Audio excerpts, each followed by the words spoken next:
And mining companies listed in London yesterday. Will we see that another day this Wednesday? BP in focus, saying they expect to record a post-tax adjusting item, an impairment charge primarily attributed to gas and low-carbon energy segments. And Novo Nordisk in focus, they're back on the hunt for deals to boost their obesity portfolio. Guy?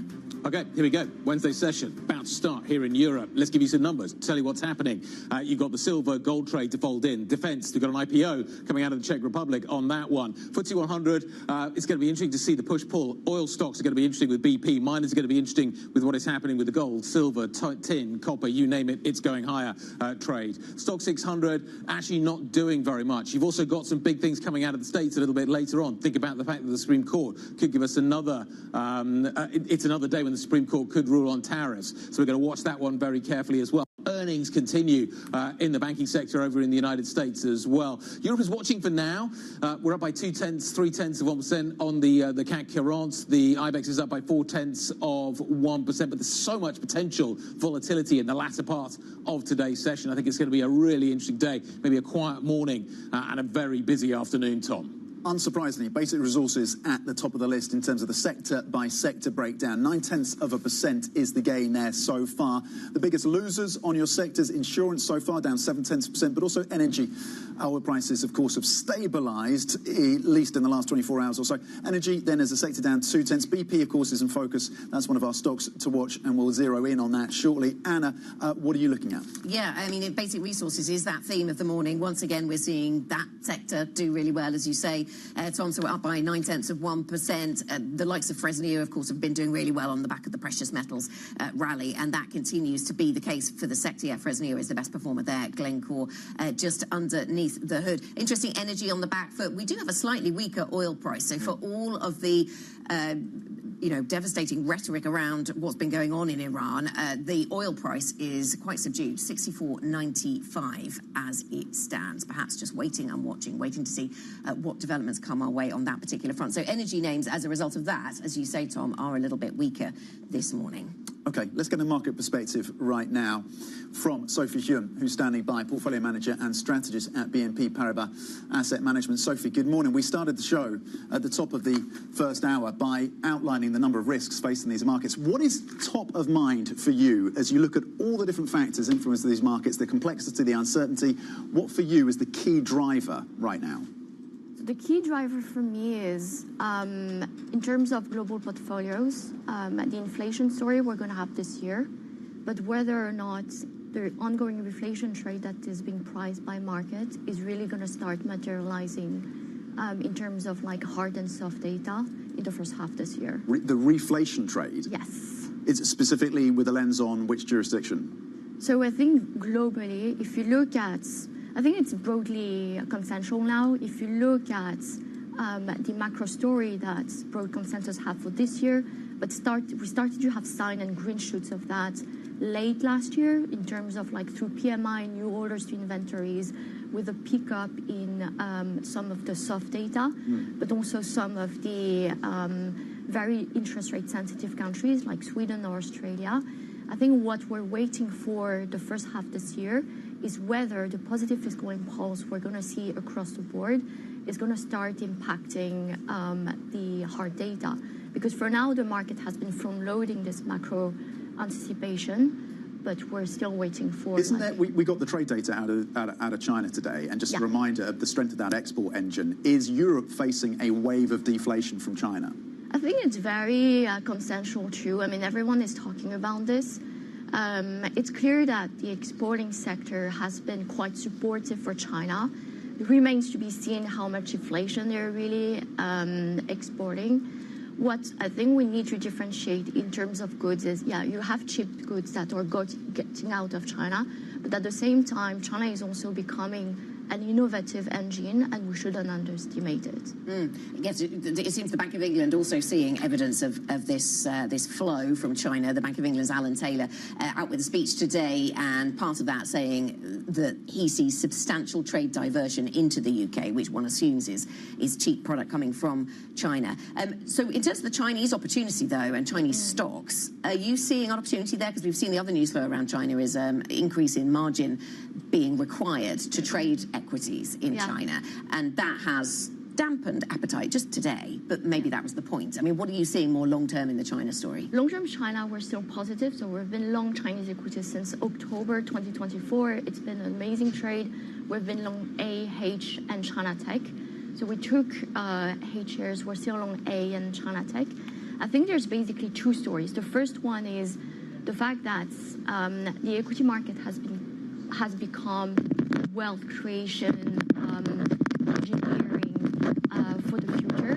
So if you look at an urban household balance sheet, it's 50% real estate, 30% cash and deposit, and only 20% stock and funds. What we expect is the equity market to basically replace real estate, and you saw a record creation in accounts. Okay, well that's a really interesting one, because that is interesting, isn't it? Because if we've been talking about how the property sector has been weighing on the domestic demand story in China, Tom, and now if you see a replacement of the property sector with the stock market and create wealth that way, you know, maybe that means that the import story turns around. And up until recently, to the point that Sophie was making, the equity market in China has not been providing that ballast. Of course, people were burnt after 2015. 50% of a family's portfolio is still in the real estate market, which is down for 4 straight years in China. But the Chinese like to speculate on things, and you have been speculating on the housing market. Is the stock market next, to Mark's point that he was making a little bit earlier on, and therefore how much further could this go in terms of the stock market? Yeah, precisely. But the Chinese now clearly signaling with the margin story, trying to manage that this morning and trying to work that one out and see if they can slow that down a little bit. The other, I'm fascinated kind of how this all fits together. Is the trade on Chinese goods coming out into the rest of the world, particularly going into Europe, the UK, to Anna's point, is the trade there that we're going to see the Bank of England cutting more aggressively and the ECB cutting again? Are we mispricing interest rate futures in Europe? So, to some extent, I think if you look at the growth outlook for Europe, you have fiscal stimulus in Germany that is going to have spillover effect all over Europe. Sure. The growth is going to be resilient, and yet I think most economists on the street forecast inflation to surprise to the downside. Yeah, because of China? And ECB cuts. Because of China? I think there is, to some extent, China and the fact that you have some deflationary on the good side, but we're still waiting for signs of consumer spending their cash in their banking account, but also the fact that the services inflation to some extent has been really muted. Okay. So waiting for the reflation to take do I position for the fact that the Bank of England is going to have to cut harder and the ECB is going to have to cut again? Is the market mispricing that at the moment? It depends on your growth outlook. Like our in-house outlook for. What's yours? Do you think they're mispricing it? So if you look, like for me, UK, I prefer to be long UK stocks because they are exposed to energy sector, they're exposed to basic resources, which I think makes sense in the context where sterling is still cheap. And is 2026 a year where you follow fiscal stimulus then, Sophie? Because you've talked about Germany. We know that the US is going to see some of that. Is that going to be an investment theme that you can track in 2026? It's a story for the first half of this year, and that's why we're starting to see a rotation into cyclical versus defensive. If you start to have like yield higher across the board, but I think the extent to which the reflation and the rotation is going to go, I think remains to be seen. I think we're, to some extent, maybe a bit underestimating the inflation story for this year. There's going to be, at some point, where the reflationary story is going to translate into inflation surprising to the upside. And I'm just wondering how much portfolios are hedging against this. And I wonder what that does to earnings and margins then. And whether or not we look back, Sophie, at 2026 and say this is the year when the equity market concentration started to broaden out in a sustainable way. But that started already in Q3, so if you and look that at continues? Yes, so I think that's why the Q4 earnings season is going to be great, because we're going to monitor it to see if there's going to be a continuation of the broadening out of earnings. But it's already a bit backward looking, because if you look at the fiscal impulse we're going to have in the first half of this year, it's going to have a boost on earnings, but then how much consensus is going to move versus the actual delivery. Is everything expensive, or are some things still cheap? And if so, what are the cheap things? So last year was a bit easier because the cyclical laggards like energy stocks, basic resources was really cheap, and that was a way to buy it. I think to this point, it's basically continued to play momentum because your positioning indicators are not flashing red. There's no exuberance yet.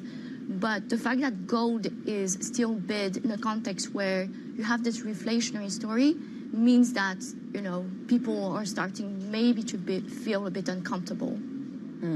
So, and cyclicals is a theme for you. Where specifically? So cyclicals, so it's basically this barbell portfolio we have. So you need to be exposed to AI, and we're long Korea, we're long semis. But you have this pocket of the portfolio where we're long cyclical laggards. So we added basic resources, energy stocks in Europe, but on the FX side, being long Aussie or the Swedish krona, which are high beta currencies that benefit from this broad economic backdrop, will perform well too. What's your view on the dollar for 2026? Because as we think about the earnings story, of course, European earnings were strained by euro strength. If we get, of course, a reversal of that sentiment, that could be positive, the earnings story. But what happens to the dollar? Is there further weakness, or does a lot of the uncertainty being priced in, or does the Fed story just derail prospects for the greenback? So on the dollar, for one thing is sure, the U.S. exceptionalism has been fully discounted. The dollar is now trading in line with interest rate differential. The outlook for the dollar this year, I think, is going to depend on how resilient the U.S. economy is going to be. At the time where positioning is already very on So it the is more short about side. the economy rather than concerns about Fed independence, de-dollarization. It's still about the economic fundamentals when it comes to the greenback. I think so, because if you look at global portfolios, what's different from last year to this year is we started 2025 with portfolios that were overweight U.S. assets. 2025 post-Liberation Day was the great rebalancing where portfolios have been much more diversified.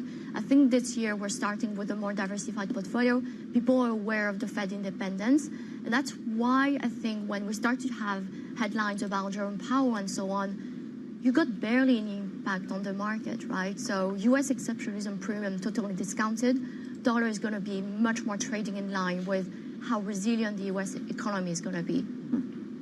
Okay. Sophie Wynn, nice to see you. Happy New Year. Thank you very much indeed for joining us. Portfolio manager and strategist at BNP Paribas Asset Management. Let's take a quick look at where we are with the Core 6 this morning.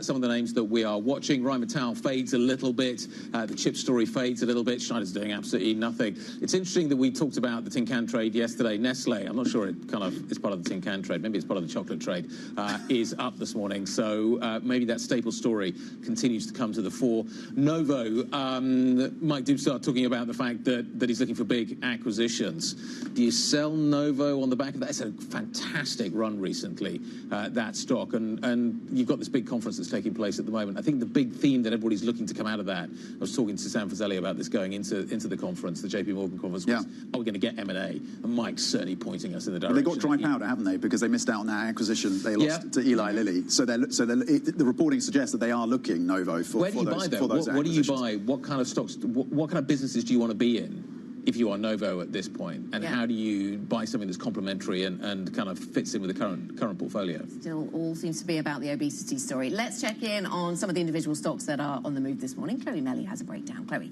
Good morning, Anna. Miners are once again having a really good day, and that's because the metals rally is continuing. We have got gold, silver, tin, copper, all hitting record highs. Investors are betting on more U.S. rate cuts, and the geopolitical tensions that we've got at the moment are also helping quite a lot, and therefore we are seeing some positive movement, some green everywhere for those miners today. Fresnillo, Glencore, Antofagasta, all in the green this morning. Moving on to EssilorLuxottica, which is also doing quite well this morning, up about 2.3% after being raised to a buy rating at HSBC. And it's also because Meta and Essilor are discussing plans to double production capacity for their AI smart glasses because of really strong demand. And so those two things are boosting that stock this morning, and we are up for Essilor. It's not as good of a story for airlines because Lufthansa and Air France were both cut to an underweight rating by Barclays, and we are seeing that reflected in those shares this morning, and we are down in particular for Air France a little over 3%. We are also down for Vistry, which is a UK house builder, which said this morning that home sales in the UK had dropped in 2025 because of this budget uncertainty, and we are down more than 4%, and this probably doesn't bode very well for the rest of that house building sector that will be reporting over the next few weeks. And finally, let's end on a positive move with the Belgian investment company D'Ieteren, which was initiated at a buy by Berenberg, saying that this is a company with a good portfolio with a potential for long-term value creation. And so we are seeing a big boost in the shares this morning on the back of that upgrade. Okay. Chloe Millie, thank you very much indeed. We both were thankful. Very thankful, always. Coming up, Czech defence and ammunition manufacturer CSG announcing plans to go public in Amsterdam in what would be Europe's largest ever defence IPO. We bring you the details next. This is Bloomberg.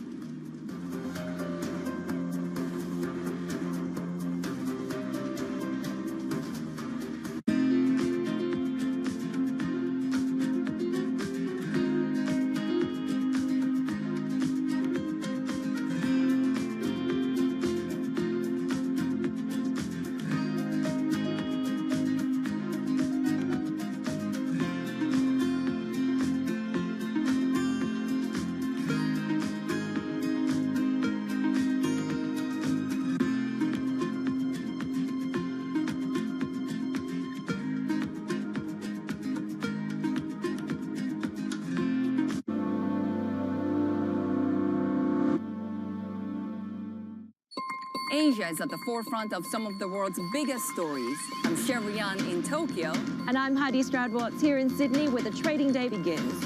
We're here in the center of all the action to get you set up with the numbers, news, and knowledge you need for the day ahead. The demand is indeed recovering. We've been waiting for this moment. The opportunity of a century. Join us on Bloomberg The Asia Trade.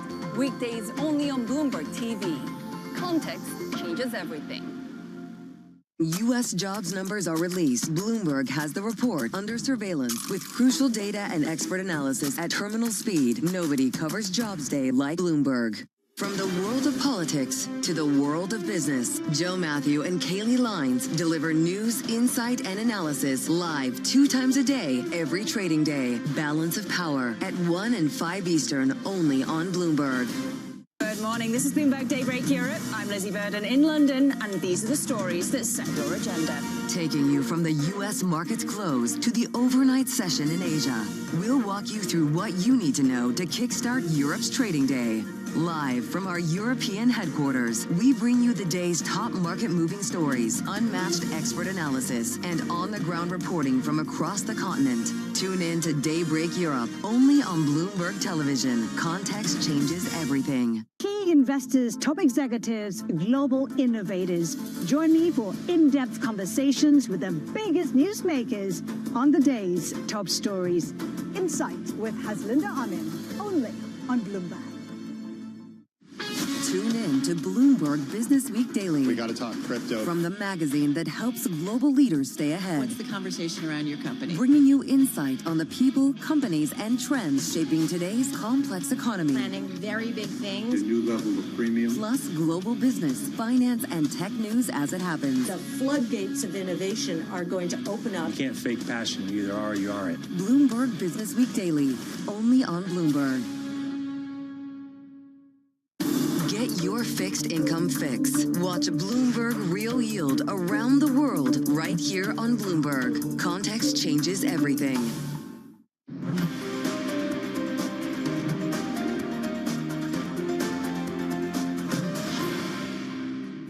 In this year, the first year, by the way, in 26, really to get money. And the first 100 billion of Germany, yes, was a very, very small peak. Now the big peak is coming, 800 billion investment. This is huge for Europe. And the industry is acting because we build up the capacities.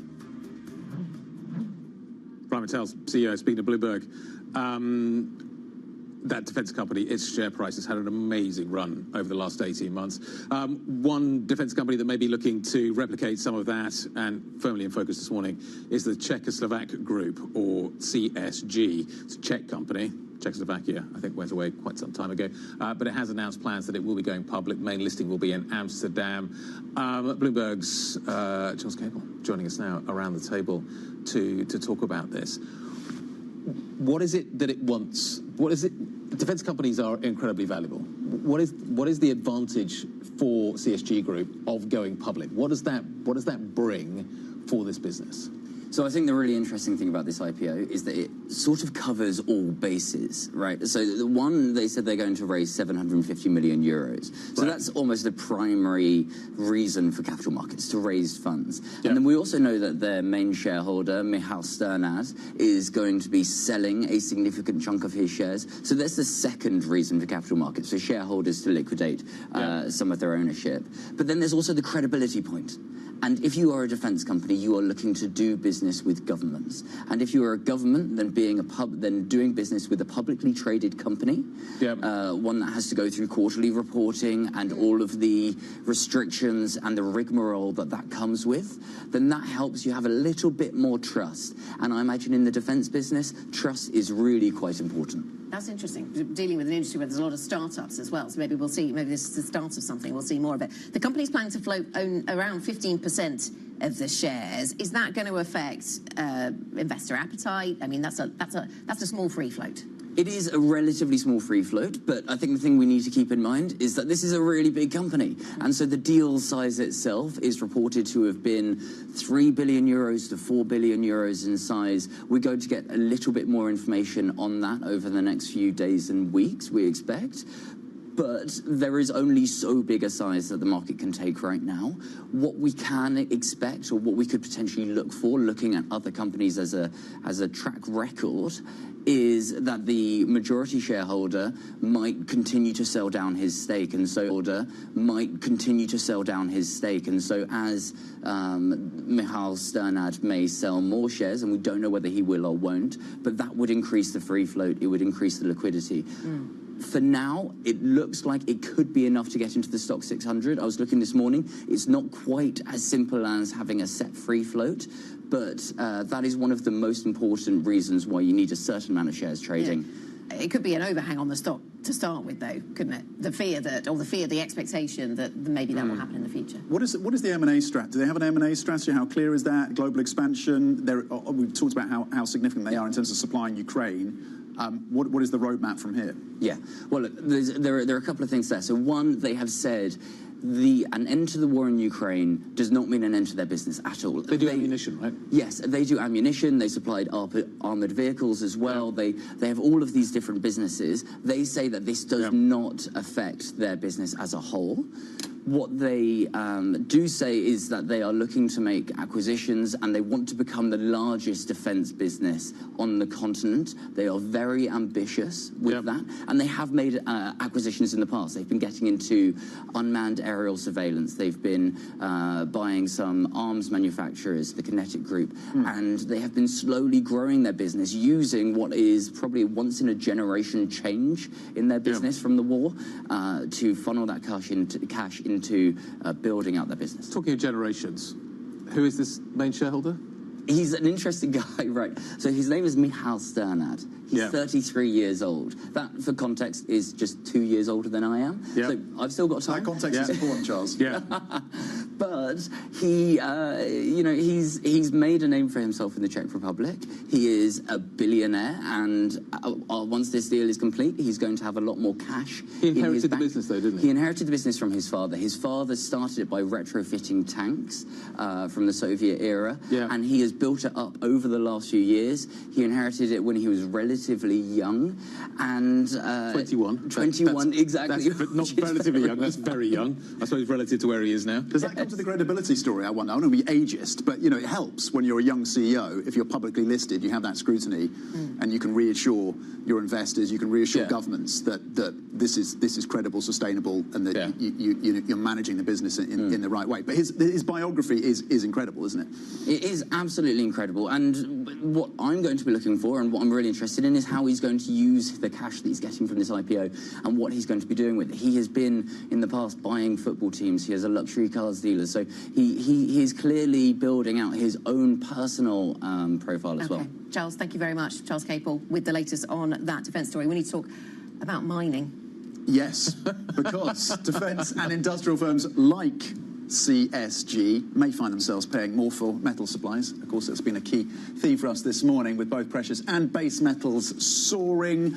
Joining us for more is Martin Ritchie, Bloomberg's metals and mining reporter, standing by in Shanghai. Martin, what is going on? Where do we start? What is your? Are you most focused right now on the precious metal space or the base metals, in terms of how excited you are about what's going on in the session today? What is drawing most of your attention? Very excited across the board, Tom. Look, there's a lot going on in the metal space, and I think we were trying to sort of draw a kind of common denominator amongst everything, because today we've had copper, gold, silver, tin all smash up to new records. So it's been quite a day.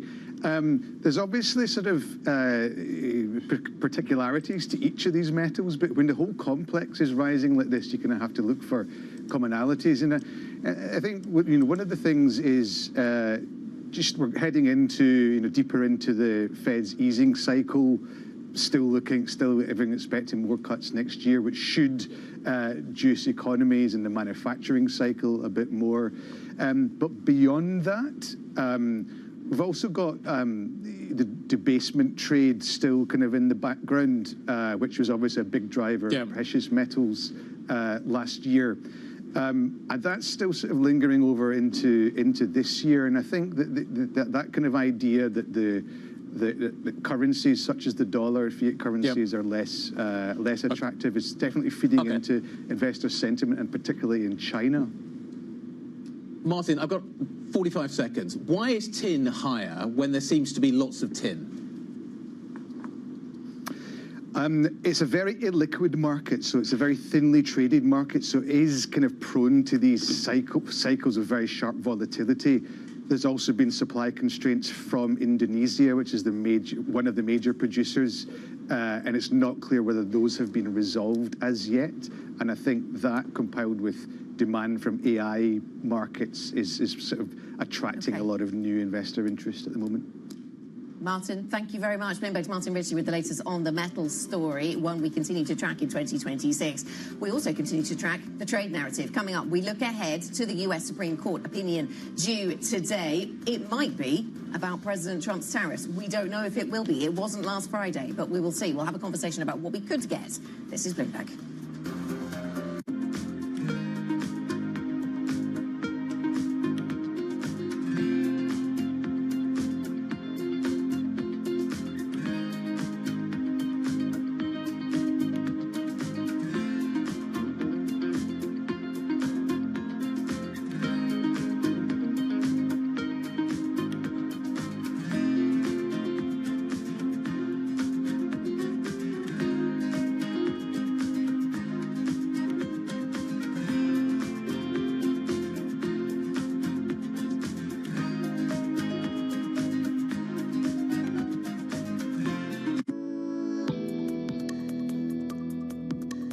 The key issue right now for us in the diamond space is the declared divestment of Anglo from GBS. And as you know, Anglo holds 85% stake in GBS.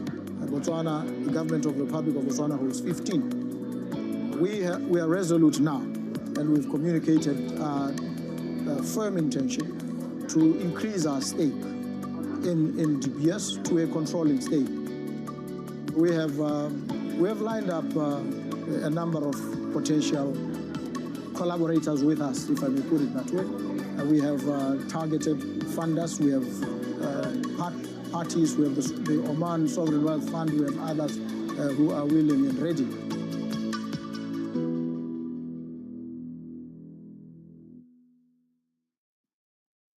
Know how the market day started. Find out how it finishes. Public markets to private markets. From the micro to the macro. Covering retail, entertainment, the business of sports. The supply chains, trade policy, how it all is impacting the U.S. equity market as we drive to the closing bell at 4 p.m. A holistic approach to covering financial markets. If it matters to your life, we're covering it. I'm Katie Greifeld. And I'm Romaine Bostic, and this is The Close. Live every weekday. Only on Bloomberg. Context changes everything.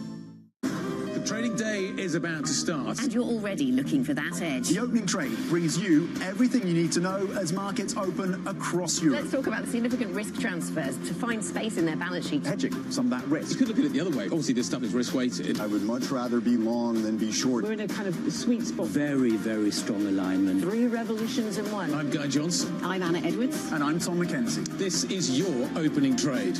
Every trading day, only on Bloomberg. What is going to be the consequence for U.S. markets? We are seeing modest gains across European equity markets. Take a look at how we're faring when it comes to Asian markets.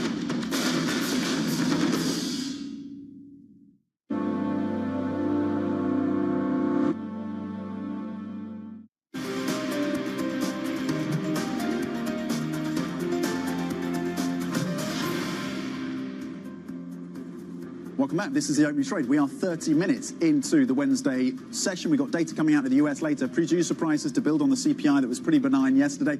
And then in continuation of the earnings story coming through from the banks. It's a brighter session in Europe than maybe you would have expected. A bit of softness yesterday, down about 0.1% across the benchmark right now. Gains of 0.3. We'll see if that holds.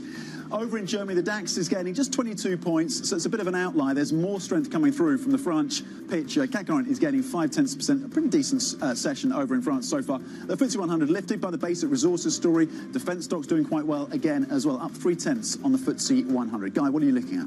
What is interesting is that in so many ways, this is a world that is being dominated by macro. And you saw that in terms of the performance of the macro traders last year. But today feels like actually there's some quite interesting single stock stories out there that are worth kind of paying attention to.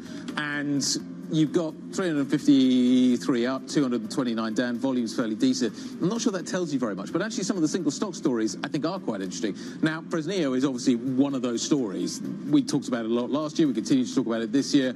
Gold miner continues to do well, up by 0.8%. Are the gold miners still behind the trade when it comes to the gold story that we're watching? Kuehne+Nagel, that's Kuehne+Nagel, is up by 4.86%. That's not an upgrade this morning, so it's moving on the back of kind of very specific single stock story news. And the story around what is happening with the staples continues to be interesting as well. Like Nestle seems to be catching a bit at the moment. Others are in that space that are also catching a bit. Sort of chocolates, food. Some of the brewers are doing well. Those kinds of companies seem to be trading better at the moment. What isn't trading better is ASML, which is interesting on the downside. So that chip story beginning to fade a little bit, had a really strong start of the year, beginning to fade. Novo is down. Mike Dusa talking about the fact that he wants to make a big M&A acquisition. He's looking for that. This is at the JP Morgan conference. That stock's down by 1.2%. And BP out basically saying, actually, we're going to have to take some impairments when it comes to our gas business and more particularly our renewables business, and that stock is under pressure. But there's a little there's an oil price story into that as well. So it's a little bit macro and it's a little bit kind of bottom-up single stock stories that we're watching quite carefully today. But it's interesting. There's interesting things happening. Anna, what do we got? Yeah, let's get an update on some of the other news flow we're covering this morning. Greenland's Prime Minister has categorically ruled out joining the United States. The leader of the Arctic territory made his preference for Denmark clear in a joint press conference with the Danish Prime Minister. Those remarks come ahead of a meeting between the Danish and Greenlandic foreign ministers with the U.S. Secretary of State Marco Rubio and Vice President J.D. Vance later today.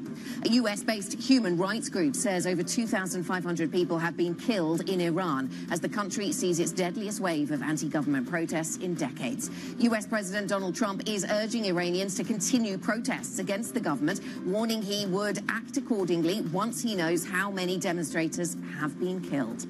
And the US Supreme Court has another opportunity today to rule on the legality of President Trump's trade policy, which relies on the International Economic Emergency Powers Act, or IEPA, for its sweeping ability to put in place tariffs. Bloomberg Intelligence maintains a 60% chance that the court rules against these IEPA tariffs, which cover the reciprocal duties and the fentanyl-related levies imposed on Canada, China, and Mexico. Tom. Okay, let's get more on that story and bring in Brendan Murray, who leads Bloomberg's global trade coverage. How did we come to that calculation? A 60% chance that the Supreme Court, stacked in Trump's favour, rules against him on tariffs? Yeah, I think they're probably looking a bit at the prediction markets that are showing a much higher odds of the president taking a loss here, and some of our own analysis that maybe there are some of these tariffs, particularly the fentanyl ones on Canada, Mexico, and China, that the Supreme Court might give Trump a pass on. But either way, it's Groundhog's Day again. It's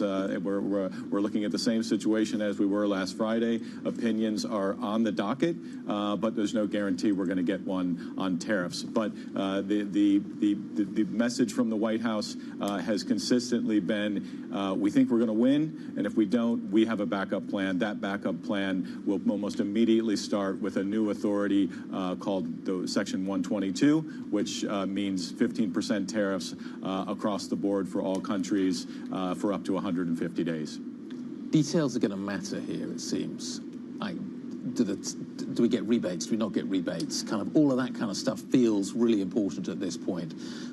How is that bit going to be decided? There's a kind of big picture story, yes, no, but then the nuance matters, and I'm wondering where the big contentious points are that are going to decide that bit. Yeah, exactly. I think you could start with what's the vote tally going to be? Is it going to be 9-0? Is it going to be 6-3? Is it going to be close? Is it going to that will sort of set the tone for President Trump's response. If he's resoundingly defeated here, that's going to be a big black eye for the administration, and they're going to have to scramble. The details in terms of the plan B that they're going to have to come up with will be important as well. The other authorities that they plan to use, the 301, the 232 that are already out there, how quickly can they get those up and running, the investigations going, the public hearings that they have to have. Some of those will take time, and there's a process. That's why Trump likes the authority that he's used already, because it's immediate. He can send it out in the middle of the night. And so they're going to have to go, if they lose this case, to a much more deliberate, slower pace, but one that maybe won't solve the uncertainty issue. It will just layer more uncertainty on top of the economy. Brendan, I was going to ask you for a step-by-step guide to what happens if the US administration is ordered to cancel these tariffs. But is it possible to know step by step? I mean, we don't know how President Trump is going to react around these other tariff options, for example. We don't know if there are going to be refunds required. What clarity do we have? It could be fairly immediate. I don't know if it's going to be hours after the decision. If it goes against the administration that they announce this 122 authority, it could come the next day. But we expect, and our reporting from Washington it guides us to believe that this is going to be, they are going to layer, they're going to replace the IEPA tariffs fairly quickly, whether it's all in one announcement or kind of rolled out in the days that follow. We don't know yet, but they definitely have a plan, and they feel that the tariffs are going to be a part of the administration's policy in one form or another. Brendan, great stuff. Look forward to the coverage a little bit later on. Bloomberg's Brendan Murray on the trade story. Let's carry on the conversation. Sam Lowe, trade and market access partner at Flint Global, bring us his insight into this story. Sam, what do you think the day looks like? Say the Supreme Court comes out with a ruling on these tariffs today. Walk me through the rest of the session. What does the day look like once that ruling is out? How quickly do things change? So I think the big question still is actually whether they are going to rule on the tariffs today, insofar as it is possible that they rule today. But I've been reading analysis from Supreme Court watchers that suggest that this could run till June. So we could be repeating this conversation over and over and over again, which in and of itself creates a degree of uncertainty, which is quite challenging to deal with. If the Supreme Court does rule against the tariffs, I mean, there's a question as to when that ruling would come into force, whether it would be immediately that the tariffs would be removed, or if there would be a slight lag. But I mean, it's difficult to disagree with what Brendan's been saying in terms of the different options available. I mean, I would add some different approaches that could be taken to ensure that tariff coverage is still spread across the economy. We already have the steel and aluminium and copper tariffs, where there's the option of including derivative products. Those derivative lists have been built up over time. They could be expanded further so that the steel content or the aluminium content of pretty much every product faces a 50% tariff. But I think what we're going to see is an incredible amount of uncertainty if these tariffs are struck down, because we know we're not going to be sure of the different legal instruments. We're not going to be sure of the tariff levels. And we're also probably going to see some products slip through the gaps over time, which could create some new opportunities. Sam, we've seen Chinese trade data out this morning, and that trade data signals a huge drop of goods entering the United States. If the Supreme Court rules against the United States government in this case, how do the Chinese respond? What do the Chinese do? How does this change global flows? Does it change global flows? Is there a kind of obvious answer that you can give me? Or again, is it going to be really nuanced and it's going to be difficult to determine? So I'm not sure it would have such a big impact on Chinese trade flows into the US, given that the legal basis for many of the tariffs applied to China actually fall outside of the scope of this investigation. Of course, you do have the fentanyl and reciprocal tariffs coverage, which does cover some of the products, but you have all of the pre-existing Biden tariffs, for example, on electric vehicles, where you have the prohibitive 102.5% tariff that will remain. I think in terms of the reaction of other countries, we will actually see quite a lot of silence. I'm not sure we're going to have many speaking up in the first instance, because if you look at the composition of their trade with the US and the products that are affected, they're still going to be worried about their car exports. They're still going to be worried about their steel exports. They're still going to be worried about future tariffs on pharmaceuticals. They're not necessarily going to want to provoke the president by suggesting that pre-existing deals need to be renegotiated. And Sam, on that point, some countries did deals with the United States on getting themselves lower tariffs than the ones that were initially set out on so-called Liberation Day. And in exchange for that, they were supposed to invest into the United States. I guess all of that is now thrown into in some kind of disarray. So it definitely is, but I'm not sure how many are going to be willing to articulate it. The one exception to that, and the one that I'm going to be watching the most, is the EU, insofar as the EU still needs to implement its own commitments under the deal it's undertaken with the United States, by which I mean it needs to remove tariffs on US exports to the EU. And that's being held up at the moment because it's going through the legislative process and you have the European Parliament involved. And I suspect that if the legal basis for the Trump tariffs are struck down, we're going to see quite a lot of European parliamentarians and politicians being quite vocal and hostile to the idea of following through on its own commitments. So in the first instance, that's the deal I'm most concerned about. That I don't expect, for example, the UK, Japan or South Korea to be raising the same sorts of questions straight away. Okay, that's interesting. We'll certainly watch that. And we've spent a lot of time on this programme and talking about tariffs and what the Trump administration has done on that front so far. But you flagged to us another phenomenon around trade that's really interesting between the US and the rest of the world, and that is an increase in enforcement activity, and in particular implementing rules around rules of origin. I mean, what is the size and the sort of scope of that uptick in enforcement that we've seen there? So at the moment, I'm sort of working under the assumption that many of the products entering the US are not necessarily doing so under the correct origin provisions, under the correct HS code, under the correct valuation. And this is largely going to be accidental due to the fact we've had different differential tariffs imposed across different product segments and across different countries. But one of the routes towards the US making this more painful for countries is just to ramp up enforcement, actually start asking, where is your product actually from? And once you delve into that, it becomes quite a tricky question, because the rules around this are very nebulous. They're not necessarily clear-cut. I sometimes describe them as vibes-based. It can become quite easy to determine that a car you thought was from the UK is actually from China, or for some pharmaceutical products you thought were from Europe are actually from India. So those enforcement actions have already been ramping up over the last year, and I expect that to continue and to impose new pain on importers. Sam, what would your advice be to one of these 1,000 companies that signed up to this legal case that is now with the Supreme Court? Well, I think you had to. The whole question around rebates is entirely up in the air. It could be that the Supreme Court judgment says something about it and provides some guidance. My suspicion is that it's not going to be particularly easy to get this money back. You just sort of think they're not going to sort of allow you to just tick a box. It's not going to be automatic. You're going to have to go through some process. So I think for all of these companies, ensuring that you have followed all of the correct provisions in the run-up to the decision is essential. But I also think that there could be political pressure placed on companies not to avail themselves of the rebates. And it'll be interesting to see how, that is articulated. We've already seen this in the case, Trump does lash out against individual companies. We've seen this in the context of the Venezuela discussion, for example. So there could be some pressure there. Then there's also the question, of course, of who these rebates accrue to. Obviously, it's the person who paid the tariffs, and that is, the importer. But actually, contractually, that could be quite messy. So it's not necessarily the case that the company that exported the product is going to receive any benefit in the first instance, and working out who exactly benefits and if they are able to get the rebate is not clear-cut at all.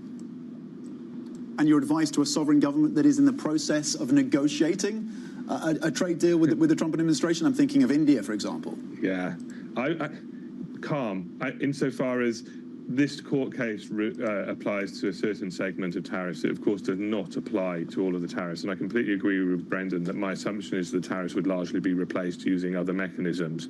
So in a sense, you just should continue as normal. But of course, in the back of your mind, it is going to have an impact, and it might determine what you are willing to give in return and how much you are willing to give. So I do think that it certainly is going to play a part, although I don't expect many governments to sort of be openly critical or shouting about it. I expect you're going to struggle to get a statement out of the UK government, for example. I expect you'll struggle to get a statement out of the Indian government in the first instance. It might be a bit easier if you go to the chair of the European Parliament's select committees. Okay. Valuable and smart insights. Sam Lowe, partner at Flint Global. We'll see if, of course, that ruling comes through from the Supreme Court today or if it's punted until June. Coming up, switching focus, because starting today, here's the number of the day then, and whether or not you can name that number, if that is the right verbiage. Starting today, how much more will non-Europeans have to pay to visit the Louvre? The answer when we come back. This is Bloomberg.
Say that there's maybe a little bit of a bubble in AI. When you have companies with market caps of $5 trillion, you don't see any bubble there at all? Whenever we have an acceleration in technology and people get excited about it, you have significant capital formation around new companies that are trying to capitalize on that opportunity. And, we've seen this before through history, and you're seeing it now.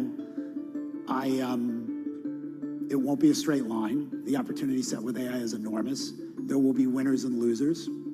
And it's hard to pick the winners and losers now. And certainly a lot of the capital that's being deployed will not produce adequate returns. And a bunch of the capital that's being deployed will actually not produce any returns. But it's hard, it's hard to call the timing on these things. And the thing I'd point to just from a historical lens is in the fall of 1996, Alan Greenspan talked about irrational exuberance in stock markets, and the NASDAQ was at 1,300.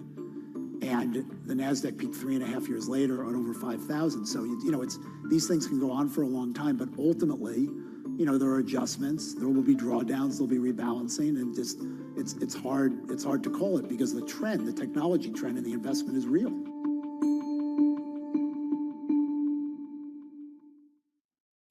Good morning. This is Bloomberg Surveillance. Welcome back to the opening trade. Watch Bloomberg Tech. This is the Asia Trade. This is Wall Street Week. Welcome to Balance of Power. This is Bloomberg Television.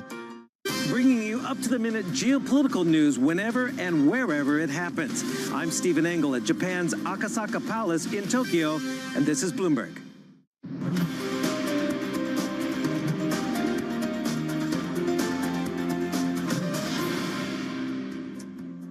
Welcome back. Now, before the break, we asked, starting today, how much more will non-EU visitors have to pay to visit the Louvre in Paris, of course? The answer, €10. €10 more. That's tourists from the likes of not just the US and China, but also here in the UK as well. Another Brexit dividend, of course, will now have to pay €32 to enter the museum. That is a 45% increase from last year. The price hike expected to help raise millions of euros annually to fund an overhaul of the famous gallery. The degradation, of course, of the museum was flung into the spotlight back in October when that four-person gang stole jewellery worth $102 million and fled within minutes. I'm not sure how much of that they have managed to reclaim and re-find, but there we go. Higher prices at the Louvre, Anna. That was audacious, wasn't it, that particular theft?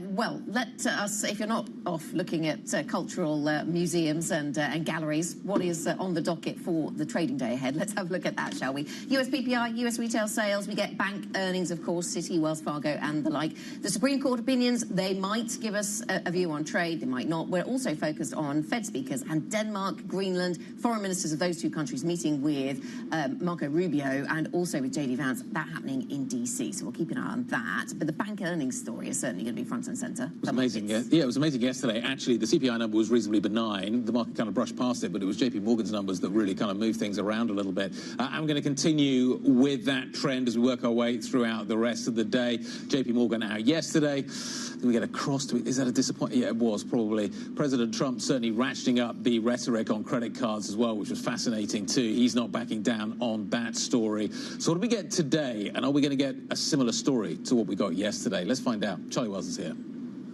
Guy, the setup is negative. If you take a look at the screen, there is a lot of red here, and this is not what analysts had been expecting, given the banking rally that we have seen over the past few months. A lot of negativity here connected to those JP Morgan earnings you're talking about. A disappointing print on the deal-making front, on those investment banking fees. That sent some shivers through the market that you can see here, but there's some factors as these other banks start to report to pay attention to. I think one in particular is trading. That was actually an area where JP Morgan over-delivered. We're expecting some growth here at a lot of these banks as well. You're seeing some negativity here on Citigroup, on Morgan Stanley. A lot of that is connected to difficult comparisons from the year prior. So this could be something of a ballast for the industry. We've also got to think about net interest income. So we've been hearing a lot of kind of short-term noise about some policies that may or may not be coming into effect. But one of the points of this trend that analysts have been talking about is banks growing their loan books, really expanding their balance sheets. And that has a positive effect on net interest income. We saw that have a positive effect on JP Morgan. Let's look out for that as these banks start reporting later today, that long-term trend. Okay, so there's all the dynamics of the earnings stories then. There's also the shifting tone we're seeing from the White House and the attention that the White House is giving to the banking sector, if we can put it that way.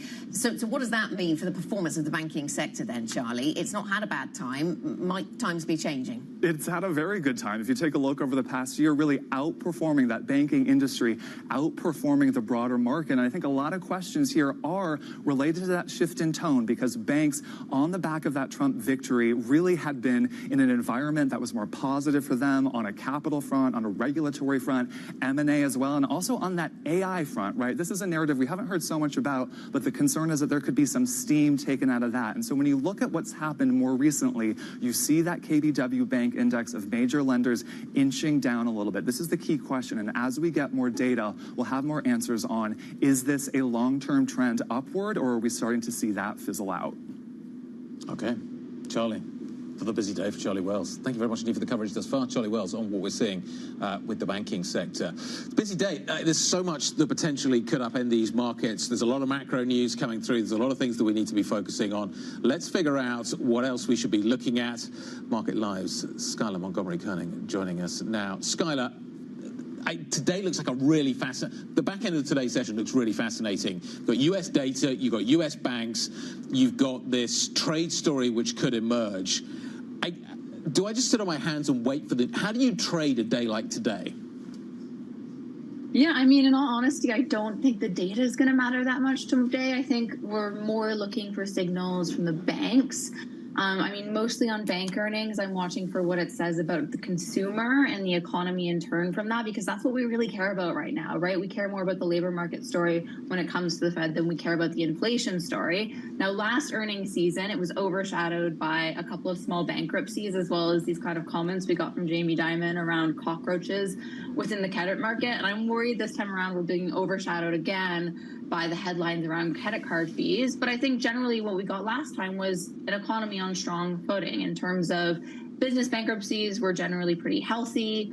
Loan growth had bounced, signaling that banks were relatively optimistic, and loan loss provisions were largely unchanged. That means that they're at healthy levels, and so they're signaling banks are ready to absorb potential losses, but aren't excessively worried. So those are kind of the metrics I'll be watching for throughout this week, including with this afternoon's earnings in the U.S. And, you know, that will really be the update on the U.S. consumer, as well as we'll get retail sales, which will be interesting from that perspective. Skylar, what for you is the clearest signal that this toppling of records in the metal space is spending or is sending to these markets? I think it's sending maybe 2 or 3 in terms of, I think it's fully in part a structural shift in demand, as in, especially with gold, you get these cycles where central bank demand shifts from being negative to positive, which we're seeing, which lasts a very long time. And they're representative of this change that's both structural in nature as well as strategic in terms of, yes, it makes sense to have more reserves in gold if you're worried about the dollar being used as a weapon, but also, you know, central banks like those out of China or EMs, historically, they've had below average gold reserve. So that just has to build up, and that's going to continue. But I also think it's representative of the fact that there aren't a lot of hedges in this market. It also doesn't make sense to be short risk, because if you have a positive growth outlook, in positive years, equities rise something like 70% on average. So you can't be negative risk, but you want some kind of hedge. And the clear way to do that is with real assets, and gold in particular. Okay, what are you expecting from the Supreme Court, Skylar? If we make the assumption that they shoot down the IEEPA tariffs in some way, is this positive stocks? Does it send yields higher? What are you thinking the market reaction might be?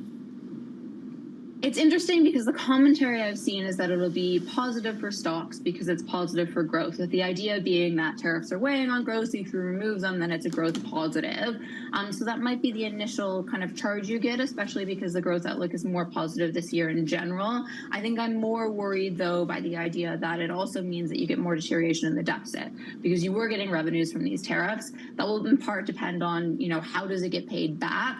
But that's kind of a conflicting factor to it. I will say, though, that yes, an immediate reaction is expected, probably to the extent that it depends on what the details actually are. But I also think it's broadly accepted that there will be some form of tariff. So whether that shifts to being sectoral tariffs versus kind of high-level IEEPA tariffs, it doesn't mean that revenue is going away permanently. Yep. It just means it'll be implemented in a different way. Okay, Bloomberg Markets Live, Skylar Montgomery-Koenig. Skylar, thank you. We're also watching lines coming through in the last few minutes from Japan's finance minister, trying to jawbone the currency a little bit, but not to much effect. The other risks out there today are, and there are so many, the Iran story, which I think Trump's going to respond to at some point. Yen intervention risk is definitely a risk out there as well. The market's not positioned that aggressively for that. So there's just so many risks in today's session. Greenland. Yeah, watching the Greenland story, because if it brings in the rest of Europe, that starts to gain momentum as well. Wells Fargo CFO, 8 p.m. London time. Don't miss that conversation. That will be a focus for us later. That's it for the opening trade. The Pulse is next. This is Bloomberg.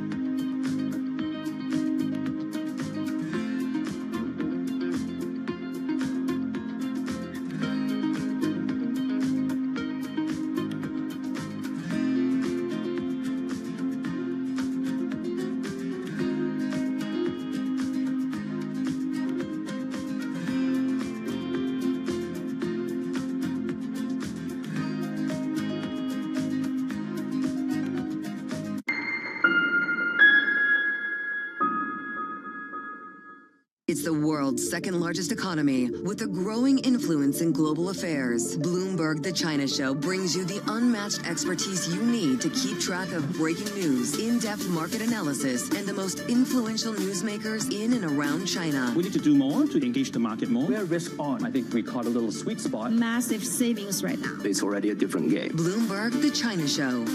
Weekdays around the world, right here on Bloomberg. Context changes everything. Bringing you the world's business and financial news whenever and wherever it happens.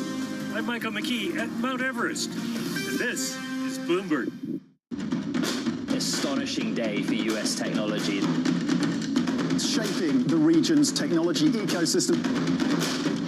Asia's biggest tech news and innovation. Technology is embedded in every aspect of our lives. And laying the foundation for the future. From finance to defense, AI to entertainment. And from the road to the stars. Bloomberg brings you the latest stories of the people and companies pushing the tech sector to new frontiers. And the politics that shape global tech markets. I'm Caroline Hyde in New York. And I'm Ed Ludlow in San Francisco. Watch Bloomberg Tech every weekday.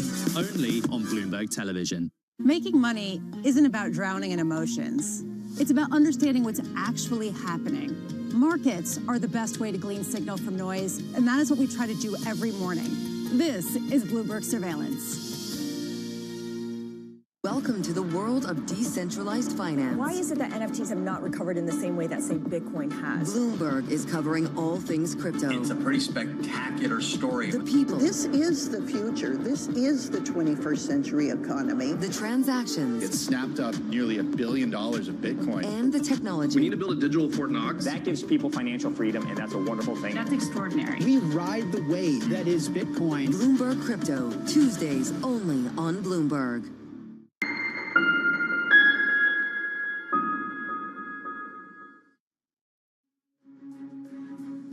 The U.S. president hits back at criticism of the criminal investigation into Fed Chair Jay Powell. The attorney general who subpoenaed him says no one is above the law.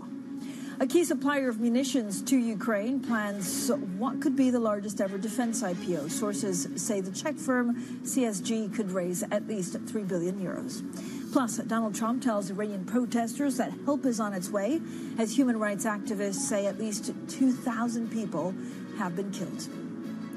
So we'll have a full show, of course, focusing on geopolitics, some of the risks out there. We also look at the markets. It's going to be a big week, I guess a big month, because of the Supreme Court decision, possibly on tariffs that could come as soon as today. Now, U.S. stocks extending losses. The one thing we're looking at is also metals extending their blistering start to the year. Silver surging past $90 an ounce for the first time. Spot gold hitting a record. Now, look, if you look at what markets are trying to figure out, so they're faced with a packed agenda of potential catalysts, including Wall Street bank earnings. We have a lot of Fed speakers, producer prices, retail data, possible Supreme Court ruling on the Trump administration tariff policies, which is why you're also seeing the markets in Europe a little bit subdued, a little bit of green, but overall subdued with, for example, the CAC gaining some 0.5%. So for the conversations that matter and the insights you need, let's get started.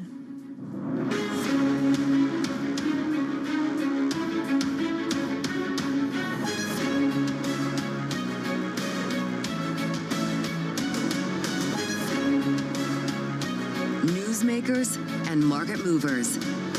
This is The Pulse with Francine Lacqua. Good morning, everyone, and welcome to The Pulse. I'm Francine Lacqua here in London. Now, it could be a decision day at the U.S. Supreme Court for President Trump's flagship tariff policy. More on that in just a moment with the head of our trade coverage. But first, we begin with Trump's other battle against the Federal Reserve. J.P. Morgan's chief executive, Jamie Dimon, says a criminal investigation into the Fed undermines central bank independence. But President Trump says he's wrong. I think it's fine what I'm doing. We have a bad Fed person. He was extended by Biden. And, yeah, I think he's wrong. I think it's wrong. He's done a bad job. We should have lower rates. Jamie Dimon probably wants higher rates. Maybe he makes more money that way.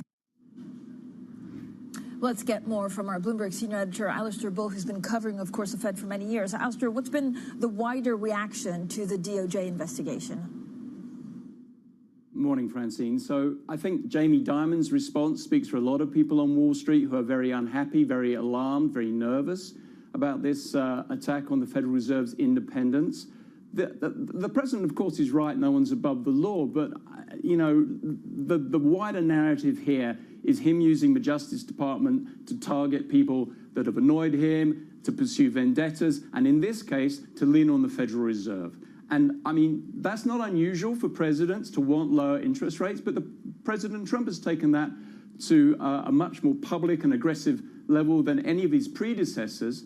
And I think the wider question here is how does the Fed survive this onslaught? It was designed to withstand public political pressure, and now we're going to see that tested. Will markets start to take more notice, and what does Congress do about it? Those are the right questions. You know, Jamie Dimon, Wall Street titans, central bankers around the world will weigh in. They are doing. The only two sources of pressure that this White House are going to respond to are the bond markets and Republican lawmakers. While the president appoints people to the Federal Reserve, the Senate has to confirm them.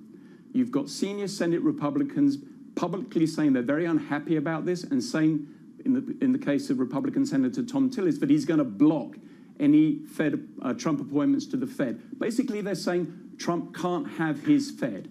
That's going to really matter. Now, the bond market, it's hard to get a read off that. It's a little bit better than it was yesterday, but you had a pretty mild CPI print. It's kind of a little bit in two places. It's reacting to the economic data as if this is business as usual, while hoping that the Fed sort of blows out, that the Justice Department finds an off-ramp, or this is somehow resolved. We'll see how that goes. The ball is kind of in Congress's court, and then the other check and balance, of course, is the Supreme Court, and it is coming to them later this month. Thank you so much, Alistair. Bloomberg senior editor there, Alistair Bull. Now, the Supreme Court could announce its decision on the legalities of three-quarters of President Trump's trade policy as soon as today. Brendan Murray, who leads Bloomberg's trade coverage, joins us now. We've been waiting for some kind of decision for quite some time. Brendan, how likely is it we receive a ruling today?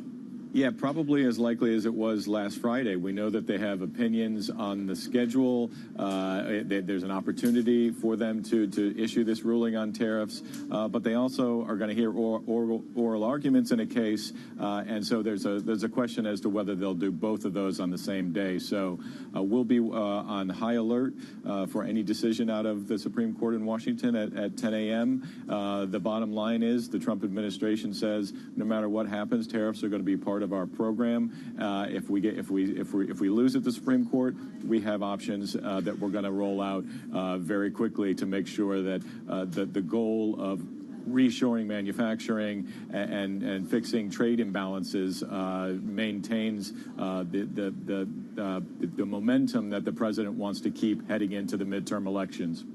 So what are the key points of contentions? And Brendan, what happens if the U.S. administration is then ordered to cancel these new import tariffs? Yeah, I mean, the big question is what's going to happen with refunds. There are questions as to how complicated that process is going to be. And then there, of course, is the question of uncertainty. We had a lot of it last year as all these tariff announcements were rolled out. They're going to be replaced by other sort of tariff authorities that are unknown, how they're going to be directed, at which countries, at which levels, taking effect on which dates. And so it's just there's a whole nother cloud of uncertainty coming. It's definitely not the end of the problems that American importers are facing, trying to understand what their costs are going to be through tariffs from this administration. Much. Brendan Murray there, of course, in charge of all of our trade coverage. Now, markets facing a packed agenda of potential catalysts. With us now, Ralph Preuser, head of G10 Rates and FX Research at Bank of America, and Amotunde Lawal, head of EMEA Corporate Credit and Emerging Markets Corporate Debt at Barings. So thank you both for joining us. Amotunde, let's start with you because there's just a lot going on, and a lot of it is coming from emerging markets, or I guess U.S. foreign policy in certain countries. I mean, what's the greater risk to markets, that there's just so much going on that it could lead to some kind of shock, or do you look at case by case what happens to the energy markets? I think it's really case by case, because at any point in time, there's always lots of different news points that we're following. But certainly since the start of January, a lot of the excitement has really been about Venezuela and the energy market, and really what that means for geopolitical evolution of geopolitical decisions over the year. For us, a key part of it is really watching how the energy markets react to Venezuela, which consensus seems to suggest that, you know, it's in the near term probably not a huge amount of impact on crude prices. But the Iranian part really brings a different dimension to it, because we've seen oil prices spike since the tension ratcheted up with Iran. And that's really been around the fear that 1.4 million barrels of oil a day from Iran comes out of the market. Now, we haven't really seen U.S. escalate directly in terms of, you know, capturing or sanctioning or putting an embargo on crudes carrying ships carrying Iranian crude. But the threat for the moment. The threat for the moment. But the minute we see things like that, which happened with Venezuela, I think that then takes it up a notch. And then it's really about what then happens with the knock-on impact to China. Because at the end of the day, this is really about China's energy vulnerability and what they do in response. And this is in a year where China is really trying to shoot for 5% growth. And there's a lot at stake here. It's true. We do get, you know, of course it's important to go into the details, but actually this is almost an affront against China, right? After we saw more positive signs between the two countries at the end of last year. Ralph, where do you see the biggest risk for markets right now? For my markets, it's not too different, actually. It is all about the link to oil prices. When you look at geopolitical events like the ones that we've been talking about, the response of both the dollar and the G10 rate market is actually fairly inconsistent. It really depends on how oil prices react in response to those geopolitical shocks. And there we have two supply shocks potentially working in opposite directions, obviously one much bigger than the other. But that is why I think the rate market has done so little and the FX market has done so little, despite what are fairly unprecedented developments. So what happened, I mean, when you look at dollar, for example, are we going to see a move away from dollar because of some of the foreign policy, or does it just take a lot of time to filter through some of the markets? We've obviously had a ton of discussions around the whole dollar debasement story and reserve diversification story last year. I don't think we've really seen a meaningful accelerant. If anything, a lot of those moves have actually slowed down because things had calmed down. But our underlying assumption is still, and you can do that through multiple lenses, whether it's through some kind of mean variance portfolio optimization process or just generally questions about, you know, correlations and hedges, that we will see an increased effort to at least hedge a larger portion of the FX risk of dollar asset exposure, which just still opens the door for a gradual decline in the dollar over the course of the year. Matunda, are you expecting China to retaliate, given what the U.S. is doing, again, indirectly?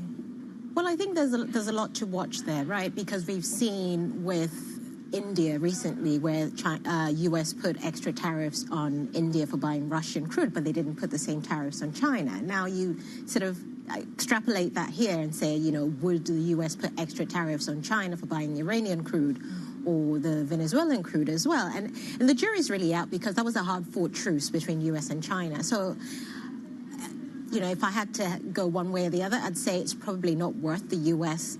sort of unraveling that truce, but it's certainly something key to watch. It's also key for us to watch what that means in terms of the weaker dollar, what that means for how other nations react. This morning we've seen the UAE making comments around having to have a think about what extra tariffs, extra 25% tariffs on Iranian trade means for them, because the UAE certainly does a lot of trade with Iran in terms of food, commodities, Persian rugs, things like that. And, you know, does that move into the grey market? Do they have to source all these goods elsewhere? What does that mean for inflation in the UAE? These are all the things everyone has to watch. Would China retaliate? Does China have the ability to retaliate if China's sort of source of energy purchase from Venezuela is shut off, Iran is shut off? You know, it lives only Russia, really. And so China really has to think strategically about its own energy security as well. Yeah, but is this a negative overall for most emerging markets? No, I think actually, contrary to that, I think what Ralph is saying is very true. A weaker dollar is good for EM, right? We've seen gold prices rally. You know, a lot of the commodity prices are actually doing quite well, which is always good for EM generically. And so actually, this is quite positive for EM because the other part of this is actually some of these regime changes, the regime change in Venezuela, the regime change in Iran. Some of these are actually good for EM because you're getting rid of some of these sort of legacy regimes, which actually starts to make certain parts of EM more investable for the future as well. Ralph, how do you see the U.S. economy right now? So we're getting, again, a couple of data points this week. This is after a difficult end of 2025 because we just didn't have the data. So it's unclear what kind of market we're looking at. Yeah, I mean, so first of all, our take on the labor market is that it's confirmed our suspicion, which is that a lot of the slowdown in payroll growth is probably due to the supply side of the labor market, meaning the changes in immigration policy from the Trump administration means that the break-even rate of job growth for the U.S. economy is just a lot lower than it used to be, and therefore we can have a weak job creation and a stable unemployment rate at the same time. And if you look at the increase in the unemployment rate, it is there, of course, but it is so slow that it really doesn't speak of a U.S. economy that is slowing down to any meaningful degree, which is also borne out by most of the activity data that we have, as well as Bank of America's own internal data, if you look at the B of A Institute, for example. So we remain quite constructive. I think the market is also at risk of underestimating that the fiscal impulse that comes out of the One Big Beautiful Bill kicks in as early as February. And that will obviously help to... yes, but you're asking about activity, so I'm going to answer on activity first. It's going to help support activity data for the time being. And to the question that was asked a second ago about the US-China relationship, I think there is also the broader question of how does the US behave in all of this, knowing that we go into the midterms. Yes. And knowing that cost of living has been such a large component of the U.S. political discourse over the last few years. So is there a scenario where the U.S. actually tries to de-escalate on trade to some extent because it knows that it could hurt some of the campaigns that they're contesting? Ralph, when you look, actually, I don't know what happens, of course, with the Supreme Court, and I don't even know if we have a decision today. You know, your guess is as good as mine. But if they do say that they have to pay back the tariffs and that they're illegal, what happens to markets? Of course, I'm supposed to say I know, but so the market is going to, I think, immediately raise the question of how do we actually fund any refunds that might need to be paid. Does the Trump administration try to slow walk those refunds? And then what happens longer term to the deficit outlook? The refund question I'm personally very relaxed about. It's going to be done in bills. There's no end of demand for bills, so that really isn't an issue. The more interesting question is the longer-term deficit question, because we've all been pretending as a marketplace that the One Big Beautiful Bill is counter-financed through tariff revenue. And it isn't, because it's unreasonable to annualize current tariff revenue for the next 10 years. So if they lose on IEEPA, that should bring back the question of the longer-term evolution of the deficit. So for choice, probably still a steepener. And then there's a question about the fiscal impulse that comes out of a negative ruling on IEEPA, because short-term, that is fiscal stimulus. So maybe you reduce some more of the cuts that are priced in near term, but also priced in a bit more longer-term stickiness for inflation. Yeah, and I want to get back to inflation. I mean, we were trying to figure out, how should we think about 2026 differently to 2025? And if you think that 2025 is maybe the year where we understood exactly what President Trump wants to do in terms of foreign policy, 2026 is the year where we see whether countries retaliate or not. Right, and so this goes back to the China question. This could push inflation up. Like, how do you think about 2026? Could it be the year where a lot of the emerging markets take us? Do they have to choose between China and the U.S.? Do they fight back on tariffs, or is that again something that we just need to watch out week by week?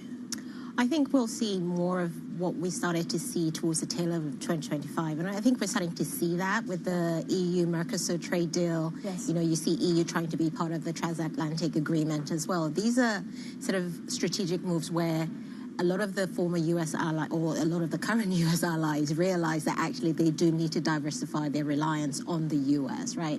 It's about that sort of stability in U.S. foreign policy. If I can't rely on you, then I must find a plan B. And we're starting to see that, and I think we'll see more of that. I'm very excited by that EU-Mercosur trade deal. I think that's very good for LATAM, you know, the Brazils, the Argentinas, the Paraguay. And that's good for both EU and Latin America. I think Canada is making the same sort of overtures as well, looking for ways to sort of expand its, or at least wean itself off the U.S. dominance. So I think we'll see more of that in 2026. But I think, as Ralph says, I think 2026 also is really about midterms for me. It's really about watching what Trump does for the midterms. And so all these affordability policies, this 10% cap on credit cards, you know, the housing thing, these are all things. And actually, in the grander scheme of things, some of the oil shenanigans that are going on with Venezuela and Iran goes back to that. He says he wants oil at $50 a barrel. All of that feeds into affordability and U.S. midterm. So I think that's probably a slightly more guiding star for me for 2026 in terms of how I think things evolve. But I think on the other side of that, I think EMs and other countries certainly would be looking to win themselves away from the U.S. sphere's influence as much as they can without antagonizing him. Okay, Ralph, very quickly, how do you play it on the currencies? Your favorite pairing? We've actually taken a ton of risk off the table on FX recommendations. So for the first time in a very long time, we're no longer short the yen. Right. What's big news? It is big news for us, given how out of consensus we have been on the yen for a long time. I think one of the things that we still like that's quite out of consensus is to be short the Aussie as the currency that is most exposed to any potential correction in risk assets. Thank you both for joining us. Ralph Preuser, they're head of G10 Rates and FX Research at Bank of America, and Amutunda Lawal, head of EMEA Corporate Credit and Emerging Market Corporate Debt at Barings. Coming up, a key supplier of munitions to Ukraine plans what could be the largest ever defense IPO. Details next, and this is Bloomberg.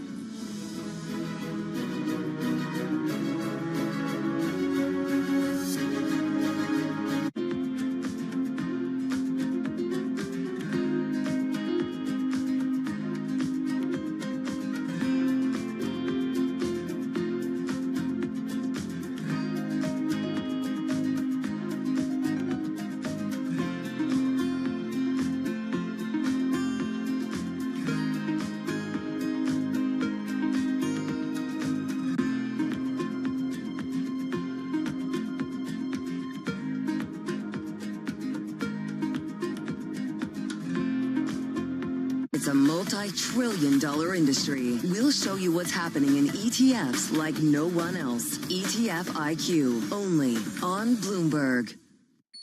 Asia is at the forefront of some of the world's biggest stories. I'm Sherrian in Tokyo.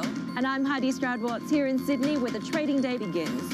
We're here in the center of all the action to get you set up with the numbers, news, and knowledge you need for the day ahead. The demand is indeed recovering. We've been waiting for this moment. The opportunity of a century. Join us on Bloomberg The Asia Trade. Weekdays only on Bloomberg TV. Context changes everything.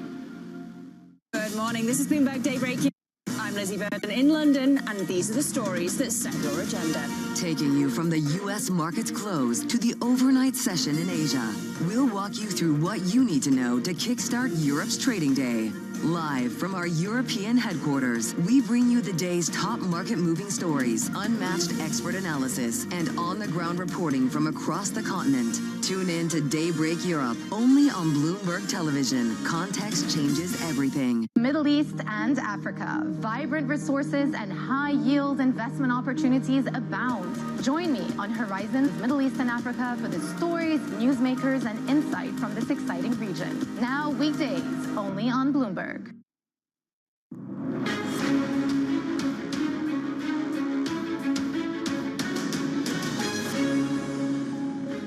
The The conversations that matter, the insights you need. This is The Pulse, and I'm Francine Lacqua here in London. Now, shares of the largest U.S. banks closed lower on yesterday, after JP Morgan 2 days ago issued an uneven earnings report. Despite some unexpected misses, Chief Executive Jamie Dimon sounded an optimistic tone on the broader American economy.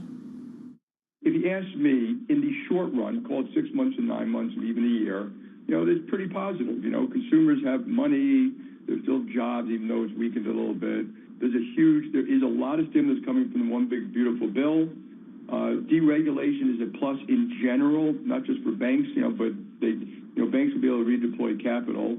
But the backdrop is also important, but the timetables are different. Geopolitical is an enormous amount of risk.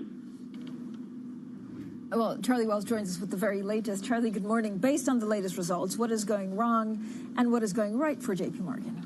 Well, Francine, if you take a look at this drop, it's pretty dramatic, and you start to wonder, aren't we in the middle of a banking rally? And basically, we went into this earnings season with a lot of optimism. We're entering it. We're kind of in the middle of it with some questions here. And I think one of the questions that was raised yesterday was about the positivity around investment banking income. At JP Morgan, there was a surprise drop in fees from debt underwriting. That really seemed to displease the market yesterday. There was a drop of over 2%. Analysts had been expecting growth of 19%. So that really ate into some of the sentiment around JP Morgan and the broader banking sector. But if you look at that report, it was mixed, right? So we had, misses on the investment banking front, but strength coming from those trading desks. So creating a more mixed picture as we get into the depths of this earnings season. So we'll get more bank results later, Charlie. What are analysts expecting? That's right, Francine. So I think the key question here as Citi, as Bank of America, as Wells Fargo start to report later today is, does this bank rally have legs? Because when you look back over the course of the past year, tuning out some of this noise that we've been hearing more short term, you do see that significant rally. You do see the KBW Bank Index of major lenders outperforming the broader market. Do we start to see some of these patterns, though, that could take steam out of it, particularly on that investment banking front? I think that is a key question analysts are going to be asking as these results start coming in. Charlie, thanks so much. Charlie Wells there with the very latest on U.S. banks. Now, the Czech defense firm CSG has confirmed plans to list in Amsterdam in what could be the biggest ever defense IPO. The company is a key supplier of munitions to Ukraine, so let's get more details with Charles Capel, Bloomberg's European Equity Capital Markets editor. Charles, thanks so much for joining us. So first of all, what's driving investor appetite to the listing, and how do current market conditions look like? Right. So the first side of this is that investors are really being driven by European commitments to further defence spending. There are billions of euros expected to be ploughed into European governments increasing their defence capabilities, restocking after supplying the war in Ukraine, and that is expected to continue for a long period of time, especially under this US pressure for NATO members to increase their spending. So that's driven a wider market uplift. The defence companies have been the darlings of European investors. Already this year, defence company shares are up 17%. They're up 100% over the last 12 months. So against that backdrop, CSG is looking to capitalise on that momentum, and coming to the market, they will raise new funds, but their main shareholder will also sell a significant amount of shares, which will, of course, put some cash in his bank. So, Charles, the company is also only planning to float about 15% of its shares. So how does that affect liquidity and valuations in the aftermarket? Okay, so then 15% is not a massive stake of the company, but the thing we need to remember is this is a really, really big company. Right. In previous reporting, we've heard that they're seeking a valuation of as much as 30 billion euros. So 15% of that then does get to some proper money. And there is a certain size of a deal that the market will take. Already it is relatively large. What we have seen in similar companies, and what we could see with CSG, although there's of course no guarantee, is that the shareholder may continue to sell down their stake as the months go on, and that would increase the free float. It would increase the liquidity in the trading. But importantly, if this does start to happen, then it could also introduce a bit of an overhang into the shares, the expectation that there will be more supply of shares into the market, which could temporarily depress the share price. As you said, no indication that the shareholder plans to sell more. Charles, thanks so much. As always, Charles Capel there, Bloomberg's European Equity Capital Markets editor. Now, coming up, the World Economic Forum outlines what it sees as the top risks for 2026. More with Sadia Zahidi, the WEF Managing Director, next. This is Bloomberg.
I just wondered if any of you had a perspective of the reason to, put some of that capital into women's sports. It's going to create you the fastest return. You will have so much success. If you look at the growth metrics of women's football, selfishly, in this country at the moment, it's phenomenal. We are the fastest growing sport on the planet.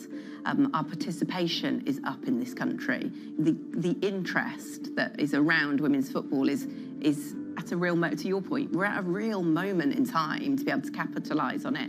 And if I was an investor looking to come into football in this country at the moment, I'd certainly be considering women's, because I don't have to invest an astronomical amount to become the best in the world, to really be put on the global stage, to be winning Champions League. Whereas if I wanted to do that in men's football in Europe, that's going to cost me a lot of money.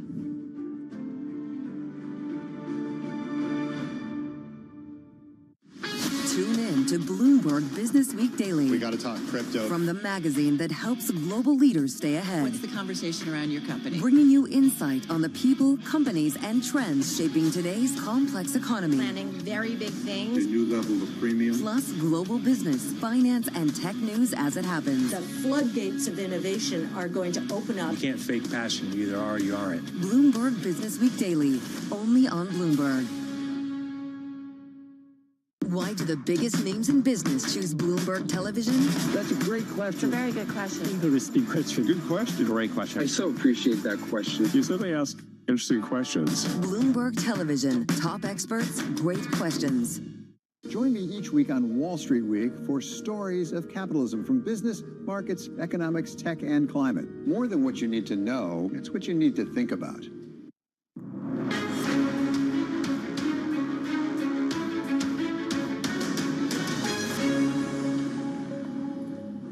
Good morning, everyone, and welcome to The Pulse. I'm Francine Lacroix here in London, and these are your top stories. The U.S. president hits back at criticism of the criminal investigation into Fed Chair Jay Powell. The Attorney General who subpoenaed him says no one is above the law.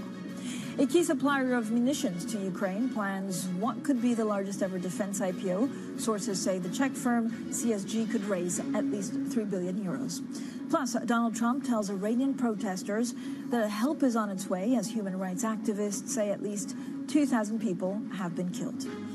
So let's stick with that story, and Donald Trump has called for anti-government protesters in Iran to continue saying he will act accordingly once he knows how many demonstrators have been killed. The region remains on high alert for another possible U.S. intervention.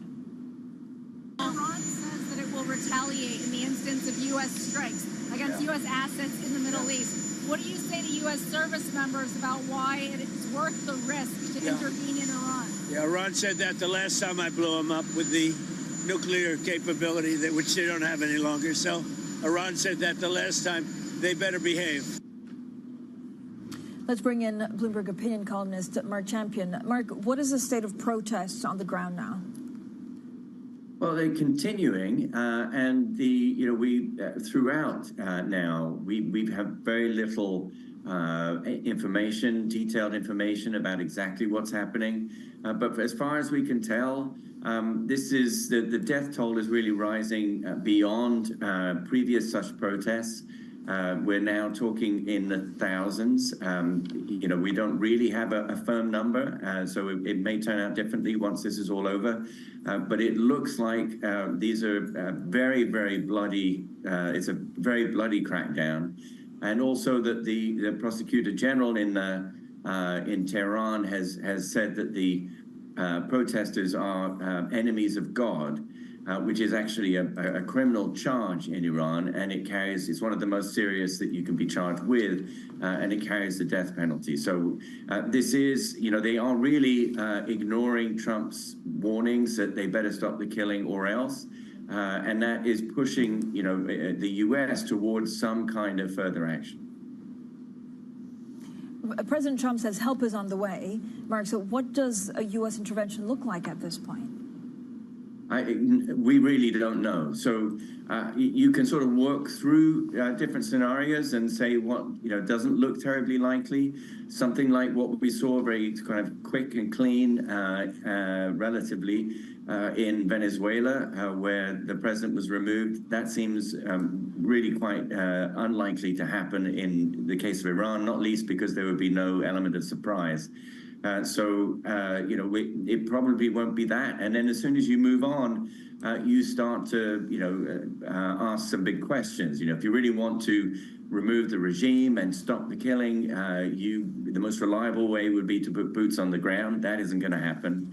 And then, what can airstrikes do? What can they hit that would actually stop the Revolutionary Guard? Would they be able to use some of the extraordinary intelligence that Israel has had in the past, not sure if it still has it now, as to the movements of Iran's leaders in order to target some of them? It's very hard to know until this unfolds.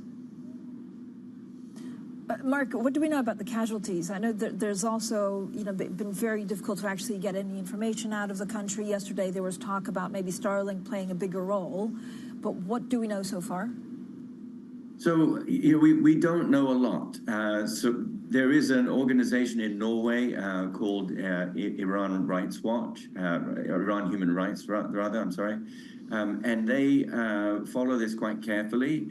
They acknowledge that it's much harder this time because of the difficulty in communicating, in getting the kinds of videos out that they've had before. But what they say is that they were able to get data from about 10% of Iranian hospitals and from around half the provinces. And from that, they were certain of 734 deaths as of yesterday. But they estimate, that based on that we are talking in the thousands, probably low thousands. Okay, Mark, thank you so much. Of course, we'll continue covering the story with Mark Champion, a Bloomberg opinion columnist. Now, geoeconomic confrontation is a top risk for the year ahead. That's according to the World Economic Forum's Global Risk Report, which is publishing ahead of the annual meeting next week in Davos. Sadia Zahidi, WEF Managing Director, told me what most surprised her in the report and how people are thinking about risk. I think it's become very clear that geoeconomics, geopolitical confrontation, this is really what's top of mind for 2026, but also for the next 2 years ahead. And what's been somewhat surprising is that people are more concerned about the turbulent outlook in the next 2 years and are, I wouldn't say sanguine, but a little bit more see that the outlook over the next 10 years could be more positive.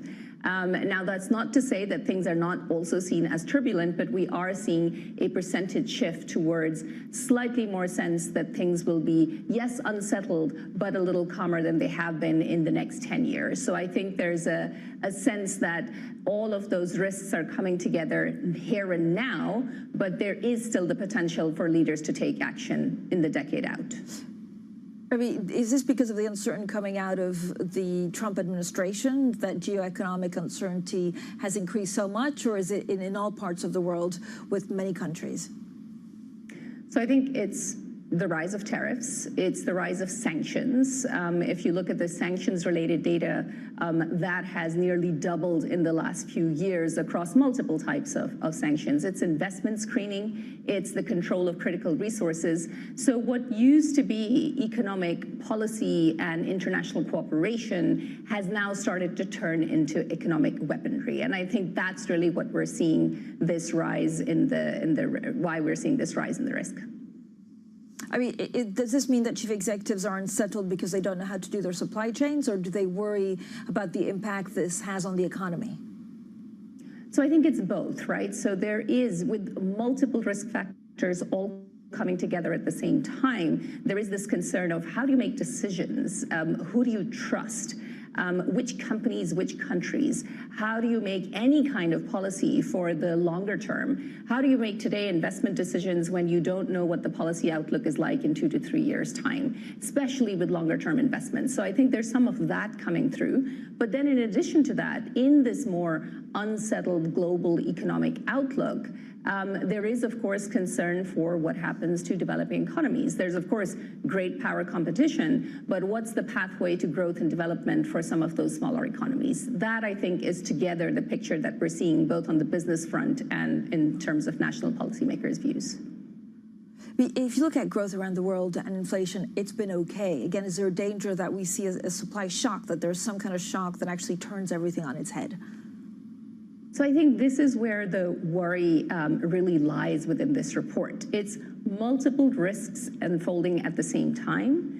But of course, much of this is in our control today, but the capacity for international cooperation is far more reduced than it has been during previous shocks and previous crises. So how would global leaders deal with a financial shock if there were to be one today? If some of the, and some of the economic risks have been the ones that have risen the most in the rankings, still in the mid-tier, in the between 10 and 20 in the rankings, but they've risen the fastest by 8 or 9 points over the course of the last year. So if there are growing concerns about asset bubbles or about inflation, does the coordination capacity still exist in the multilateral system and in global economic institutions?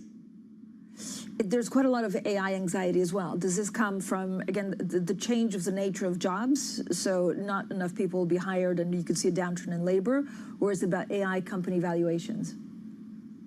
So this is the risk that shoots up between the 2 and 10 year time frame. And what that means is, in the next 2 years or so, no one is expecting that artificial intelligence is going to create major displacement across societies and economies. But when it comes to that 10-year outlook, there's a real sense that we don't have enough checks in place, there isn't enough governance in place, and those anxieties generally relate to, 1, labor markets and what will happen there, 2, societies. What does this does to misinformation and disinformation? And 3rd, how does artificial intelligence and geopolitical confrontation come together? And how does AI get deployed in defense systems? What does the future of work look like? And when you go around speaking to chief executives and heads of states, are they aware that it will largely depend also on their policy response, or are they leaving it to the tech companies? No, it's very clear from the risk report that number 1 most interconnected risks. So the risk that impacts everything else the most, number 1, inequality, number 2, the risk of economic downturn. And central to both of those is this point that you've made around unemployment and the future of work. That's what people are really concerned about. Will we start to see permanently K-shaped economies with some sectors doing well, other sectors not doing so well, and will AI actually supercharge that? So the way we're trying to look at this, including next week at our annual meeting, is take a much more scenarios-based approach. So not try to go for any direct A to B type of predictions, not try to look at this in terms of specific tasks and roles, but actually try to look at scenarios. And those scenarios will not only depend on how fast technology is integrated, it's also going to depend on how quickly people adapt. And that's where governments and businesses have to step in.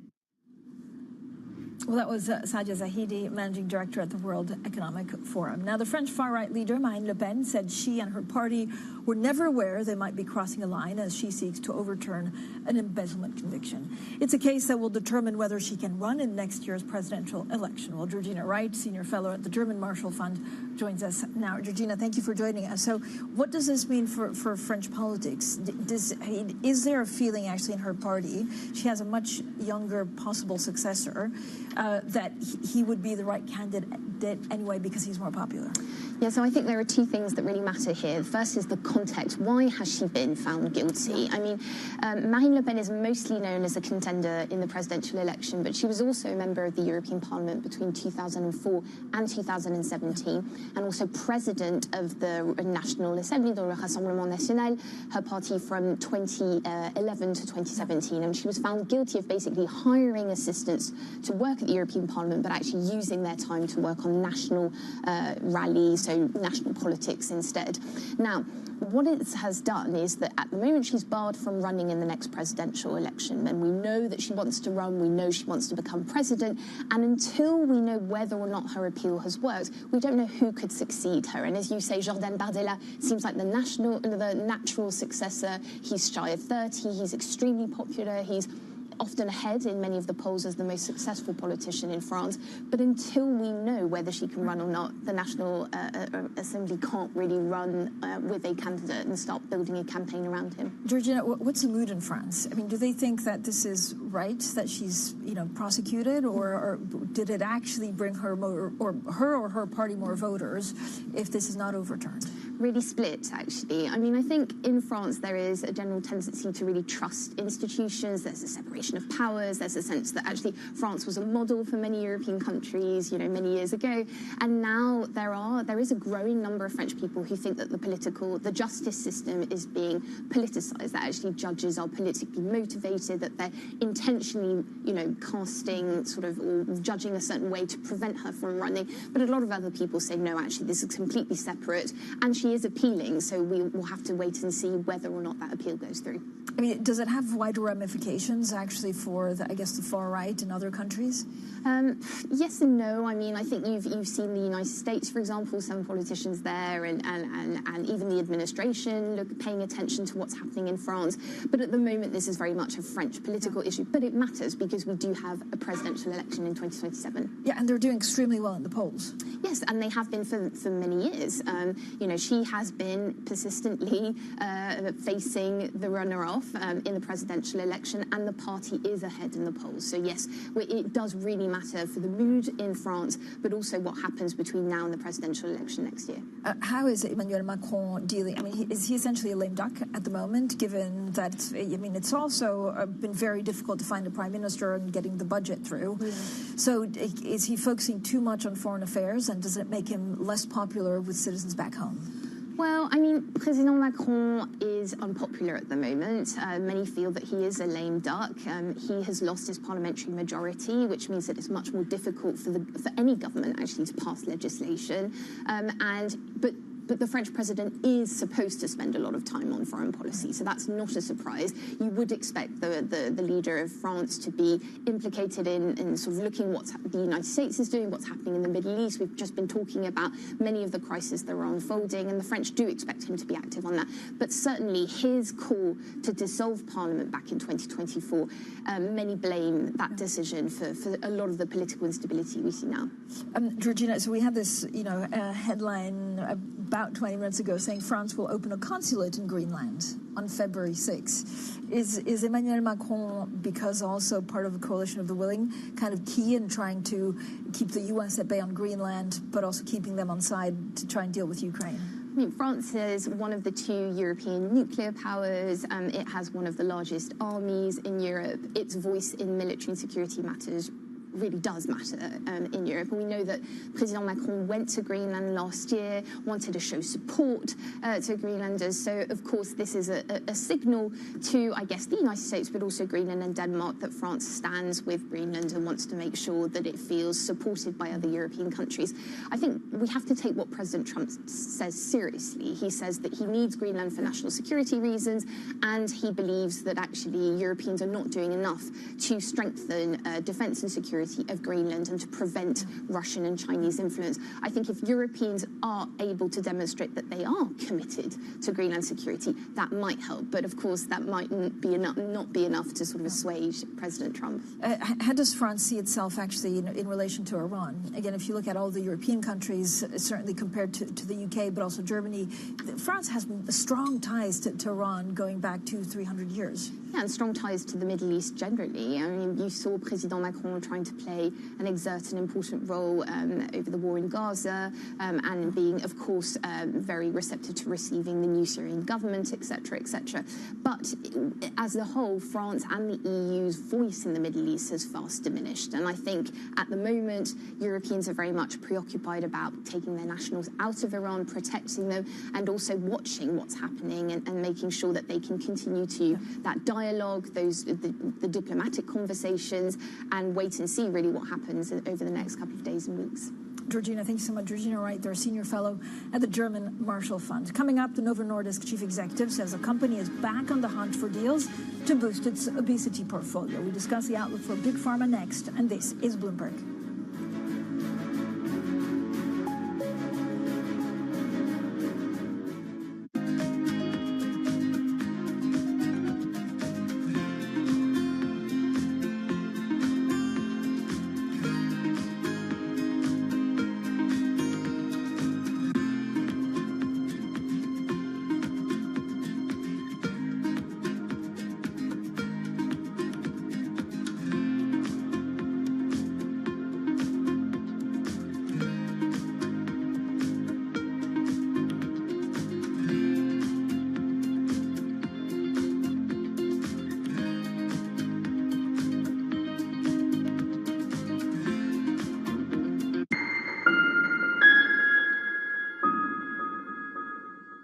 Know how the market day started. Find out how it finishes. Public markets to private markets. From the micro to the macro. Covering retail, entertainment, the business of sports. The supply chains, trade policy, how it all is impacting the U.S. equity market as we drive to the closing bell at 4 p.m. A holistic approach to covering financial markets. If it matters to your life, we're covering it. I'm Katie Greifeld. And I'm Romaine Bostic, and this is The Close. Live every weekday. Only on Bloomberg. Context changes everything. From the world of politics to the world of business, Joe Matthew and Kaylee Lines deliver news, insight, and analysis live 2 times a day, every trading day. Balance of Power at 1 and 5 Eastern, only on Bloomberg. The trading day is about to start. And you're already looking for that edge. The opening trade brings you everything you need to know as markets open across Europe. Let's talk about the significant risk transfers to find space in their balance sheets. Hedging some of that risk. You could look at it the other way. Obviously, this stuff is risk-weighted. I would much rather be long than be short. We're in a kind of sweet spot. Very, very strong alignment. 3 revolutions in one. I'm Guy Johnson. I'm Anna Edwards. And I'm Tom McKenzie. This is your opening trade. Every trading day, only on Bloomberg.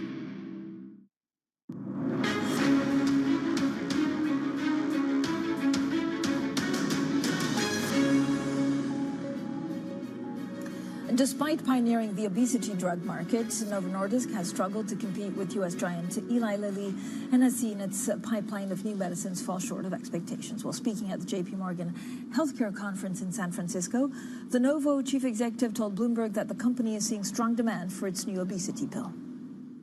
It's been really exciting to launch, and I think when you go around this Congress and hear the excitement externally, we are of course subjective, but externally everyone being excited about it gives you a good feeling. The uptake has been good, but it's really early days for me to go into the details of it.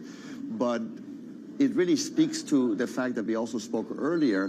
There's been a lot of people that are excited about GLP-1 category, weight loss, but did not want to take an injection. There's the taboo of injection, there's needle phobia, and they've been waiting. So we are super excited that we're finally having an offering for this large group of people that have been wanting a pill. And critically, you have a couple months here when it comes to Eli Lilly. They're slated to get approval sometime in the next couple months. How do you prevent your patients from switching to Lilly's pill, which I understand doesn't have exactly the same food restrictions as yours does, once that is on the market? A couple of points. When we started actually deciding how to go into the oral segment and decided that we should put our protein and peptide and encapsulate it and take that route, most people thought that this is going to be impossible. Scientifically, you don't find examples of a protein, large protein peptides going inside orally and not being dissolved by the enzymes of your stomach. We were able to do that magically, I would say. But now, of course, we're getting the fruits of that. We have, for the first time, the efficacy of our pill at 16.6% when you take the drug, being exactly equal to the pen version of it, the Wegovy pen, again at 16.6%. That, of course, is second to none. When you take a look at the data from all of our competition in late pipeline or early pipeline, no one has that efficacy. That, I think, is a big leap that we will talk to. Not least, of course, Wegovy pill also have the CV benefits that our competition does not have at this point. So I'm incredibly grateful for that. Now, you talked about restrictions. I think there's a lot of drugs that have restrictions, including our own diabetes version of this called Rybelsus, where we have 1.5 million patients on the product and not complaining whatsoever about that restrictions. We have this simple saying of sip and go. So I'm very thankful that we basically have been able to prove that on the market with Rybelsus, and I'm very optimistic that Wegovy pill will show the same. Mike Dustar there, the Novo Nordisk chief executive. Now, we will talk about drug pricing in a second with Sam Fazeli, but we have a little bit of news out of Japan. We know, we've been talking about it all week, that the Japanese Prime Minister wants, because of her popularity in the ratings, to dissolve parliament and go to elections. A lot of polls are saying that may be riskier than expected, but we understand that actually we will have more news on this on January 19th, but that the Prime Minister, Takeshi, said she will dissolve Japanese parliament soon. That is according to another Japanese political leader, Yoshimura. Now let's bring in Sam Fazeli, Director of Research for Global Industries and Senior Pharmaceuticals Analyst at Bloomberg Intelligence. So we're going back to obesity drugs and pricing in general. Sam, thank you so much for joining us. Look, the GLP-1 market remains one of the biggest topic for investors. All CEOs are talking about it. It's also changing the way that we consume food or that food companies are behaving. How crowded is this market now? Well, currently, Francine, there's two players, really, right? So you've got Novo Nordisk and Eli Lilly, and we know that one is edging the other one a little bit because of better efficacy, etc., and that's Lilly, of course. But it's not going to be long. So AstraZeneca, I think, is thinking of going into phase 3 this year with their latest assets, so give that another 2 or 3 years. Pfizer's talked about filing by 2028. So give it to the end of this decade, or maybe 2029, and we'll have several other products on the market. I mean, the Novo CEO says he's ready for a very big hunt for obesity drugs. Again, is this back to M&A, or I thought some of it was proprietary? I mean, honestly, we sat down with the team earlier and said, who's available out there? What is there out there to go and buy a big hunt? And I think what we're going to be looking for is other mechanisms coming in. Right. So let's say big, not in terms of $20 billion or $10 billion. Let's say big for in-licensing and bringing in new assets, new methodologies, new mechanisms that complement the current book of business. Okay. Talk to me about MFN. So first of all, this is the idea that America wants lower prices in drugs, right? Yeah. And we talked about this, and Johnson & Johnson's just announced a deal, AbbVie just announced a deal. We talked about this last week, I think, when we were sat together here again. And that dust has, to a degree, settled, and I think you hear that when pharma executives have been talking at the JP Morgan conference, that is not a focus anymore. And what's interesting is Albert Bourla said, what we're working on is deals like the one with UK, where they have promised to spend more money on drugs. Okay, that's interesting. MFN, most favored nation. So we put that behind us. What are you focused on then this year and next year? Is it drug discoveries? Is it M&A? Is it testing? So M&A is always a theme, right? Course. Because these guys are cash generative and they want to keep adding to the pipeline to reduce the risk of hitting a buffer at some point. What I think we're looking forward to in 2026 and definitely 2027 is a slew of data that's coming for assets that are going to be driving the promise that these companies are making. AstraZeneca's $80 billion, AbbVie, Novo Nordisk, all of these companies, Pfizer themselves, they have a lot of clinical data readouts. And we're going to be very busy in our team analyzing this data as it comes out. How competitive is it? Is it going to be a $10 billion, $5 billion, or $1 billion product? All right, as always, thank you so much, Sam, for joining us. Sam Fazeli, Director of Research for Global Industries and Senior Pharmaceuticals Analyst at Bloomberg Intelligence. Now, again, it is a big day for markets. It's also a big day in terms of geopolitics. If you look at the markets, they're kind of fishing around for news. U.S. stocks are extending some of the losses. Metals actually building on their blistering start to the year. Silver, I think, surging past $90 an ounce. Again, markets are looking at potential catalysts, including Wall Street bank earnings. We have a lot of Fed speakers today, producer prices, retail data, and a possible, I say possible because it could come, but it may not come, Supreme Court ruling on the Trump administration's tariff policy. So a lot to look out for today. Up next, Bloomberg Brief, and this is Bloomberg.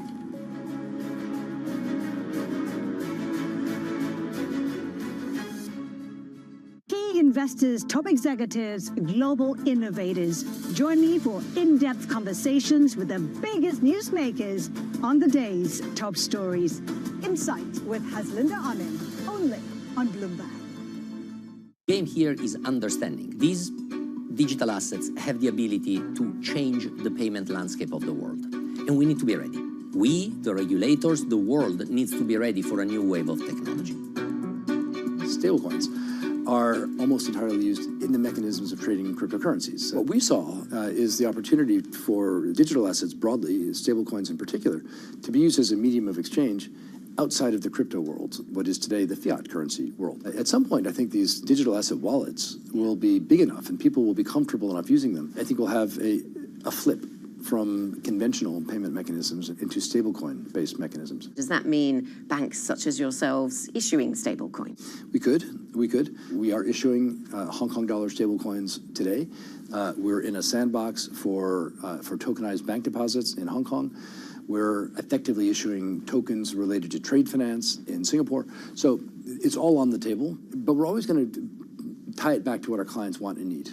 Because if we don't get that one right, the rest doesn't matter. The market capitalization of both type of instruments, crypto and digital assets, are both very low. Stablecoins today have $20 billion of flows a day. It's less than 1% of the flows of the payment system in the world. But because they have the ability to be very helpful in use cases, particularly in retail to begin with, but then potentially on the wholesale side, I think we will see a lot more of them. It's the world's second largest economy with a growing influence in global affairs. Bloomberg The China Show brings you the unmatched expertise you need to keep track of breaking news, in-depth market analysis, and the most influential newsmakers in and around China. We need to do more to engage the market more. We are risk on. I think we caught a little sweet spot. Massive savings right now. It's already a different game. Bloomberg The China Show. Weekdays around the world, right here on Bloomberg. Context changes everything. What is going to be the consequence for U.S. markets? We are seeing modest gains across European equity markets. Take a look at how we're faring when it comes to Asian markets.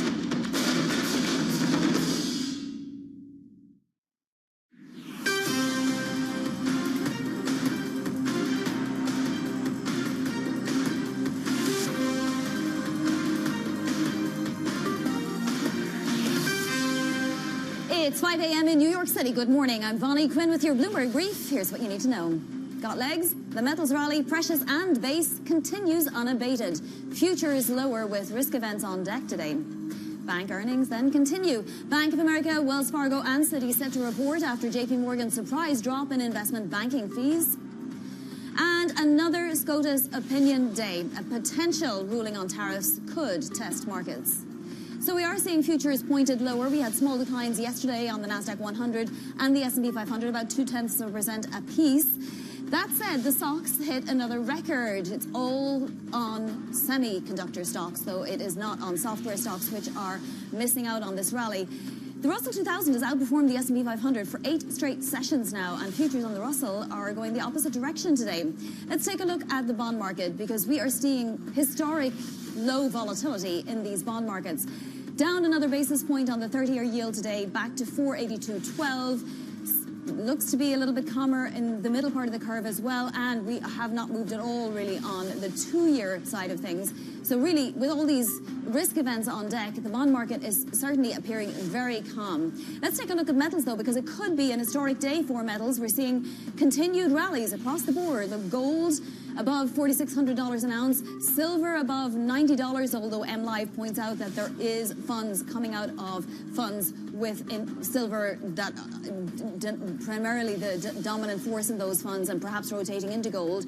We're seeing copper higher. We're seeing base metals like tin as well, also potentially setting records once again today. And Bitcoin was back above $96,000 a coin overnight. All right, lots to parse. First, though, let's get to some individual movers. Over to London and Chloe Melly. Chloe.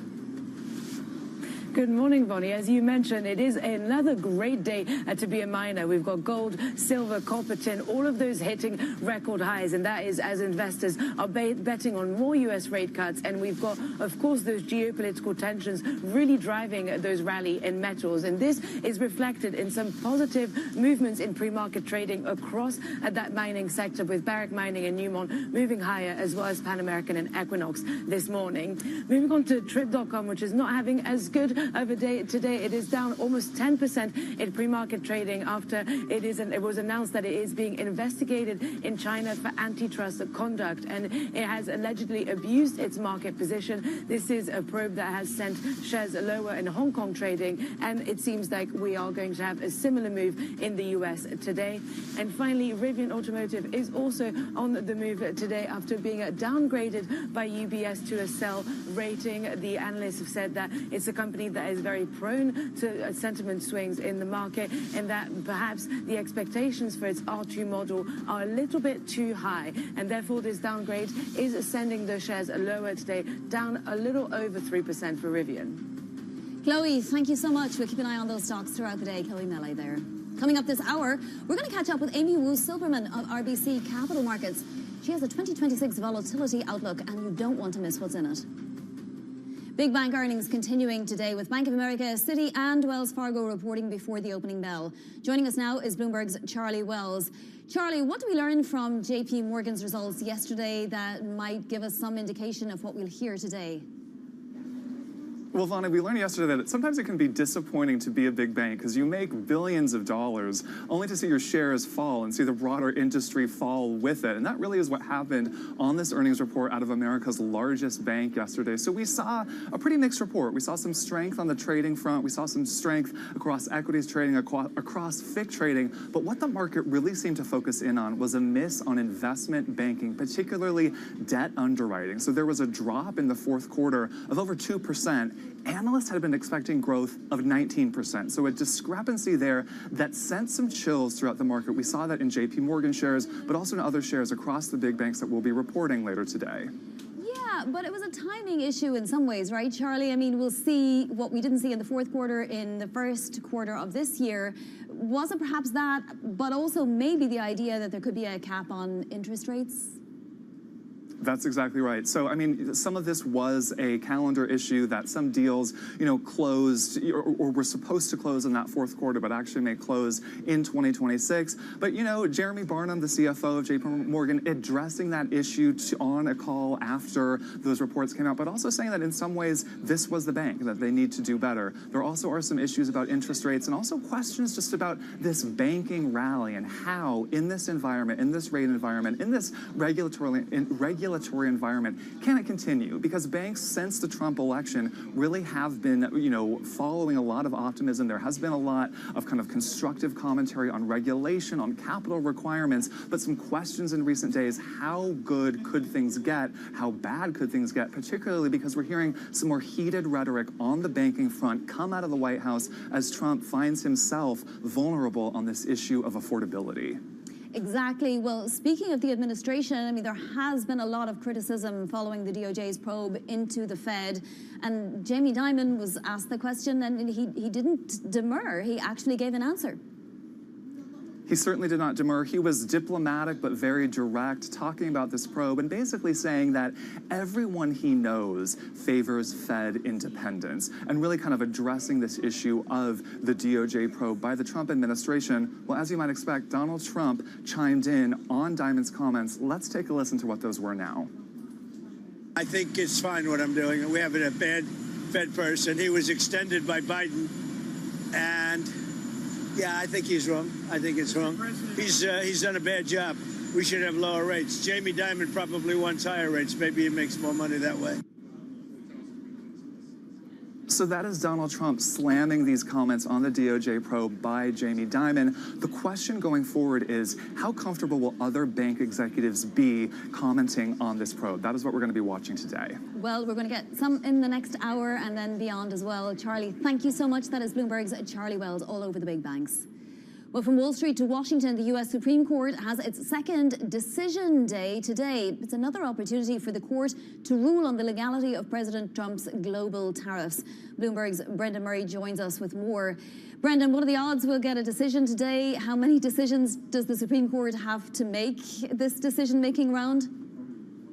Yeah, we don't really know. You got to put the odds at about 50-50, and the court doesn't release the agenda for its opinions in advance, so it's anybody's guess whether it's going to come today. They also have oral arguments today, so perhaps the agenda is quite full and we won't get a decision, but all eyes are going to be fixed on the bench at 10 a.m. in Washington to see if they do hand down this decision. President Trump was pulling no punches. He said that in his comments in Michigan yesterday that if you are anti-tariff, then you are pro-China. So he's really broadened out his use of tariffs, not only against America's trading partners, but also in the geopolitical realm, like we've seen with his 25% tariffs on the trading partners of Iran most recently this week.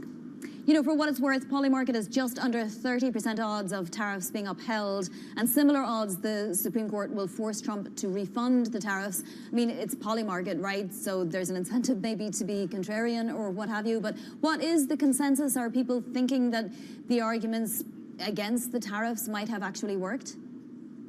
Yeah, the Bloomberg intelligence number puts it at 60% that the president is going to lose this case. So there could be some sort of mixed decision where they allow the fentanyl tariffs falling under the sort of national emergency rationale for tariffs. Those tariffs are currently on China, Canada, and Mexico, while striking down the other broader tariffs on all the other trading partners. So there definitely seems to be a sense that based on the oral arguments that we heard back in December, that the justices, at least a majority, a small majority perhaps, we're leaning against the arguments the government was making back during the arguments, and that's how this next decision will be delivered. This super majority, the super conservative majority, going against the president in a rare case, trying to restrain his authority. You know, the tariffs obviously having major impacts on other economies. So a BOE policymaker saying it's lowering UK inflation, for example. And then we got China trade surplus data. $1.2 trillion worth of a trade surplus last year, a huge size of surplus. But the US share of China's total exports was at an historic low of 11%. So where is it all coming from? Yeah, exactly. So on one hand, you could say that the Trump administration's tariffs, especially those targeted at China, are doing what they expected they would do, and that is reduce the bilateral trade relationship in goods. That's definitely happening. But what we're seeing is in these numbers today is that those exports from China are going to places in the EU. They're coming to the UK. Though both of those economies saw their imports from China go up about 8 or 9%, and so China's finding other markets for the goods that are not going to the U.S., and so it remains the manufacturing hub of the world until the U.S., as Trump would hope, can try to reshore some manufacturing and create the sort of factory jobs that he promised in his campaign. Yeah, it's really quite incredible. What's also incredible is that we're not getting that much movement on any kind of agreement with India, but we do know that Marco Rubio is holding talks with the foreign minister. Anything to expect? Yeah, the India deal with the U.S. has been close for months now. It's one of those ones that the tariff on India imports into the U.S. is a very high 50%, and that's tied to India's purchases of Russian oil. So both sides want to get that done. India is notoriously a difficult country to negotiate with. They have a huge agricultural domestic constituency that they're trying to protect from the world market. So it's been been a painstaking process between the U.S. government and India. They think they're close, but all trade deals are close until you get down to the final nitty-gritty details, which are really the hardest to get over the goal line. Yeah, exactly. Brendan, thank you so much. Our trades are there in London. Brendan Murray. Now to other top stories trending on the terminal this morning. BP says it expects to take as much as $5 billion in write-downs for the fourth quarter from its energy transition business. This comes just weeks after replacing its CEO as it strives for a turnaround. The oil giant also flagged weak oil trading and flat production for the fourth quarter ahead of earnings next month. Sources tell Bloomberg that Netflix is working on revised terms for its Warner Brothers bid and has discussed making an all-cash offer for its studios and streaming businesses. The changes are designed to speed up a sale that could take months to close. The current offer includes a mix of cash and Netflix stock. And Chinese stocks reversed gains and are dropping after authorities tightened rules on margin financing, signaling unease over the pace of this rally. Under the new rule, investors must now provide margin equal to the full value of the securities they buy on credit. That's up from the previous 80% threshold. Coming up, the death toll in Iran is rising as the crackdown on protests continues.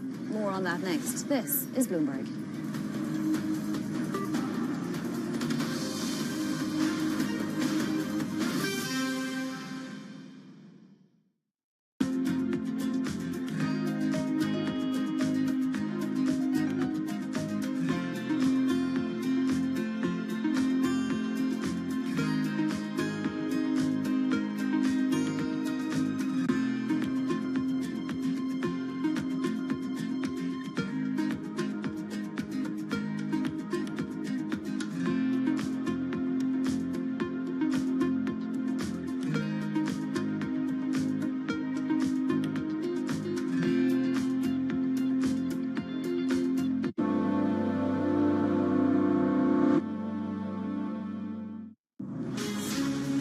From the beating heart of global finance, economics and politics, and wherever newsmakers are moving markets, Bloomberg brings you conversations that allow for deep discussions and important insights. What do you think the future is for inflation? Is this a new normal? Are markets too optimistic? How do you worry about the things that are outside your control? How does the current fighting completely stop? I'm Francine Lacroix, and this is The Pulse, every weekday only on Bloomberg. At a time when policy in Washington is driving Wall Street, we draw a distinction between the rhetoric and the action, bringing you market-moving guests and original reporting. This is Bloomberg Surveillance. Bringing you up-to-the-minute geoeconomic news whenever and wherever it happens. I'm Vonnie Quinn in Sao Paulo, Brazil, and this is Bloomberg. Welcome to the world of decentralized finance. Why is it that NFTs have not recovered in the same way that, say, Bitcoin has? Bloomberg is covering all things crypto. It's a pretty spectacular story. The people. This is the future. This is the 21st century economy. The transactions. It snapped up nearly $1 billion of Bitcoin. And the technology. We need to build a digital Fort Knox. That gives people financial freedom, and that's a wonderful thing. That's extraordinary. We ride the wave that is Bitcoin. Bloomberg Crypto, Tuesdays only on Bloomberg.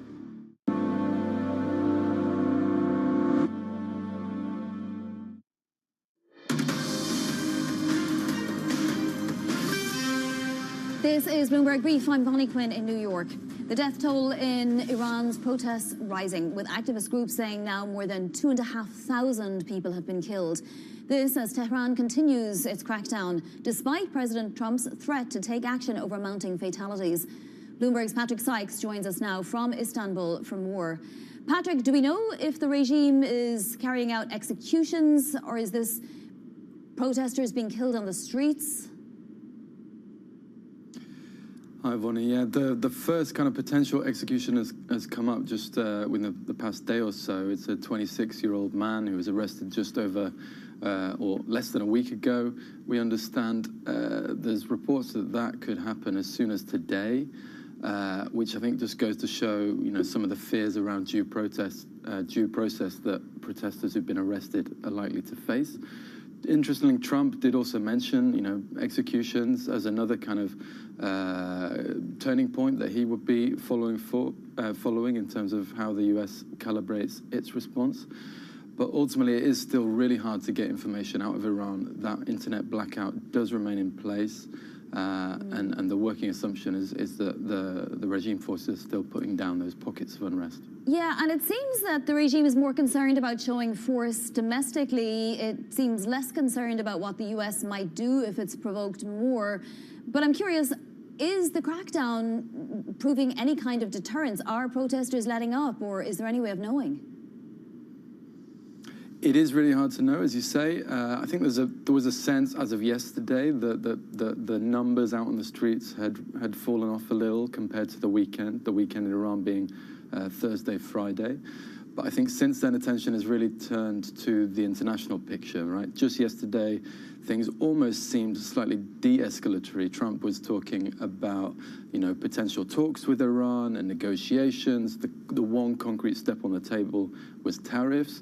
But then later that day, he talked about, he encouraged Iranians to get back out on the streets, to take over institutions, a really important part of the regime's kind of cohesion. And so that moved things back into escalatory territory. And today, regime officials doubling down on that rhetoric. For them, this is terrorism. It's instigated by the US and Israel.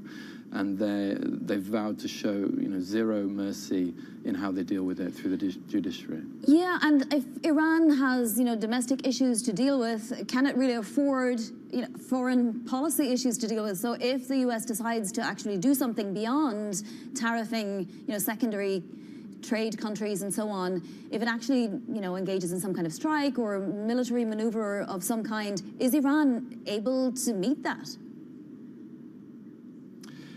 So on the domestic side,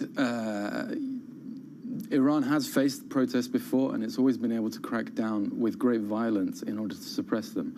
What we are seeing, though, is that these are happening at increasing frequency. So if these are to fizzle out now, then the fear is that it will bubble up again in weeks, months, years to come. Internationally, though, that is still the wild card.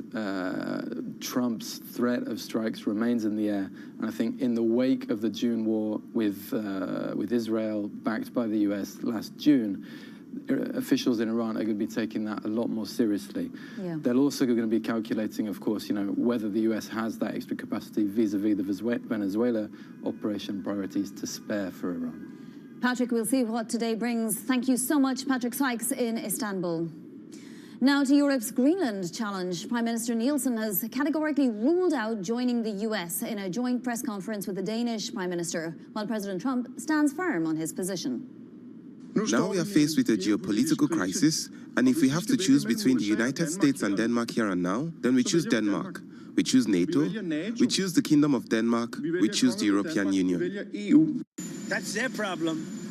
That's their problem. I disagree with them. I don't know who he is, don't know anything about him, but that's going to be a big problem for him. The remarks coming ahead of a high-stakes meeting of Danish and Greenlandic foreign ministers with U.S. Secretary of State Marco Rubio and Vice President J.D. Vance later today. Let's bring in Bloomberg's Copenhagen bureau chief, Sarah Scholen, for more. Sarah, Greenland obviously coming out now and categorically saying, look, we are at one with Denmark on this. We want to stay, a territory of Denmark, and we want really nothing to do with the United States. But President Trump didn't seem to even know who was speaking. I mean, it speaks a lot to the president's, ignorance on the issue. Absolutely, and that's obviously something that's been pointed out a lot in Danish media today. As you can probably imagine, all the Danish news channels, they're focusing on this meeting. It is quite a high-stakes meeting, and when you hear something like that from President Trump, it makes the Danes and the Greenlanders really wonder, do you even know what kind of territory you're trying to take over if you don't know who the Prime Minister is? We're obviously seeing a lot of this as threats, but both the Greenlandic and the Danish foreign ministers that are going to Washington, they are going there as a united team to really try to diffuse these threats. So they seem to think that there's a diplomatic solution. President Trump seems to think there's, a money solution that anything can be bought. And we'll see what happens. But this is turning into a problem for NATO as well. How is Greenland, upping its relationship with NATO countries in order to try and stave off any kind of threat? There's been for a while, the Greenlandic populations has really stressed they're not Danish, they're not American, they don't want to become American, they're Greenlanders. But what we saw yesterday and what we've seen in the past few days is that the Greenlandic government is really throwing its weight behind being Danish, being part of NATO, talking of that relationship and really stressing to everyone, potential aggressors, that if an attack on Greenland will also be attack on NATO because of the Danish membership of NATO and the security umbrella. So the Danish Prime Minister, Mette Frederiksen, is trying to cast this as not just a land grab by the US, but something that must be protected for international law and order to prevail, to protect smaller states. Denmark is a tiny country in the global context. Greenland are in even smaller territory. So if you have a big superpower just coming in and grabbing that, where does that leave any other small state? And that's really the issue that the Danes and the Greenlanders are trying to drum up now. All right, Sarah, thank you so much. Sarah Scholen there in Copenhagen. This is Bloomberg.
Rodriguez. And I'm Jason Kelly.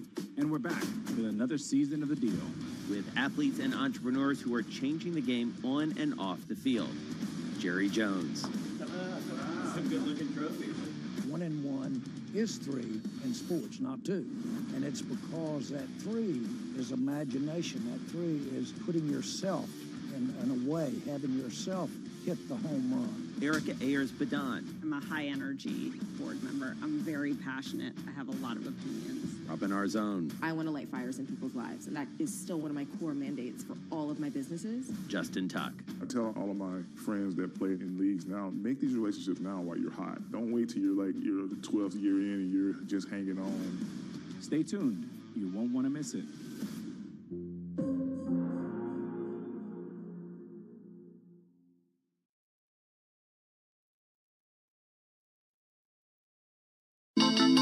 The countdown is on. Everything you need to get the edge at the end of the market day. Get ahead of tomorrow's trading with The Close. Weekdays on Bloomberg. Context changes everything. Africa, a region rife with potential for growth and opportunities, but not without its challenges. Bloomberg highlights the biggest stories, interviewing key players, and reporting on the issues impacting the region. Join us as we get to the heart of African business, politics, and economics, and ask the question, what's next? I'm Jennifer Zabasaja, and this is Next Africa. New episodes every month, only on Bloomberg.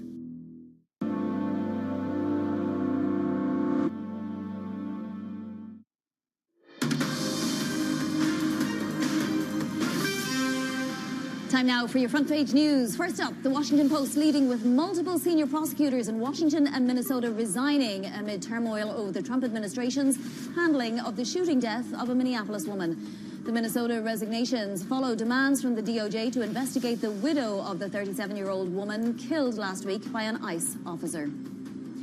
Next up, on the Wall Street Journal, President Trump criticizing a group of U.S. attorneys at a White House event, calling them weak and complaining they weren't moving fast enough to prosecute his favored targets.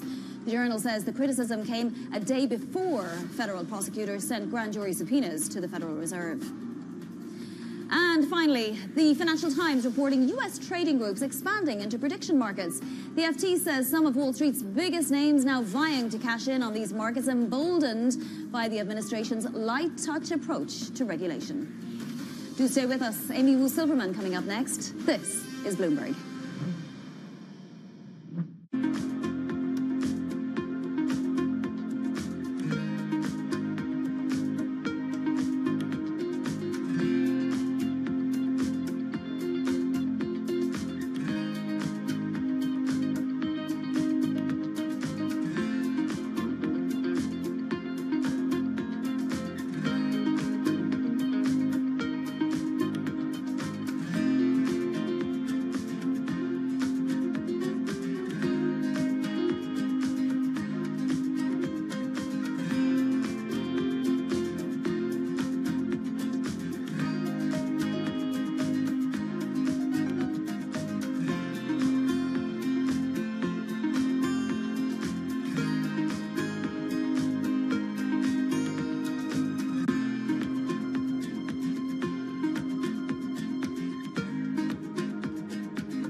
Such an incredibly exciting moment with AI. It is really the most profound technology of our lifetimes, and I think it has the potential to help us rethink literally everything.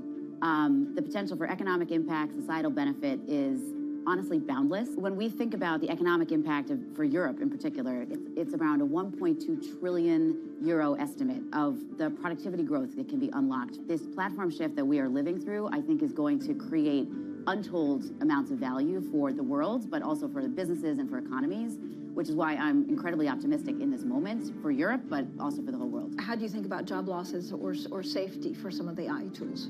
You know, I hear the anxiety, and I understand the anxiety about jobs. I think that we are certainly going to live through a massive transition about how people learn to work alongside these tools. I mean, the reality is I do think there'll be some number of jobs that are displaced. I think it is a smaller number maybe than some anticipate. We estimate it's around 7%. And I think what's important is that we have programs that help those 7% transition into new fields of work. I think what is more likely is that most of us are going to learn to work alongside these tools. So we estimate about 2/3 of us. If you think about the tasks you do in your daily life, when you look at every industry, there are administrative tasks that are happening everywhere, and that's what AI is most helpful in improving.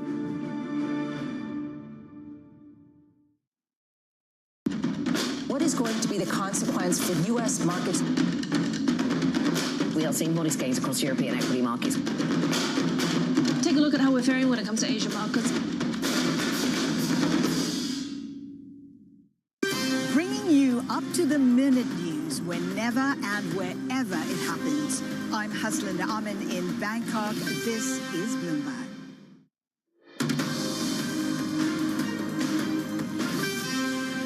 It's 5:30 a.m. in New York City. Good morning. I'm Vonnie Quinn with your Bloomberg Brief. Here's what you need to know. Got legs? The metals rally. Precious and base continues unabated. Futures lower with risk events on deck. Bank earnings continue. Bank of America, Wells Fargo and Citi all set to report after JP Morgan's surprise drop in investment banking fees.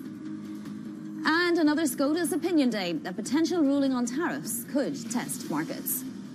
So we have futures pointed lower and losing some steam now, actually, after the S&P and the NASDAQ were both down about 0.2% yesterday. The Russell 2000 has also reversed course. It was higher earlier. We have seen the Russell 2000 see 8 straight days of outperformance to the S&P 500. When we see a 9th, we'll see today. The SOX index also did hit a record yesterday thanks to chips, far outperforming software. In terms of the bond market, not that much movement there. The long end coming down just a little bit, about 2 basis points now. We're below 483. All the action right now is in metals, in line for an historic day. We have silver above $90. We have gold above $4,600. Copper well above $13,000. Tin is soaring as well. And then the Bitcoin rally is back, it seems. Bitcoin at a 2-month high wiped out $600 million in bearish crypto bets overnight, with the coin now above $95,000 a coin. Let's get to some individual movers now this Wednesday morning. Here's Chloe Melly. Good morning, Bonnie. It's a great day to be in the mining business, and we are seeing some green across the board there for miners this morning. We've got gold, silver, copper, tin, all of those hitting new records. Investors are betting on more rate cuts in the U.S., and then we've got geopolitical tensions and concerns around threats to the Fed's independence really driving as well that precious metals rally in particular, and therefore we are seeing all of those miners moving higher today, all of them in the green. On the flip side, this risk-off sentiment in the market, this rush towards safe havens, all of that is actually translating into a little bit of weakness for the Magnificent Seven this morning, with Meta in particular dragging the rest of those big tech peers and down about 0.7% this morning. And so we are seeing some red across the screen there for big tech. And finally, Trip.com is also having a little bit of a struggle this morning, down almost 10% because it is being investigated in China for antitrust conduct. It has allegedly abused its dominant market position, and we have seen already shares in Hong Kong trading edging much lower, and we are probably going to be seeing the same in US trading this morning. Chloe, thank you so much. Chloe Melly there for us in London. After seeing what she called shadow hedging into the end of last year, RBC's Amy Wu-Silverman has some predictions for the new year. She writes this in her 2026 volatility outlook. So, we'll see a YOLO, FOMO, MOMO options craze in an unexpected industry. There'll be opportunities to rent the rally in trades like small caps. It's going to be something shiny that's going to take out retail, not something scary. And gold continues as the hedge of choice. Amy is head of derivative strategy at RBC, and she joins us now. Just on the last one first, Amy, the metals rally that we're seeing right now, is that more indicative of the moment we're in and perhaps what's to come than, say, vol markets? It certainly is. This is something we wrote about in the 4 predictions you just mentioned for volatility in 2026, Vonnie. And as it specifically relates to gold, you know, the first question I get whenever there's any rise in geopolitical tension from investors is, what can I do about it? How can I play it? And when you look historically, especially in the last 5 years, the biggest knee-jerk reactions tend to be in flight to safety trades like gold. And we've seen far more dispersion on the index side in S&P, which has actually made gold and gold upside a better hedge than some of your S&P products right now. Yeah, I mean, it's fascinating because our MLive team overnight was writing about how so much is actually coming out of silver-denominated funds at the moment and maybe going into gold. So gold does seem to be, as you say, the hedge of choice, but how much can that continue? And is it institutional investors that are using gold? Yeah, it's a good part of it. And part of what's happened is you think about other areas that investors typically hedge. So just to give an example, you know, some think about Bitcoin as your digital gold, but when you actually run the realized correlations, it's behaved much more like a risk-on asset. And then let's take something else like an S&P put or a VIX call, which investors also use to hedge.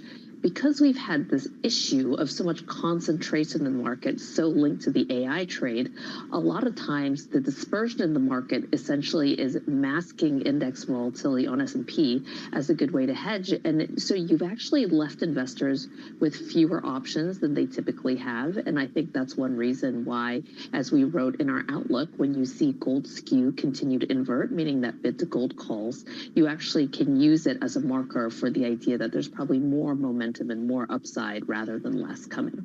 So you made mention of it there, the VIX, it's around 16, has been for several days. Dan Curtis pointing out this morning that the MOVE index saw its 6th lowest close yesterday since 2021. I mean, are vol markets further out maybe showing us more of what's scary underneath the surface? Is it just sort of prompt volatility that's calm? Yeah, that's a great question. So I would say 2 things. The first is you're right. Term structure is steeper, and that just simply means that when you look at a comparison of near-term volatility relative to longer-term volatility, we have seen longer-term volatility buckets pick up because a lot of the geopolitical tensions, a lot of the issues that are there, they don't have a timeline, unfortunately, or it's something that can be can-kicked, so it makes it very difficult short-term for investors to monetize. But the second thing I would say is, you know, you and I have talked about this idea that the market has been a little bit like a paddling duck, meaning you don't have very high headline VIXs. You still have a sub 20 VIX, but underneath the surface, you are getting those rotations. That was another pillar of our volatility outlook, which is, there is going to be this desire to rotate out of your AI names, out of your heavily concentrated names, and try to see if small cap or value or equal weighted S&P has more of a shot in 2026. Yeah, that was fascinating, I thought. How are investors at the moment hedging policy credibility, right? Because we had the DOJ subpoenas, it moved markets a little bit, but they didn't go crazy. But then you had bank earnings disappointing, and banks, at least JP Morgan has been selling off for the last couple of days, and it wasn't just on the earnings, it was also on the idea of interest rate caps, credit card interest rate caps too. Yeah, so I think for the last thing you spoke about in terms of financials, those you can do more sector and idiosyncratically. So, you can hedge JP Morgan specifically or use the KRE or XLF ETFs, especially if bank earnings go into full swing. But the second aspect, which is kind of just these longer term bubbling tensions in the market, I would say the market has become very inured to them. And there's a little bit of a degree of, look, I'm just going to ignore them until there's actually something happening. And a lot of investors, when I question them further on why this is the case, they point to an example like Ukraine, where, of course, there's been this devastating human toll. But when you look at the market reaction, apart from kind of the knee-jerk reaction, Bonnie, that happened the first few weeks, it really hasn't made that much of a net impact in terms of hedges. And that's what investors have to be careful of, which is there are all these Fed independence questions, there are these geopolitical risks, but ultimately, does that impact the market or does that not? Because that's what you need to monetize those hedges. Yeah, as you've been saying for months, that wait-and-see stance seems to be still in place. You mentioned that the retail demand will finally be taken out by something shiny, not by something scary. And this is something that's sort of been a foundation of this market. Every time we saw a drawdown, the retail investor came right back in to buy it. What will the shiny thing be? What do you mean by something shiny? So this I put in as our prediction because it's kind of the question I get the most often, which is retail has constantly been stepping in and buying the dip. They won the round April 2nd with Liberation Day when investors on the institutional side panicked and sold. They stepped in. And so the question I constantly get from institutional investors is, look, what, if anything, makes retail stop being the support in the market? And so my answer was it could be something shinier, not something scarier. And the shiny thing could be prediction markets, which have grown. You've seen so much outsized growth there. It could be, more of a flurry into cryptocurrencies. And my point just being that when you look at retail investors, they're not regulated in the same way. They don't have to meet certain benchmark requirements, and they really have a little bit of this gambler's mentality, which if you think about prediction markets is, right up their alley. And so I think it's just going to be this mass of choices which could start to dilute the effect, not necessarily, some 3 to 5 standard deviation drawdown in the market. Amy, wonderful to have you as always, and a fascinating set of predictions for the year. Amy Wu-Silverman there of RBC Capital Markets. Now to other top stories trending on the terminal this morning. BP says it expects to take as much as $5 billion in write-downs for the fourth quarter from its energy transition business. This comes just weeks after replacing its CEO as it strives for a turnaround. The oil giant also flagged weak oil trading and flat production for the fourth quarter ahead of its earnings release next month. Sources tell Bloomberg that Netflix is working on revised terms for its Warner Brothers bid and has discussed making an all-cash offer for its studios and streaming businesses. The changes are designed to speed up a sale that could take months to close. The current offer includes a mix of cash and Netflix stock. And Chinese stocks dropped after authorities tightened rules on margin financing, signaling unease over the pace of the rally. Under the new rule, investors must now provide margin equal to the full value of the securities they buy on credit. That's up from the previous 80% threshold. Coming up, the U.S. Supreme Court set for another opinion day on President Trump's tariffs. That's next. This is Bloomberg.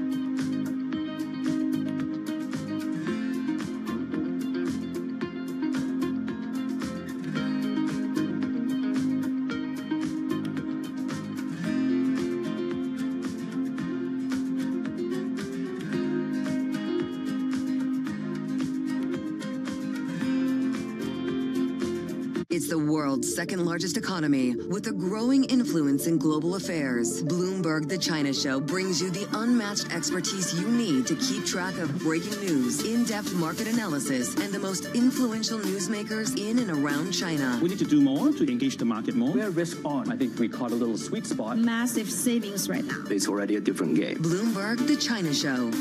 Weekdays around the world, right here on Bloomberg. Context changes everything. The key issue right now for us in the diamond space is the declared divestment of Anglo from GBS. And as you know, Anglo holds 85% stake in GBS. Botswana, the government of the Republic of Botswana holds 15%. We are resolute now, and we've communicated a firm intention to increase our stake in GBS to a controlling stake. We have lined up a number of potential collaborators with us, if I may put it that way. We have targeted funders, we have parties, we have the Oman Sovereign Wealth Fund, we have others who are willing and ready.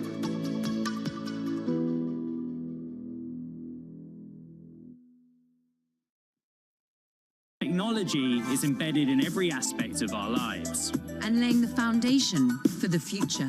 From finance to defense, AI to entertainment. And from the road to the stars. Bloomberg brings you the latest stories of the people and companies pushing the tech sector to new frontiers. And the politics that shape global tech markets. I'm Caroline Hyde in New York. And I'm Ed Ludlow in San Francisco. Watch Bloomberg Tech every weekday. Only on Bloomberg Television.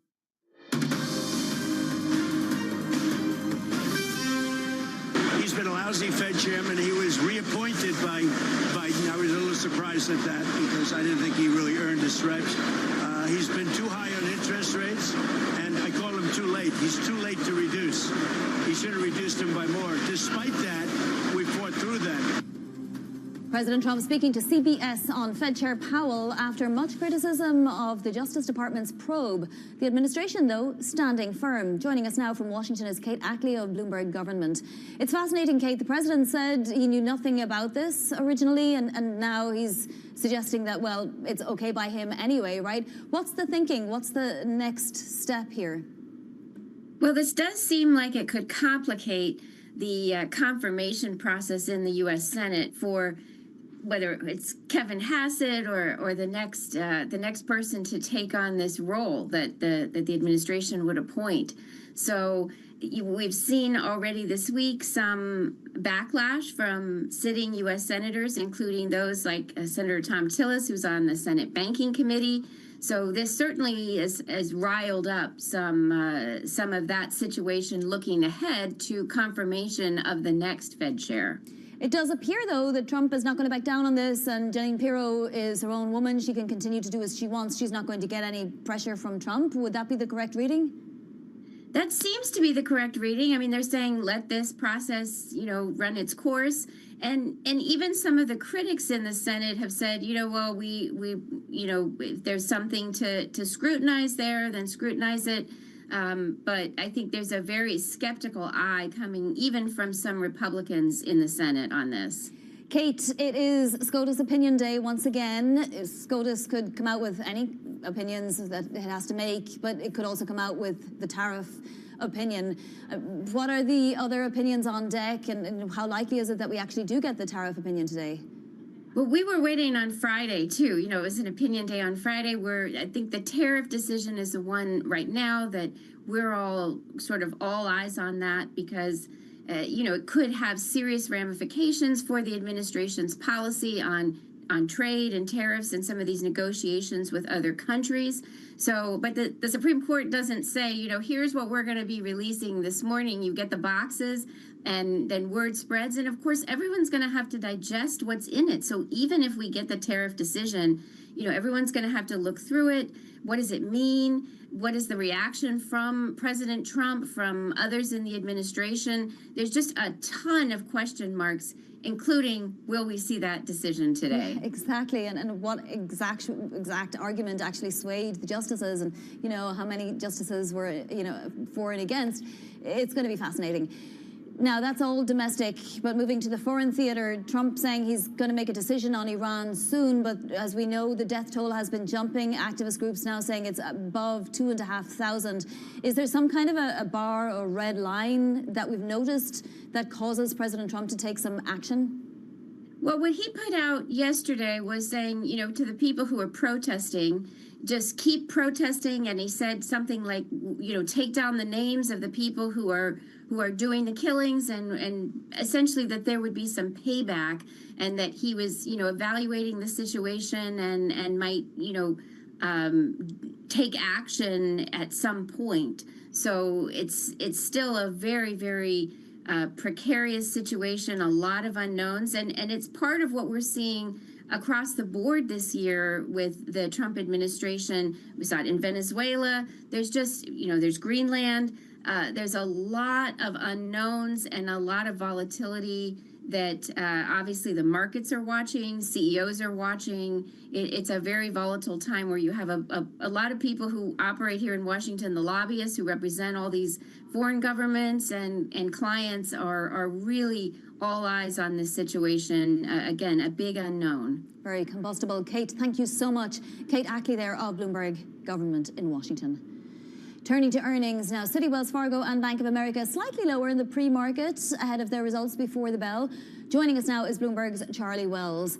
So JP Morgan came in, it blew away estimates by some metrics, and then, you know, investment banking fees were down, Charlie, and the stock plummeted. What's foremost in investors' minds when it comes to today's bank earnings?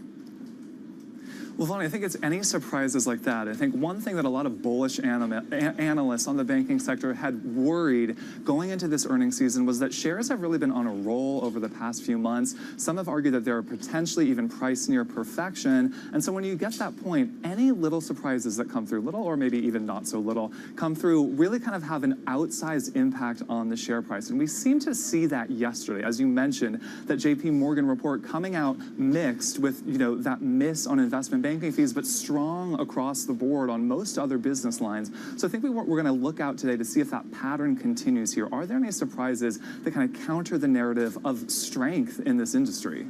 Yeah, I mean, we'll be looking especially for debt underwriting, I suppose, after JP Morgan's comments yesterday, and I suppose any political comments. I mean, Jamie Dimon doesn't seem to mind weighing in on politics, but perhaps the others will be a little bit more reticent.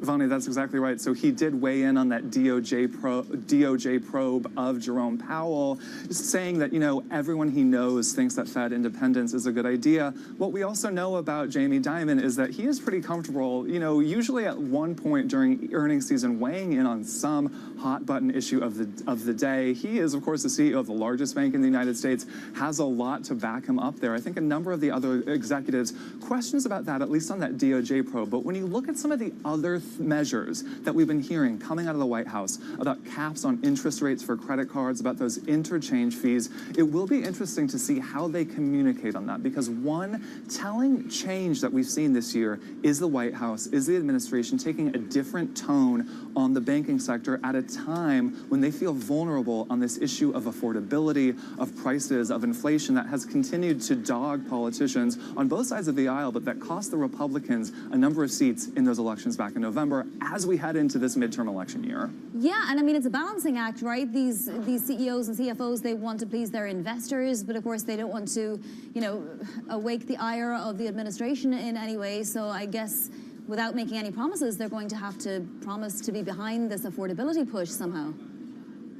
That's exactly right. And, you know, privately, what Bloomberg has reported is that a number of these banking CEOs, of these finance CEOs, are fuming, but they are going to need to navigate a White House that is certainly paying attention to what these comments are like. Some of our reporting has indicated that there could be some measures that these banks could take, some products that they could put to the market that would meet some of these demands coming from the White House. You know, they are talking about that 10% interest rate cap. Well, perhaps banks could offer credit cards that offer 10% for a limited time. So this is the way that CEOs, that executives in banking and in other industries are trying to figure out how to do that delicate dance of meeting investors, but also the White House. Well, we'll see the numbers and the executive comments later today. Charlie Wells, thank you so much for joining. Saks Global Enterprises has filed for bankruptcy following growing losses and a substantial debt load. The owner of Saks Fifth Avenue, Bergdorf Goodman and Neiman Marcus has secured close to $1.8 billion in financing. For more, Andrea Felstead of Bloomberg Opinion joins us now. How did we get here, Andrea, and what happens next? Well, the tale really goes back to that deal back in July 2024, I think, when Saks bought Neiman's with a lot of debt. It was supposed to create a luxury powerhouse, but that debt load really made it very difficult to pull that off. There were delays to paying suppliers, and they stopped shipping, so it had like inventory shortfalls that affected sales, and it really all snowballed. And to add to the problems, the luxury sector experienced its own downturn. So it really was not great circumstances to deal with that level of debt. Yeah, and I mean, as you say, timing plays such a huge role in, the lives of retail and retailers. I mean, what's your best guess? Does Saks emerge from this somehow a healthier company? I think it does emerge. It emerges much smaller, hopefully with fewer liabilities. It's put in place what seems to be an experienced management team to try and really rebuild those relationships with suppliers. I think the wild card is really, does anybody come in for some of its assets, particularly, the operations of Bergdorf Goodman. Oh, wow, it's going to be fascinating to watch. Andrea, thank you so much. We'll be reading your columns. Andrea Felstead of Bloomberg Opinion. This is Bloomberg.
This is Bloomberg Daybreak Europe. I'm Lizzie Burden in London, and these are the stories that set your agenda. Taking you from the U.S. market's close to the overnight session in Asia, we'll walk you through what you need to know to kickstart Europe's trading day.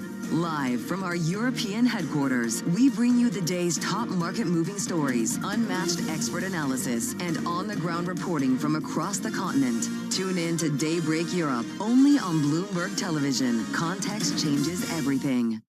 Bringing you the world's business and financial news whenever and wherever it happens. I'm Michael McKee at Mount Everest, and this is Bloomberg. From the world of politics to the world of business, Joe Matthew and Kaylee Lines deliver news, insight, and analysis live 2 times a day, every trading day. Balance of Power at 1 and 5 Eastern, only on Bloomberg.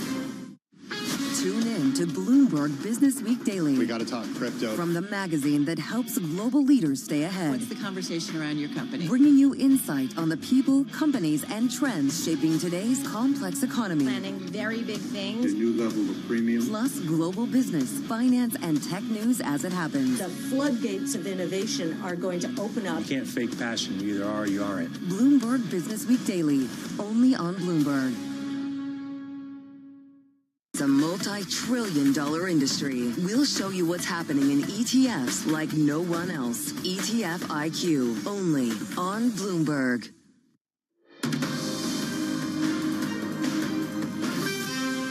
This This is Bloomberg Brief. I'm Vonnie Quinn in New York. Now a look at what's ahead today. So we get bank earnings continuing. Bank of America, Wells Fargo and Citi all reporting before the opening bell. Then data, PPI and retail sales at 8:30 Eastern. And the Supreme Court set for another opinion day. We could get an opinion on President Trump's tariff policies. So, in the pre-market, cybersecurity stocks slipping now as Reuters reports that China is banning the use of some U.S. and Israeli cybersecurity software. So, keep an eye on these stocks and all of those stocks that are in the cybersecurity space, Israeli stocks as well that trade in the United States. And then this is your macro picture. Let's start with metals because it's just green all the way. So copper is just coming off a little bit, but silver is above 90 and MLive says it could head for 100 before it tails off. Gold above 4,600, Bitcoin at 95,000. And then you do have futures pointed lower and bonds really not doing much of anything. Well, that's it for Bloomberg Brief. Surveillance is ahead. This is Bloomberg.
Tariffs, I think, are probably the first time in my career I've had to deal with like a fundamental change in government policy in terms of how we think about how markets work. The challenge, especially within my supply chain, is now how do you have enough productivity initiatives to offset the increased cost of all the product? Can you just move your supply chain out of China and into the U.S. or out of Mexico and up to Canada? Is it that easy? It's not that easy, but we do have flexibility. And we had been, prior to tariffs, prior to any of this, we had been on a journey to diversify our footprint out of China. So probably 2-ish years ago, roughly 65% of our toy and game volume was coming from China. Today, as we entered into 2025, that was around 50%. All we've done is really accelerate the path to get down to roughly, call it 30% by the time we enter into 2027. For us, I mean, if tariffs stay, if tariffs go, it's never good to have so much of your manufacturing base centered on one geography. We think the diversification is good, but it does take a bit of time to get vendors and suppliers up to speed. Quality is a big deal, especially when you're dealing with toys and kids. It's not an instantaneous thing, but it's not also a 5-year, have to build a new plant from scratch. The trading day is about to start. And you're already looking for that edge. The opening trade brings you everything you need to know as markets open across Europe. I'm Guy Johnson. I'm Anna Edwards. And I'm Tom McKenzie. This is your opening trade. Only on Bloomberg. Bringing you up-to-the-minute economic news whenever and wherever it happens. I'm Caroline Connon in Paris, and this is Bloomberg.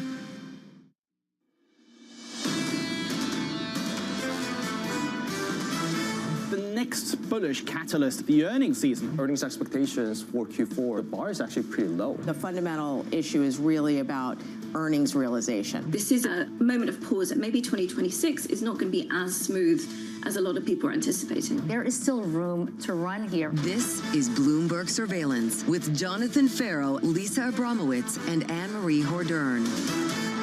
Live from New York City this morning. Good morning, good morning. For our audience worldwide, Bloomberg Surveillance starts right now. Coming into Wednesday, pulling back from a record. The equity market rally stalling as precious metals hit fresh all-time highs, while investors are waiting for another round of bank earnings on Wall Street and a possible Supreme Court opinion on the president's Liberation Day tariffs. A stacked Wednesday coming up. Absolutely, and banks have to be in focus, and not even so much about how profitable these Wall Street banks are and how well they are weathering some of these storms and deal making, what's going on the trading desk. It's about the populist policies coming out of this administration. The second question, or the first question, was either about Fed independence or credit cards to JP Morgan yesterday, and they can't even imagine a scenario where you get this 10% cap.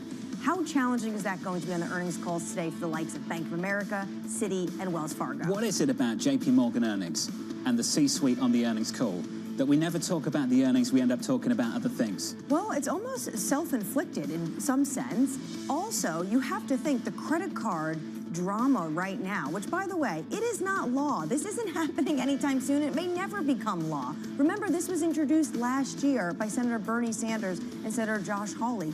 Congress would need to enact this to be a law for there to be a 10% cap on credit card interest rates. But this reminds me of the third quarter, where cockroaches became the entire buzzword of the earnings season for these banks, because Jamie Dimon said, when there's one cockroach, there may be another. Now we're talking about credit cards. The headline's all about White House policy in the last 24 hours, not the fact the bank put up massive numbers and the stock still fell by 4%. We can get into that a little bit later this hour. We'll hear from Bank of America. We'll hear from Wells Fargo. Later on this morning, we'll hear from Citi. And maybe a little bit later on this afternoon, later this morning, later today, we'll hear from the Supreme Court. Supreme Court opinions and the potential that they rule on those Liberation Day tariffs. We're waiting for this. So basically, the Supreme Court has told us they will have another opinion day. This is the second opinion day of the year. So potentially, we will get that decision. And the president was in Detroit yesterday. He talked about this. He said, can you believe the Supreme Court is trying to go after my tariffs? It's a national security concern. He said the lawsuits are coming from individuals that want to cozy up to China, and they're part of the foreign policy-centric crowd. But he did say something interesting, quote, we'll figure something out if we don't win. Tariffs are here to stay, Jonathan. He said out of all the words in the world, it's still his favorite. There's a couple of goals regarding tariffs. One, of course, is to bring manufacturing home. The other was to put pressure on the Chinese to get them to change their economic model. Check out these numbers. Exports to the US dropped 20% from China in 2025, and yet still China put up a record trade surplus. Because they're going to Latin America, they're going to Africa, they're going to the European Union, which is going to have a huge problem as we continue to see the Chinese industry really hollow out their own industry when it comes to China. I thought this was rich. The Financial Times caught this. The Vice Minister of the General Administration of Customs of China basically blamed the United States. It should be pointed out that some countries' policies and politics regarding economic and trade issues using various pretexts to restrict exports of high-tech products to China. Otherwise, we would have more imports. So basically, blaming their record rise of exports on Washington. More on the trade story a little bit later this hour, and of course later on this morning, 8:15 Eastern Time. Do not miss Lisa's conversation with the Delta Airlines CEO, Ed Bastian. We'll catch up with Lisa a little bit later this morning. If you're just joining us, welcome to the program. Equity futures on the S&P 500 pointing towards another day of losses. We're down by 0.5% on the S&P. Coming up this hour, we'll catch up with Aaron Kennett of Clear Harbor Asset Management, with stocks looking for direction. Ed Mills of Raymond James, as President Trump says Jamie Dimon is wrong about Fed independence, and Chris Marinac of Janney Montgomery Scott with big bank earnings in full swing. We begin this hour with stocks pulling back and metals at fresh record highs. Aaron Kennett of Clear Harbor Asset Management writing markets have likely pulled forward some future returns. While US exceptionalism should persist, valuations still matter. Aaron joins us now for more. Aaron, welcome to the program. Good to see you. Let's just pick up on those bank earnings. We'll get more later this hour. What was the lesson? What did we learn from what we heard from JP Morgan and what we saw in the stock price reaction? I think it was interesting, Jonathan. What we heard was that sales and trading was active, and underwriting was a little. It's the fourth quarter. They had a great full year. It surprised me if a lot of this we start to push forward into Q activity active to the fourth quarter. A little to the cadence of M&A activity. But let's not forget, JP Morgan's stock is not cheap. It's a great bank, but it's trading at, sort of nosebleed multiples to tangible book. And even the C-suite at JP Morgan knows that, which is why they're not buying back their stock. The company is doing really well. The stock's a different story. So, Aaron, let's stay on the stock story. Can you give those pockets of weakness a pass when the stock is so richly valued? I think so. I think if you look longer term, Jonathan, I think the story for the banks, both JP Morgan and other mega banks in the U.S. is is quite strong. I think they have a reach not just into the U.S. consumer, but also J.P. Morgan into emerging markets. Anne-Marie pointed out the China trade trends in EM and Latin America, and I think the likes of J.P. Morgan are very active in those regions. And if you look at the rising middle class economic activity between China and the EM, and economic activity from a banking perspective between the U.S. banks and some of these areas of real global growth going forward, I think they're reasonably well positioned here. Anne-Marie also mentioned the biggest stories of the last 24 hours. The main takeaway from earnings day wasn't the earnings, and it was the pushback on the earnings call to what we're hearing from the White House. So this populist twist that's kind of dominating the early part of 2026. How is that influencing, if at all, your approach to allocating capital for the year ahead? Well, it's interesting because the stock market is reacting, particularly the financials and not just the banks, but the Visas and the MasterCards. They're reacting negatively to this news, and it does require an act of Congress. So is the market sort of reading the tea leaves and thinking that, the president is going to be able to nudge Congress into voting for this because it does represent a good dose of populism? Perhaps. I'm a bit skeptical, though, that this will become a reality from the standpoint of law. And in reality, if you were to move the prime rate from 20%, where average credit card rates are about 20%, down to 10, as he would like to see it, I think the only thing it does is hurt the consumers that he's trying to attract to go to the polls and vote for Republicans in the midterms. But Aaron, because they'll lose their lines of credit. But Aaron, I'm with you on this is half baked in the sense that it's just a truth social about this January 20th idea that we're going to have interest rates capped on credit cards. It actually has to go through Congress, and there have been laws floating or bills floating that the Senate and the House have not taken up. So why does the market react to truths and not actually when something is done, a legal framework that's signed off into law? Well, if he somehow just sort of like offshore wind declares it a national emergency, maybe there is a period of a few months where this has to work its way through the courts to then make the case that this is not in the purview of the executive branch of government and requires legislative action. And so, maybe there's a real concern around that, at least temporarily. The market has shrugged off, though, Fed independence for the most part. Why is that? Well, I think at the end of the day, the Fed, Powell, has a group of voting members around him that I believe, whether or not they agree with him or not, believe that he is looking at the data as he sees it and trying to make the best case for his view and on behalf of the American people. And I think it's a sad day when you have the executive branch of government suggesting that just because a Federal Reserve FOMC committee in totality, because of course he's only one vote, is moving rates lower, but just not quickly enough. I mean, we did see a 100 basis point cut in 24. We saw a 75 basis point cut in 25, but that's not fast enough. So maybe he's a criminal and we have to put him behind bars, and we're going to use this silly idea that there's a cost overrun at the Fed renovation for this. Just doesn't seem to be. It seems below us as a country. I think we can do better, and hopefully this will pass. Tracking the story of the last 12 months, I understand the importance of it. I understand the concern. But check out the bond market, Aaron. 10's at 415 this morning, down 3 basis points, incredibly range-bound. We opened up this morning by talking about these record highs in gold and silver and precious metals and metals more broadly. What can you speak to that explains some of the all-time highs we're seeing in precious metals and just this very cool, calm, collected bond market that's dominated the last several months? Well, I think investors, to be fair, are keeping their eye on the ball. And what is that ball? That ball is the big, beautiful bill is going to start to funnel significant stimulus into the economy on the part of the consumer as of Jan 1. It's also we're going to see accelerated depreciation on the industrial side. That's a huge potential growth catalyst. And I think what the market is telling us, when you look at the metals side, Jonathan, and it's not just gold, to your point, it's silver, it's tin, it's aluminum, it's platinum, starting to get into the industrial side of things, up mid-single digits already this year, or double digits in some cases. This is a growth story, and we've gone from a period where the last super cycle in commodities was very much one that was based on globalization, the demand side.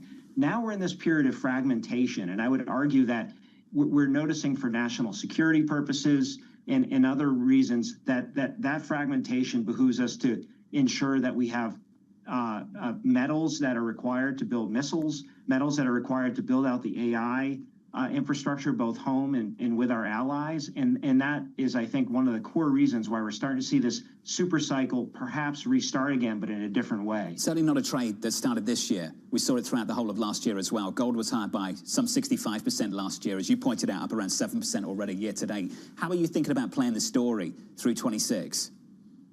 I think the metals story has legs. I think the gold story has legs. At the end of the day, gold is, I believe, just another currency. It's just not a fiat currency. If you look at central bank buying outside the United States, particularly among people or entities that are not as friendly with us, read Russia, China, and others, their net gold purchases over the last couple of years has skyrocketed. If you look at foreign reserves of gold from just 2020 to today, it's gone from like 6 to 22% of central bank foreign reserves. I think that bid continues. I don't see any reason why it wouldn't. And in fact, if China's trading less with the United States, as you pointed at the top of the hour, and they're doing more business with Latin American emerging markets more generally, I think that's a case for them to be doing trades in those countries, receiving that currency back and putting it into gold reserves instead of buying euro-denominated fixed income and dollar-denominated fixed income on the margin. Gold up 1% so far this morning. Aaron, good to see you.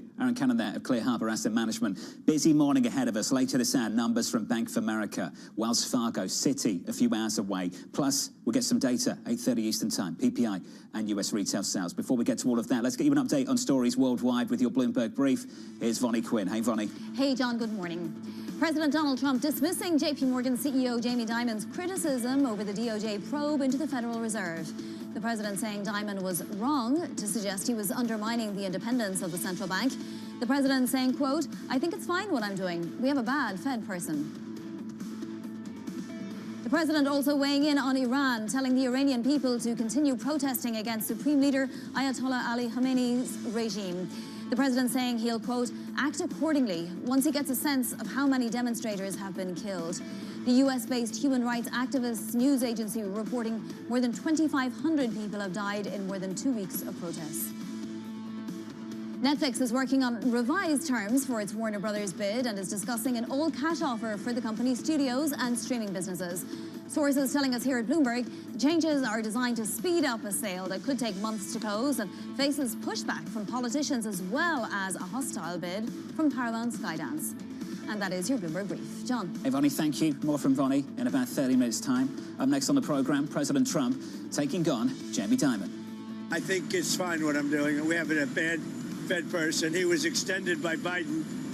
And yeah, I think he's wrong. I think it's wrong. He's done a bad job.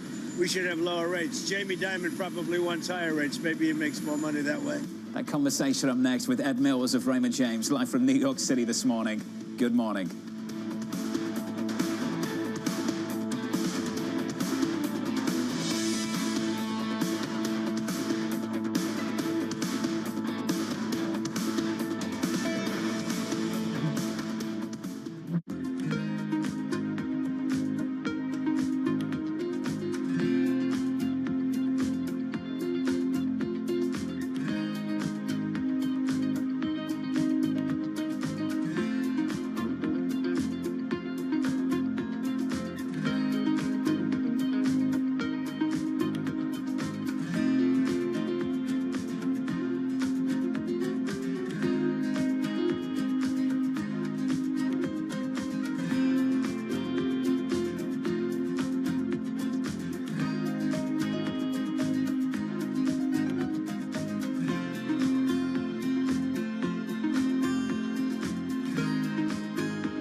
Good morning. This is Bloomberg Surveillance. Welcome back to the opening trade. Watch Bloomberg Tech. This is the Asia Trade. This is Wall Street Week. Welcome to Balance of Power. This is Bloomberg Television. Asia is at the forefront of some of the world's biggest stories. I'm Sherrian in Tokyo. And I'm Heidi Stroud-Watts here in Sydney, where the trading day begins. We're here in the center of all the action to get you set up with the numbers, news, and knowledge you need for the day ahead. The demand is indeed recovering. We've been waiting for this moment. The opportunity of a century. Join us on Bloomberg The Asia Trade. Weekdays only on Bloomberg TV. Context changes everything. The Middle East and Africa, vibrant resources and high-yield investment opportunities abound. Join me on Horizons Middle East and Africa for the stories, newsmakers, and insight from this exciting region. Now weekdays, only on Bloomberg.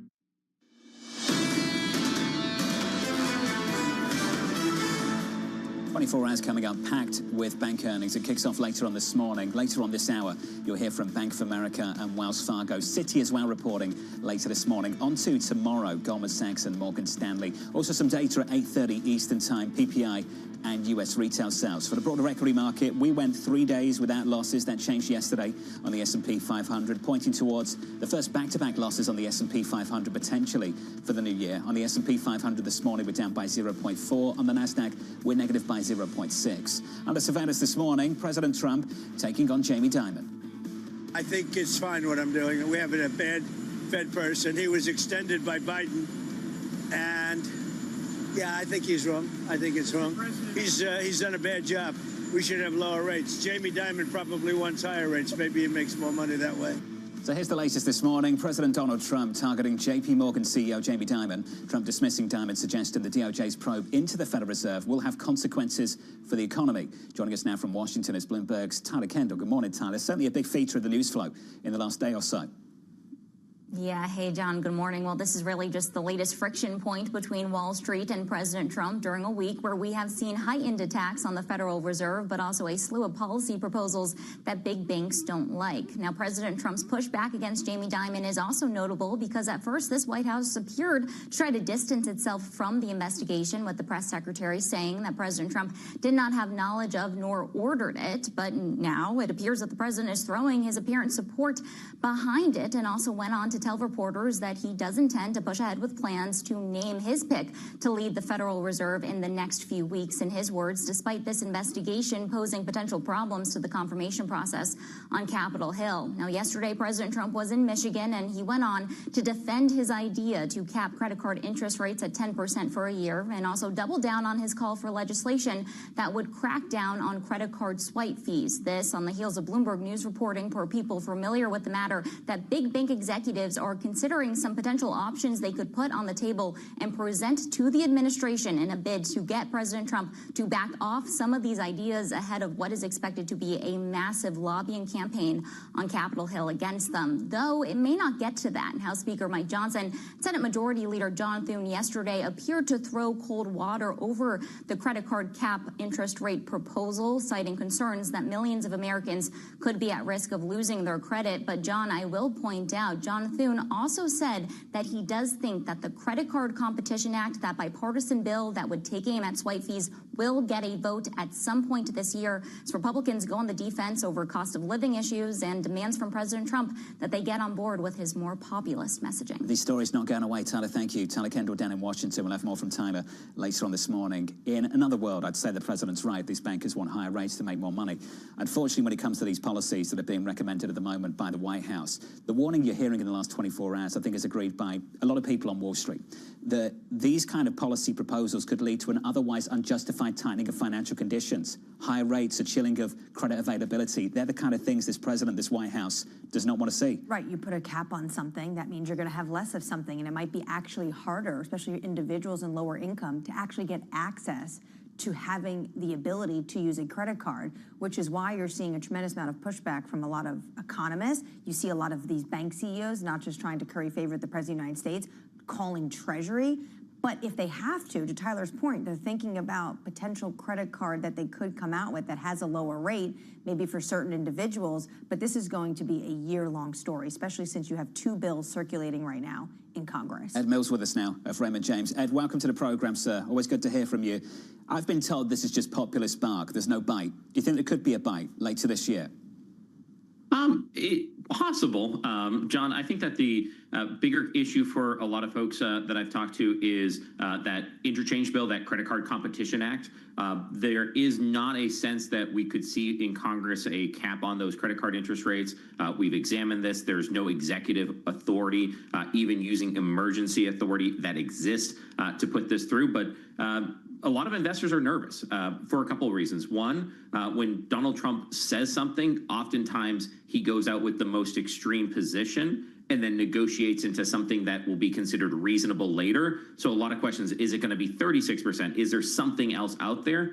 And then from an investor perspective, one thing that we've talked a lot about at Raymond James is oftentimes for financials, you need 100 reasons to own them, 1 reason to sell them. Investors are starting to warm up to financials again, and now all of a sudden, out of the blue, we start to get bombarded with some of these one-offs that get a lot of people asking, can you sustain a rally in this group if you're going to have that policy risk? Yeah, for the fourth quarter, credit cards are the new cockroaches when it comes to this legislation potentially in Congress. So you think the competition bill has a lot more legs than the actual cap on credit card interest rates? Yeah, Anne-Marie, so back when I worked on Capitol Hill, one of the signature bills that I worked on for a couple of years was the CARD Act. It's hanging up here on my wall, which implemented all the consumer protections around credit cards. So this is something I've worked on for more than 20 years. A lot of support for rate caps because there are concerns about credit availability. However, on interchange, it's just a completely different fight. You have two really well-heeled lobbies, the retailers versus the banks. We've had Durbin in the past strike lightning in the bottle and change the interchange rates on debit card transactions. Marshall, a Republican from Kansas, used the kind of push by Donald Trump on rate caps to get him onto this bill on credit card competition. And whenever there's a vote on something, Anne-Marie, that can be the whole ball game. There's been a concerted effort since the Durbin Amendment passed back in 2010 on credit card or debit card interchange to never have another vote on this, because when there's a vote, it's unpredictable. I still don't think it passes, but the risk is higher on the interchange bill than the cap on interest rates. So do you think the banks are overreacting a little bit? I think what the banks are doing is they're trying to figure out what they can do to put a cap on the risk.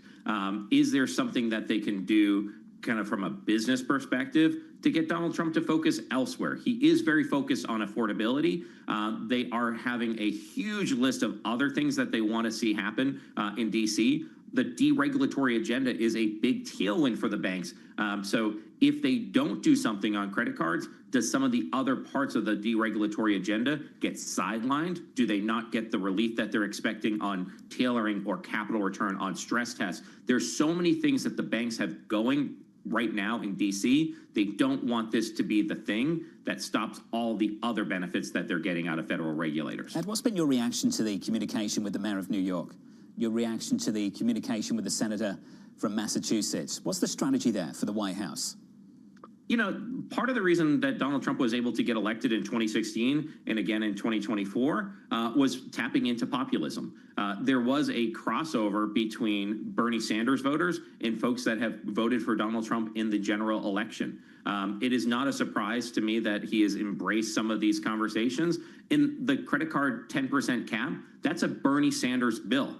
With Josh Hawley, a Republican from Missouri, but he is tapping into things that he knows are popular with voters. He sees what Mandami was able to do in the primary, being able to win in New York, tapping into an energy that he tapped into himself and seeing if he can get that for the midterm elections, because he sees a midterm elections with increasing headwinds. And when he sees headwinds, he and he alone thinks that he can fix the problem. And how big is that group of voters that aren't married to a political party but tap into these very ideas?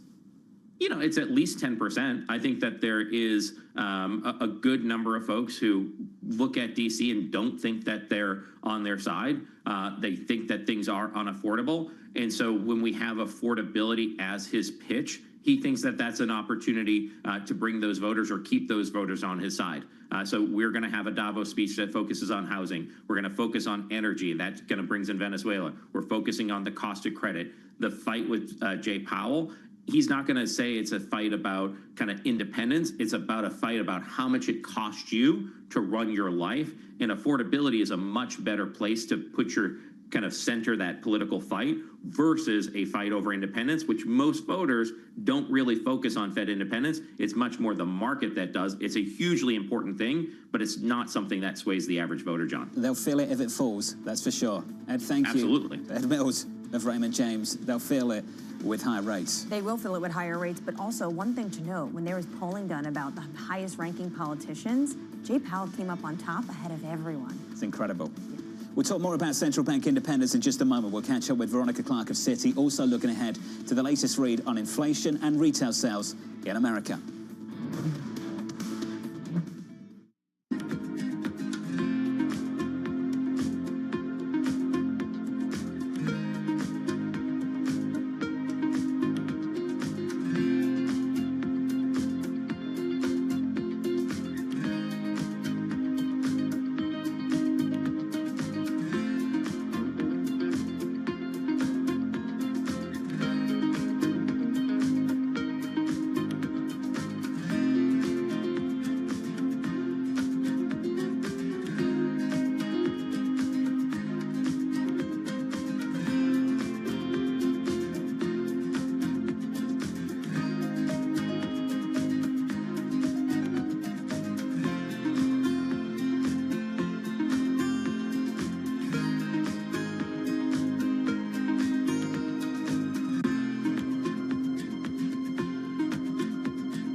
belief for climate change is going down right now.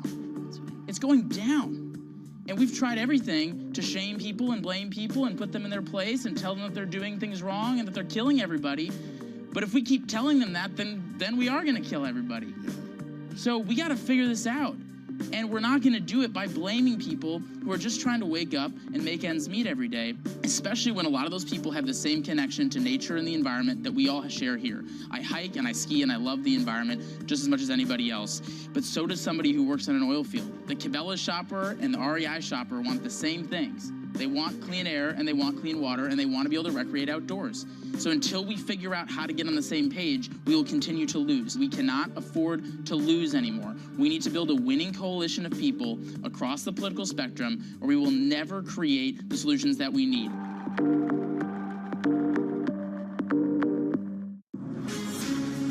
From the beating heart of global finance, economics, and politics, and wherever newsmakers are moving markets, Bloomberg brings you conversations that allow for deep discussions and important insights. What do you think the future is for inflation? Is this new normal? Are markets too optimistic? How do you worry about the things that are outside your control? How does the current fighting completely stop? I'm Francine Lacroix, and this is The Pulse, every weekday only on Bloomberg.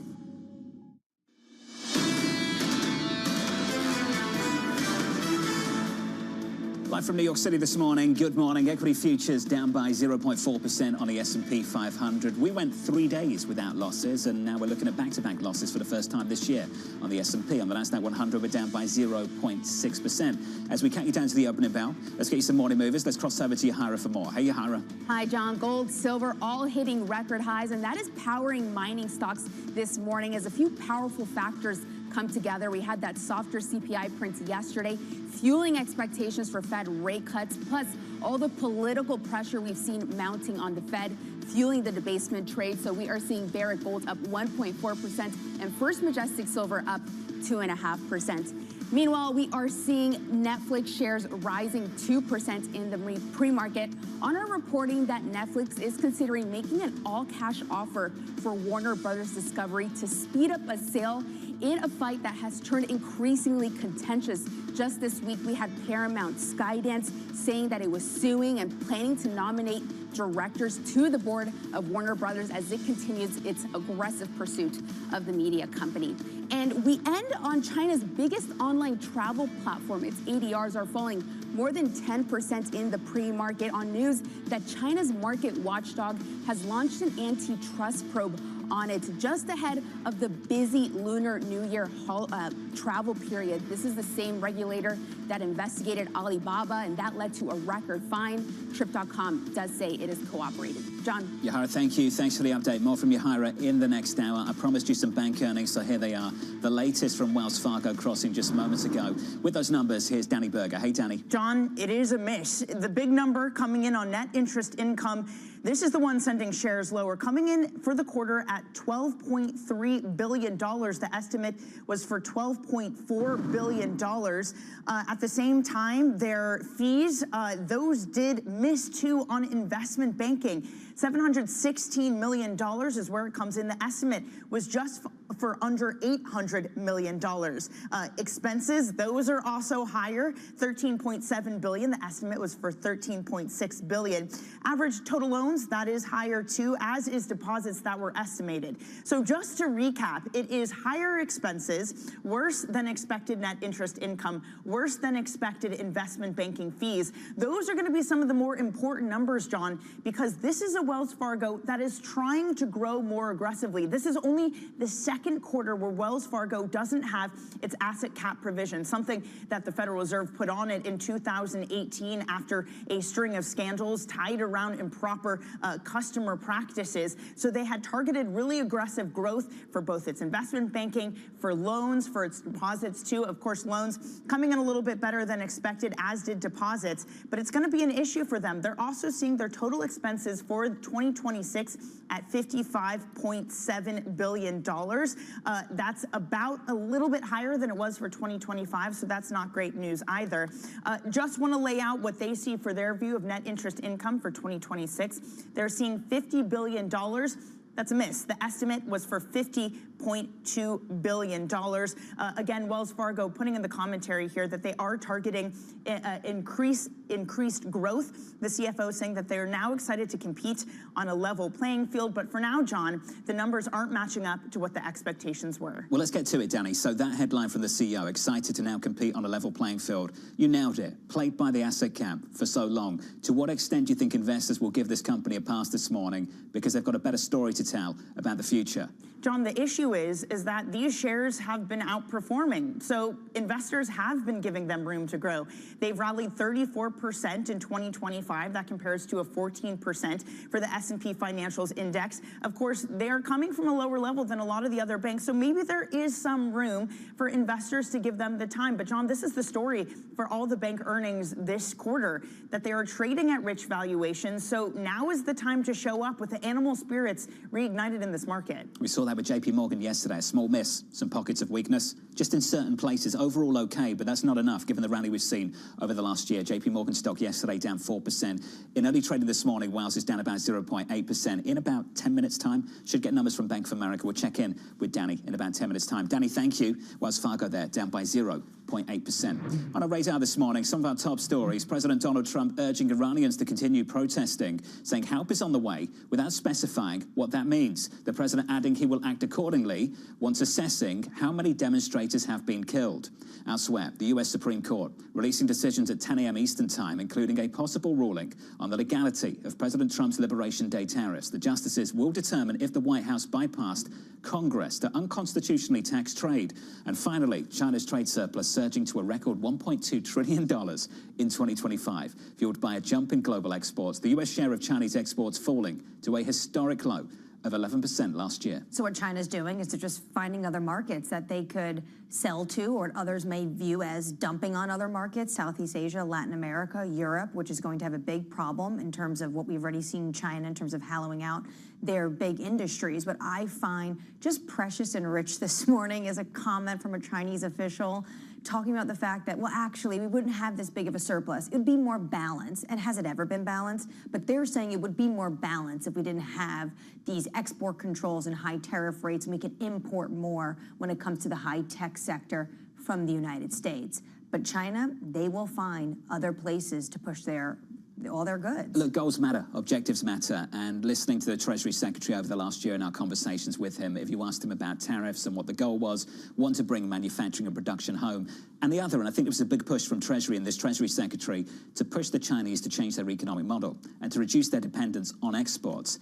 Obviously, things are working to some extent to bring manufacturing home, to reduce exports, but what you're seeing elsewhere, the trade surplus is at a record. If you want the Chinese to trade, to change their economic model, you need the Europeans to come along with you, and you're not seeing enough on that front. The Europeans, also maybe some countries in Southeast Asia, especially look at what's going on in India. The United States is still negotiating a pact there. Could India potentially also put up some walls when it comes to China, Latin America? What I found so interesting about the Treasury Secretary, he constantly would talk about China needs to rebalance their economy. They need more of domestic consumption. He once described it to me as that film Fantasia from Disney. You mop and there's a floor, but you just continues to have a spill, and it's just continuously cyclical, and we're seeing that play out in the numbers today. No big signs that it's changing anytime soon over in China. Let's focus on the US economy. Traders adding to rate cut bets following yesterday's cooler than expected CPI print. More data on deck this morning. PPI and retail sales at 8:30 a.m. Eastern Time. Veronica Clark of Citi writing, further shifting in inflation risks away from the upside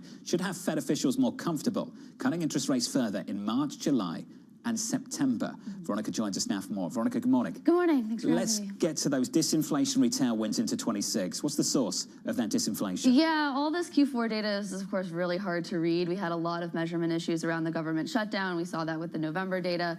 But I do think it is worth saying that we were expecting to see more of a rebound, a payback, just mechanical from that weak November in the December CPI that we got yesterday. We didn't see that. And if you go even before the government shutdown, we had some pretty soft readings for September. I think that's a number of months now where we've been consistently surprised lower, and there's a lot of weird details still, but that is a pretty consistent surprise lower on inflation. Inflation closer to 3 than it is to 2 still. That's a problem. What convinces you and the team that it's going to be closer to 2 than 3 in the months to come? All the forward-looking indicators that we have for really important components of consumer prices.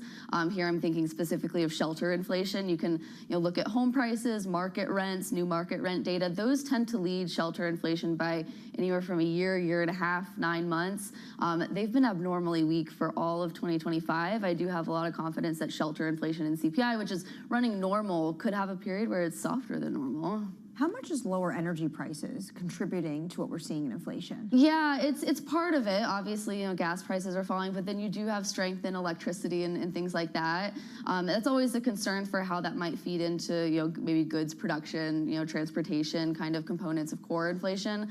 Of course, when we look at core inflation, we exclude those energy costs. But I would say, oil prices lower, again, home prices slowing, wage growth that's slowing more. Most of those inflationary pressures are not as prevalent as they were a couple years ago. I bring this up because the president recently was talking about how it's huge deflationary across the entire board. He said your donuts go into trucks that get then transported to you, but I look at food at home, it's a restaurant, and that actually inflation is increasing as they're trying to have this affordability push. Yeah, the pass-through is never very, you can't estimate it very precisely. And so, I would be a bit cautious on just thinking that lower energy prices are going to mean, softer inflation, but it's not just energy, it's the home prices and the wages and everything else too. How are you pairing this view on inflation with your view on the labor market? Yeah, I think they actually can kind of go hand in hand because I am still concerned that this is a labor market that is gradually weakening. It's really been 3 years now where the unemployment rate has increased something like 0.4% every year. That's a really abnormal, slow increase in unemployment.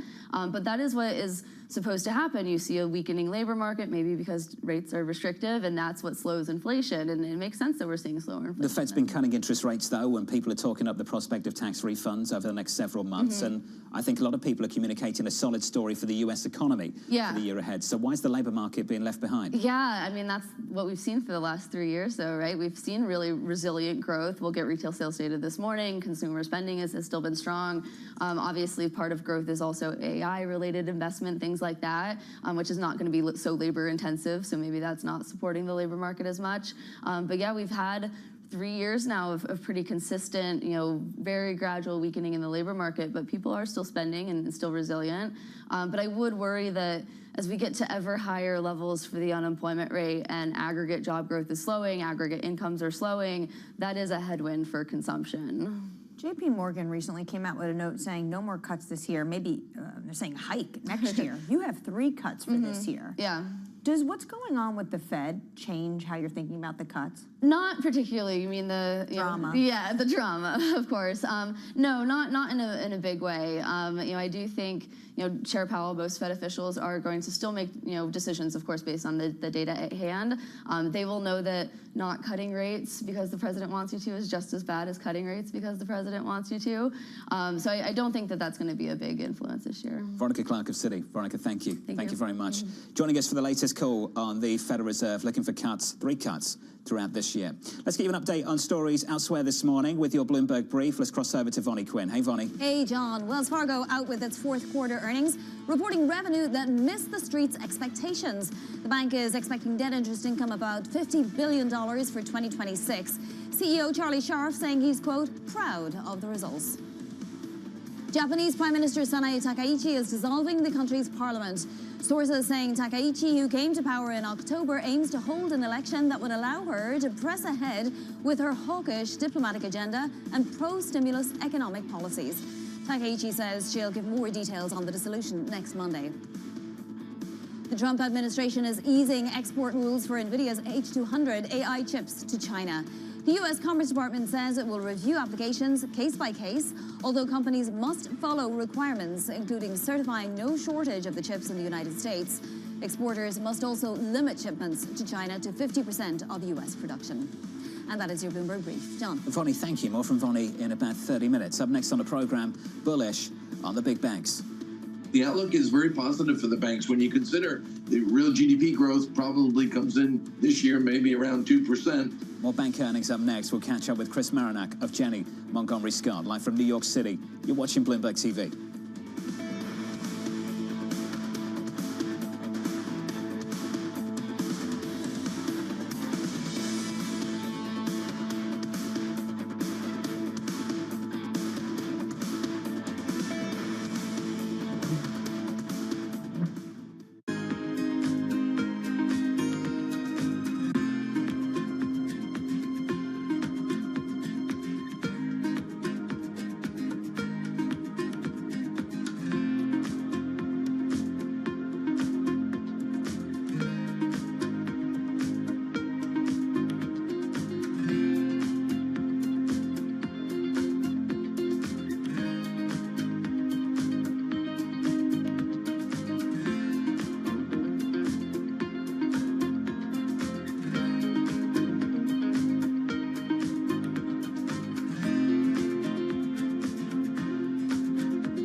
Have you ever thought about, or would you make a movie for a streaming service? Would you make a Netflix movie? Man, that's a great question.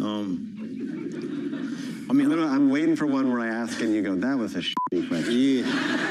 I mean, you good at your job, bro. Like, this is actually the first time anybody's ever asked me that. I'm not here to say what I would and wouldn't do in the future. But the theatrical experience is one that means a great deal to me. It means a great deal to us. Mm-hmm. I feel a certain responsibility. Like if Fruitville had happened a calendar year later, it probably would have come out on streaming. I've been fortunate enough that that everything that I've written and directed has been a theatrical release. So I feel a duty to try to protect that, you know. But that's where I'm at today. Welcome to the world of decentralized finance. Why is it that NFTs have not recovered in the same way that, say, Bitcoin has? Bloomberg is covering all things crypto. It's a pretty spectacular story. The people. This is the future. This is the 21st century economy. The transactions. It snapped up nearly $1 billion of Bitcoin. And the technology. We need to build a digital Fort Knox. That gives people financial freedom, and that's a wonderful thing. That's extraordinary. We ride the wave that is Bitcoin. Bloomberg Crypto, Tuesdays only on Bloomberg. Key investors, top executives, global innovators. Join me for in-depth conversations with the biggest newsmakers on the day's top stories. Insight with Haslinda Amin, only on Bloomberg. Join me each week on Wall Street Week for stories of capitalism from business, markets, economics, tech, and climate. More than what you need to know, it's what you need to think about.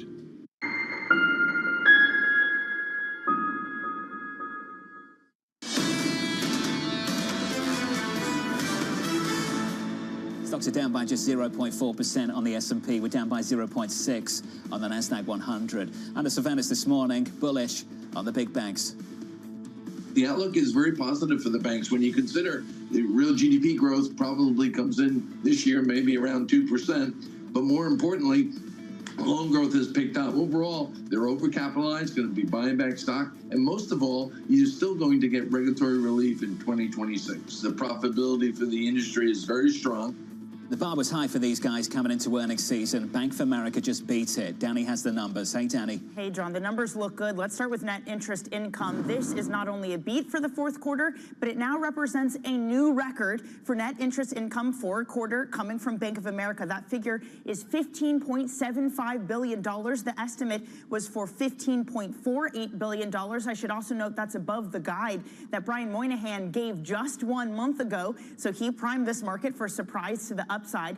The good news also for Bank of America is that their investment banking fees also outperformed. We will recall yesterday that JP Morgan had a miss when it came to there, saying that some of the deals were extended into 2026. That does not appear to be an issue for Bank of America. Investment banking revenue coming in at $1.67 billion. The estimate was for just under that amount. I should point out that their debt underwriting did miss, but their trading revenue, that is a beat. $4.5 billion, $4.33 billion was the estimate. Compensation expenses, those are a little bit higher, but maybe the market can overlook that for now. We'll see how that plays out.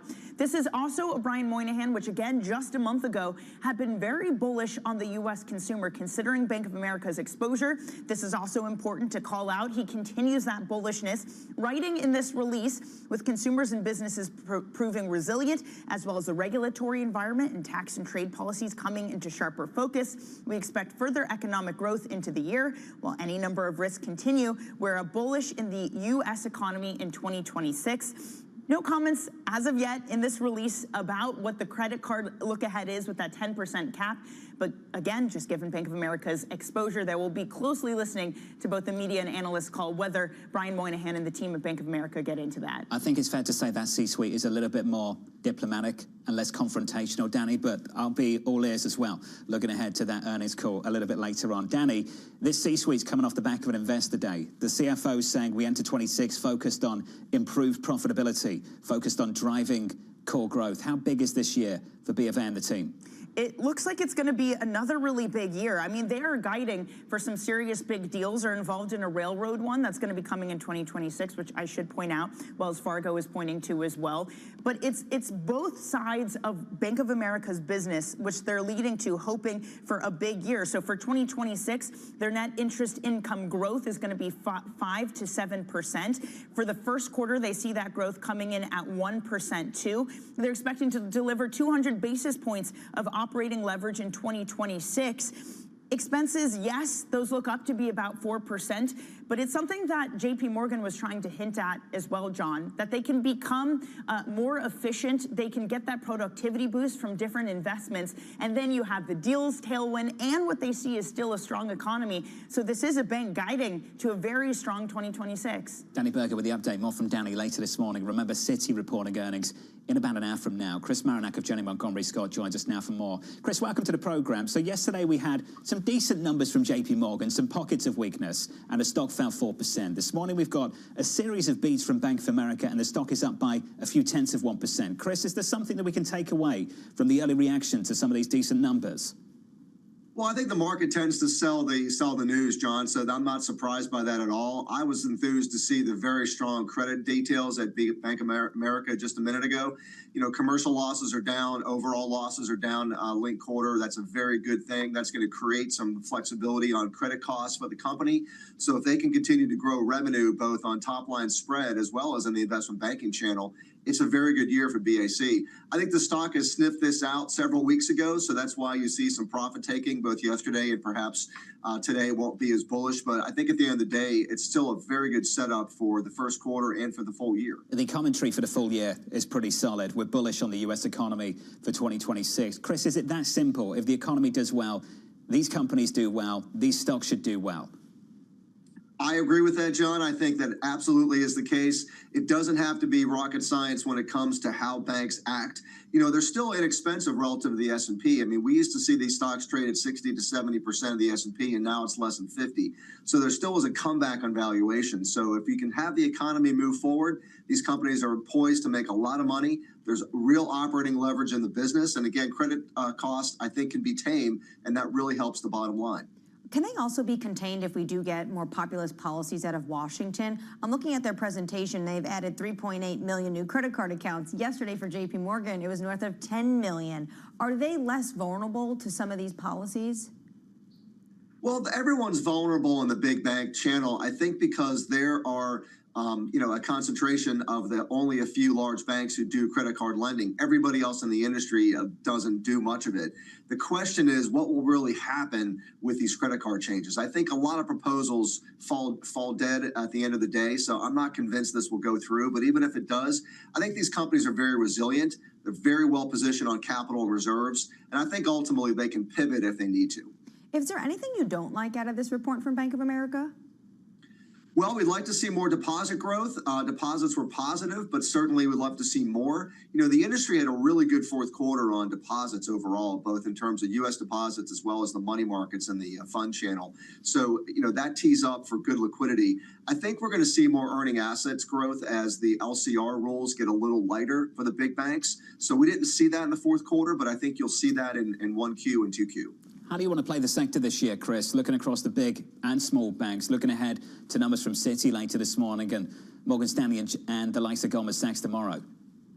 So, John, the big banks have had a huge run in the last 2 to 3 months. I think your mid-size and smaller banks are still in a catch-up moment.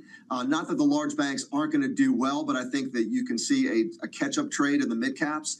That's one of the reasons we like the First Citizens and Fifth Thirds and even further down to Wintrust and Pinnacle. Those companies can have a better valuation pickup. I think overall the business for all these companies will still be good for the year. From the standpoint of investor sentiment, do you think those smaller names are more insulated by the onslaught of headlines coming from the White House? Absolutely, and I think that the White House still likes community banks, and I think ultimately that's going to help the small cap and even mid cap companies. There is definitely a movement to support the banking industry across all asset sizes. It's not just for the bigs. When you look at the different policies coming out of the administration, trade, tax, deregulation, but at the same time going after potentially banks when it comes to this push for when it comes to credit cards and the interest rate cap, how do you think the banks rate doing business in this environment with this administration? Because there was a lot of excitement about deregulation and potential M&A, and then all of a sudden there's been other policies that have been headwinds. So the biggest change is just the examiner's attitude, making M&A easier to close. Those are huge changes. I think the credit card changes are noise. It's unfortunate, but I think we'll fight that battle and move on to the bigger picture, which are that the examiners are going to be a little easier on the banks. I also think that M&A approvals are much faster than they used to be. And we can see large combinations. I mean, what PNC has acquired in recent months, Fifth Third and Comerica, that probably tees up Me Too type of acquisitions in the regional banks. So that, I think, is very bullish. I think you'll see more activity because of the regulatory window that's now open. Chris, just quickly, top pick. Give us some names. Fifth Third, First Citizens, Pinnacle, Wintrust, also like Ameris Bank, ABCB. There we go. Chris, thank you, sir. Chris Marinac of Janney Montgomery Scott on the financials, not just the big players, the smaller ones as well. A very big player delivered numbers just a moment ago, Bank of America. A series of beats from them and this commentary from the Chair and CEO, Brian Moynihan, with this to say: with consumers and businesses proving resilient, as well as the regulatory environment and tax and trade policies coming into sharper focus, we expect further economic growth in the year ahead. While any number of risks continue, we are bullish on the U.S. economy in 2026. Music to the ears of this White House as they have this affordability push ahead of the midterm elections. What I find interesting, though, is potentially this is, the written statement. What happens on the earnings call when you start asking more questions about Fed independence, some of the more populist policies? There has been this deregulatory push, which the banks have welcomed. They have really welcomed in stride from this administration. But at the same time, trade policies, that's going to come sharper focus today at 10 a.m. A lot of this could be unwound in terms of the concerns Wall Street has had on trade policy if the Supreme Court decides this morning to strike down the president's IEEPA tariffs. That stock is positive in the pre-market, up by 1.7%. That's the latest from Bank of America. Already this hour's numbers from Bank of America and numbers from Wells Fargo. In about 1 hour's time, we'll hear from Citi. Tomorrow, Morgan Stanley and Goldman Sachs. Later this morning as well, some economic data for you. PPI and U.S. retail sales. We'll get that in a few hours' time. Up next, we'll catch up with Andrew Balls of PIMCO, the former White House trade official Kate Kalukowicz, Stephen Kim of Evercore, and David Kelly of J.P. Morgan Asset Management. The second hour of Bloomberg Surveillance up next.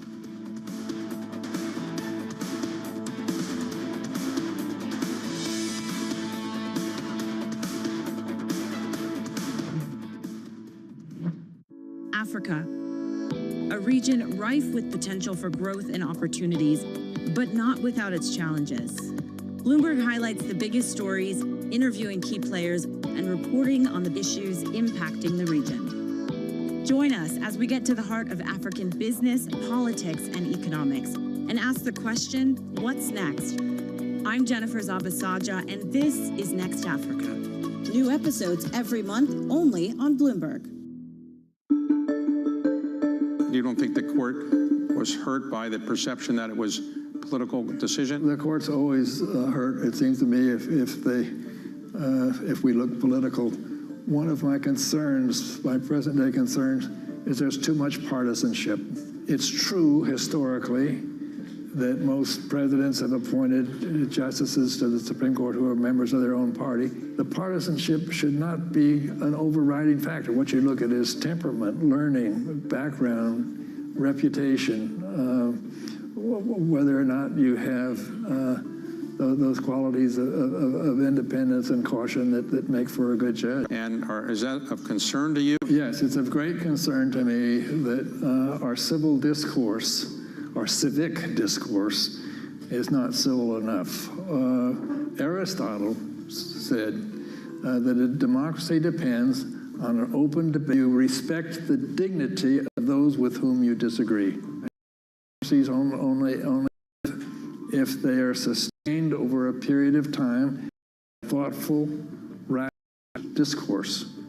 A discourse in which you respect the dignity of those with whom you disagree.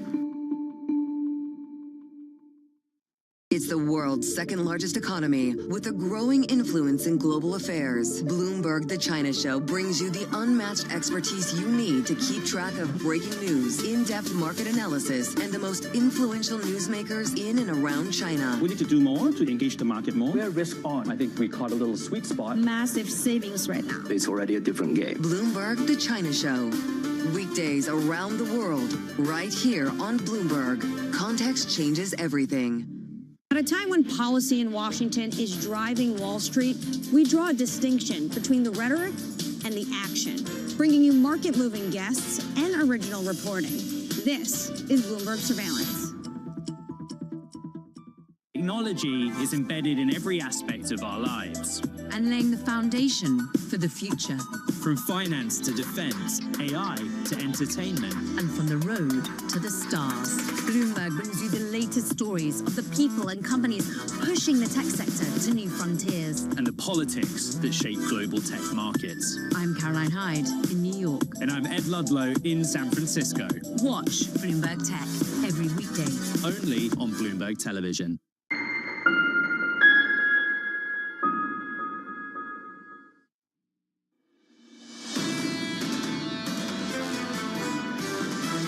The speed limit on the U.S. economy is inflecting higher. It's a winners and losers economy. The higher end of the K is dominating the overall picture for where the macro data is. The K-shaped economy, the K-shaped market continues. Inflation becomes a big part of the story again. This is Bloomberg Surveillance with Jonathan Farrow, Lisa Abramowitz, and Anne-Marie Hordern.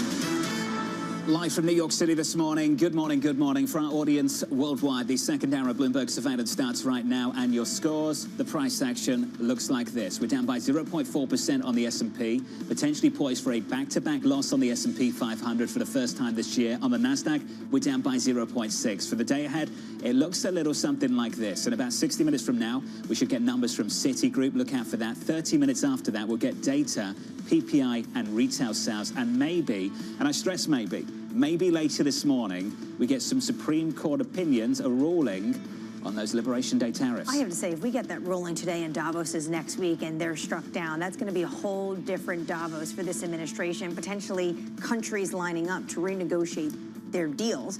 Today in focus clearly is the banks. Bank of America, pretty incredible quarter for what they're looking at. And the commentary, once again, coming from the C-suite.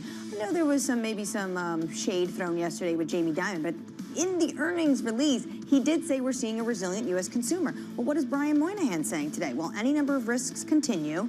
We're bullish on the U.S. economy in 2026. The bar is really high for these bank names. The companies are doing well, but the stocks have already had a fantastic run. And I think we saw evidence of that with JP Morgan yesterday. Decent numbers, pockets of weakness, stocks punished, we're down 4%. This morning, Bank of America, very good numbers. Stock is up by about 1%. On a morning like this morning, given the year we've just had for some of these names, you're going to need a tremendous beat to generate a big rally. That's true. They're talking about, at least the CFO, though, strong liquidity and capital going into 2026. You do have to think about JP Morgan yesterday. They did have what was going on in terms of bringing on the credit card. Also, they have a lot of deal flow, but those deals didn't finish in time for the fourth quarter. So potentially they will be able to bring in that revenue this year.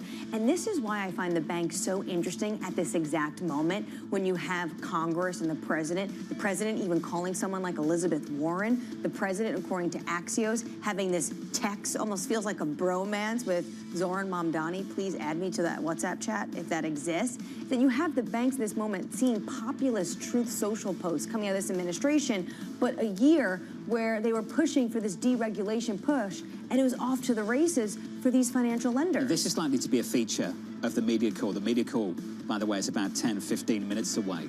It will be interesting to see how Bank of America handles some of those questions versus what we heard from Jamie Dimon and the team yesterday. Jamie Dimon was a little bit snarky, was he not, to the President of the United States? And of course, the President was asked about it, and he said, I think Jamie Dimon is wrong when it comes to the consequences, Jamie Dimon said, that could be when it comes to Fed independence in question. Maybe Brian Moynihan will take a little bit more of a different approach, saying we're going to wait for this to play out. At the moment, look at what the financial markets are telling you. Financial markets at this moment are not pricing in a Turkey, Argentina central bank of the United States. They're just not. Not at all. The 10 years are 4.15. Yields are down this morning by 3 basis points. 30s are at 4.80. Yields down at the long end by 3 basis points. Coming up this hour, we'll catch up with Andrew Bors of PIMCO as big bank earnings roll in. We'll speak to the former White House trade official Kate Kalukowicz on a potential Supreme Court tariff opinion. And we'll catch up with David Kelly of JP Morgan Asset Management as President Trump ramps up the pressure on the Fed to cut rates. We begin this hour with stocks holding steady following an earnings miss from Wells Fargo and an upside surprise for Bank of America. Andrew Bors of PIMCO expecting economic resilience for the year ahead, writing, there are good reasons to expect some broadening growth, but the trend towards winners and losers is likely to persist. Andrew joins us now for more. Andrew, welcome to the program, sir. Good to talk to you because I want to talk about one thing, something really, really boring, which traditionally is not how we start a conversation, but that really, really boring thing is the 10-year Treasury. And Andrew, I'm looking for an explanation. Why are things so quiet in the Treasury market when things are so noisy everywhere else? Yeah, so we've had a pretty well-established range for a couple of years now, and there is an awful lot of news, awful lot happening. We've had 6 months worth of news, it feels like, in the first couple of weeks of the year. The market, the Treasury market, pretty calm in the face of the latest challenges to the Fed and all the other things going on. The interventions in the mortgage market is a significant positive, we would think, in terms of the agency mortgage market. I think in broad terms you have inflation coming down, growth resilient, and quite possibly broadening beyond just the AI, the capex, the data center part of the economy, particularly with the fiscal support in the first half of the year. So a pretty reasonable outlook, and in spite of the challenges we've seen, the economy doing quite well in spite of the tariff situation. But winners and losers, you see weakness in the labor market, caution on the part of hiring decisions across the economy. So it remains, a difficult outlook to judge, but overall pretty resilient in terms of the US outlook. So Andrew, let's take the headline stuff, and I'll turn back to the bond market a little bit later in the conversation. So headline growth, great, decent, and it has been for the last several years. It's the disparity beneath that's getting the attention of politicians. Andrew, as they seek to address that inequality, will that shape outcomes for top-line growth? Well, I think, again, across sectors in credit markets, you need to look at winners and losers. We're going to have, it looks like, ongoing policy announcements aimed at affordability in the US. So we have to take these as they come. I mean, when I step back, the 10-year Treasury, or broaden that to the market in the US, the US bond market, aggregate type funds, you can get 6% plus in terms of the yield. So this looks very good, we think, in terms of the return that investors can get in an environment which is, is still tricky, is still difficult in terms of the cross currents, the winners and losers, the policy uncertainty, and at a time when starting valuations for equities look pretty full, particularly for the US market. So being able to get paid 6 or maybe 7% for a high quality bond fund looks very good, given the domestic uncertainties, given the international uncertainties we're all facing. Well, there's a question mark about Trump's tariffs for today at 10 a.m., and the tariffs have generated about $171 billion of revenue for the U.S. Treasury. If we have a Supreme Court decision today that rules IEEPA illegal, do you think that could move the bond market? I think the expectation is that pending the Supreme Court decision, if this goes against the administration, there are other ways that the administration can reinstate similar levels of tariffs. So yeah, there'd be uncertainty. You could have some reaction, but I think in broad terms, the expectation would be that you recreate similar tariffs, similar revenue raising, just in a slightly different format. The other drama in Washington, D.C., and Jonathan started out talking about how the 10-year Treasury yield has been quite boring. Why do you think we're not seeing bonds move on this concern about Federal Reserve independence?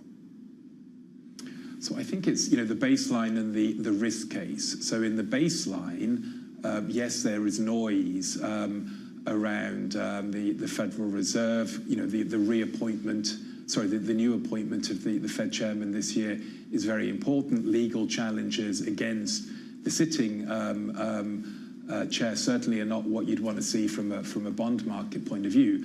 But in the baseline, it looks like this is probably more noise, and then in that environment, the Fed is priced to get down to about just above 3% this year. It all looks pretty reasonable. 3% for the terminal rate, 4% for the 10-year Treasury looks 4.15 for the 10-year Treasury looks very reasonable. And then you've got the risk case, and it's from my point of view hard to see Fed hikes with the information we have this year, and probably risks towards lower terminal rates. So you can position for that on the yield curve. You can be long the front end of the curve, the 5-year part of the curve.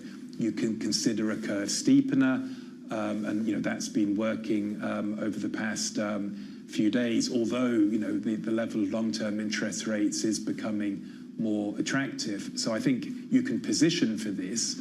Markets have given a lot of credibility, or ascribed a lot of credibility to the Fed in terms of the strength of the institution. I think that's right in the baseline. Even with the change in the Fed chair, it's just one among the group that make the decisions, but the risk case, I think, is towards lower interest rates, and we can position for that, and we, PIMCO, we are positioning for that across our portfolios. Andrew, are you positioning for higher rates elsewhere, in places like Japan? Well, I think it's really interesting because after, we had this period since 2008 where you had, very high levels of correlation, central banks stuck at the lower band or the QE, etc. And now it's much more interesting, I think, in terms of global macro. You have countries where there may be tightening this year. Japan is priced to tighten.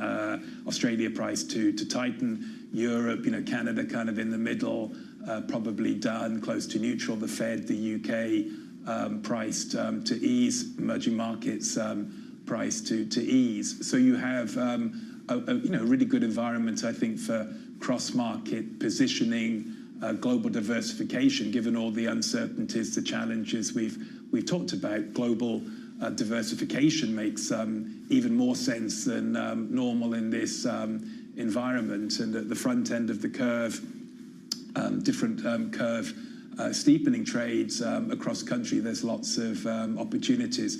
Politics driving markets in Japan, again at the start of the year, the clear indication of a snap election to come. The Prime Minister hoping to get a mandate for more active fiscal policy, differential fiscal policy across countries. Fiscal loosening, Japan, US, Canada, Germany. They're trying to tighten in the UK and France. Tends to be tighter on the emerging market side. So as active managers, lots of opportunity here for the cross-country relative value trading. Andrew, just a final note on Japan, if I may. For much of our careers, the Japanese government bond market has been an anchor to global bond yields, and it feels like it's anchors away, particularly over the last few weeks, given developments in Japan, as you indicate, the prospect of snap elections and maybe more fiscal stimulus. Andrew, how insulated is somewhere like the Treasury market to the forces building in a place like the Japanese government bond market? Well, I think that's interesting. That's actually a pretty good way to start a fight at our investment committee, because we have different views. But you certainly see spillover from Japan to the rest of the world, driven by the long end of the curve. Also potentially the front end of the curve. I think that the steepness of the curve in Japan is very interesting. You see this leading in terms of the global curve shape. Other countries have been moving in that direction as well. I think there's some spillover when you quantify it. It's not huge, but the potential volatility from Japan this year is just another cause for interesting markets and probably good opportunities. Andrew, I'm a love and art fighter, you know that. Who wants to fight at Newport Beach, California? I mean, no one wants to fight over there, do they? No, absolutely not. It's a beautiful place. That's a great gig. Andrew, thank you, sir. Andrew Bowles of PIMCO, the latest on the bond market. Here's the latest from Apollo. Torsten Slok just published in moments ago. Give me some time just to work through this note. In 25, we worried that the trade war and immigration restrictions would lead to stagflation. With those headwinds fading, the list of tailwinds keeps growing, and we're starting to worry about overheating in 2026. Torsten goes on to say, the bottom line is that there are significant upside catalysts to growth and inflation over the coming quarters, and he offers a list of 10, so I'll share a few of them. So the trade war uncertainty is fading, strong AI and data center spending, high AI stock prices boosting wealth effects for consumers, dollar depreciation, falling oil prices, throws in the World Cup, and then points to the one big beautiful bill. He didn't say it, but he's basically saying the subtext of all of these is it's an election year. It is a midterm election year, and this White House is throwing everything at the wall to try to get costs down, because affordability continues to be #1 when it comes to polling. Also interesting, this comes from Torsten Slok, who I think is the White House's favorite economist, because remember, he said Trump fooled us all when it comes to the trade tariff negotiations, because when it comes to inflation, it has only been a one-time price shock. That's it. That's the latest from our friend Torsten Slok over at Apollo. If you're just joining us, futures negative, down by about 0.4% on the S&P. With an update on stories worldwide, with your Bloomberg brief, is Vonnie Quinn. Hey, Vonnie. Hey, John, thank you. Bank of America rising in the pre-market after its fourth quarter results beat Wall Street estimates. The bank topping analyst expectations on net interest income and investment banking revenue. Bank of America CEO Brian Moynihan saying he's, quote, bullish on the U.S. economy in 2026. The Supreme Court expected to release opinions at 10 a.m. Eastern this morning, and we are waiting for the court to rule on the legality of President Trump's so-called Liberation Day tariffs. Justices will decide if the White House bypassed Congress to unconstitutionally tax trade. President Trump continuing to push for U.S. ownership of Greenland. The president posting on Truth Social this morning, NATO should be leading the way for us to get Greenland. Trump's statement comes ahead of a meeting between top diplomats from Greenland and Denmark and Secretary of State Marco Rubio and J.D. Vance, the Vice President, in Washington this afternoon. And that is your Bloomberg Brief. John. Hey, Vonnie, thank you. More from Vonnie in about 30 minutes. Up next on the programme, bracing for a tariff decision. You have the Supreme Court now going to rule on whether or not we can use tariffs. Can you believe this? A case brought about by people that are China-centric. Foreign-centric. We'll figure something out if we don't win, but we should win. That conversation up next with the former White House trade official Kate Kalukowicz from New York City this morning. Good morning.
The countdown is on.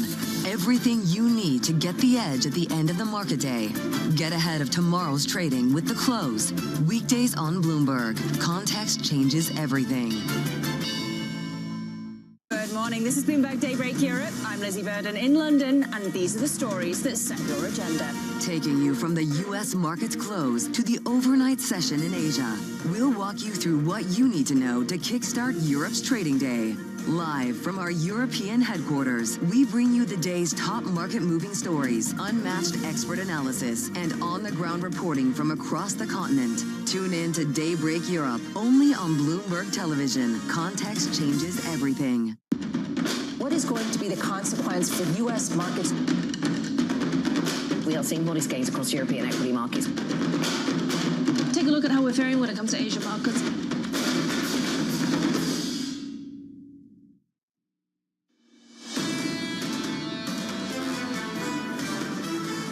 Stocks are a little bit softer for a second day. We're down by 0.4% on the S&P. On the Nasdaq 100, down by 0.6. Under surveillance this morning, bracing for a tariff decision. You have the Supreme Court now going to rule on whether or not we can use tariffs. Can you believe this? A case brought about by people that are China-centric. Foreign-centric, but China-centric. I wouldn't want it if I was China either. You know, China's one of our biggest taxpayers right now. We'll figure something out if we don't win, but we should win. I mean, we should win. So here's the latest this morning. The Supreme Court's ruling on President Trump's Liberation Day tariffs could come as early as today. Bloomberg's Tyler Kendall joins us from Washington. Tyler, is today the day? Well, John, it might be, and some are pointing to the fact that the Supreme Court has already acted in an expedited manner, that today could be the day we get the decision. Plus, the White House has asked the justices to prioritize this, arguing that the current situation is jeopardizing foreign policy and ongoing trade negotiations, not to mention the billions of dollars tied up in them. The Supreme Court here is deciding on the legality of President Trump's tariffs imposed under IEEPA, the International Emergency Economic Powers Act, and they really have two questions in front of them. One, does the president have the authority to invoke IEEPA to impose tariffs? It's never been done before. It's typically used for sanctions. And two, if he does, did he invoke it correctly? Were the national emergencies that he declared reaching that legal standard of an unusual and extraordinary threat? In the case of the so-called reciprocal tariffs, he cited persistent trade imbalances. This is also setting the stage for a potentially very complicated tariff refund fight. As of last month, the administration recorded $133 billion tied to IEEPA tariffs alone. Our analysts at Bloomberg Intelligence say that if tariff refunds are issued, it will likely disproportionately impact apparel and toy companies. But John, one thing is for clear, no matter how the Supreme Court rules, officials say that tariffs are here to stay. They could invoke more Section 232 tariffs over national security concerns or Section 301 tariffs over unfair trade practices. It's just that officials like to say that IEEPA gives them the most flexibility. Tyler, down in Washington, in the nation's capital. Tyler Kendall, thank you. The former White House trade official Kate Kalukowicz with this to say: in a loss scenario, President Trump's focus will likely shift to generating wins in existing agreements through stakeholder engagement and sector-specific investigations. Kate joins us now for more. Kate, welcome. This line from the president: we'll figure something out if we don't win. If they don't win, what does figuring something out look like? Well, I think what's exceedingly clear, including in the clip you just played, is that President Trump is not going to let these tariffs go. If the Supreme Court rules against him and his usage of IEEPA, he has a number of other tariff authorities that were just mentioned that he can use to impose the tariffs back up to the same levels. And certainly he signaled his intention to do that almost immediately. Do you think we can have a split ruling? How is the fentanyl crisis not a national security concern or a national crisis? Yes, that's a really important point. And I think we may well see a split decision if, in fact, the Supreme Court issues its ruling today. You'll recall that the president has imposed tariffs for a number of reasons. He likes to use them for lots of reasons, including issues like the fentanyl crisis, the border crisis. Those, of course, were the first IEEPA tariffs that he imposed after he started his second term. I suspect those may be a bit more safe, frankly, in a Supreme Court ruling because, of course, the Supreme Court has ruled in his favor in the past that the border did constitute a national security crisis. So we may end up with a decision today that rules against certain tariffs, those imposed for trade deficits, and retains other tariffs. So it will be really important, I think, to take some time to analyze whatever the Supreme Court puts out before companies make decisions about what to do next. So let's look at the ones that potentially could be struck down today, the reciprocal tariffs. Does the president go back to the negotiating table with different countries, or does he just try to look at things that have withheld, going after sectors like he has with autos? I think it could be a mixture of both. And the sector tariffs, like the auto tariffs that you mentioned, and other sector tariffs on things like steel and aluminum, have provided durable leverage for the president to negotiate on tariffs. So those tariffs are not under discussion and they are not under threat. So they remain really important pieces of leverage for the president to go to trading partners and say, let's make a deal. In fact, the agreements that he struck with the European Union, Japan, and Korea and others have focused really more on the 232 tariffs than on the IEEPA tariffs. Those economies, of course, agreed to higher tariff rates overall on their goods to the United States. But I don't think the Supreme Court is going to impact that particular situation at all. Kate, there's another section, 338. Has it ever been used, and isn't it just as blunt as IEEPA? Could that also then have legal issues down the road? It could. We do have other authorities. 338 is one. There's another one called 122. These are authorities that the president's team has spent a lot of time contemplating. I think they are absolutely on the table for this Plan B scenario that the administration has described. Both don't have perhaps the flexibility that IEEPA has, which is why the president really prefers IEEPA. But they're absolutely tools that they could be used. 338 is tied directly necessarily to trade disturbances that happen to other economies. You'd have to go ahead and make cases. But I do think the president is willing to use these authorities that are untested. And as you point out, I suspect folks are thinking about how to challenge them if he does, in fact, use them. Okay, we've been offered lots of justifications for these tariffs. To raise money, we're certainly seeing the government raise a lot of money through them. The other issue, to bring manufacturing back home, well justified along certain sectors. I think we understand that issue now, and the president's done a lot to really highlight those problems.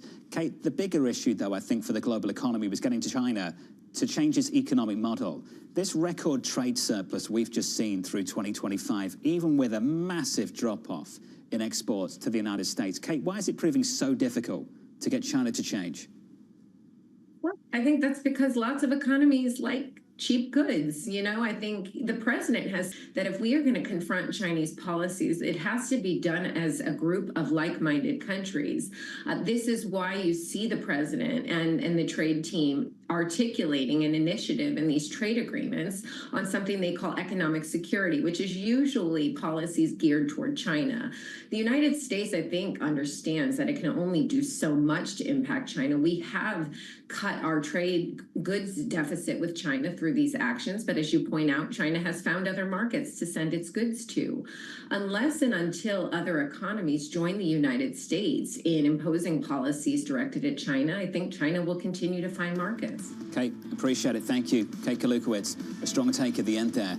And hollowing out the manufacturing base of Europe might be where this continues. But she's right. China will continue to dump wherever they can. They're going to find those markets, even though, to your point, there's been a massive drop-off on exports into the United States. Up next on the program, we'll catch up with Stephen Kim of Evercore as the housing market weighs the impact of government intervention.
to Bloomberg Business Week Daily. We got to talk crypto. From the magazine that helps global leaders stay ahead. What's the conversation around your company? Bringing you insight on the people, companies, and trends shaping today's complex economy. Planning very big things. A new level of premium. Plus global business, finance, and tech news as it happens. The floodgates of innovation are going to open up. You can't fake passion. You either are or you aren't. Bloomberg Business Week Daily, only on Bloomberg. From the world of politics to the world of business, Joe Matthew and Kaylee Lines deliver news, insight, and analysis live 2 times a day, every trading day. Balance of Power at 1 and 5 Eastern, only on Bloomberg. Get Get your fixed income fix. Watch Bloomberg Real Yield around the world right here on Bloomberg. Context changes everything. Asia is at the forefront of some of the world's biggest stories. I'm Sherrian in Tokyo. And I'm Heidi Stroud-Watts here in Sydney, where the trading day begins. We're here in the center of all the action to get you set up with the numbers, news, and knowledge you need for the day ahead. The demand is indeed recovering. We've been waiting for this moment. The opportunity of a century. Join us on Bloomberg The Asia Trade. Weekdays only on Bloomberg TV. Context changes everything.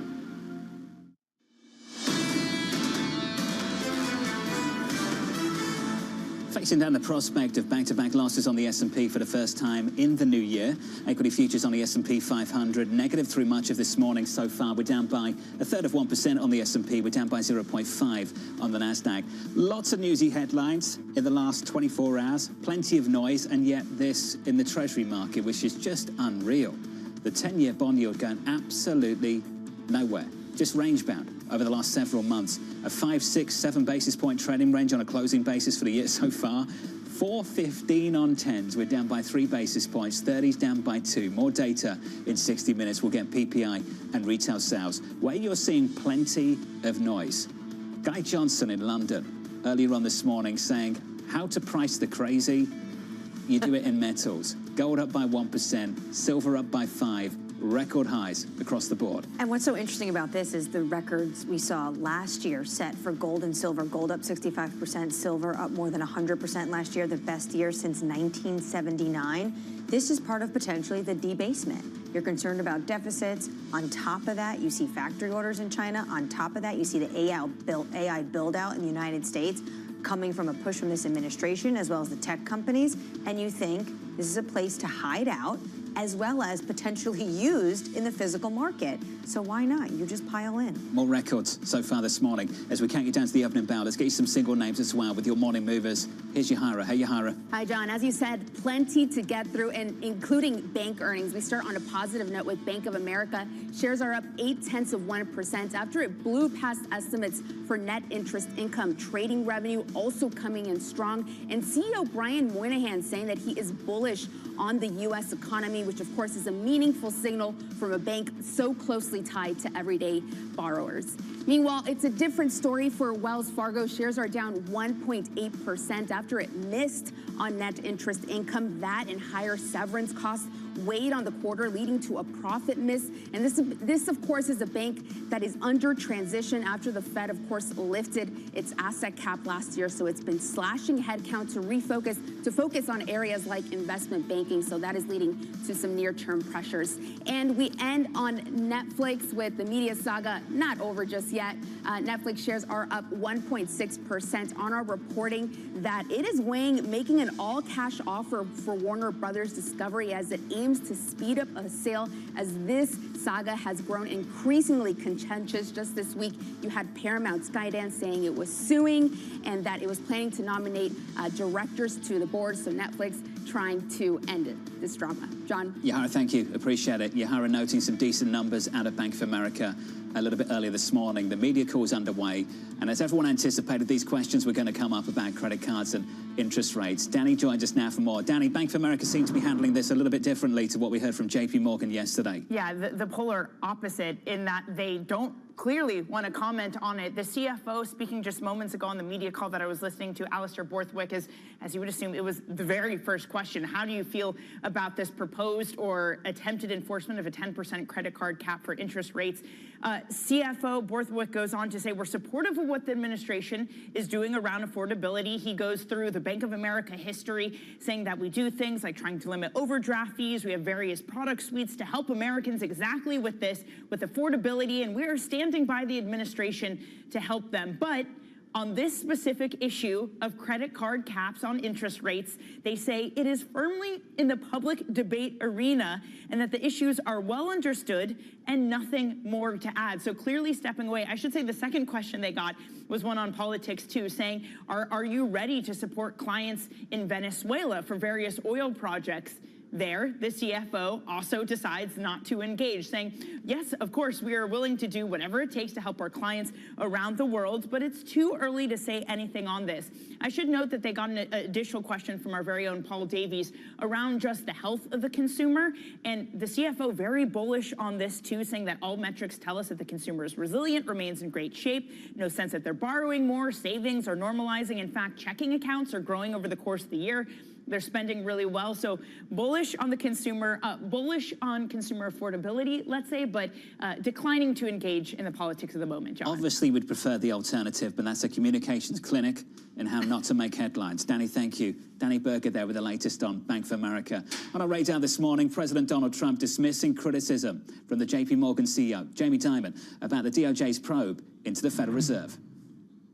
I think it's fine what I'm doing. We have a bad Fed person. He was extended by Biden, and yeah, I think he's wrong. I think it's wrong.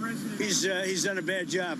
We should have lower rates. Jamie Dimon probably wants higher rates. Maybe he makes more money that way. The president facing bipartisan backlash over the investigation that could complicate the process of replacing Fed Chair Jay Powell later this year. Elsewhere, Amazon looking to reduce what it pays suppliers ahead of a potential Supreme Court tariff decision. The Financial Times reporting the tech giant is moving to reverse some of the measures used to ease the impact of President Trump's levies. And finally, the Vice President J.D. Vance and Secretary of State Marco Rubio meeting with diplomats from Denmark and Greenland at the White House today to discuss U.S. demands for the territory. President Trump posting on Truth Social this morning, America needs Greenland for national security. And he's making the case in this post that NATO becomes more formidable and effective if Greenland is in the hands of the United States.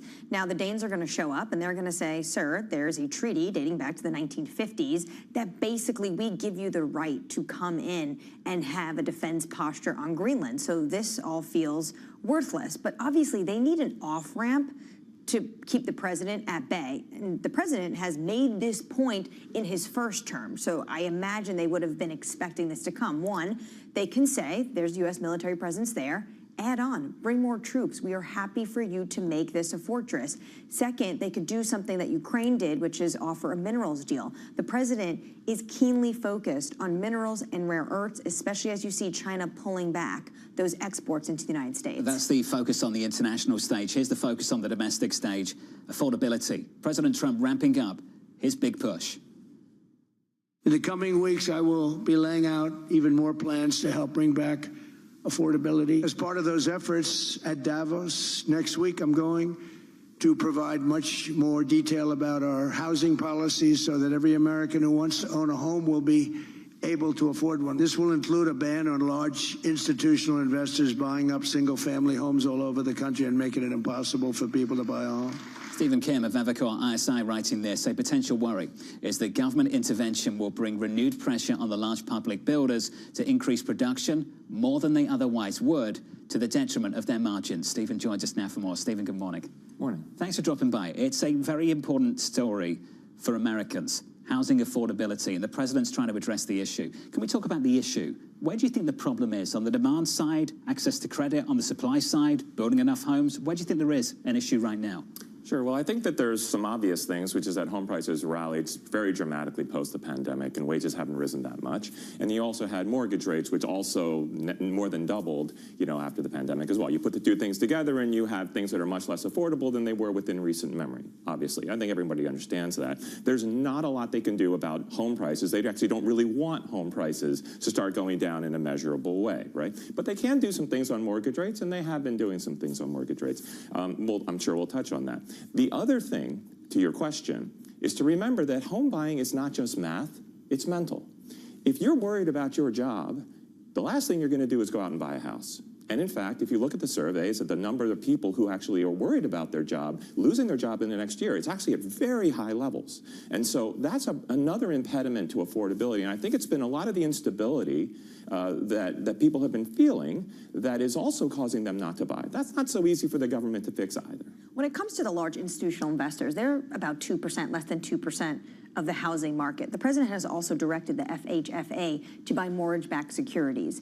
Is that helping? So one of them is not helping, the other one is helping. So the institutional investor angle is something that I think is more of a fiction than it is a reality. So I would sort of say that that's not something that you should think too much about. Although but psychologically, it sounds good to the everyday American. It sounds wonderful. Yeah, not necessarily going to make a big impact, but it will actually have a slight detrimental impact to the builders, the large public builders, who we estimate maybe sell about 5% of their stuff to investors. So that's actually probably not a good thing for the builders, and it's kind of a nothing burger for the market as a whole. The mortgage rates, however, is a big thing for everybody, and so we've seen the mortgage-backed security purchases push down immediately. It pushed down the mortgage-backed security spreads over treasuries by 20 basis points, a really big move, and it brought mortgage rates down slightly below 6% briefly.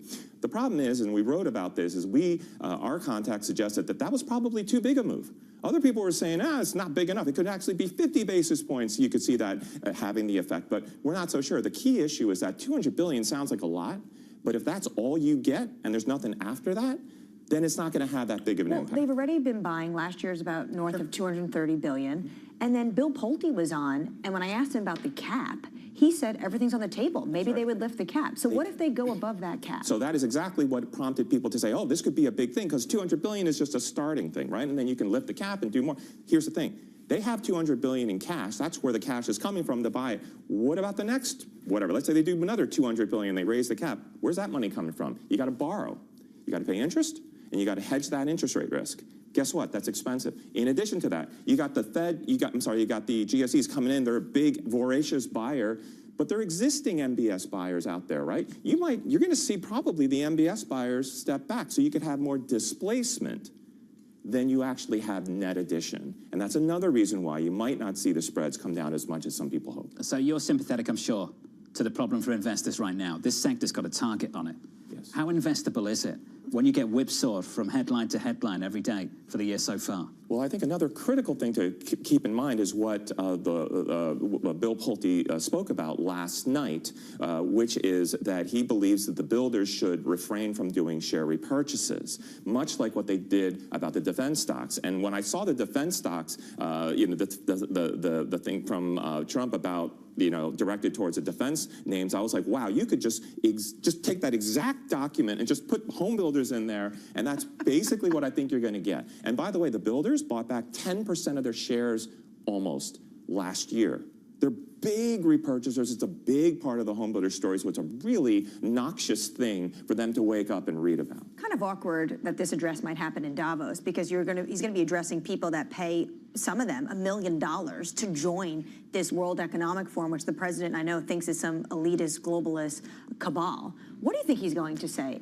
So in Davos, he's sort of teased that he's going to announce some of the biggest, housing reform things in history. But they've already, I think, I think they couldn't quite contain their enthusiasm, and so they put out a couple of big things already. And as I said, the MBS thing is actually a pretty big thing. In addition, what they could potentially do is they could announce that they're going to lower G fees, which is the fees that Fannie and Freddie charge for their services. G fees are about 40 basis points higher than they used to be, but don't think that you're going to get 40 basis points. I think if they tried to do that, that would get a tremendous amount of pushback. I'm guessing maybe you get 10 basis points out of the G fees. There's some other things they could do, like open federal lands. I don't know, maybe Greenland might be on the map here for that. I don't know how helpful that would be, but we'll see. They could open federal lands for home building. Too cold. A little cold, yeah. There's some tax credits he could announce. I think that would get the biggest, excitement, but the thing is that requires Congress to say yes. Stephen, it's good to see you. Yeah. Plenty of issues to start the year. Stephen Kim there of Evercore on the housing market. Let's give an update on stories elsewhere this morning with your Bloomberg brief. Let's cross over to Vonnie Quinn for more. Hey, Vonnie. Hey, John. Thank you.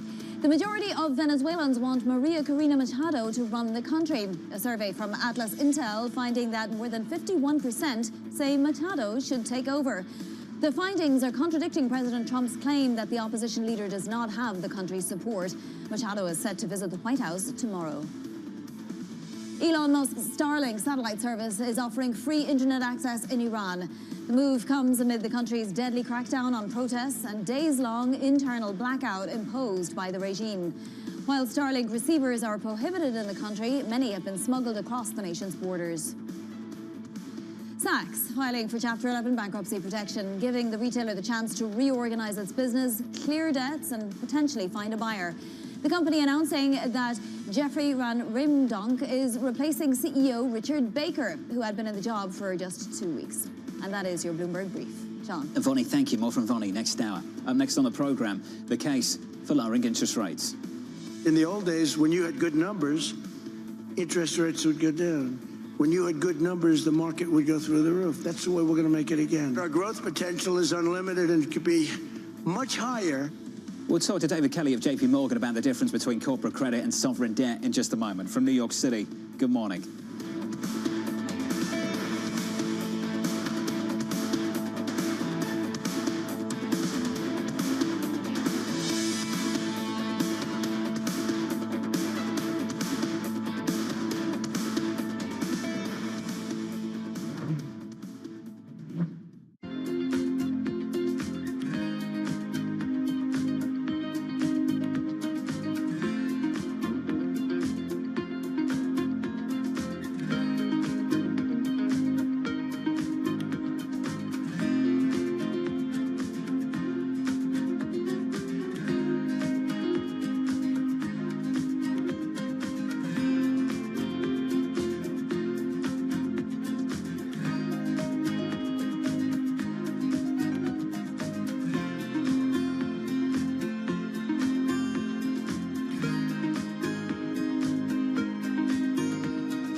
Rodriguez. And I'm Jason Kelly. And we're back with another season of The Deal. With athletes and entrepreneurs who are changing the game on and off the field. Jerry Jones. Some good-looking trophies. 1 and 1 is 3 in sports, not 2. And it's because that 3 is imagination. That 3 is putting yourself in a way, having yourself hit the home run. Erica Ayers-Badon. I'm a high-energy board member. I'm very passionate. I have a lot of opinions. Robin Arzone. I want to light fires in people's lives, and that is still one of my core mandates for all of my businesses. Justin Tuck. I tell all of my friends that play in leagues now, make these relationships now while you're hot. Don't wait till you're like your 12th year in and you're just hanging on.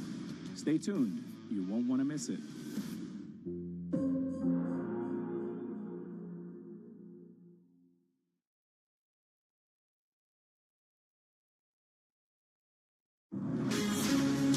From the beating heart of global finance, economics, and politics, and wherever newsmakers are moving markets, Bloomberg brings you conversations that allow for deep discussions and important insights. What do you think the future is for inflation? Is this a new normal? Are markets too optimistic? How do you worry about the things that are outside your control? How does the current fighting completely stop? I'm Francine Lacroix, and this is The Pulse, every weekday only on Bloomberg.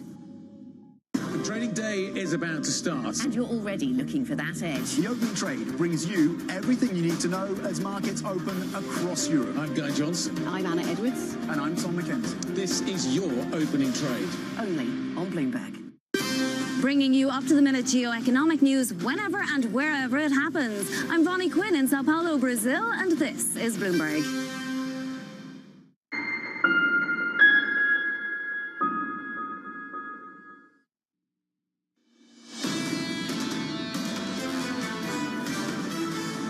Numbers from Citigroup in just a moment. We'll hear from them in 13 minutes' time. 30 minutes after that, we'll get some data. We'll get PPI and US retail sales. Into it, the score's shaping up as follows. Equities a bit softer, down by 1/3 of 1%. If you're just waking up this morning, we're down by 0.5 on the NASDAQ. Under surveillance this morning, the case for lowering interest rates. In the old days, when you had good numbers, interest rates would go down. When you had good numbers, the market would go through the roof. That's the way we're going to make it again. Our growth potential is unlimited and could be much higher if we went back to sanity. We're talking about the head of the Fed, and I want somebody that when the market is doing great, interest rates can go down because our country becomes stronger. So here's the latest this morning. The president touting his economic accomplishments while continuing to make the case for lower interest rates. David Kelly of JP Morgan Asset Management writing, we expect the Federal Reserve to take its time in implementing further rate cuts, with 2 in total for 26 and a further cut in 27. We believe this will be the case even with new Fed leadership. David joins us now for more. David, welcome. We can talk about the rate cuts. Let's start with the economy. Sure. What's the outlook for 26 for you and the team? It's pretty solid. I think that we're going to have income tax refunds flooding in over the first half of this year. I think we quite possibly will get a tariff rebate check to sort of keep the economy stoked in the third quarter. So we're looking for the first 3 quarters of the year to be close to 3% growth.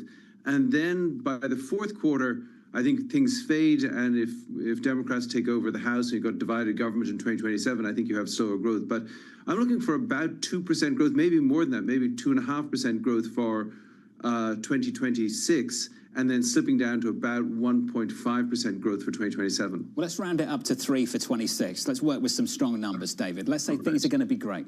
Solid economic growth. Typically, that's not a backdrop where the Federal Reserve is cutting interest rates. What do you make of these comments from the president, where he says in the old days, when the numbers were good, interest rates were lower? What's he getting at? Well, of course, you've got good numbers in inflation, good numbers in growth, and those two things have opposite effects on interest rates. But, getting back to your previous discussion, with your guest on affordability, why do we have an affordability problem? It is not because mortgage rates are too high today. It's because mortgage rates were way too low in the decade after the great financial crisis. If you look at the last few years of the 20-teens, we had these super low mortgage rates. You get a mortgage at 3%. What did that do? It caused home prices to skyrocket.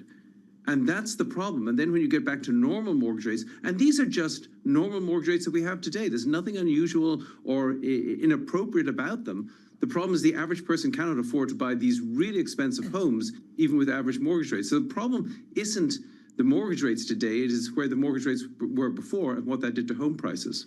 David, following on Jonathan's point, the president talking about the old days. Are you saying basically what he's talking about is pre the great financial crisis? I'm going to dodge what it means by good numbers, because it's, I'm not going to try to parse that too much. What we know is that interest rates today are not particularly high. If you get super low inflation, and particularly if you get super low inflation, the economy goes into recession, then interest rates might come down a bit. But I think we're sort of obsessed with getting rates down to inappropriately low levels. I think that causes asset bubbles. And if you think about what's really cursed the economy over the 21st century, it's been asset bubbles. So let's try and avoid that. But you do think we're going to have 2 cuts this year? Yes, just about. It's a close call. I think that the Fed could give us 1 cut in the first half of the year. We'll have to see how that plays out. I think the decision by the Supreme Court on tariffs would be quite important in that. If the overall level of tariffs comes down, that should take some pressure off inflation, and that might allow the Fed to cut rates once in the first half of this year. And then right at the end of the year, I think you could get another cut in December if inflation comes back down to 2%, which we think it could by the end of this year. So if that all plays out, you might get 2 rate cuts this year. But the Fed's in no hurry to cut rates, and whatever the president does in terms of appointing a new Fed chair, the Fed won't be in a hurry to cut rates. So, David, the growth profile that you've described is decent growth for this year and a slowdown into 27. Now, the market, arguably, equities have been priced for that better growth profile for this year. In fact, the market's been focused on 2026 and better growth for quite a while. When does it start to pick up on your story, the next leg of things, which is the deceleration into 27? Well, I think this is a market that's very hard to depress. I think, over the years, because of embedded capital gains, because of money pouring in from 401ks, because of money pouring in from stock buybacks, you've just got a huge surge in demand for equities and not a lot of money coming out of the market. So, I think the market's pricing in a lot of good things here, but I don't really think it's a macro outlook that is the greatest risk to the market. I think that the greatest sort of economic and financial risk to the market is that something goes wrong with the AI hyperscaler story, because I think a lot of market enthusiasm is centered around that.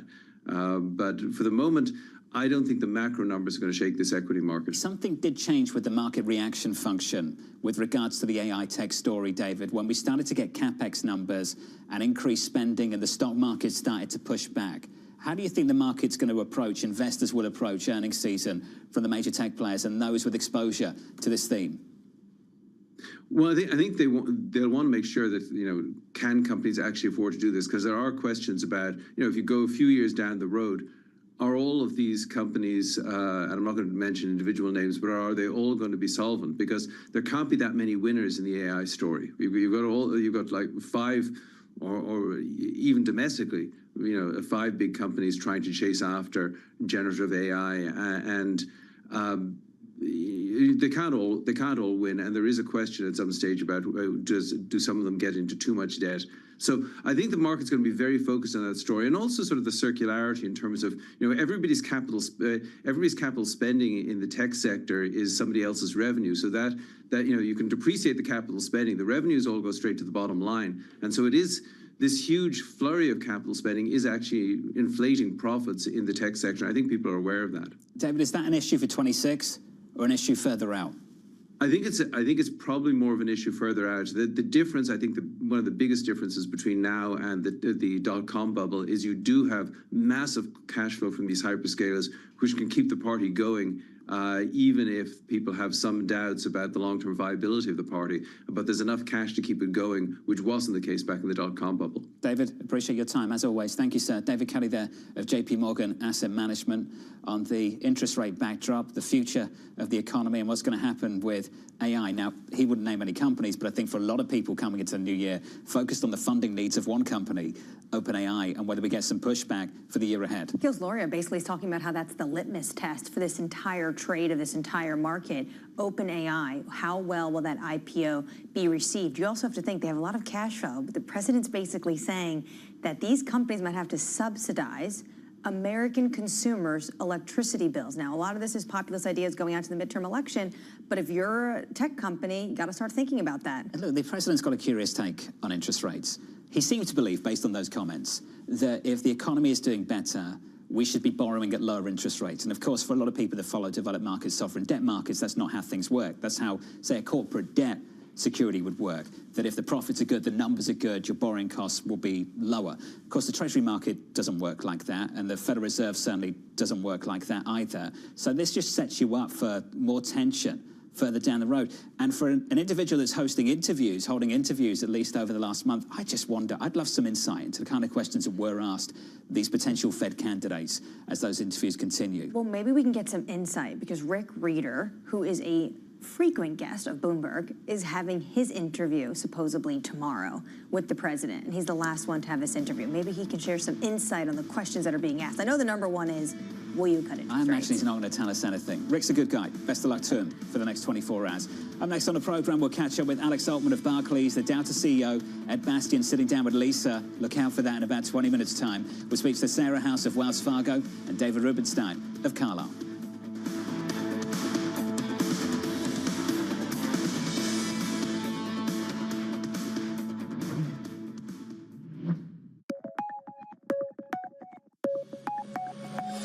Nobu-san, would you say, when you look at your career, that the pivotal moment was actually that meeting with Robert De Niro?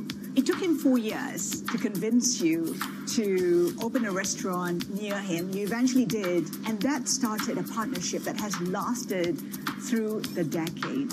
I met him 1988 after my first restaurant opened. He asked me to come to open the restaurant in New York. And beginning, I didn't know what he did. You didn't know he was an actor? No, I don't know what he doing, because I never watched the movies. I was traveling the business. But of course, after people, hey, Nobu, so you must know him, and then I understand. How is he as a partner? He's for me, and a great partner. He understands to my concept. He support me 100%. But he's a very smart people. Sometimes so strange idea, but it's good idea. So, example, Nobu Hotels idea come from him. He said, "Hey Nobu, so we have a lot of new restaurants coming in somebody's hotel." For him, doesn't make any sense. Then we start the Nobu Hotel in Las Vegas 11 years ago. Now it's a big success. So next step is the residence.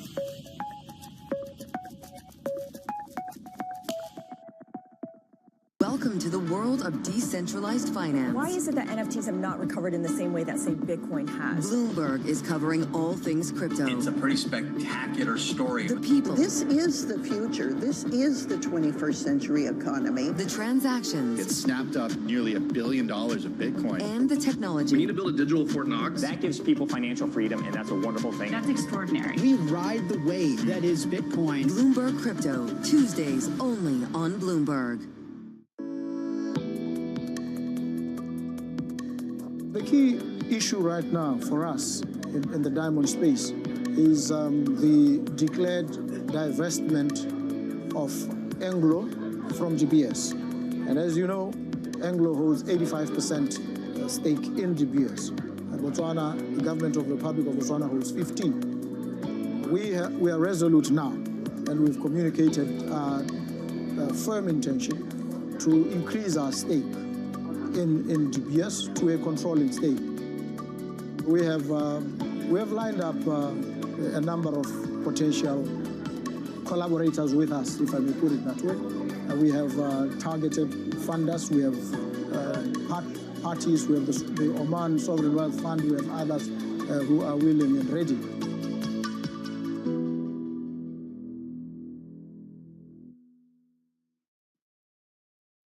Africa, a region rife with potential for growth and opportunities, but not without its challenges.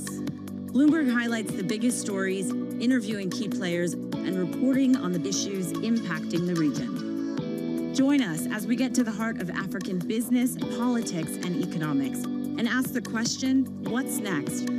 I'm Jennifer Zabasaja, and this is Next Africa.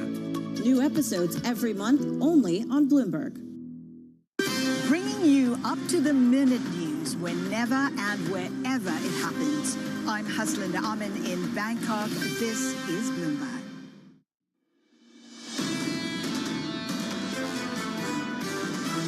The next bullish catalyst, the earnings season. Earnings expectations for Q4, the bar is actually pretty low. The fundamental issue is really about earnings realization. This is a moment of pause that maybe 2026 is not going to be as smooth as a lot of people are anticipating. There is still room to run here. This is Bloomberg Surveillance with Jonathan Farrow, Lisa Abramowitz, and Anne-Marie Hordern. Live from New York City this morning. Good morning for our audience worldwide. The third hour of Bloomberg Surveillance starts right now, and your scores look like this. Equity futures pulling back by 0.4% on the S&P 500. We're down by 0.5 on the Nasdaq 100. For the next hour or so, earnings from Citi any moment now. 30 minutes after that, we'll get data, PPI, and retail sales. Lisa sitting down with Ed Bastian, the Delta CEO. Look out for that in about 15 minutes' time.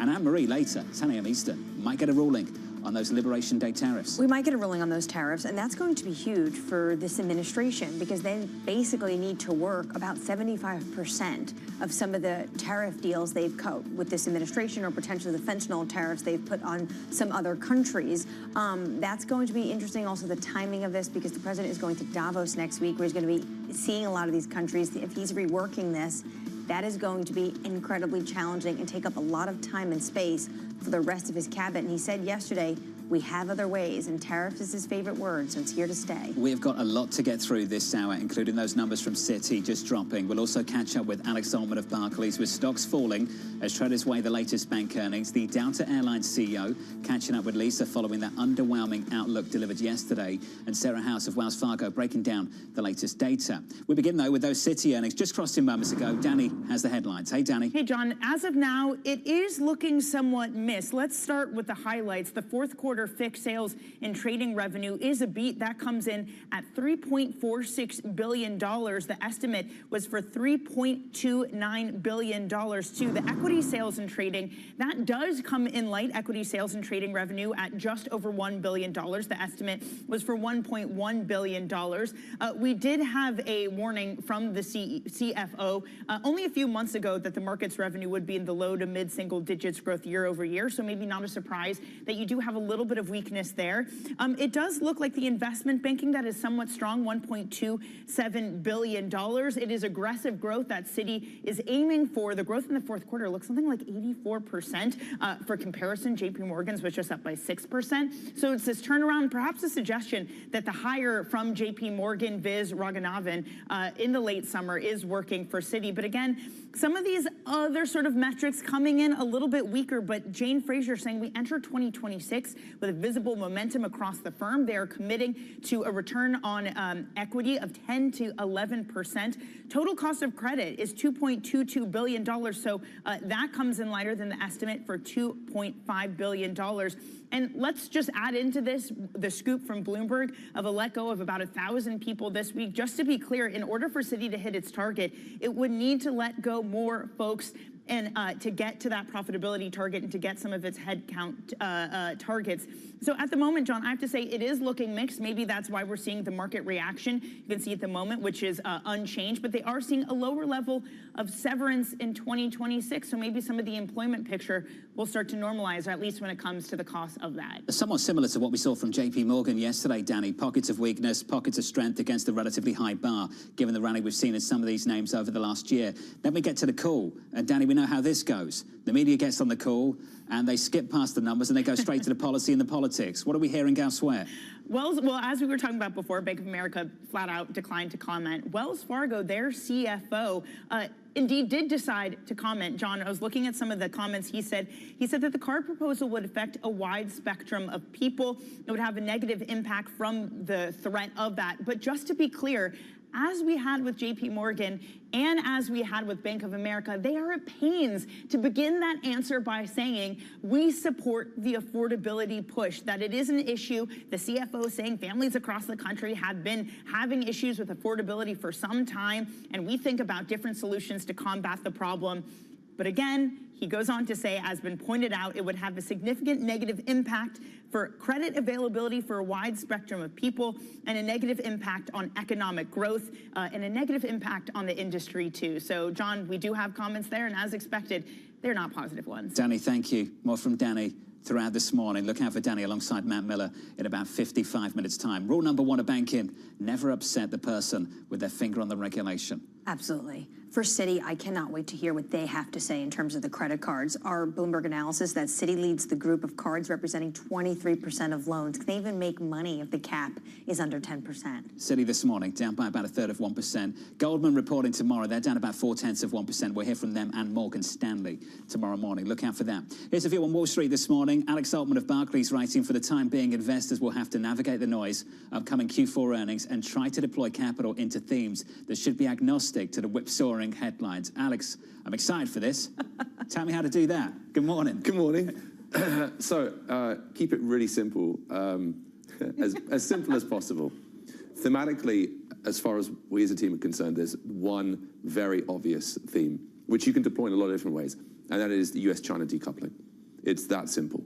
And that, I think, is going to be running and humming in the background. And at the center of that for us, of course, you've got topics like defense, you've got topics like commodity security, and just like US hegemony as well. And so anything within that, we're particularly focused on the commodity angle. We think this is like one of the most interesting themes that I've personally seen. Well, let's get into that. We're seeing it in metals this morning, and it's not just precious metals, gold, silver. You're seeing it in copper, in tin. Does that speak to the kind of things you and the team are thinking about? Very much so. So look, we've seen a precious metal rally, and that is obviously to do with debasement and de-dollarization, all this kind of thing.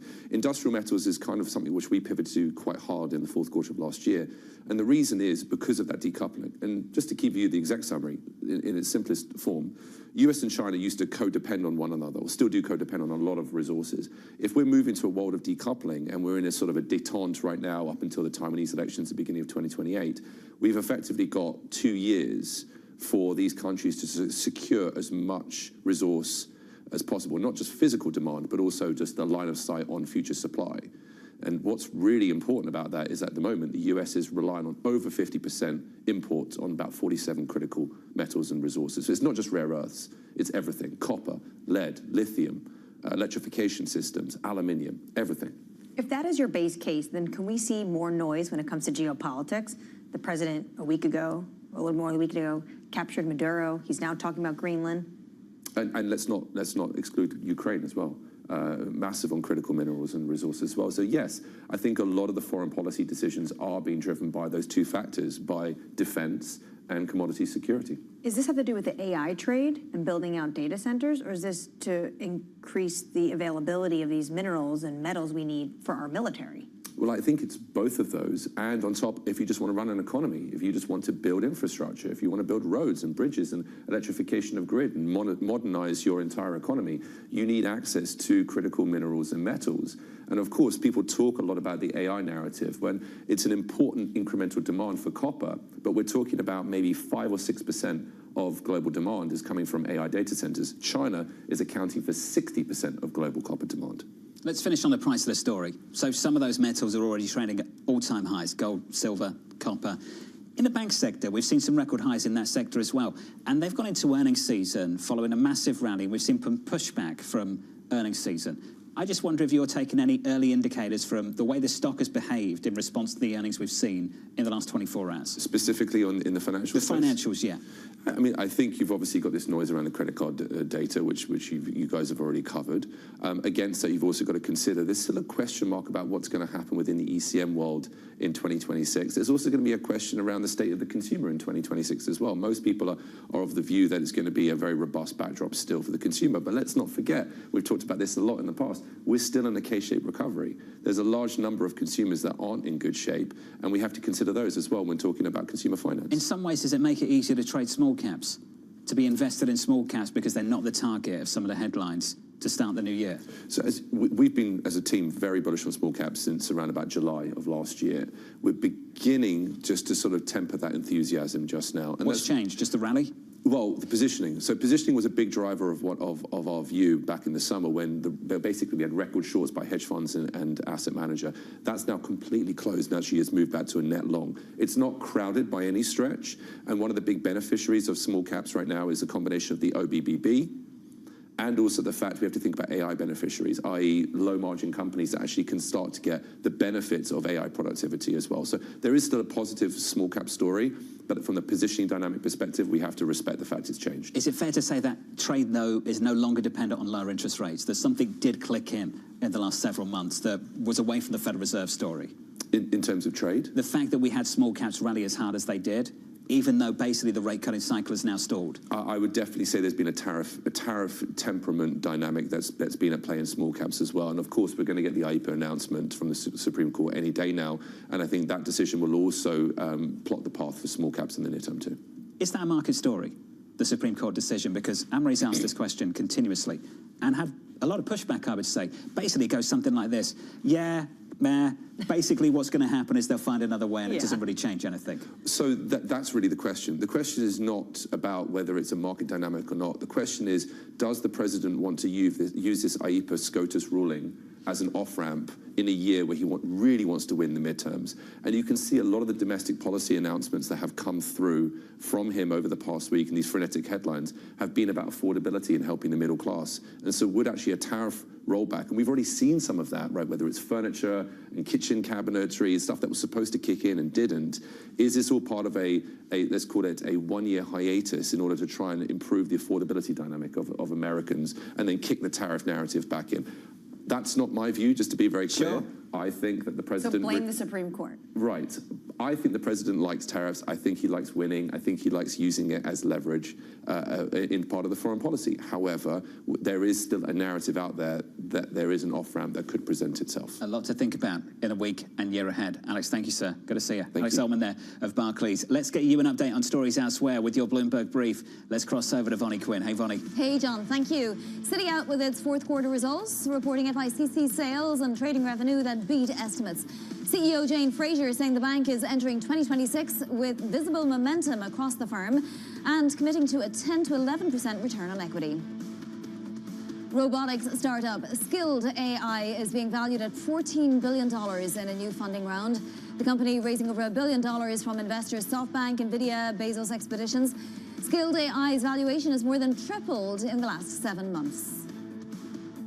Airbnb is set to launch an AI search this year as it leans more into AI for customer recommendations. This coming after the company hired former Meta head of Gen AI as its chief technology officer.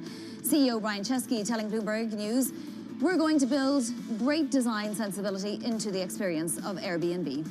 And that is your Bloomberg Brief. John. Hey, Fonnie, thank you. Appreciate it. Up next, we'll get you the Morning Calls Plus. Lisa sitting down with the Delta Airlines CEO, Ed Bastian. That conversation up next.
Good morning. This is Bloomberg Surveillance. Welcome back to the opening trade. Watch Bloomberg Tech. This is the Asia Trade. This is Wall Street Week. Welcome to Balance of Power. This is Bloomberg Television. It's the world's second largest economy with a growing influence in global affairs. Bloomberg The China Show brings you the unmatched expertise you need to keep track of breaking news, in-depth market analysis, and the most influential newsmakers in and around China. We need to do more to engage the market more. We are risk on. I think we caught a little sweet spot. Massive savings right now. It's already a different game. Bloomberg The China Show.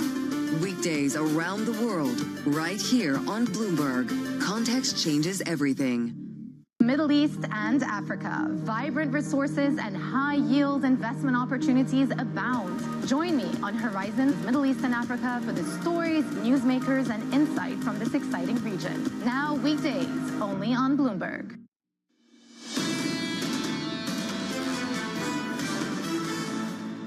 This is a market that's very hard to depress because of money pouring in from 401ks, because of money pouring in from stock buybacks. You've just got a huge surge in demand for equities and not a lot of money coming out of the market. The greatest sort of economic and financial risk to the market is that something goes wrong with the AI hyperscaler story. But for the moment, I don't think the macro numbers are going to shake this equity market.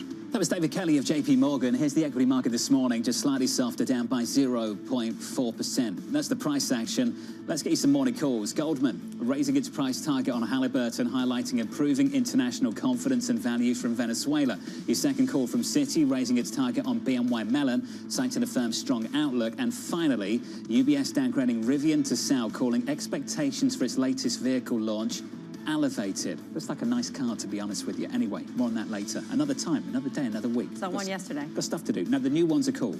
The new ones are very cool. Yeah, it almost looks like a Range Rover of the 90s. It's like a smaller version. Anyway, Rivian's down by 3%. Let's turn to the airlines. Delta, the first to report fourth quarter results. Lisa is at Delta's headquarters in Atlanta, and she joins us now with a special guest. Hey, Lisa. Hey, John, thank you so much. And we do know your obsession with Rivian and expect you to be driving one. I am here in Atlanta, Georgia, with the CEO of Delta, Ed Bastian, here alongside me after that earnings report yesterday and that projection of 20% earnings per share growth in 2026. Now that you've had a day to digest, have you been surprised by the market's reaction and, frankly, by the lines of inquiry that you got yesterday? Not really. First of all, thank you for coming down. It's great to have you on our campus down here in Atlanta. There were a lot of expectations. We have a lot of momentum in our business. And as we're going into the year, we've seen the first part of the year, the momentum picked up yet again in the early days of January. And so as a result of that, I think our investor base was curious as to whether they see that momentum continuing to build, continuing to flatline, to bop around a little bit. And we just finished a year where we saw some pretty significant challenges, whether it was the Liberation Day impact on consumer sentiment, shutdown of the government and the airspace in the latter part of the year. So we wanted to make certain we had a little bit of wiggle room, some caution as to how we thought about projecting the year out. And so I think there was more inquiries to just how much caution is there and what could great look like, right? And so I think that's more what we saw. So we'll get into what great could look like. Let's get into the caution and some of the things that are less foreseeable, including a proposed 10% cap on credit card rates. And it raises this question about the loyalty program at Delta, considering the fact that American Express and the partnership there contributed something like 14%, according to my calculations, of the revenue growth over the past year. I'm just wondering, how big of a hit is this? Have you started to map that out at all? I think it's early. I think it's premature. That's not our business as the financial services world and the banking climate. I think the banks that have already come out and spoken about it are expressing a tremendous amount of concern. So I understand it would require legislation, is what I'm told.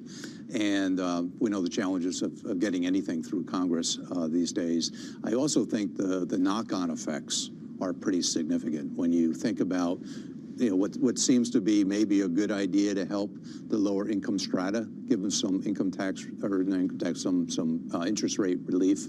The reality is going to eliminate their ability for credit. And it's going to freeze up tremendous amount of credit lines that the banks aren't going to be able to afford to provide. So I'm not, it's not my business. Of course, we're going to work closely with American Express. The second factor is that Amex is a premium card provider. So that's really not the income level that we focus on in our business. At the same time, there is a sense that that's a growing part of the revenues. We saw an 11% increase in the contribution that this particular aspect made to Delta's revenue. So I just wonder, how much do you expect that to grow, all things being equal? We're expecting high single-digit growth. In the current year, we've been seeing double-digit growth for the last several years, and it's a really important part of our business model. But I don't think it's something that we look back and start getting concerned. I think this idea has a lot of roadblocks and obstacles ahead of it.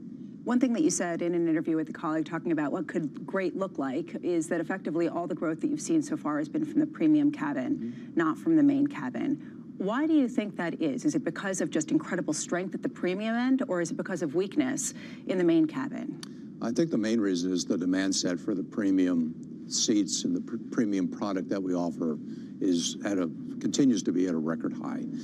The more we look at the health of the consumer, we talk about the K, we're at the top end of that K in terms of who our consumer is. And when you have a high demand set, that's what drives pricing strength, and that's what drives the growth that we've seen over the last several years. That said, on the main cabin, it's still a big part of our business. It's what pays the bills, I'd like to think of. And as we see some of the rationalization that's occurring, because you have a lot of lower-end airlines with low-end seats, too many seats chasing still, enough low-end consumer demand, that space is where a lot of the rationalization, and you see it in the industry currently, as that backdrop continues to get into a healthier environment, because all those airlines have to find a way to earn their cost of capital. They're not going to be around. And so as a result of that, whatever happens there, we will benefit from that, and we'll keep that premium demand set growing. So we're not growing in that space, but it'll still be a good one for us in terms of improvement. You've talked about consolidation in the lower end of the industry and how you expect this to be a pretty big year of that as people try to justify their existence and survive. Would you play in that in any way? Would you make any acquisitions? We're not going to comment on that question, but when you look at who Delta is, you can answer that question for yourself. Well, I guess that the other question is, how much is the growth going to come from organic versus inorganic? Is there sort of a plan, especially given how much you've reduced leverage, to really increase by acquisition some of your capacity? Well, when we look at that growth for us, international is a big part of our growth strategy. And we announced yesterday a big new order for the Boeing Dreamliner. We're very happy about that, excited about that. People think about our industry. They come to me, they say, where's the future for travel going to come from? We're 100 years old. it is international. When you think about only 1 in 5 people in the world have ever stepped foot on an airplane, that means you have to go new places, you have to find new opportunities to grow and expand, and that's going to be the statement of the second century of flight, I believe. It's about making the world a much more connected place than it is today. You know, this comes at a time, the international travel growth, that the rhetoric between countries has been incredibly heated and more about putting up walls. Are you concerned that that could have consequences and put barriers when you talk about the international travel and the growth that you're seeing in that sector? There have always been walls. There's always been in politics. There's, you know, when we look at the world today, we know the one thing that really does unite the world is when you can actually travel and see and experience and get to know people, and you bring the countries physically closer together. So, yes, it's not going to be a straight line up. You know, in this business, we know there's a lot of turbulence in the sky, not just in the business model sometimes, but when we actually do physically get connected back together and the world start to become a closer place, that's where real opportunity sits. You're talking about the demand so far this year, and you've seen, I believe, record demand so far in the first week and a half of January. I'm just wondering, is it mostly still coming from premium? Is it equal across all tiers? Is it also in economy to the same degree that you're seeing in terms of the robust interest at the top end? It continues to be at the top end. It continues to be in business. We're seeing double-digit growth in business at the start of the year. We had our largest weekly sales in our history just last week, up double digits over the same week a year ago. So if this demand set continues, we're going to have a great year. So I have to end with this because my colleagues asked me to do this. The lounges, the regular lounges, not the Delta One, they're getting really crowded. How are you going to manage that, considering that a lot of people have complaints about that? Well, we've been experiencing that for the last handful of years, and it's a problem with no good deed goes unpunished. You know, you build something great, and everybody wants to be in there, and there's doesn't feel as exclusive any longer. We've been working through that for the last several years. American Express is our close partner on that. American Express is building lounges. We're building new lounges. We got the Delta One lounges that are coming. We're going to continue to build more supply and more capacity to take care of all of our great customers. Ed Bastian, thank you so much for being with us today. Really appreciate speaking with you. John, I'll send it back to you. And I did get that in. Ed Bastian, the CEO of Delta, saying he is going to address that lounge issue. I got one more, Lisa, just one more. We need something to Puglia into Bari from New York. Is that something they can figure out? Oh, okay, I'll put in that request. Thank you, Bramo. Thank you very much. Thank you. Lisa with the latest on the ground at Delta Airlines. Wouldn't that fix things? They've got a new route into Sardinia as well. I wonder if that has to do with, you know, everyone's so excited about Sicily coming after the, you know, the series White Lotus. There is someone, though, that is traveling direct to Bari. Who is it? I don't know who it is. Someone on the summer months. None of the major airlines, though, as far as I understand. Anyway, the latest on Delta there, and yesterday, really the headline and the big takeaway from that company story was just how well the premium cabin is doing and how soft things are elsewhere. We're seeing that in the economy. That's exactly what we're seeing in the economy, which is why I often call it the Delta Airlines economy, that half the country thinks it's Group 1 and the other half is struggling. And when it comes to Delta, they're putting all that money into those individuals at the upper echelons who are able to afford that. I don't even know if it's a K-shaped economy. I forgot what analyst said this, but it almost feels like a lowercase I. It's everyone and then the small top 10% right there at the top. Delta Airlines down by about 1/3 of 1% of the pre-market. Coming up, we'll get you some data, PPI and retail sales. We'll catch up with Sarah House of Wells Fargo, live from New York City. You're watching Bloomberg TV.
technology is embedded in every aspect of our lives. And laying the foundation for the future.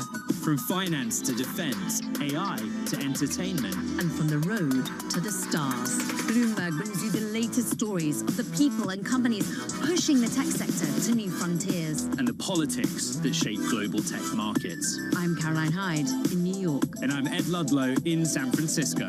Watch Bloomberg Tech every weekday. Only on Bloomberg Television. Key investors, top executives, global innovators. Join me for in-depth conversations with the biggest newsmakers on the day's top stories. Insight with Haslinda Amin, only on Bloomberg. Bringing you the world's business and financial news whenever and wherever it happens. I'm Michael McKee at Mount Everest, and this is Bloomberg.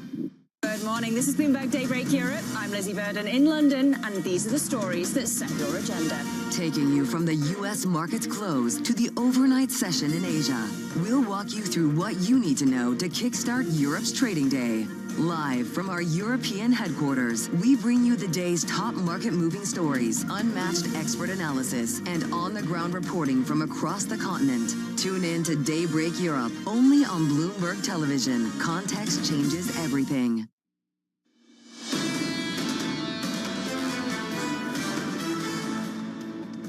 The opening bell about 60 minutes away. Equity futures on the S&P 500 negative by 1/3%. On the Nasdaq 100 down by 0.4. On the Russell we're down by 0.2%. Economic data seconds away. We'll get another read on inflation with PPI and a look at retail sales in America as well. Going into that in the bond market, yield still range bound. 10s at 4.1556. Bond yields lower by, let's call it 2 basis points on 10s. On 30s we're down by 2 to 482. With the latest data, let's cross over to Mike McKee for more. Hey, Mike.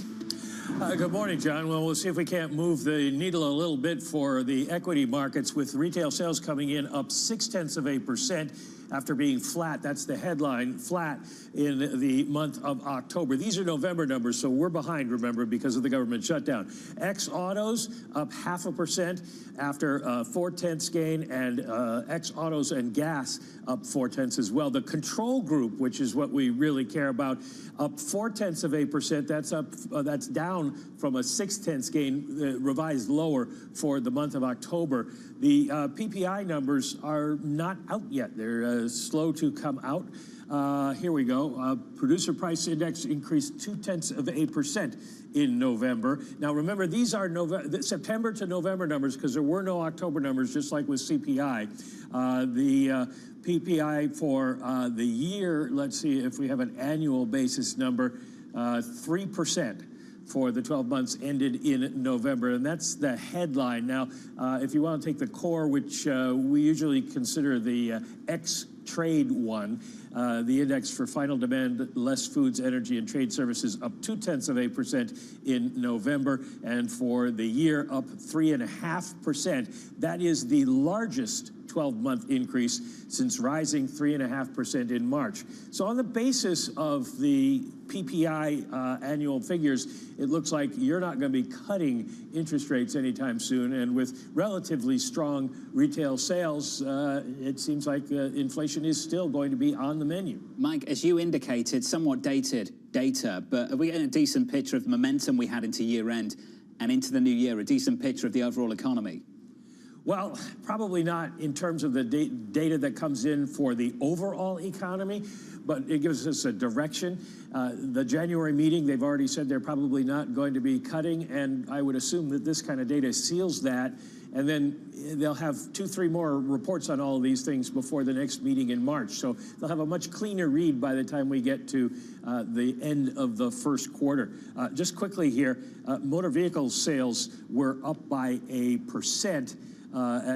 Sales of parts and cars, furniture down 0.1%, building materials up 1.3%, groceries up just 0.1%. And remember, we saw in CPI that the grocery price indexes went up. So since all this is calculated on a dollar basis, that's kind of interesting. Gasoline sales up 1.4%, clothing stores up 0.9%, and department stores flat. Department stores down 2.9%, general merchandise flat. This is November numbers, so these would have been the Black Friday numbers, and they don't seem to be as good as you might have hoped for that period of time in terms of holiday gifts. Might just stand by. I'll get to some of the price action. I want to come back to you in just a moment. We'll talk about the Federal Reserve. Equity futures off the back of all of this, pretty much unmoved.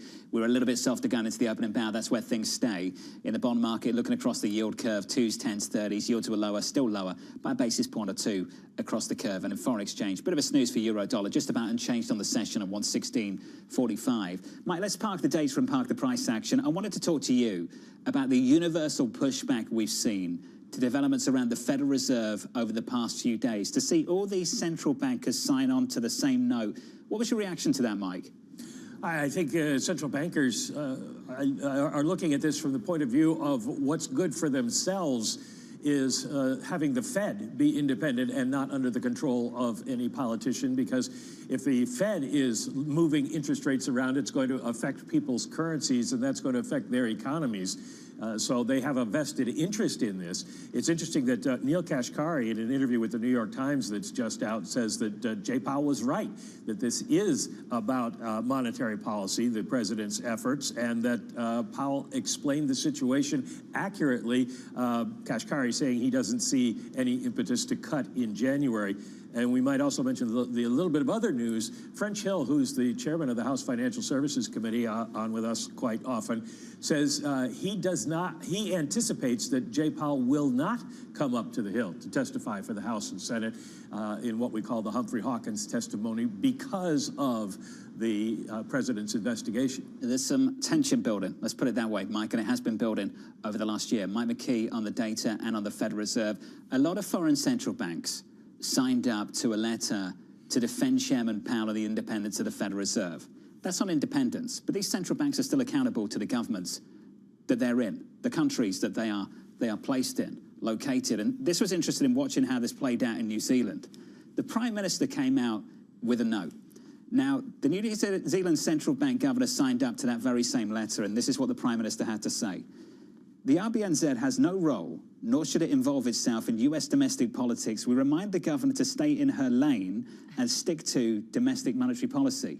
Basically saying from the Foreign Affairs Minister, do not wade into another country's domestic politics. He put it pretty bluntly, stay in your lane. But you also have to imagine, this is a smaller, export-heavy economy. They don't want to get in the crossfires of what's going on with this president, potentially as they're dealing with trade issues. So it was interesting that a lot of these central bankers seemed excited to sign up for this list. It was a very long list. The ECB was on there, the Swiss National Bank was on there, but this is one economy, one place when the Foreign Affairs Minister is saying, that is not your role. This is my role to deal with the United States. You shouldn't have signed up for it, and is actually getting a little bit of a talking to publicly about it. You might be independent, but you're not unaccountable. And I think a reminder coming out of New Zealand overnight. Sarah House of Wells Fargo joins us now to talk about some of this economic data. Sarah, welcome. I was talking to Mike McKee about that. Getting a picture for the momentum we had coming into 26. What does this economy look like? Yeah, so I still think we have some decent momentum. So not nearly as strong as what we were looking at a year or so ago, but you're seeing that consumers are out there still spending. So I think the underlying pace of income growth has been a bit of a challenge with just the jobs market slowing, but you still have transfer payments, and at the end of the day, consumers still have their jobs, even if you are seeing a more sluggish jobs market. So we're seeing that filter through in spending, and while I think you're seeing some underlying inflationary pressures begin to dissipate, it's only happening gradually, as we saw with the PPI numbers this morning. The disinflationary momentum is a story for a lot of people, Sarah. We had Citi on the program earlier on this morning. Veronica Clark's making the argument that the disinflationary momentum is going to be so strong it will reopen the door to rate cuts later this year. In fact, the Fed will be able to cut 3 times. Where are you on the same argument? Yeah, so I generally agree. So we have 2 rate cuts in our forecast with, I think, further disinflation, or at least inflation resuming its descent, part of that story. And even if we're not getting all the way back to 2% this year, I think the directional progress will encourage the Fed to move towards a more neutral stance when you still have lingering concerns about the jobs market. So even with December's edge back in the unemployment rate, it's still up over the past year. It's really up over the past 3 years. And so you combine that with just the questionable pace of job growth, we're seeing hiring at more or less a standstill. I think there's enough to make the Fed cautious to return policy to, I think, a stance that they are decidedly believing is closer to neutral. So a lot of questions about where exactly that is, but I think most committee members would say we're not quite there yet. McKee noted a number of times that this was November's numbers. What do you take from the fact that the data feels so outdated at this point? I'd say some data is better than no data, and even late data is better than holes in the data. So I think it's helpful in that regard. But I think there's still questions in terms of how robust this data is, just given sampling periods shifted, survey response rates potentially obstructed by just the interruption of the normal course of procedure.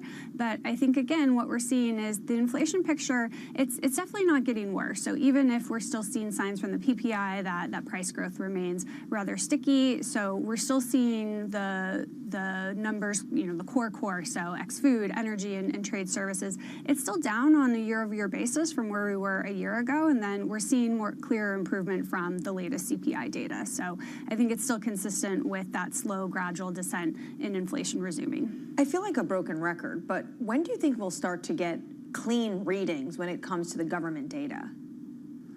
Yeah, so I think it's going to be closer to March, and particularly when it comes to the inflation data, where you have some of the seasonality issues to get through, not just the shutdown. So you're just in a very noisy period for the inflation picture. So I think by the time we start getting the March data, which won't be until April, there's still going to be some question marks around this. So at least we have some data now, but I think it's still, I wouldn't say quite the cleanest data we've had, or kind of that cleanest block of data that we'd like to be making forecasts on, and policymakers making decisions on. Sarah, everyone's freaking out about central bank independence. Can we finish on that? How credible are those threats? Now let's measure that. When you look at inflation-based expectations, market-based inflation expectations at the moment, do you see a credible threat to central bank independence showing up anywhere? So I think it's difficult for markets to price that in right now. So I think we've seen, obviously, the pressure ramp up, but at the end of the day, we still have a 19-member committee. And so I think until you see a much bigger change in that committee, you're going to see policymakers, as we've seen Powell say time and time again, they're going to put their head down, do their job. That's the best way that they can demonstrate that independence. And I think as long as we're seeing that play out, you're not going to see a lot of that in markets, even if I think it is in the back of a lot of market participants' minds. Without a doubt. Sarah, thank you. Sarah House there of Wells Fargo.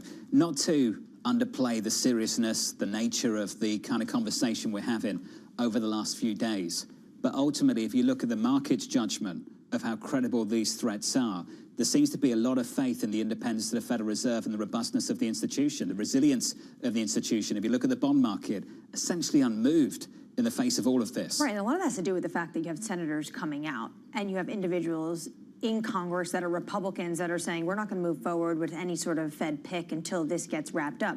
Krishna Gua was at the Council of Foreign Relations speech that Mr. Williams, President Williams of the New York Bank of Fed Reserve President, gave, and he asked this question: why is the market shrugging it off? Do they not care? And basically the answer was the market just doesn't have all the information yet. The Fed is still independent right now, so the market is just pushing this forward, pushing it off to something else until they actually have that credibility really seriously questioned. 10-year bond yields right now, 4.15, down on the session by 2 basis points. With an update on stories worldwide this morning, let's cross over to Vonnie Quinn for your Bloomberg Brief. Hey, Vonnie. Hey, John. Thank you. So recapping that data we got moments ago, PPI inflation coming in higher than expected for November, rising 3% year over year. That compares to estimates of 2.7%.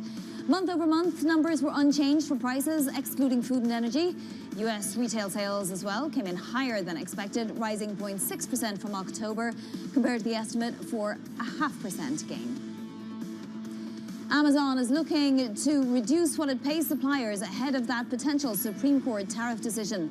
The Financial Times reporting the tech giant is moving to reverse some of the measures used to ease the impact of President Trump's levies.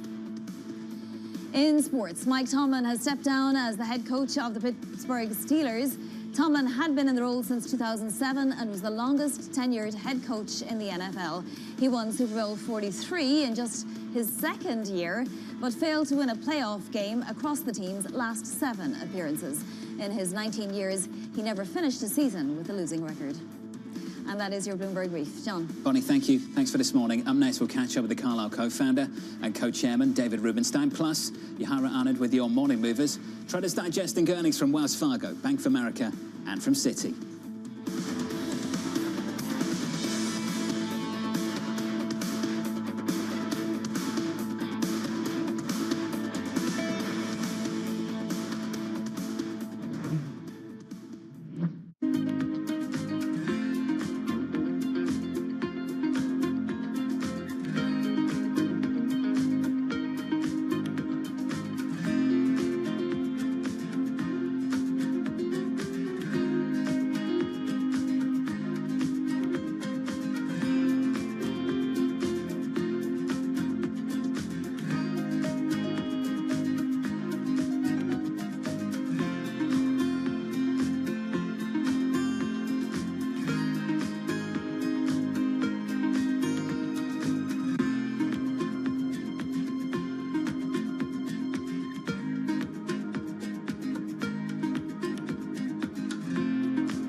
Climate change is going down right now.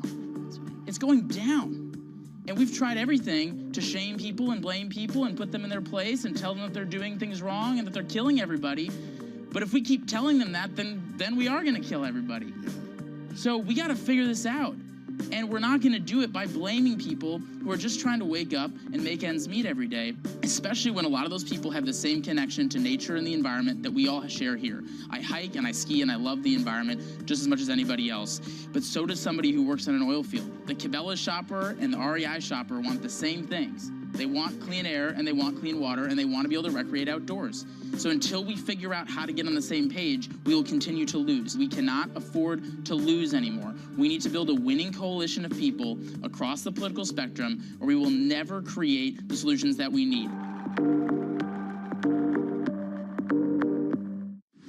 Tune in to Bloomberg Business Week Daily. We got to talk crypto. From the magazine that helps global leaders stay ahead. What's the conversation around your company? Bringing you insight on the people, companies, and trends shaping today's complex economy. Planning very big things. A new level of premium. Plus global business, finance, and tech news as it happens. The floodgates of innovation are going to open up. You can't fake passion. You either are or you aren't. Bloomberg Business Week Daily, only on Bloomberg. At a time when policy in Washington is driving Wall Street, we draw a distinction between the rhetoric and the action, bringing you market-moving guests and original reporting. This is Bloomberg Surveillance. It's a multi-trillion-dollar industry. We'll show you what's happening in ETFs like no one else. ETF IQ, only on Bloomberg.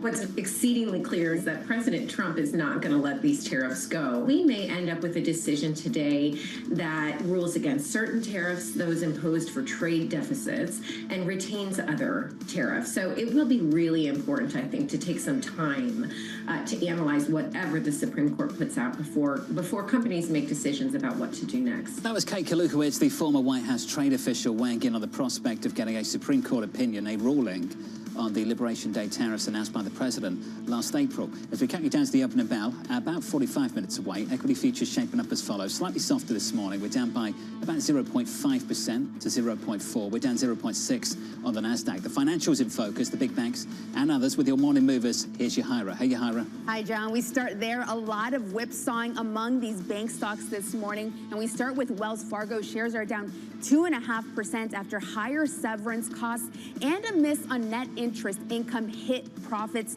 Meanwhile, Bank of America, its shares were positive earlier, now down 1.8%, despite it beating on most measures, and its equity traders posting their best fourth quarter ever. And Citi, the only one in the green right now among the banks that have reported, it is up 1.8% after it posted a big jump in deal-making revenue. Fees surged 84% in the fourth quarter. Meanwhile, gold, silver, copper, all hitting record highs, and that is powering mining stocks this morning. We are seeing Barrick Gold up 1.9%, while First Majestic Silver is up 3.5%. And we end on Palo Alto Networks. Those shares are down 1.5% on a Reuters report that China has banned the use of its software over national security concerns. This is part of a bigger ban involving about a dozen U.S. and Israeli national cybersecurity firms. And of course, this comes as tensions between China and the U.S. have heightened, and China is pushing its companies to use domestic providers. John? Yahara, thank you. Thanks for this morning. Let's turn back to a big story of the week so far. JP Morgan CEO Jamie Dimon warning the DOJ subpoenas of the Fed risk undermining the central bank's independence. President Trump responding. I think it's fine what I'm doing. We have a bad Fed person. We should have lower rates. Jamie Dimon probably wants higher rates. Maybe he makes more money that way. David Rubenstein, the Carlyle Group co-founder and host of peer-to-peer conversations on Bloomberg Television, joins us now for more. David, good morning. Good to see you. Good to see you. You've known Chairman Powell for quite a while. It's very, very unusual to see him engage in such a public way on such a hot issue like he did on Sunday evening. What was your reaction?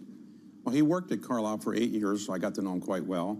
And I thought he was an honorable person and a very, very smart person. For several years, he did not respond at all to any of the complaints that President Trump has had about him.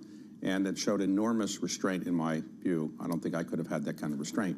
But I think finally when a possibility of criminal action against him was put on the table, I think he responded in a way that most people would respond. I think anybody that has that kind of threat over them was going to probably respond. I think when President Trump had threats of criminal action against him, he responded publicly, and I'm not surprised that Jay Powell responded that way, and I'm sure I would respond that way if something like that happened to me. In your opinion, do you think there is a genuine threat to the independence of the Federal Reserve, a credible one? Well, of course, all that's happened so far is some subpoenas have been issued. There's been no decision by a grand jury, no decision by a prosecutor, so I just don't know what will really happen. My guess is that probably nothing will really happen in the end. The reaction of the financial committee has been fairly unanimous. I haven't seen anybody who said, well, this is a good idea. Let's make the Fed less independent. I haven't seen anybody say that yet. So my view is that probably like many things in Washington that are one-day wonder stories, this will probably go away. But of course, I'm not the person who has subpoenas against me, so it's easy for me to say that. But I would suspect any intelligent person who looks at Jay Powell and his integrity over many, many years would conclude that this is an honest person. There are always cost overruns in any building that you might have. I don't know that the cost overruns are criminal. And any building in Washington that's built has cost overruns. The White House ballroom, from reading newspaper reports, there seem to be cost overruns there as well. And I don't think that's anything criminal. So I think you always have cost overruns in building buildings, and I don't think he's a construction manager or he's making any money from the cost overruns, so I don't think there's anything that's criminal in my view based on what I've seen so far. Having known Jay Powell really well, do you think he will stay on at the Fed to serve out his term in his governor seat till 2028? I don't want to speak for him. I would say he's done a great job for the country, in my view, serving as chair for quite a while. Remember, as chair, we haven't had any recessions. He's had to increase interest rates and decrease interest rates. And normally, if you increase interest rates or decrease them, at some point you get a recession. The time he's been the chair of the Fed, there's been no recessions. Now, it's not only because of him, but I think he's probably, feels he's done a service to the country. He's done a service before in the George Herbert Walker Bush administration. So I can't speak for him, and I don't want to do that. But I would, if I were me, I would say I've done my job as chairman. I'm now going to do something else, but I can't speak for him, so I wouldn't know. Right. When you do, though, think about his tenure at the Fed, he is known in a lot of individuals that watch the Fed, known as Mr. Transitory. Do you think this reshapes his legacy now, that video he put out? Well, obviously, since this has never happened to any chair of the Fed before, this will probably be getting a lot of attention. But I suspect that he will go down in history as a Fed chair that explained what he was likely to do, or the Fed was likely to do, in reasonably precise terms before they did it. And then afterwards, 30 minutes after they did it, he would explain it in English. Many Fed chairs talk in what's called Fed speak, so that you can't understand what they're saying, and that's intentional. Alan Greenspan used to tell me that this is the way he wanted to talk. He didn't really want people to know exactly what he was thinking. But Jay Powell is using the King's English, and he actually says things pretty precisely, and it tells you within 30 minutes what they're doing and why they did it. So I think to that extent, he's done a... Let's inject $5 trillion into the economy to deal with COVID. Remember, it was under President Trump and President Biden that $5 trillion was injected in the economy with no corresponding tax increases. Of course you're going to get some inflation. I'm sure he regrets not saying that it was transitory at the time, but I don't think that was a big thing. That's a big part of his legacy. He did ultimately what was necessary to be done, and now inflation is in reasonable shape. It's not at 2%, but it's also not at 8% either. So inflation is a tolerable rate. The 2% target may have been a little ambitious. Maybe it'll get there, but certainly now, inflation is not the main thing that people are talking about in America. Inflation rate is tolerable for a lot of people in this country. The price level is almost unaffordable. There is a problem with affordability, and we're seeing that being addressed by the president. Citigroup's been quite direct about some of the proposals coming out of the White House, saying the interest rate cap would restrict access to credit. Has big business got a target on its back for this year? Well, it's always easy to beat up on big business because big business is something that the average person on Main Street is probably not happy with from time to time. I think politicians and political figures for the last 100 or 200 years in America have found beating up on Wall Street or beating up on business people a very inviting thing to do. And nobody's ever lost an election that I know of by beating up on Wall Street. Beating up on Wall Street has never forced anybody to lose an election. So it's a very tried and true technique, and I suspect people on Wall Street are probably familiar with it by now. Does it give Wall Street pause, though, that the president is apparently texting on a regular basis with Zohran Mamdani and also having calls with Elizabeth Warren about issues like this, a 10% credit card cap? I think the business community, while I can't speak for the entire business community, obviously, they are used to President Trump doing these kind of things, and I think they understand it, and this is his technique of communicating, and so I think they don't criticize it, they don't say it's great, that's just what he does, and that's how he communicates, and they're used to it by now, so each person will have to make their own judgment about how they weigh it, though. David, always appreciate your time and your opinion, particularly on this topic. David Rubenstein there, the Carlyle co-founder and co-chairman. Look out on Bloomberg TV tonight, 9 p.m. Eastern Time, for the latest episode of the David Rubenstein Show, peer-to-peer conversations. That's taking place with Bill Browder. That's going to be an interesting one, especially given the fact that individual made a ton of money in the 90s in Russia and probably has a lot to say about what is going on right now between this war on Ukraine. Jonathan, an hour away almost, though, we have to remember, we might get a tariff decision from the Supreme Court. All eyes are on that. All eyes are on that, like they were last week, and then we didn't get one. So we'll see if we actually get one this week. We're anticipating more earnings still to come. Morgan Stanley and Goldman Sachs reporting tomorrow, of course. And then in Davos, Switzerland, the headline act, the President of the United States addressing the World Economic Forum. Apparently, the big push is going to be on affordability. It's going to be an interesting time over the next week for this country and for the world. Coming up tomorrow, Gerard Cassidy of RBC, Jonathan Golub of Seaport, Neela Richardson of ADP, and Sarah Malik of Nuveen. Your equity market negative by 0.4%. You're opening about 34 minutes away.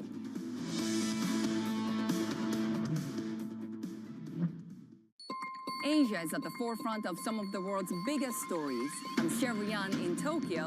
And I'm Heidi Stroud-Watts here in Sydney, where the trading day begins. We're here in the center of all the action to get you set up with the numbers, news, and knowledge you need for the day ahead. The demand is indeed recovering. We've been waiting for this moment. The opportunity of a century. Join us on Bloomberg The Asia Trade. Weekdays only on Bloomberg TV. Context changes everything. We are in such an incredibly exciting moment with AI. It is really the most profound technology of our lifetimes. And I think it has the potential to help us rethink literally everything.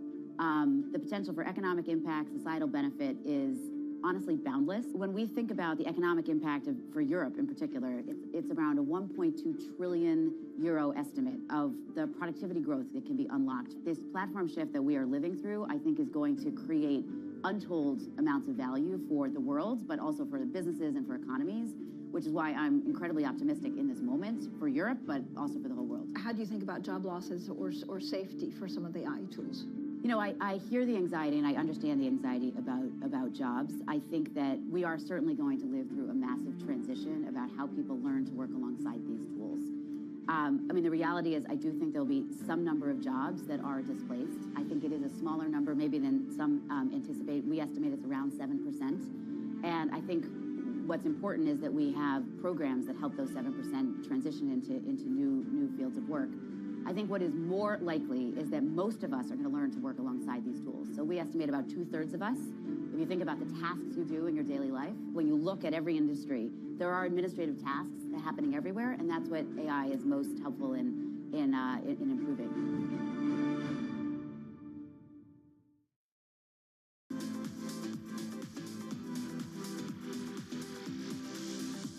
Have you ever thought about, or would you make a movie for a streaming service? Would you make a Netflix movie? Man, that's a great question. I mean, I'm waiting for one where I ask and you go, that was a shitty question. Yeah. I mean, you know, you good at your job, bro. Like, this is actually the first time anybody's ever asked me that. You know, I'm not here to say what I would and wouldn't do in the future. You know, but the theatrical experience is one that means a great deal to me. It means a great deal to us. I feel a certain responsibility. Like if Fruitville had happened a calendar year later, it probably would have come out on streaming. You know, I've been fortunate enough that everything that I've written and directed has been a theatrical release. So I feel a duty to try to protect that. You know, but that's where I'm at today. Bringing you up-to-the-minute economic news whenever and wherever it happens. I'm Caroline Connon in Paris, and this is Bloomberg. All right, 30 minutes until the start of the cash trade. I'm Matt Miller. I'm Danny Berger. Bloomberg Open Interest starts right now.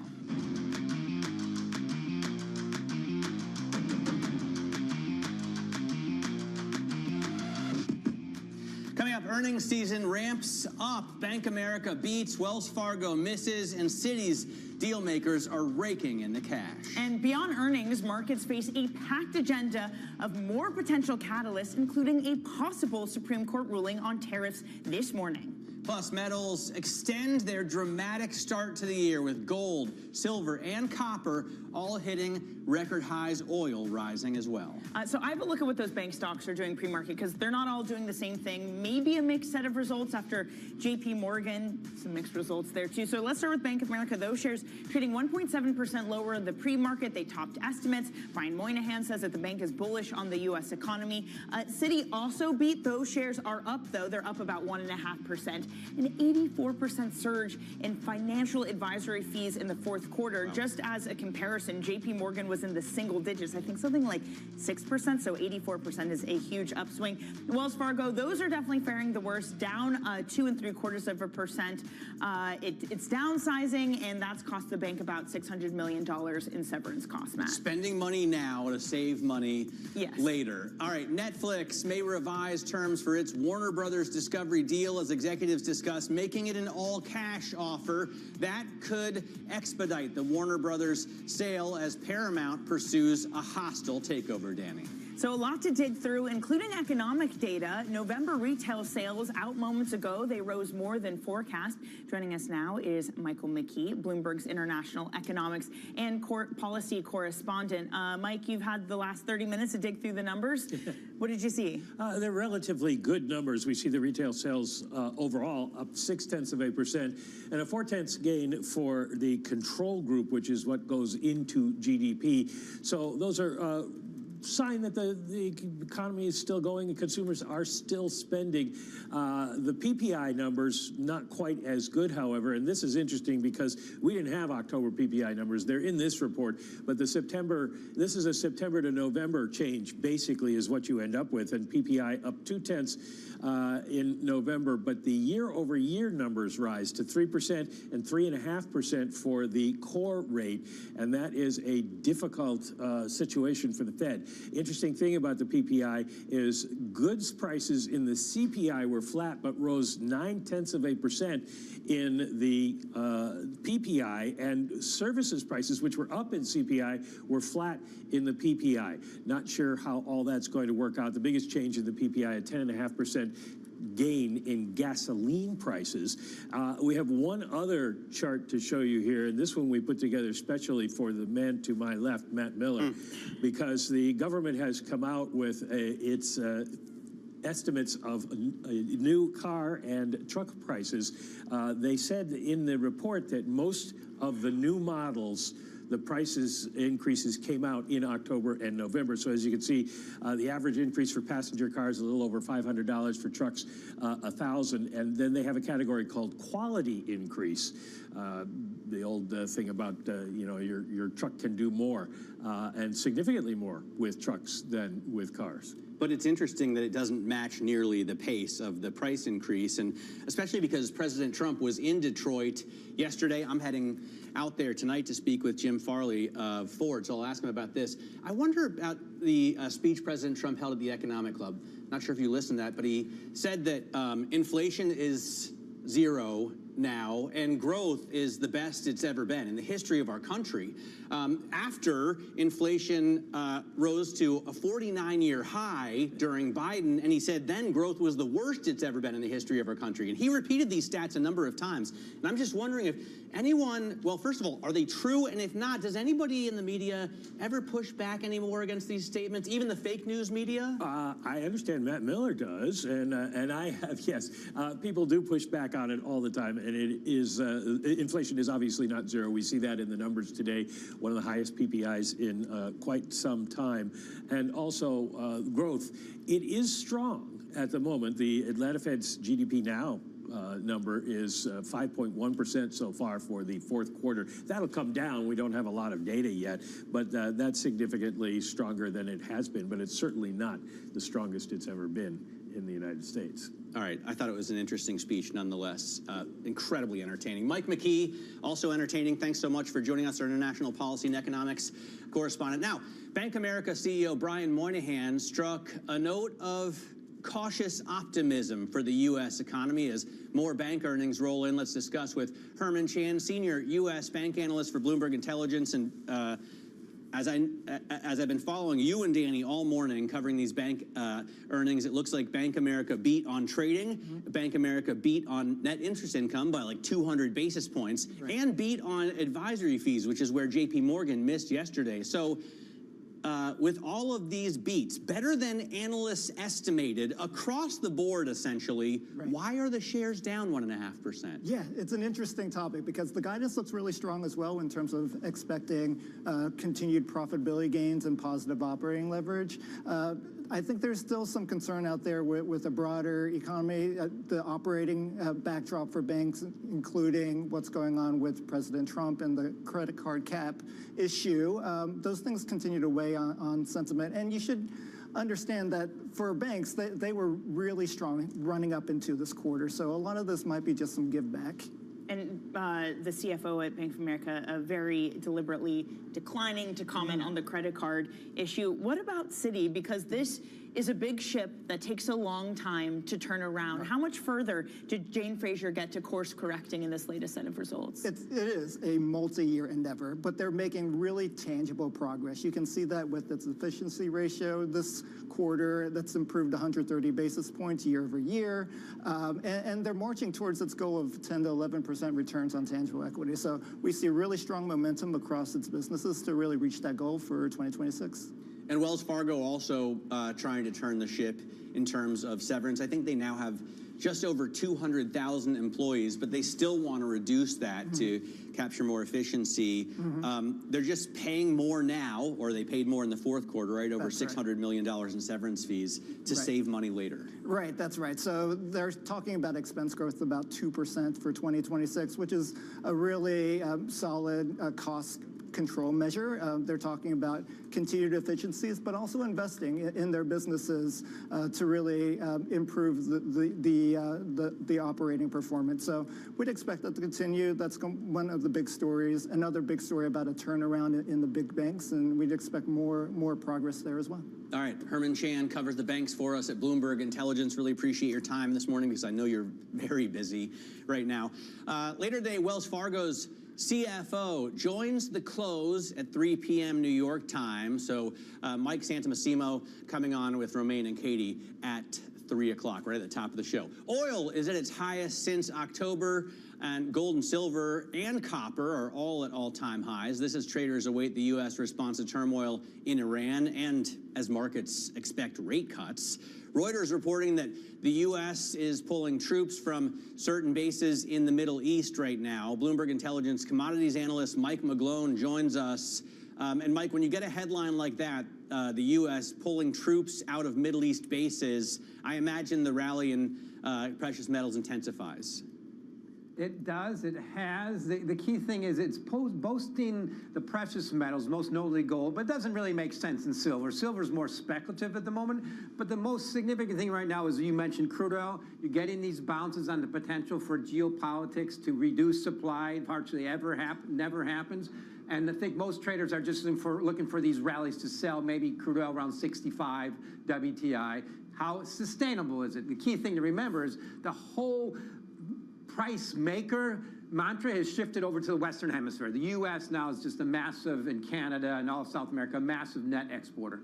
Mike, just given that, I am interested that you get clear reactions when there are headlines coming out of Iran. Yes, you had some in Venezuela, but as you and many have spoken about, there's a lot of long lead times into that actually making a difference. Does it make sense, just given what you're saying, that it's all about Western Hemisphere production, that Iran headlines should be moving this market? It doesn't, Danny, but look at how much they're moving. We're trading maybe $62 a barrel. It's, last year's low was 55. Last year's high was 80. It's smart prices are just so beat up. I mean, it's a bear market. The best bounces happen in bear markets. You kind of have to rip out the shorts and you go back down. The key thing to remember is crude oil and natural gas are nearing the end of probably a bear market stage, which means they probably have to get relatively cheap. Any major shift in fundamentals from Iran's not a big deal. If you get a short-term pop, I don't think that matters. But what the producers in the U.S. are just waiting for rallies to sell so they can sell forward and bring on more supply. All right, Mike, thanks so much for joining us. Bloomberg Intelligence commodities analyst Mike McGlone coming out of Miami. Check on futures right now. We're looking at losses again after 2 days of back-to-back drops. S&P futures down 0.4%. NASDAQ futures off about 0.6%, and the small caps are losing as well. Some of the other individual movers that are on our radar this morning, Rivian, those shares are falling just under 3.5%. UBS has downgraded them to sell from neutral on elevated expectations and less favorable risk and reward. Alibaba continues to climb as investors get bullish on its AI offerings ahead of a product event tomorrow. Another China-related headline, Chinese regulators saying that Chip.com is being investigated over alleged antitrust conduct, but those shares only down 0.8%, Matt. Coming up, we're going to dive into the banking sector again with Baird senior analyst David George after a slew of earnings coming in this morning and more to come tomorrow. This is Bloomberg Open Interest.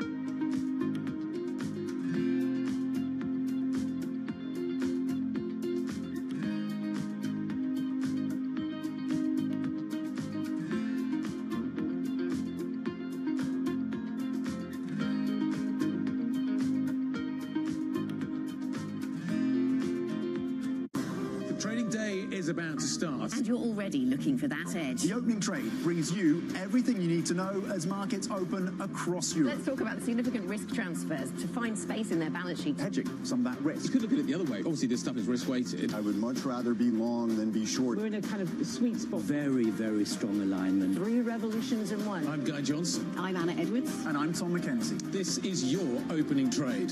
Every trading day, only on Bloomberg.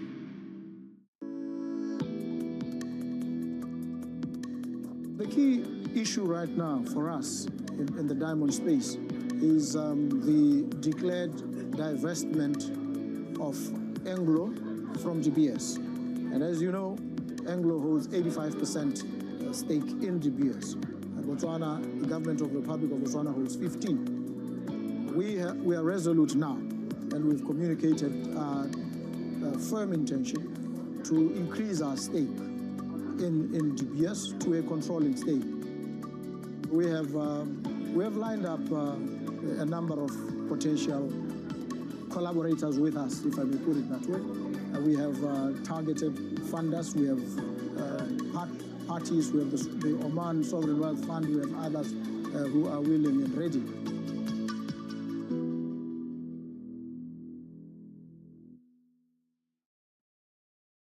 Bringing you up-to-the-minute geopolitical news whenever and wherever it happens. I'm Stephen Engel at Japan's Akasaka Palace in Tokyo, and this is Bloomberg. At a time when policy in Washington is driving Wall Street, we draw a distinction between the rhetoric and the action, bringing you market-moving guests and original reporting. This is Bloomberg Surveillance.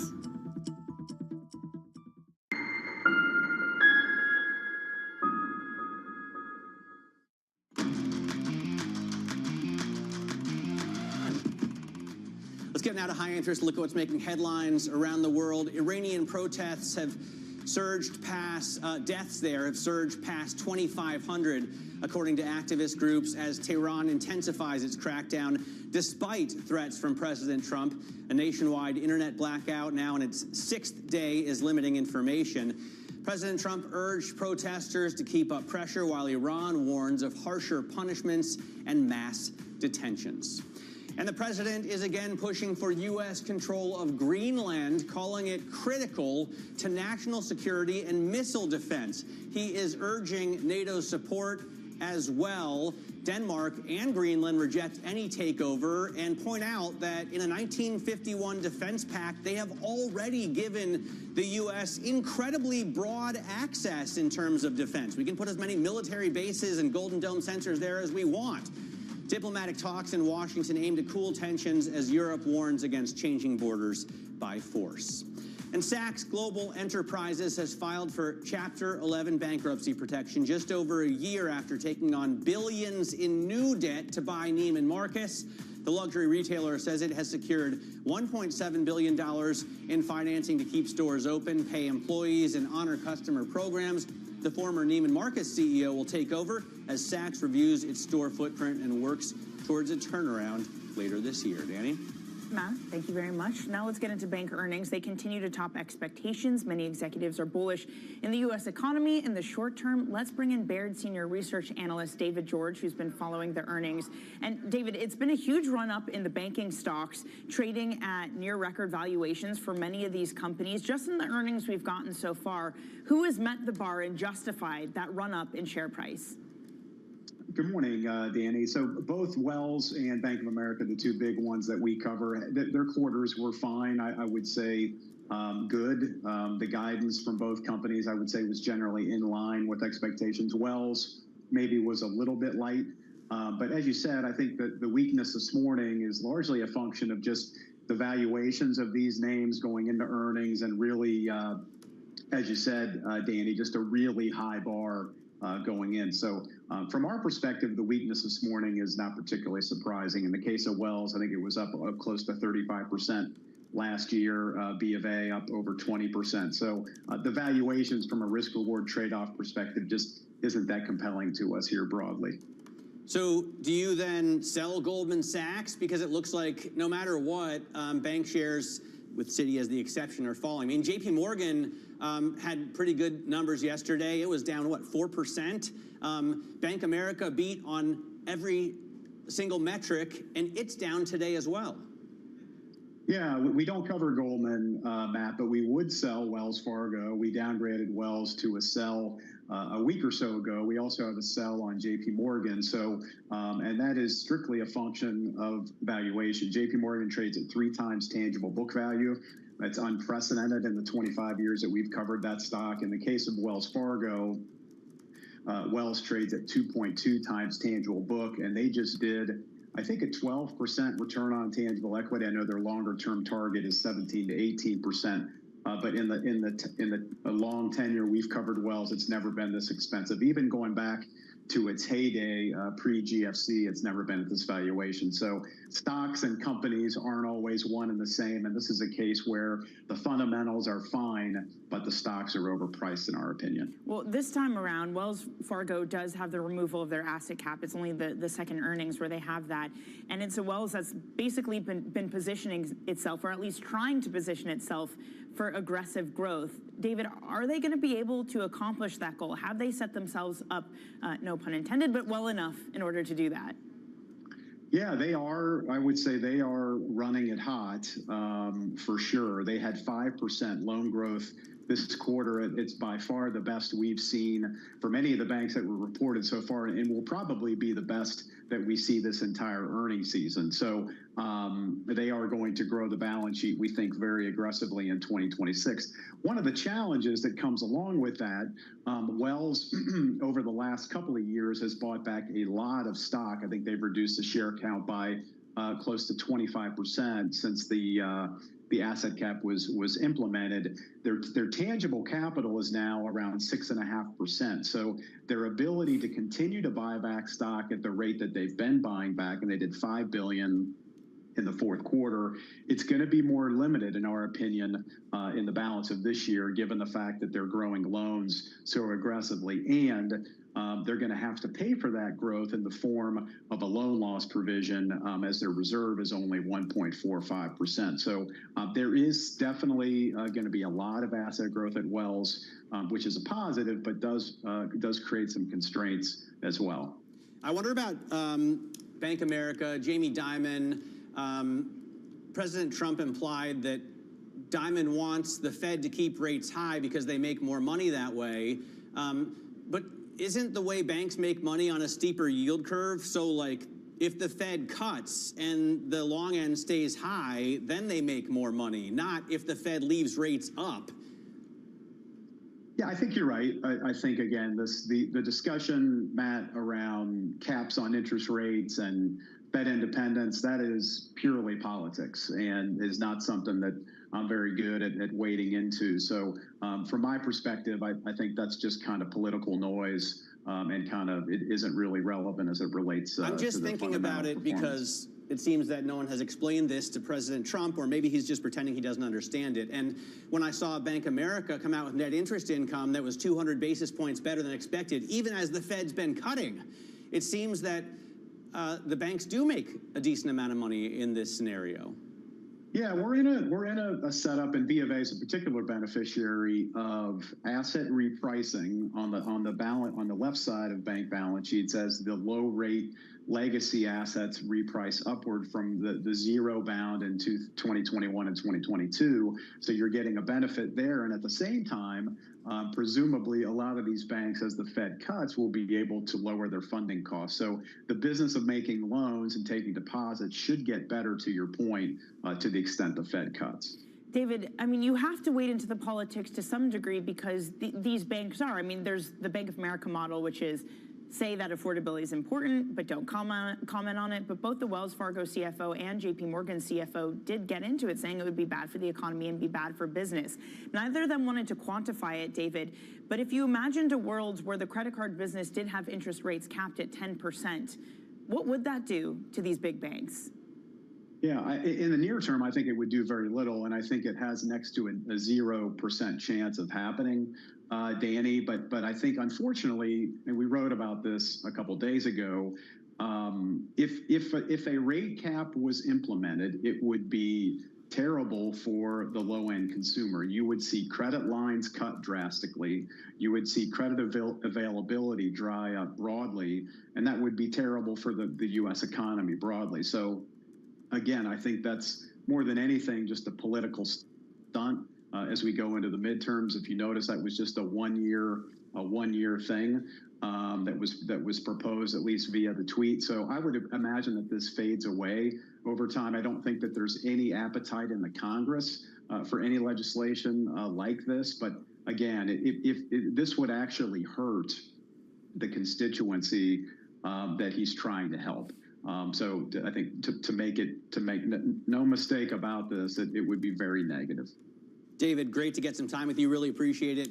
Baird's David George on the bank earnings says he would sell Wells Fargo right now and has, I believe, a neutral on Bank America shares. Coming up later on Bloomberg Television, as the financial sector closely watches interest rates, Republican Senator Tom Tillis vowed to fight to block Fed chair nominees, any Fed chair nominees, until the Powell investigation is cleared up. He joins Balance of Power at 5 p.m. today. So watch Tom Tillis with Joe Matthew on Bloomberg Television. Listen on Bloomberg Radio. This is Open Interest.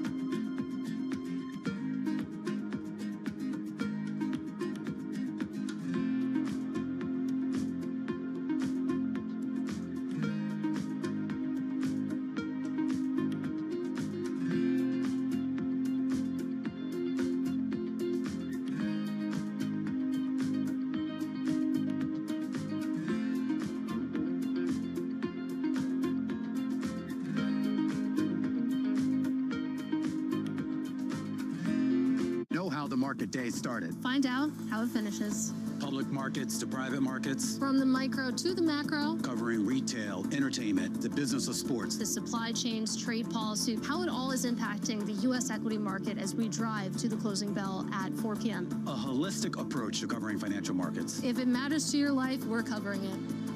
I'm Katie Greifeld. And I'm Romaine Bostic, and this is The Close. Live every weekday. Only on Bloomberg. Context changes everything.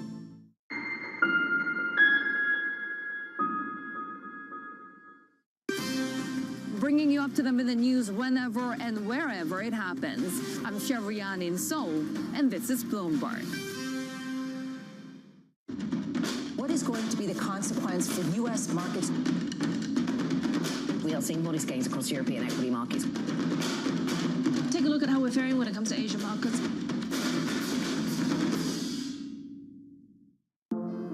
Used to be, one would say, what's that got to do with the price of tea in China?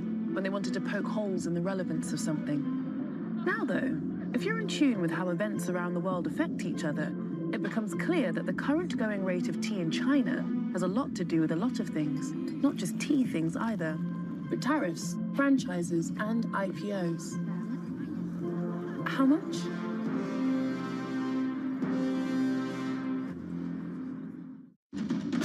Astonishing day for US technology. Shaping the region's technology ecosystem. Asia's biggest tech news and innovation.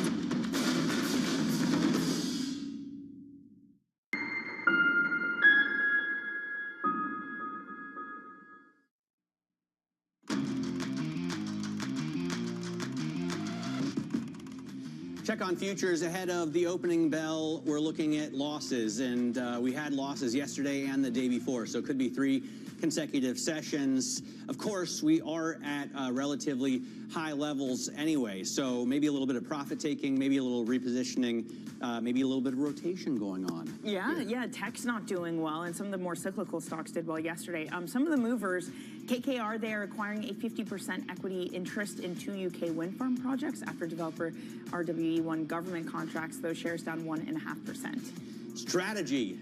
That is to say, MicroStrategy, higher after buying $1.2 billion of Bitcoin last week, its largest purchase since July, and for some reason, investors applaud that. And And Honeywell said its majority-owned quantum computing company, Quantinium, will soon file to go public. Just a few moments until the opening bell. Cameron Dawson from New Edge Wealth will join us after the opening bell. Stay with us for that.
Such an incredibly exciting moment with AI. It is really the most profound technology of our lifetimes, and I think it has the potential to help us rethink literally everything.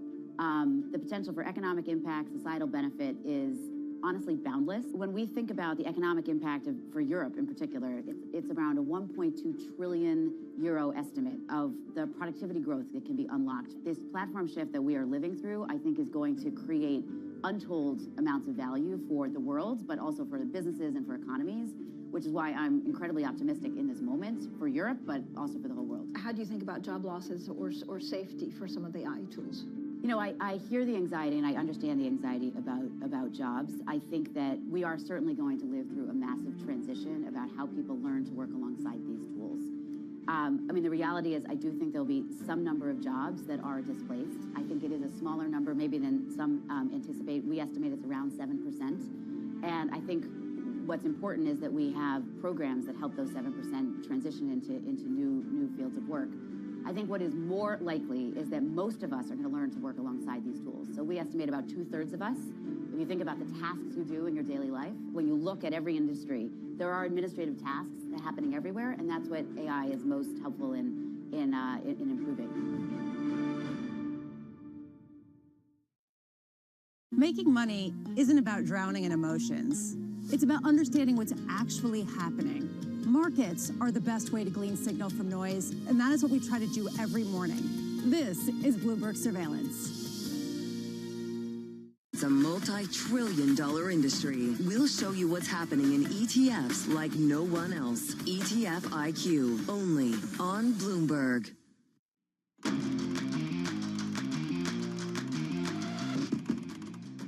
Moments away from the start of trading on this Wednesday morning. This is Bloomberg Open Interest. I'm Matt Miller. Looking at what we're seeing in futures, we're down across the board. So S&P futures off 0.4, NASDAQ futures down about 2/3. And this would be the third day of drops if we hold like this through the close. Though it comes off, we come off of all-time highs. So maybe just taking little profits. Maybe this is the pause that refreshes, as Adam Johnson likes to say. Ringing the opening bell at the New York Stock Exchange, Black Spade Acquisition 3. That's Dennis Tam there, who runs it, and they haven't bought or targeted any purchases yet. So this is just essentially a shell of cash ringing the opening bell at the NYSE. And that's all. What would Black Spade buy? I think they're into like entertainment and leisure stuff. Yeah. This is obviously the third fund. I'm saying if it's not Vegas related, I will be wholly disappointed. They have like $150 million to go out and buy something. Cool. SPACs are back. And at the NASDAQ, you've got NView ringing the opening bell. Ticker is FEED, and the stock is down 99.9%. in the past 5 years. So I hope it's a charity, because if you bought those shares, you're just giving that money away. That is tough. Hey, Matt, I'm looking at some of the big banks here at the Open, and these shares have rallied a lot over the past few years. So expectations were high, and maybe that's why you're seeing Bank of America getting clobbered. I don't know. It's down pretty significantly, down about 3% this morning. Yes, it topped estimates. The bank is bullish on the U.S. economy. Maybe expenses a little bit worse. Citi, that is the turnaround story that keeps paying dividends. Deal makers, they posted an 84% surge in financial advisory fees in the fourth quarter. Just as a comparison, most of the other big banks only in the single digits. Wells Fargo, that's certainly about expenses. Its profit estimates missed. It's been downsizing, so that means it's going to cost the bank more than $600 million in severance costs. But Matt, as David George of Baird told us, it's all about the rally up in these shares, hence why they're getting punished this morning. Yeah, they've done very well, certainly for investors. And I know that the valuations are rich because I listened to Cam Dawson. She's about to join us, but I've heard her talk about this previously. So Netflix may revise terms for its Warner Brothers Discovery deal as as executives discuss making it an all-cash offer. That would make it more attractive, maybe expedites the deal to buy Warner Brothers. Paramount, pursuing a hostile takeover, hasn't sweetened the pot. So essentially everyone's just kind of changing the terms around, maybe moving the breakup fee, but not upping the bid, which I think is pretty interesting. By the way, I saw a new Netflix movie, a premiere last night. It's called Rip. The Rip, very good. Netflix is going all in filmmakers, apparently. The Rip? The Rip, And you saw it in like a movie theater? Yeah, well, like a giant one in Lincoln Center, yeah. Ah, that's cool. So on a screen, you didn't like sit home and buy it on Netflix? No, I saw it on a screen and it was great, but it's going straight to Netflix, not to movie theaters.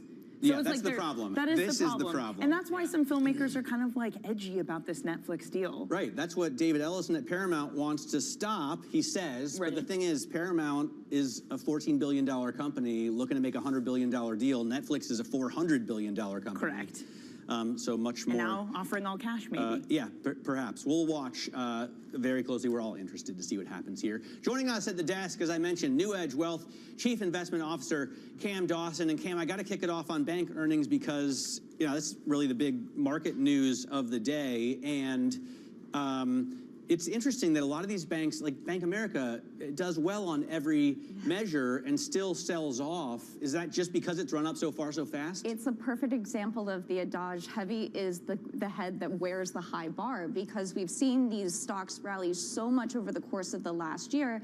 And a lot of people will talk about banks being cheap relative to the S&P 500, but it's better to look at them on a price to book value basis.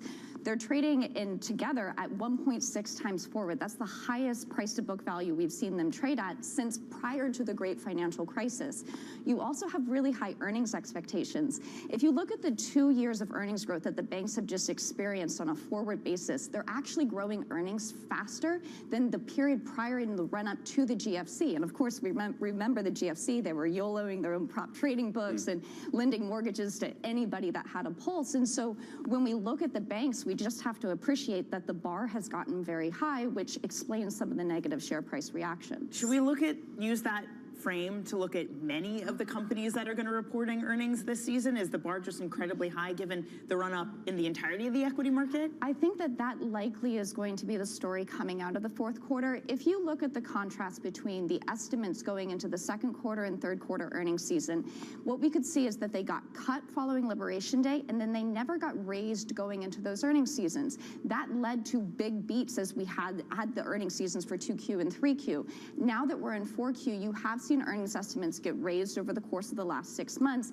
and that is also the same for 2026. 2026 earnings estimates have been getting ratcheted higher over the last 6 months, and they're now sitting at $310 a share, 15% growth, and 12% growth in 27. That's important because remember, we will price in 27 growth over the course of 2026. So it's more important what we do to those forward estimates, very forward estimates, over the course of this year. I'm looking for the January effect. Were we up the first 5 days? Because I think you said it was really important. It's a 50-50 chance, right? Oh, I didn't say that. No, actually, no, I didn't do the January effect, but noting that we are in the fourth year of a bull market, and that's where you get a 50-50 chance as to whether or not it extends into a fourth year, or we see more turbulence. And also note that this fourth year is coinciding with a midterm election year, which also tends to have both a higher volatility and lower returns than the other years during the election cycle. So fourth year bull market, midterm election year, that would suggest expect more volatility and lower returns. I can't tell, Cameron. I listened to you on Bloomberg Radio all the time. I watch you on surveillance, and I can't tell if you're bullish or bearish relative to the market. Yeah. What do you think? Yeah, defiantly neutral. Yeah. Yeah. Look, I think that the path of the market is going to be determined in 2026 as to whether or not you take the over or the under on both GDP estimates or earnings growth.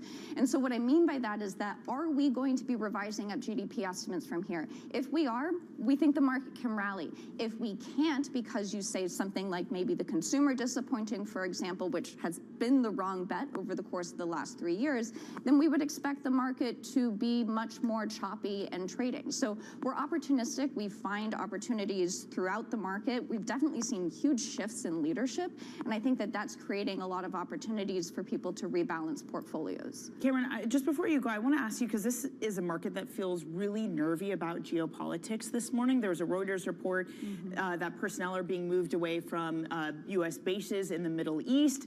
You're seeing oil prices rise, European gas prices are rise. Maybe that's due to that's causing some of the weakness in this equity market. Typically, the trade is geopolitics maybe has a sharp initial reaction, but then you can fade it pretty quickly. Is it different if it centers around Iran and oil supply? Exactly, yes. The geopolitics that you should care about is whether or not it's going to have a lasting impact on oil prices. That's why the invasion of Ukraine by Russia in 2022 was such a challenge for markets, because it caused gasoline prices to rise to a peak of $5 in the summer of 2022, leading to higher headline inflation, leading to more pinching on consumer demand. Real wages were falling during that time, and that's what led people to cut GDP estimates and cut EPS estimates. We've been in a period for the last 3 years of falling gasoline prices on a year-over-year basis. If that changes, that's when we start getting to that over-under on GDP and EPS, saying that could be the exogenous catalyst for revisions down and thus a more choppy market. Oh, and also goes against everything Trump is trying to do with affordability, right? Yeah, if all of a sudden you have to pay more at the pump. Exactly, and the one point is that affordability at the pump has not been the problem. It's been in all of these other areas. So we've seen disinflation in gasoline prices really consistently. How much lower can they go? And could that be the wild card of gasoline prices moving higher that could throw a wrench in all of these disinflation expectations? Hey, Cameron, this has been so fantastic. Thank you for joining us. Great to see you. That's New Edge Wealth's Cameron Dawson. About 9-10 minutes into your trading day, let's get a check on equity markets this morning. We are lower, down 0.4%. There has been a kind of rotation that's been going on. It's exacerbated by what Cameron was just talking about. Energy prices moving higher this morning into some of that nerviness of this market about what is happening in the Middle East. So a lot of the energy majors doing well this morning. Exxon, Chevron, those are near the top of the pile. Costco having a good day. So actually a lot of consumer companies doing well too. Johnson & Johnson, Procter & Gamble, ConocoPhillips. So it's consumer companies and energy companies that seem to be doing well. It's tech that's not doing well. Again, it's the rotation. Tech not doing better, even though it led the market yesterday. NVIDIA, Broadcom, Microsoft, Amazon, Tesla, the Mag 7s leading the pack for worst performers. Bank of America short after, not too far after that, after their earnings. The bar is high. Some disappointment there. Wells Fargo also at the top of the pack. The sectors are exactly as you'd imagine them, just given that. Energy doing really well, as are consumer staples. 1.6% for energy, consumer staples up 0.6%. And again, it is that rotation. Tech at the bottom of the stack, down 1%.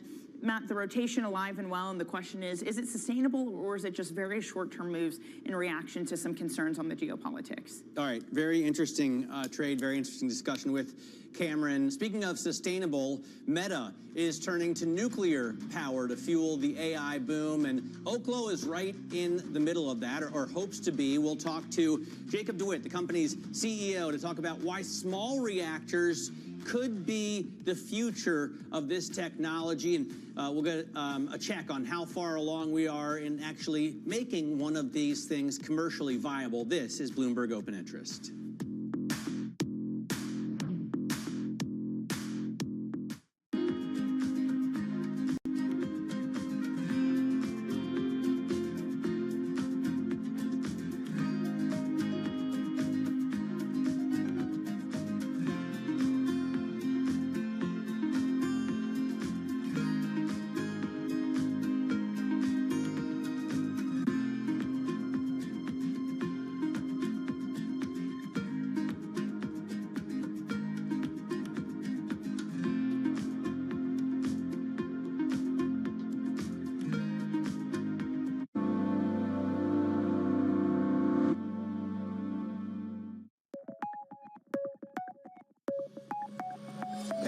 this maybe first country inspired me to how can I use the different ingredients.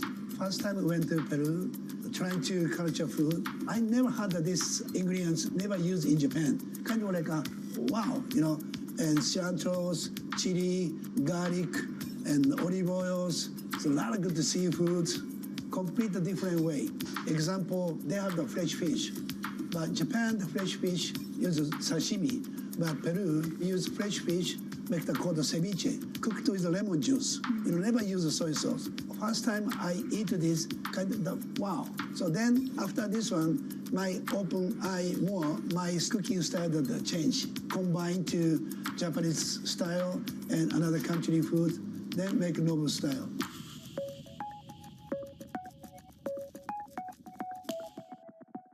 Welcome to the world of decentralized finance. Why is it that NFTs have not recovered in the same way that, say, Bitcoin has? Bloomberg is covering all things crypto. It's a pretty spectacular story. The people. This is the future. This is the 21st century economy. The transactions. It snapped up nearly $1 billion of Bitcoin. And the technology. We need to build a digital Fort Knox. That gives people financial freedom, and that's a wonderful thing. That's extraordinary. We ride the wave that is Bitcoin. Bloomberg Crypto, Tuesdays only on Bloomberg.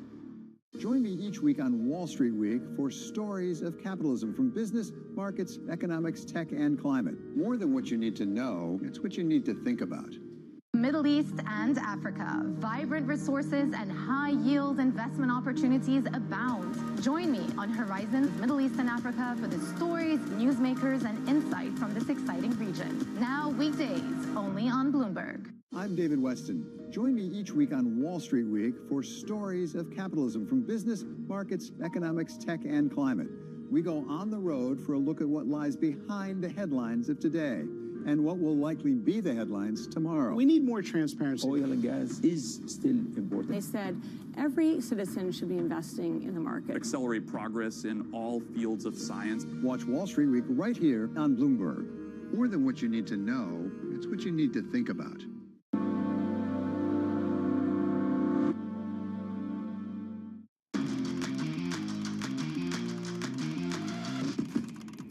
Let's see what the sell side is saying this morning. Let's get your top calls, the upgrades and downgrades. First up, Goldman Sachs. They have reinstated Hyatt with a buy.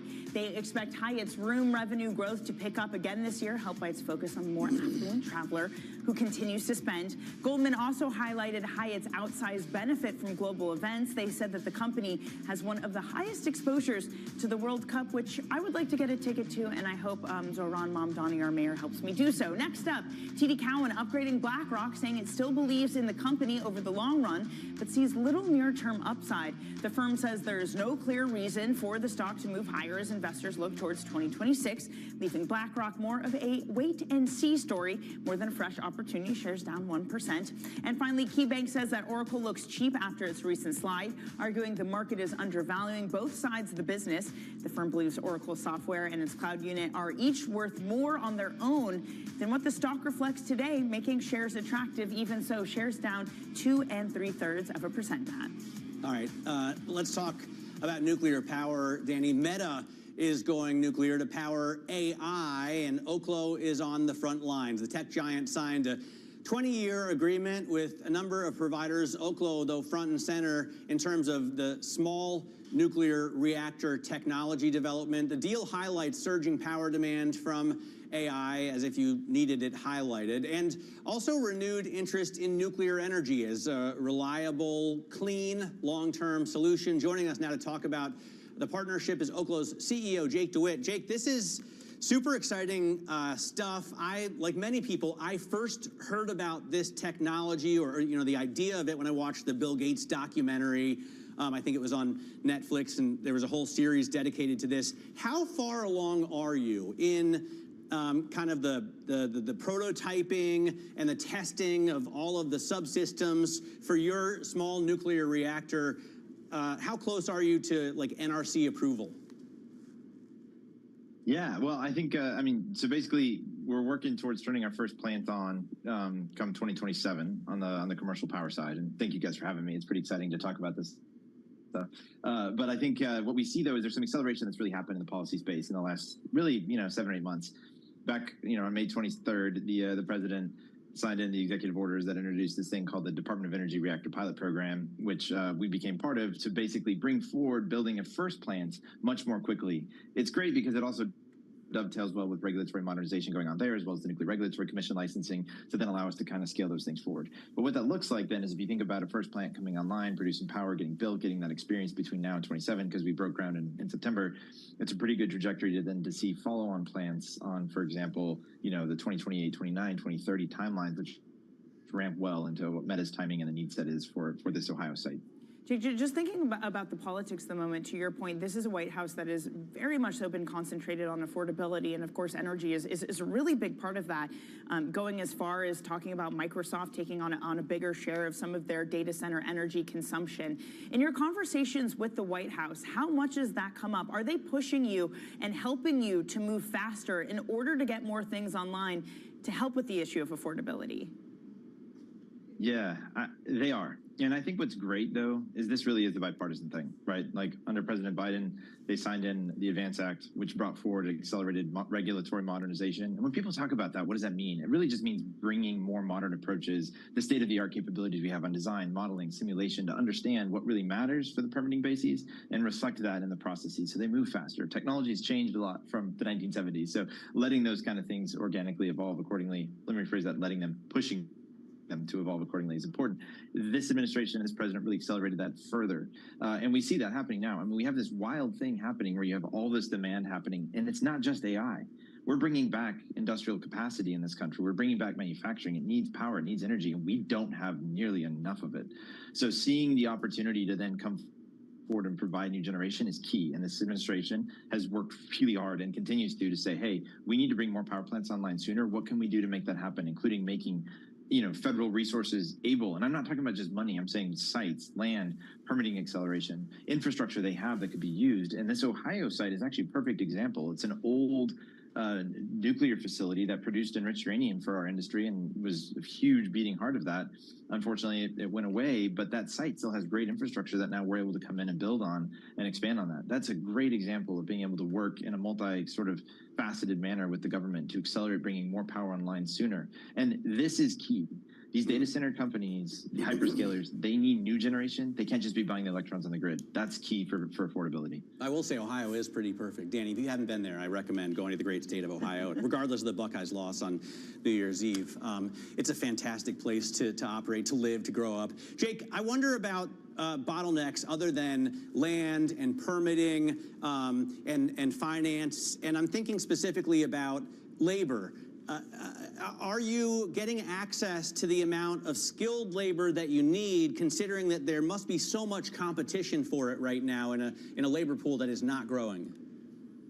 Yeah, that's a really interesting place, and it really helps to be one of the first movers because it gives you first access, because we don't have enough labor pools in this country for everything that's coming. I was at a dinner last night, and an individual said electricians are king right now, and there's a lot of truth to that, right? Like, we have a huge shortage, and there's a real need for this. We feel good about where we're at and what we need, but it's also affected our strategy. We're really focusing on a couple areas that make a ton of sense, including the great state of Ohio, that has a huge amount of, frankly, labor infrastructure that works here, and there's a lot of competition for it. But in this site, for example, where we're building, it was one of the largest uranium enrichment complexes in the world. They have been decommissioning that facility, but there's a ton of skilled labor there that, honestly, they've been looking at jobs going away because of the decommissioning going forward. Now we're bringing them back. And they're there, like the people, the talent is there. So it's a huge benefit. And that's why, for example, when we pick these sites that we're going to be going heavily into investing in and building a lot of power plants, it's because partly, you have that workforce in hand and in place to build off of. I mean, it's very exciting to see what that entails for the local community and the economy, but also how that spurs more. I mean, just to get back to that, I think the Midwest has incredible labor markets, so it's a pretty exciting place to be developing. And I'm sure the great state of Ohio has been very happy with the buzz marketing that's been happening for them this morning. Jake, we're going to have to leave it there. Thank you so much for joining us, Jake DeWitt of Oklo. Can I just say we have already, if you include William Henry Harrison, who was actually born in Virginia, but preferred to make Ohio his home, the most presidents of any state come from Ohio. I thought it was Virginia. Well, no, that's because I'm saying William Henry Harrison was actually born in Virginia, but he wanted to be from Ohio. Well, we created him, so I think we still get it. Okay, coming up, Ford gets flack for forcing a delay to congressional hearing about car affordability, and they respond. We'll have their response next on Bloomberg.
up-to-the-minute news whenever and wherever it happens. I'm Haslinda Amin in Bangkok. This is Bloomberg. The countdown is on. Everything you need to get the edge at the end of the market day. Get ahead of tomorrow's trading with The Close. Weekdays on Bloomberg. Context changes everything. Good morning. This is Bloomberg Daybreak Europe. I'm Lizzie Burden in London, and these are the stories that set your agenda. Taking you from the U.S. market's close to the overnight session in Asia. We'll walk you through what you need to know to kickstart Europe's trading day. Live from our European headquarters, we bring you the day's top market-moving stories, unmatched expert analysis, and on-the-ground reporting from across the continent. Tune in to Daybreak Europe, only on Bloomberg Television. Context changes everything. Get your fixed income fix. Watch Bloomberg Real Yield around the world right here on Bloomberg. Context changes everything.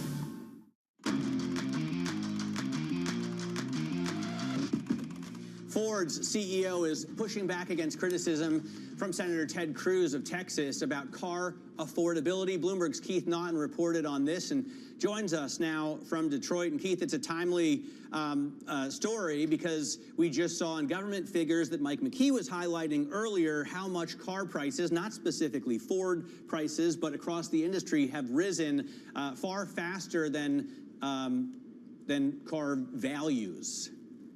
Right. Yeah, no, the average price of a new car, Matt, is now over $50,000, which is really luxury territory. So it's really shutting out a big part of the market to mainstream buyers. It's becoming a market just for wealthy people. So that's why Ted Cruz wanted to have this hearing in Washington, but he wanted to do it this week. And this week also happens to coincide with the opening of the Detroit Auto Show. And Jim Farley, Ford's CEO, said, I'm just too busy. And he's going to be busy talking with Matt Miller tomorrow, too. We should also note the Absolutely. programming. I'll be there. Keith will be there as well. Oh, yeah, you both will be there. I'm looking forward to watching those conversations. Keith, it does feel like Ford has been really entangled in politics. I mean, it necessarily has to because of tariffs, because of affordability. There was this issue of a worker at the Ford factory heckling President Trump. The Wall Street Journal reporting this morning that Ford has suspended the factory worker. And President Trump gave him the finger. And President Trump did indeed, it would appear, is giving him the finger in it, too. I mean, this is a president who is not afraid to target specific companies. Keith, is Ford in a really difficult position at this moment, just given the events of the past couple days? Well, it is definitely a heated political moment. The president being here, that factory tour, the heckler and the president's response, which, yes, the White House called appropriate. He held up his middle finger and used an expletive at the worker. Yeah, lots of heat at the moment. Ted Cruz was also harshly critical of Jim Farley for skipping this hearing. Said he was trying to swindle taxpayers and that he cost Ford $19 billion because of the write-offs they're taking on their EV assets. But Farley's response was, "Hey, I'm running a car company, and that's my priority." Yeah, understandably so. Keith, I look forward to seeing you and Jim Farley tomorrow, as well as Laurent Mekies from Red Bull and Max Verstappen. Arguably So cool. The greatest racing driver alive today. Lewis Hamilton. I said, well, okay, maybe historically, Yeah, okay, right? like but current. I mean currently. Yeah, fine. Coming next hour, we're going to discuss the nonstop market rally with Victoria Fernandez of Crossmark. Has it come to a stop?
Game here is understanding.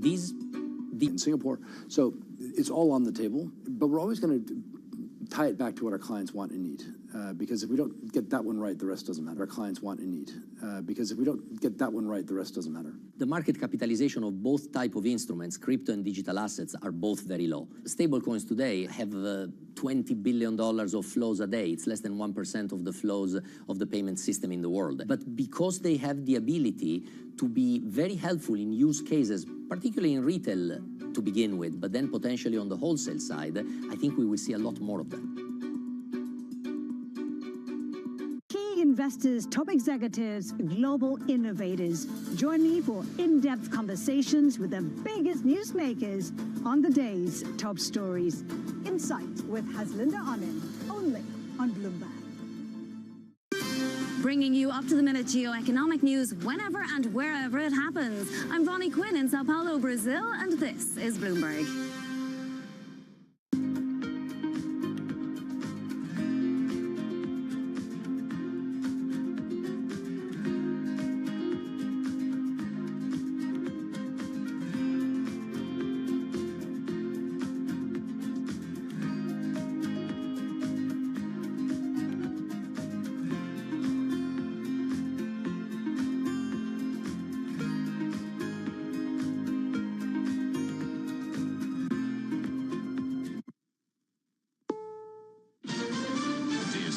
CBS News on the Hour, your home for original reporting. I'm Deborah Rodriguez.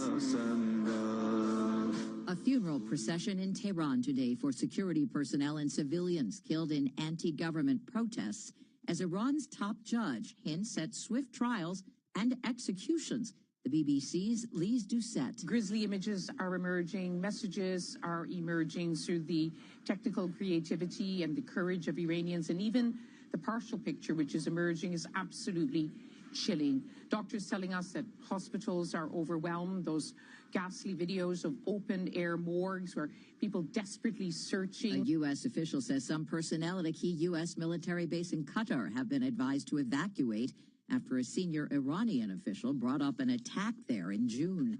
President Trump has posted to Truth Social, anything less than having Greenland in U.S. hands is unacceptable. His remarks ahead of a meeting between officials from Greenland, Denmark, and Vice President Vance this afternoon. Danish political analyst Noah Reddington. All people in Denmark are really afraid, really concerned, also in Greenland, that the Danish and the Greenlandic government will be presented for an ultimatum. This is take it or leave it, and also that they will be completely thrown under the bus by J.D. Vance and insulted and humiliated. Nurses are walking picket lines outside major hospitals in New York City for day number 3. CBS's Christina Fan. The nearly 15,000 nurses who are striking say they continue to demand better staffing levels, healthcare benefits, and improvements to workplace safety. Montefiore, meanwhile, says it has rolled out several key programs to keep nurses safe while offering free health insurance and no premiums. Two of the country's country's largest measles outbreaks are growing. CBS's Jim Krasula. The South Carolina Department of Public Health says there have been 124 new measles cases in the Spartanburg area since Friday. The total number of confirmed cases related to the outbreak is approaching 450. A measles outbreak in southwest Utah near the Arizona border has now surpassed 200 confirmed cases. How's it going, man? Hey. Matthew McConaughey doesn't want AI to swipe his best lines, his voice, or his likeness without his permission. All right, all right, all right. Wall Street Journal says the actor's trademarked himself and his famous words from 1993's Dazed and Confused. McConaughey did invest in an AI company and signed a deal to allow 11 Labs to translate his newsletter in Spanish using an audio version of his voice. This is CBS News.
The Empire Wind project is designed to power more than 500,000 New York homes. The Norwegian company Equinor said it would likely have to kill it if construction can't resume soon.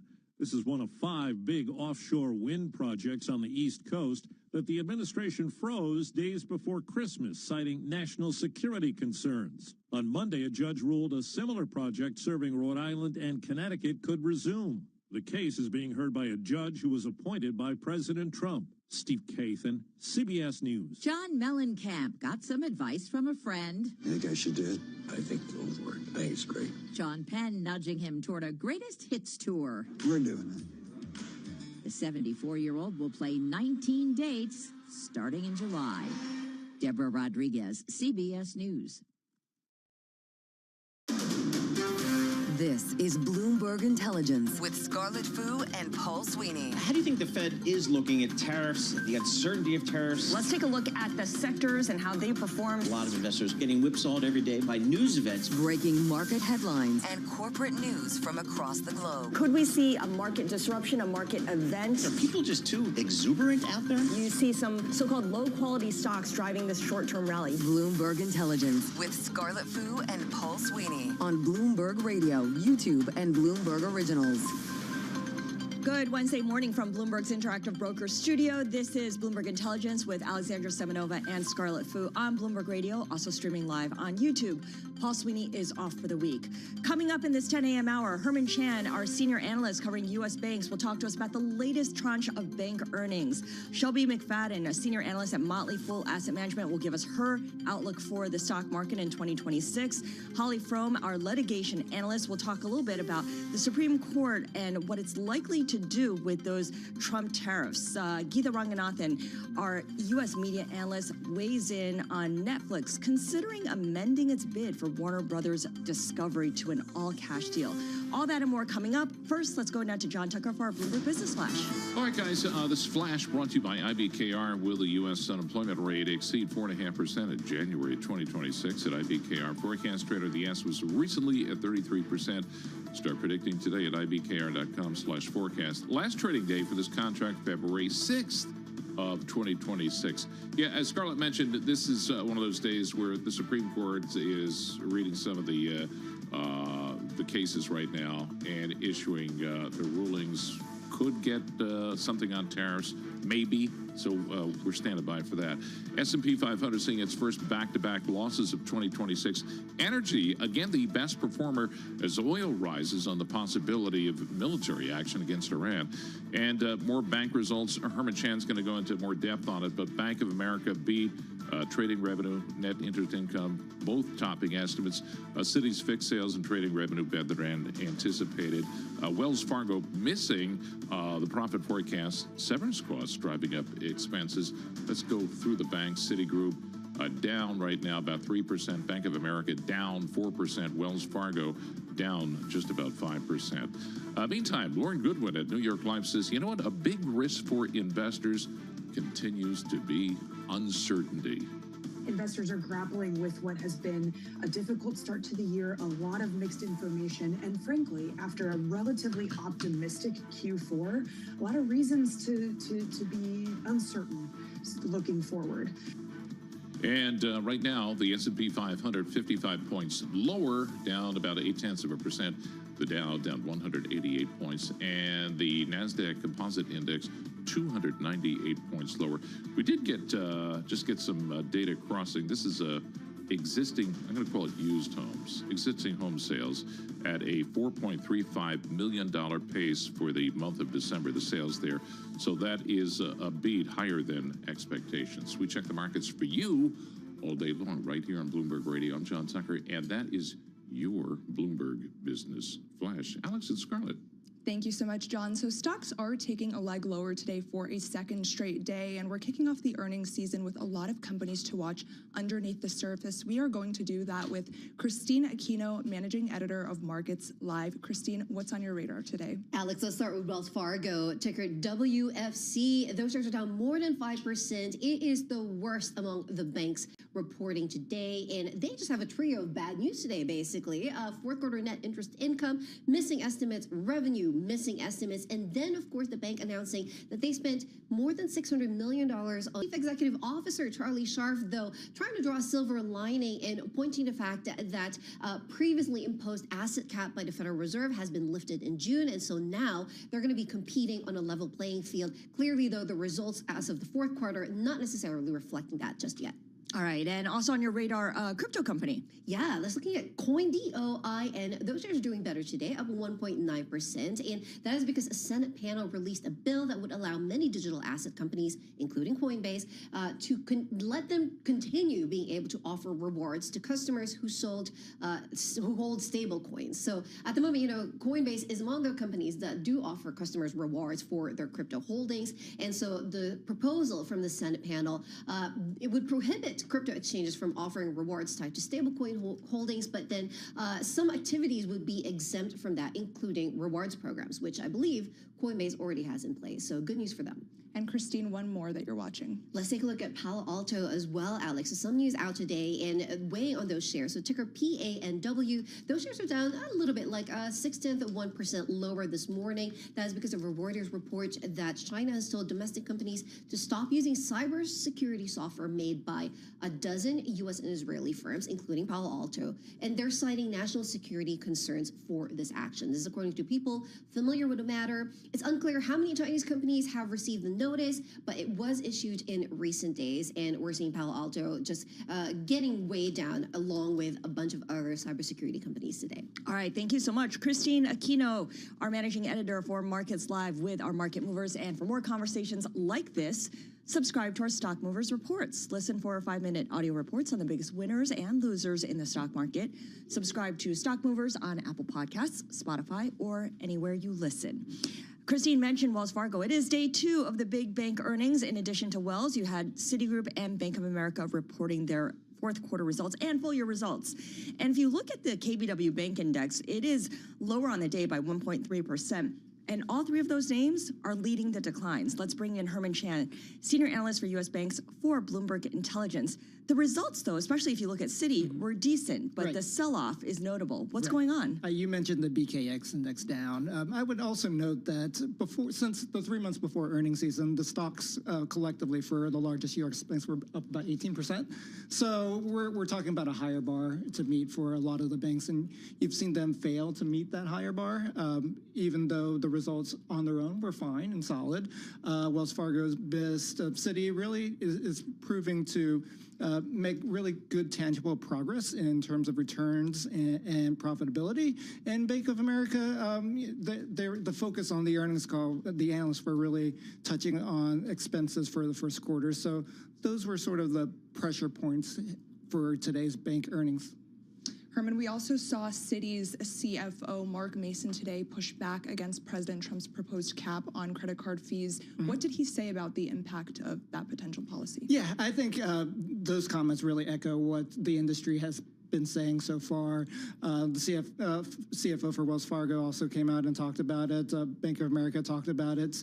It really is counterproductive, right? So I understand President Trump's point of, improving profitability, but really if you do place a cap on credit card rates, it will turn off the credit availability for a wide swath of consumers in the United States. So that's really the trade-off here. And I think the market's really saying it's not a healthy thing to do for the broader economy. And the bank CEOs and executives are echoing that.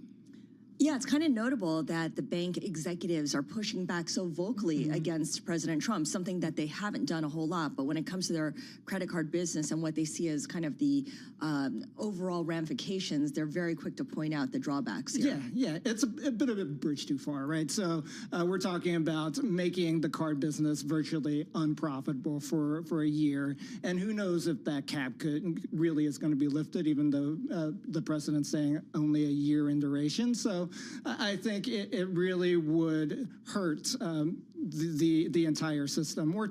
Just to give a data point, for the stress test, we're talking about stress losses in credit cards of 17%. And if banks can only generate 10% interest on it, it makes it an uneven risk reward for the banks. So that's what we're talking about here.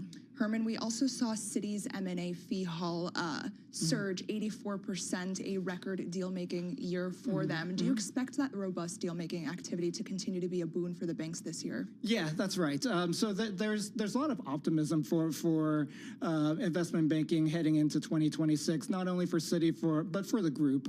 We're talking about a really robust IPO calendar. M&A is something that is really ratcheting up, given we talked about the negatives for Trump policy, but the deregulation is a positive for the banks in terms of increasing M&A activity. The private equity folks are coming in and being more active. So, and lower interest rates helps with borrowing costs with respect to M&A. So that's all positive, and we expect a further improvement across investment banking and underwriting and M&A going forward. Right, which bodes well for Goldman Sachs and Morgan Stanley earnings tomorrow because they're so much more exposed to that side of the business. However, it strikes a contrast to what we heard from JP Morgan yesterday with that unexpected drop in investment banking fees. What does that tell us about what happened at JPM or what might not have happened at JPM last quarter? Yeah, that's right. So they had guided to a bit better investment banking performance, but there was a slight decline in the fourth quarter. The management talked about it being more of a delay in activity in the fourth quarter. Some of the deals that they were expecting to hit in the fourth quarter got pushed out into the first quarter, so no real disappearance in those actual fees, but just a delay in actual realization.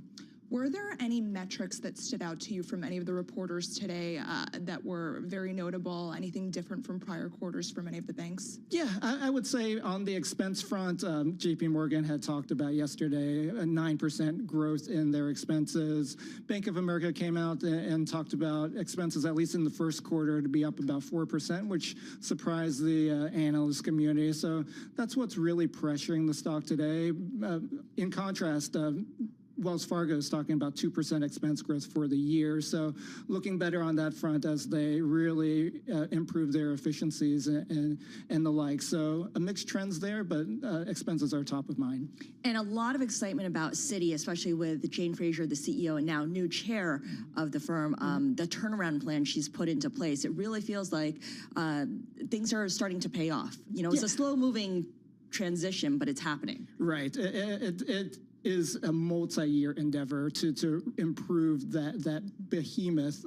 So they've done a really credible job of simplifying the company, reducing their exposure internationally from a consumer perspective, and improving returns. And that was tangible in the fourth quarter. Their efficiency ratio, or cost of revenues for industry parlance, improved about 130 basis points year over year. So that really shows that there's momentum in the business, cutting costs, improving the top line to really drive that return on tangible equity target that they're talking about for 2026 of 10 to 11%. All right, good stuff. Herman Chan, he is our senior analyst covering U.S. banks here at Bloomberg Intelligence. And of course, we'll talk to him tomorrow with Goldman Sachs and Morgan Stanley reporting. In addition, we're going to get First Horizon, which kicks things off for the regional banks as well. So Herman has his hands full, and we will check in with him daily. That does it for our bank coverage, at least for the moment. Speaking of which, the Supreme Court did not rule on President Trump's tariffs today. More to come.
Markets, headlines, and breaking news 24 hours a day at Bloomberg.com, Bloomberg Television, and the Bloomberg Business app. This is a Bloomberg Business Flash.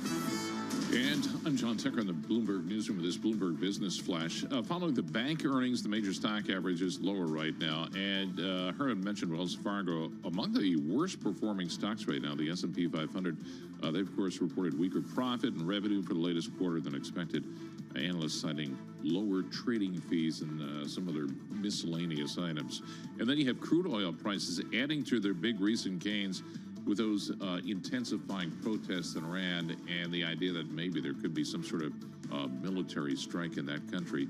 WTI 61.60 a barrel, that's up about 50 cents, and Brent, the international benchmark, that is up 56 cents right now. So that's a rise of almost 1%. Tech also weighing on markets, with information technology the worst performing major industry group in the S&P 500, and of course that's home to NVIDIA, always among the most active stocks. Right now, shares of NVIDIA are down 0.8%. The Dow Jones Industrial Average, 114 points lower. The S&P 500 down 37. And the NASDAQ Composite Index, 201 points lower. You know, if it felt hot, that's because it was. Last year, the third hottest on record after 2023 and 2024. So according to an analysis by 3 independent agencies. So I guess this means our air conditioners are going to be cranking up this summer, using even more electricity. So get out of the way, data centers. We check the markets for you all day long. You look like you weren't ready, so I can just kept talking. No. It's like a rallying. It's a rallying cry for certain politicians, right? Because a lot of politicians basically ran on that kind of platform. I mean, it was a sleeper issue until, you know, I guess earlier last year. So it's coming to the fore. We check the markets for you all day long right here on Bloomberg Radio. I'm John Tucker. That is your Bloomberg Business Flash. Alex and Scarlett. All right. Thank you so much, John Tucker, with our Bloomberg Business Flash. We do have a headline here. Not a whole lot of context, but according to Pam Bondi, the U.S. Attorney General, there was a Pentagon contractor who leaked information, and that person is in jail. We'll get you more details as we get them. But again, here we have the story. A Pentagon contractor who allegedly leaked information to a journalist at the Washington Post is currently behind bars. That's what Pam Bondi, the Attorney General, writes on X. The DOJ carried out a search warrant at the journalist's home after she allegedly obtained and reported classified information from the defense contractor. This warrant was carried out at the request of the DOD. More details on that when we get it. But again, a Pentagon contractor who leaked information to a journalist is in jail, according to Pam Bondi. Alex? Scarlett, John just mentioned that it's the big tech stocks that are leading us lower today, and that's been one of the big themes early into 2026, investors rotating out of some of last year's winners. Here with us to discuss the market action we've seen early into the year is Shelby McFadden. She is senior analyst for Motley Fool Asset Management. Shelby, we've seen small caps on a tear. We've seen investors delving into some of the old economy sectors like energy and industrials. Do you expect this broadening to continue, or could big tech reassert its leadership? You know, it's great that you start with that question, because I was asked yesterday, are you bullish on 2026? And my response was, I'm bullish on breadth. And I do think that we have a really great opportunity now to see a sort of re-rotation back into names that have been oversold, underappreciated. So part of that is small caps, but part of it is, let's call it the S&P bottom 3, right? The rest of the companies that have done pretty well. Not all of them are perfect, right? Not everything's going to be a winner, but there are a lot of companies that have been great compounders, large cap, mid cap, and small, that have been sort of underappreciated, oversold. And now that people are realizing, well, you know, the management teams have done well, they're operating well, they're generating cash flow. Let's go ahead and give these a shot because they're undervalued. And so even some of the greatest models are showing a lot of big tech at least very close to target price, right? It's not like we're seeing tons of analysts say that we are very far off, a long way off. So I think that's part of what we're seeing, is rotating back into opportunity. I love that, bullish on breadth. And to your point, I'm looking at the Russell 2000 as the lone U.S. major index that is higher today, while the NASDAQ Composite is down about 1%. So that kind of backs that idea up. However, what about their earnings power? Alex had written a story this week about how big tech generates double-digit profit gains right now, but the rest of the sectors, you know, the 493, not so great.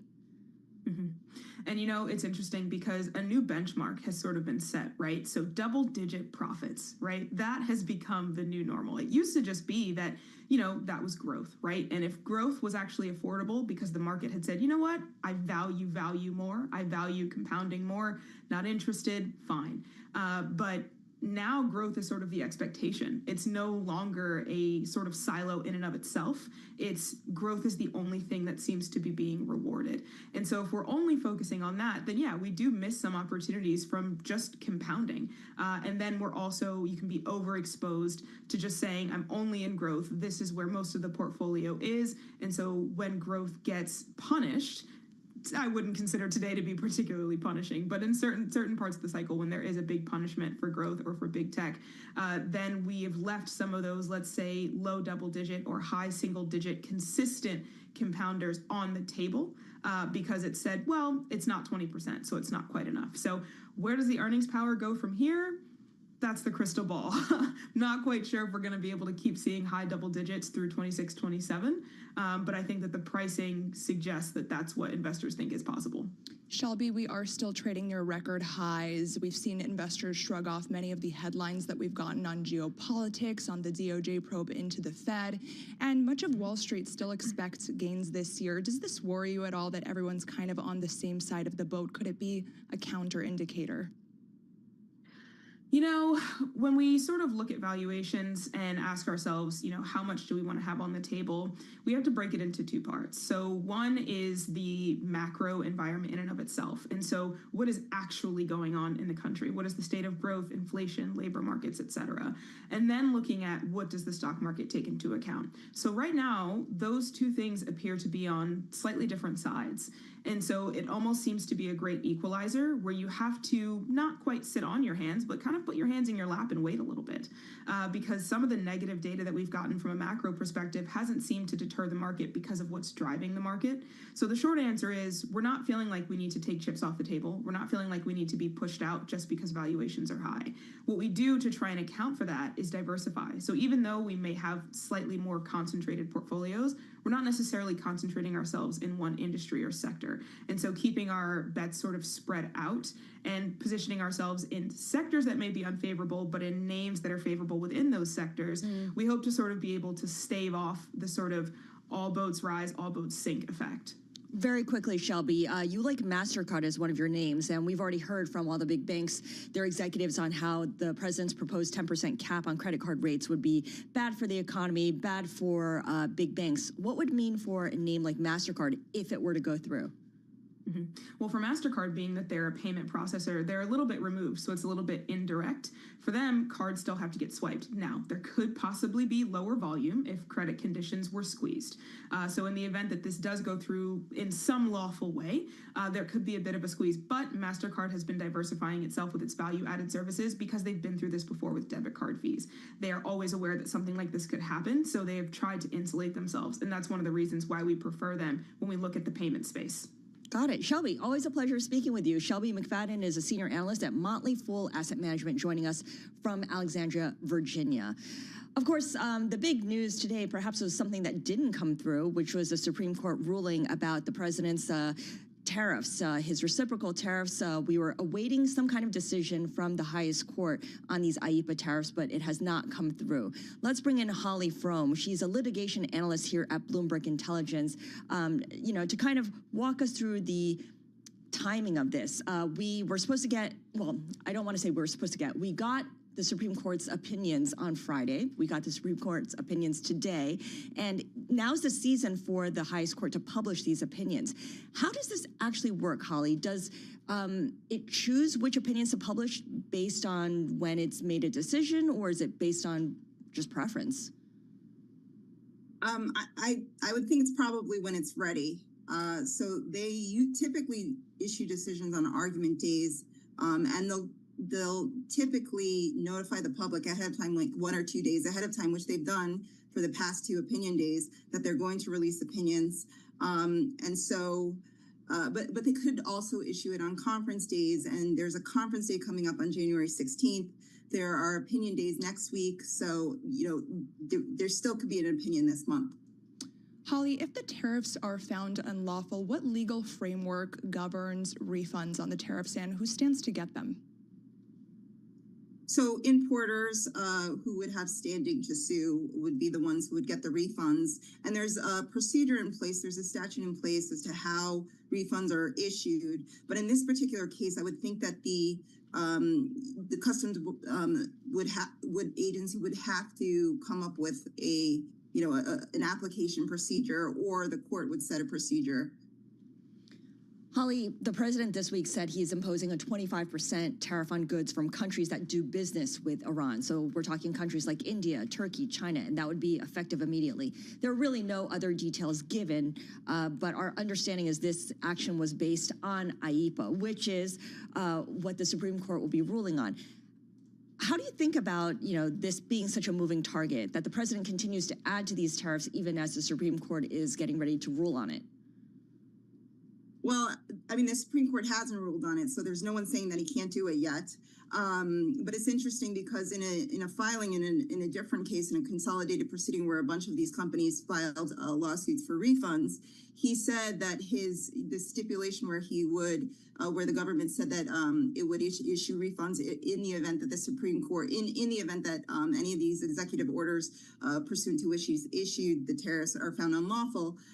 He said that it would apply to tariffs on India as well, though the last tariff he imposed on India via an executive order that wasn't challenged in these lawsuits. So it remains to be seen whether he would actually issue refunds if the Supreme Court comes down and says that the tariffs on the reciprocal tariffs and fentanyl trafficking tariffs are unlawful. But the ruling, I would think, would apply to any tariffs. Or most tariffs that he imposes via IEEPA, but we can't tell until we see the ruling. Holly, what would a Supreme Court strike down of tariffs mean for the president's ability to use emergency statutes for broader economic policy? Well, I mean, I think it would limit it. There's specific things that they've challenged in this case, and one is that they've said that the language in the statute regulate imports, which the president is relying on to say that he can impose tariffs, doesn't allow the president to impose these tariffs. And if that is what the Supreme Court hangs their hat on, as opposed to other theories that they could hang their hat on, then I think that any type of tariffs that he tries to impose via IEEPA are subject to the same challenge and probably would be struck down. But if they say this was a major questions problem, which means that the power was that he tried to impose was too sweeping, and say this statute potentially allows for tariffs, just not these tariffs, it could be a different situation. All right, Holly, a lot to get through, obviously, a lot to parse through. Holly Fromm is Bloomberg Intelligence litigation analyst. I have a feeling we will be checking in with her again when we get the opinion days from the highest court as we await this ruling on President Trump's reciprocal tariffs, the IEEPA tariffs that he has imposed. From New York, this is Bloomberg Intelligence on Bloomberg Radio.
markets, headlines, and breaking news 24 hours a day at Bloomberg.com, Bloomberg Television, and the Bloomberg Business app. This is a Bloomberg Business Flash.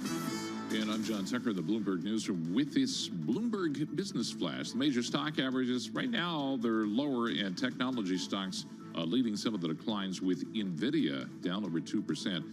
You also have shares of Broadcom, ticker symbol ABGO, down right now 4.4%, also among the most active.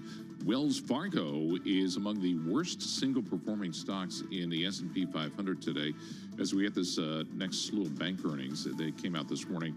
Wells came up short on revenue. And then you have Citigroup, those shares falling. They're down about 2.7% right now. That bank reported equity traders slightly missed expectations for the fourth quarter. And then Bank of America, they actually topped estimates, but they're being hurt by worries over costs. Meantime, Aaron Kennett at Clear Harbor Asset Management, he was on earlier today on the radio. This is President Trump's proposed cap on credit card rates. That, he says, is a non-starter. In reality, if you were to move the prime rate from 20%, where average credit card rates are about 20%, down to 10, as he would like to see it, I think the only thing it does is hurt the consumers that he's trying to attract to go to the polls and vote for Republicans in the midterms. They'll lose their lines of credit. Right now, the S&P 500, 53 points lower, 6909 on the index. The Dow Jones Industrial Average down 213, and the NASDAQ 100 right now 293 points lower. And, of course, we kind of knew this was coming. The company that combines Saks Fifth Avenue, Neiman Marcus, and the operations of Bergdorf Goodman filing for Chapter 11 bankruptcy. And there's a great piece by our fashion guru, Andrea Felstead. She writes that Saks likely is going to be a shadow of its former self as a result of this. I mean, they're not liquidating. It's Chapter 11, so they'll try to reorganize. But she writes that Bloomingdale's could now become the premier luxury department store in the United States. Well, I did try going to Saks last week to use my $50 credit through American Express. Fault. And no, it's not my fault, but I suspect others like me were trying to do the same in case there was a bankruptcy filing and they didn't honor gift cards. And it was really, really hard to find something in the price range of $100 to $150. I mean, I had to scour the store. Yeah, Did you then go across the street over here to The Bloomingdale's? Saks off Fifth, right over here by the office, is completely empty. I thought that I could go Really? get something on sale, but Wow. everything was gone. Yeah, that's another hack, by the way, to use your Saks gift cards at off Fifth. Okay. In case They have you the better wanted deals. to do that, John Yeah, Tucker. no. Johnny, don't go there. We check the markets for you all day long, right here on Bloomberg Radio. I'm John Tucker. That's your Bloomberg Business Flash, Alex and Scarlett. I know, that's because your shopping list includes power tools. Yeah, I do need an angle grinder. Anybody's out Yeah, there. not available at Saks or at Bloomingdale's or at Off Fifth. Okay. All right, let's talk about Netflix. Netflix has, well, it hasn't actually done anything yet, but our reporting shows that the company may revise terms of its offer for Warner Brothers Discovery to all cash from the current stock and cash bid. Let's bring in Geetha Ranganathan of Bloomberg Intelligence. She is our go-to analyst on all things media, and she has been tracking this from the very beginning. Geetha, what's notable here is that Netflix shares are down about 25% since they began pursuing Warner Brothers in October. So is Netflix in a race against time here?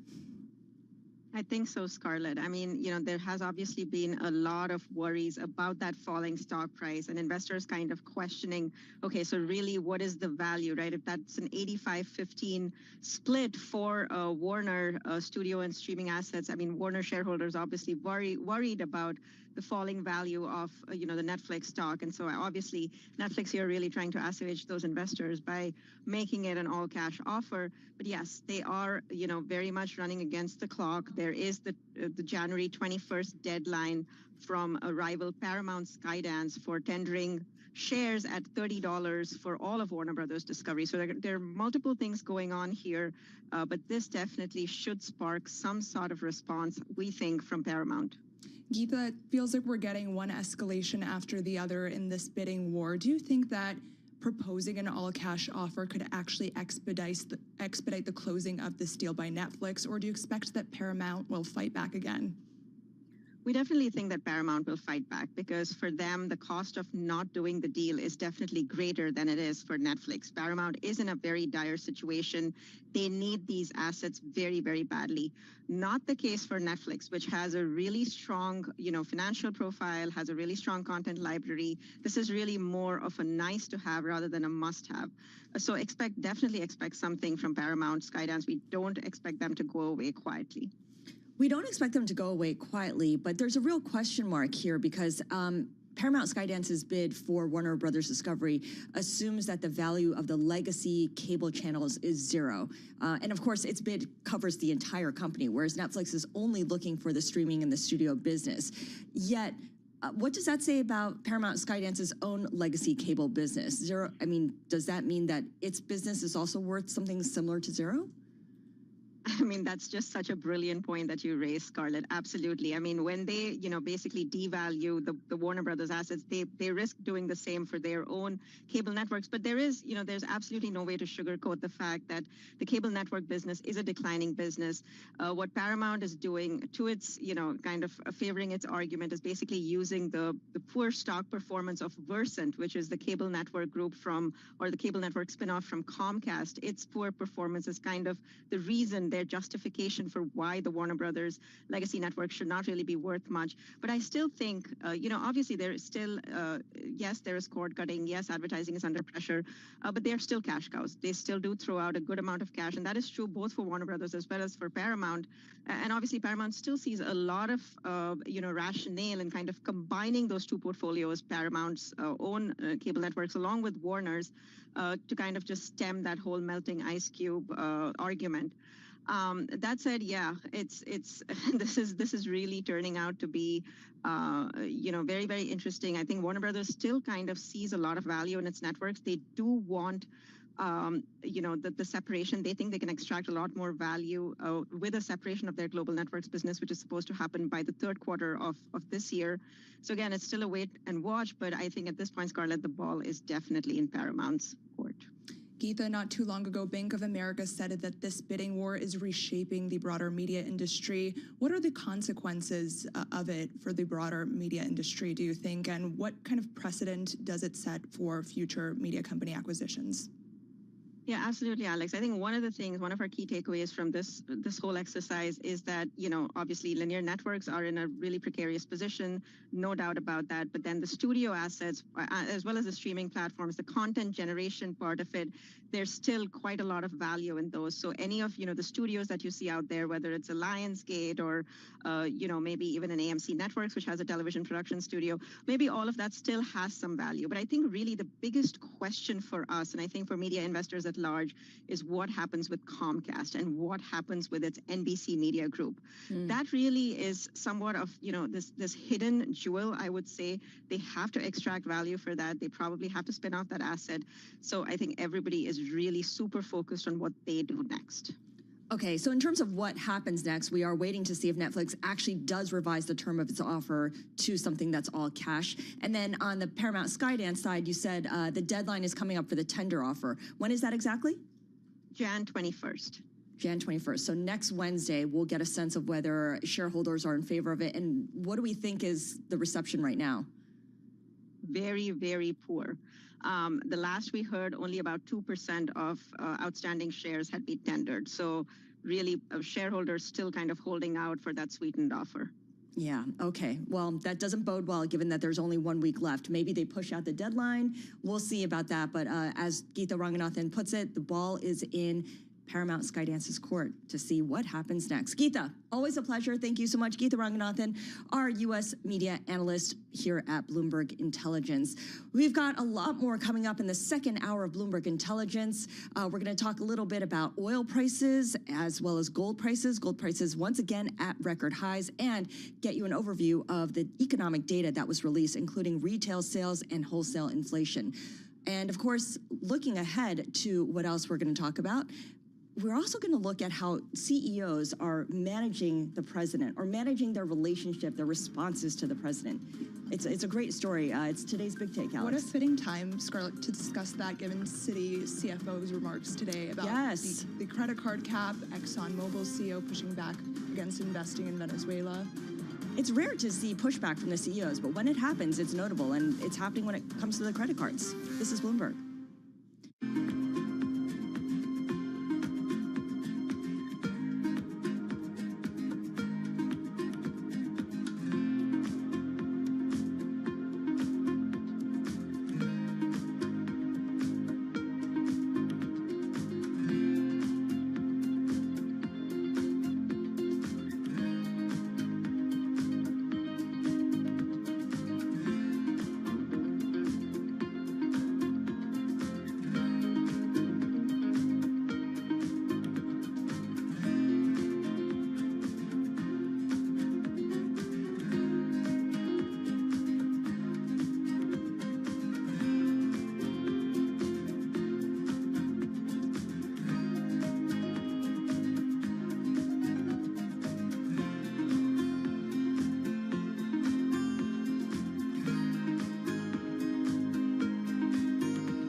This is Bloomberg Intelligence with Scarlett Fu and Paul Sweeney on Bloomberg Radio. All right, we are talking about the big take that Bloomberg has published today, and it's called the CEO Playbook to Navigating Trump. This is kind of the question of the president's second four-year term. How do you manage this president? And the answer is with difficulty because the rules kind of keep changing. Matt Boyle is one of the co-authors of this story, and Matt joins us now in studio. Great story, Matt.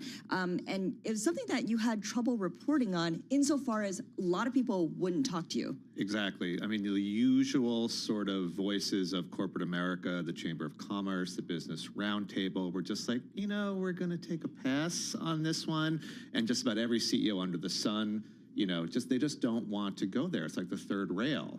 So it was challenging to report, but we had a lot of great conversations, let's say, on background with those who are CEOs are very happy to go out against interest rate caps. But we are seeing, in certain cases, some CEOs push back, yes.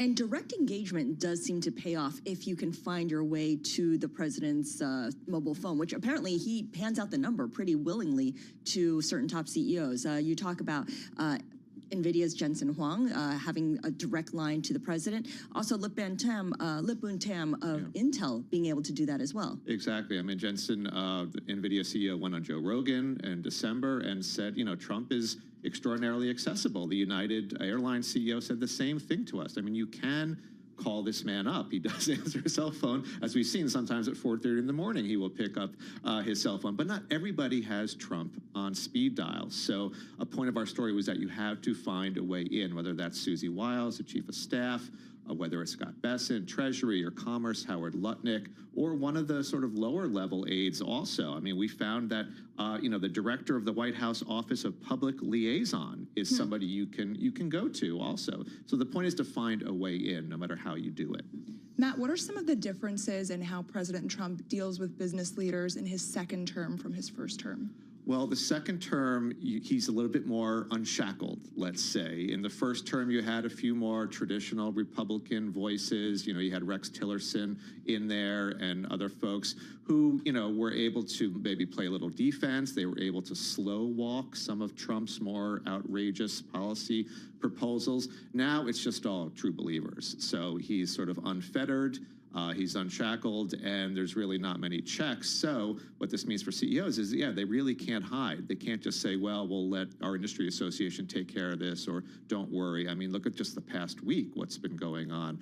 CEOs really need to be on watch. Yeah. Unshackled is a fantastic word. A free-range Trump, right? There we go. There we go.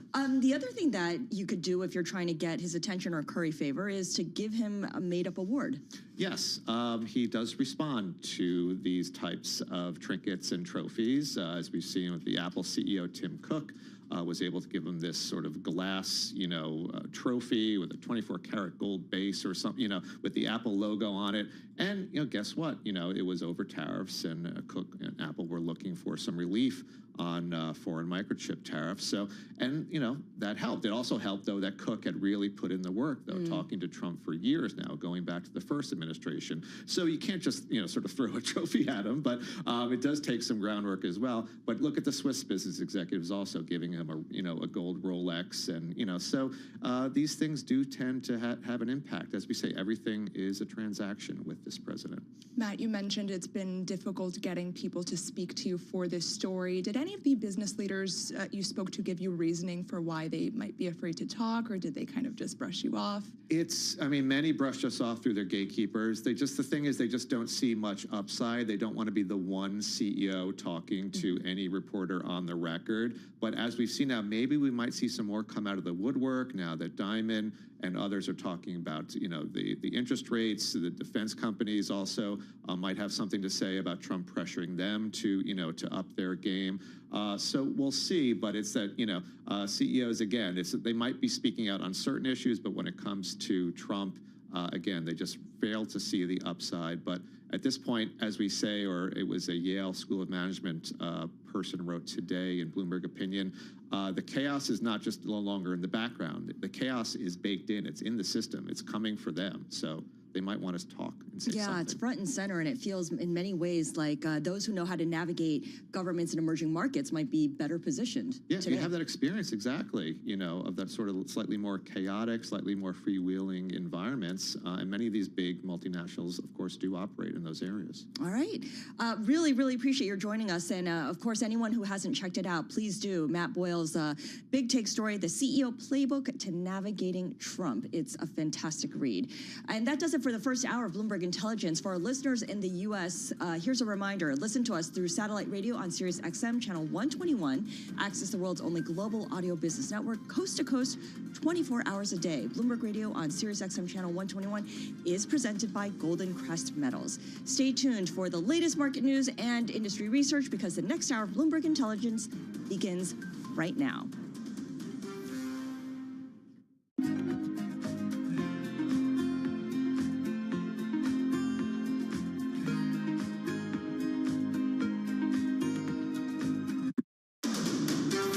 This is Bloomberg Intelligence with Scarlett Fu and Paul Sweeney. Concern about rising prices spooking investors. What does renewables investment look like in the U.S.? More tariff talk coming out of this administration. Breaking market headlines and corporate news from across the globe. The president wants lower interest rates. He wants a rate cut cycle. How do you broaden out the AI play? Are people just looking for something to worry about when it comes to China? Bloomberg Intelligence with Scarlett Fu and Paul Sweeney on Bloomberg Radio, YouTube, and Bloomberg Originals. Good Wednesday morning from the Bloomberg Interactive Brokers Studio in Midtown Manhattan. This is Bloomberg Intelligence with Alexandra Semenova and Scarlett Fu on Bloomberg Radio. We are also streaming live on YouTube. Paul Sweeney is off for the week. Coming up in the second hour of Bloomberg Intelligence, Mike McGlone, our senior commodity strategist, will talk to us about the rally that we're seeing in metals. Yet again, it's not just precious metals, but also industrial metals as well. Stuart Paul, our U.S. economist, will join us to give us his take on the retail sales and wholesale inflation numbers that were released this morning, in addition to existing home sales. And Julie Beal, she's the chief market strategist and portfolio manager at Kane Anderson Rudnick, will talk to us about the broadening market with the Russell outperforming big caps. And Mandeep Singh, our global tech research head at Bloomberg Intelligence, will talk to us about Meta's job cuts. We also have Beth Coet talking to us about how companies have made it a habit to nickel and dime consumers. She calls it the a la carte economy. First, though, let's bring in John Tucker for our Bloomberg Business Flash. All right, guys, the major averages, they are lower second day in a row for 2026, where we're seeing the S&P 500 decline and a slide in the tech mega caps, driving stocks lower. NVIDIA leading declines in big tech. And then, of course, you had bank earnings. Wells Fargo sinking. They missed profit estimates. Citigroup posted a surge in financial advisory fees, but they're still down. Citigroup shares down about 3%. And then you had Wells Fargo among the biggest decliners right now in the S&P 500. And you mentioned this earlier, the Supreme Court did not rule on the challenges to the Trump tariffs today. So this leaves the world to wait until at least Friday or next week to learn the fate of his signature economic policy. Meantime, David Kelly at JP Morgan Asset Management looking for solid economic growth in the U.S. We're going to have income tax refunds flooding in over the first half of this year. I think we quite possibly will get a tariff rebate check to sort of keep the economy stoked in the third quarter. So we're looking for the first 3 quarters of the year to be close to 3% growth. And right now, the S&P 500, 66 points lower, and that is down 1%. The Dow Jones Industrial Average, 275 points lower. That is down 0.6%. The NASDAQ 100, 388 points lower, and that is down 1.5% right now. This is causing a great deal of concern. Top story on the Bloomberg terminal right now.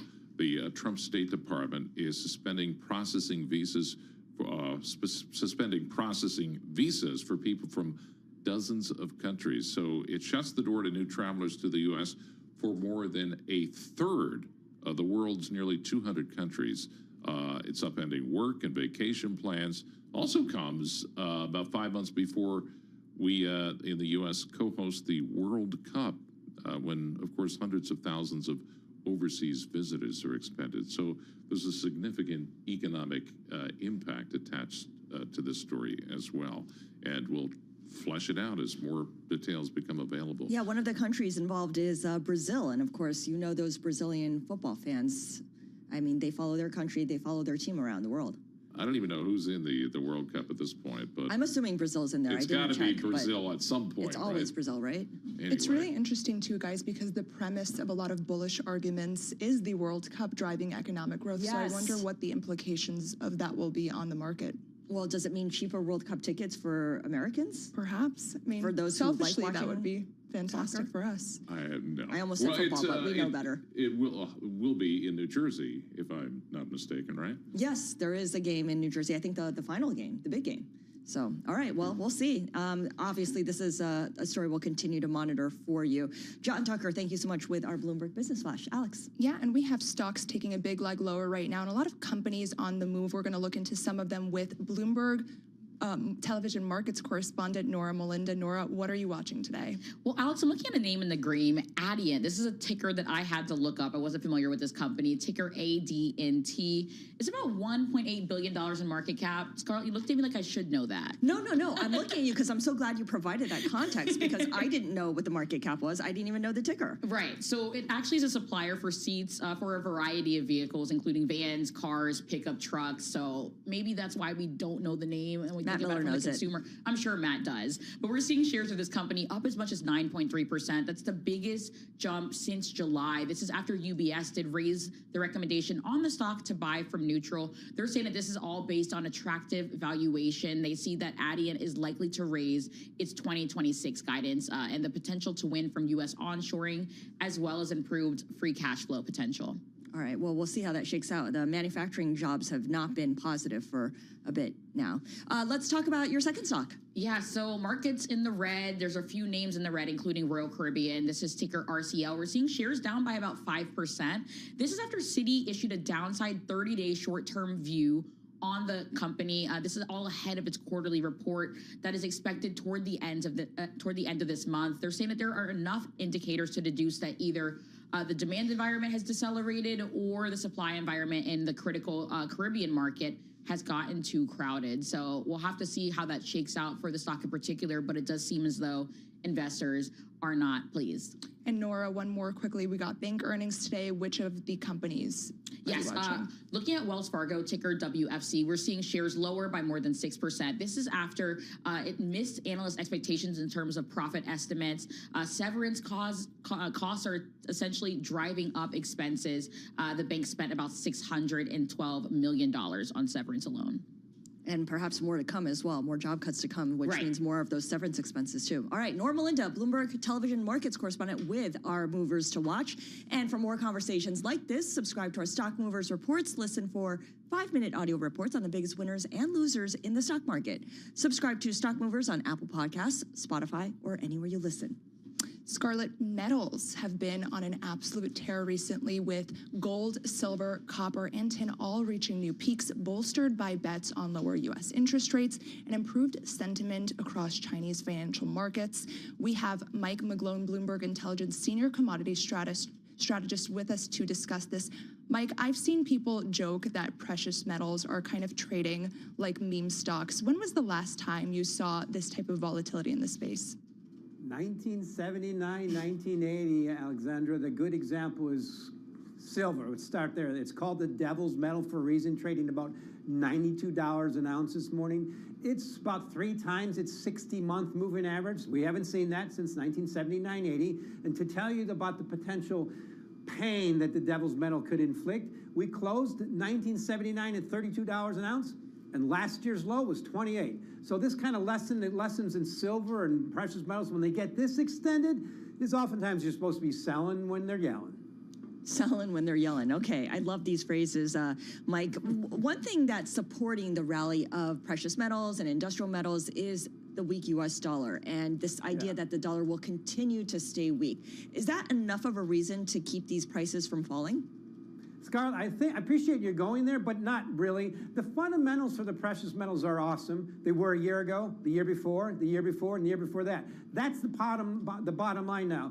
I have shifted over to a risk manager. Now that prices have gone up so much, I've been bullish metals forever, that you have to understand what it usually does. It's the most volatile part of the supply-demand models. Prices, when they rally this high, it brings on that supply, it curtails demand, brings on shifting, and rinse and repeat, and all goes over. The history of these type of rallies are, I get the fundamentals, we all get it, especially for silver, electrification, China, Mr. Trump. It's a good thing. The gold market loves Mr. Trump, but now it's just getting too stretched. So I think gold might see 5,000 an ounce this year. It might easily go back to 4,000. Silver might see $100 an ounce this year. It might easily go back to $50 an ounce.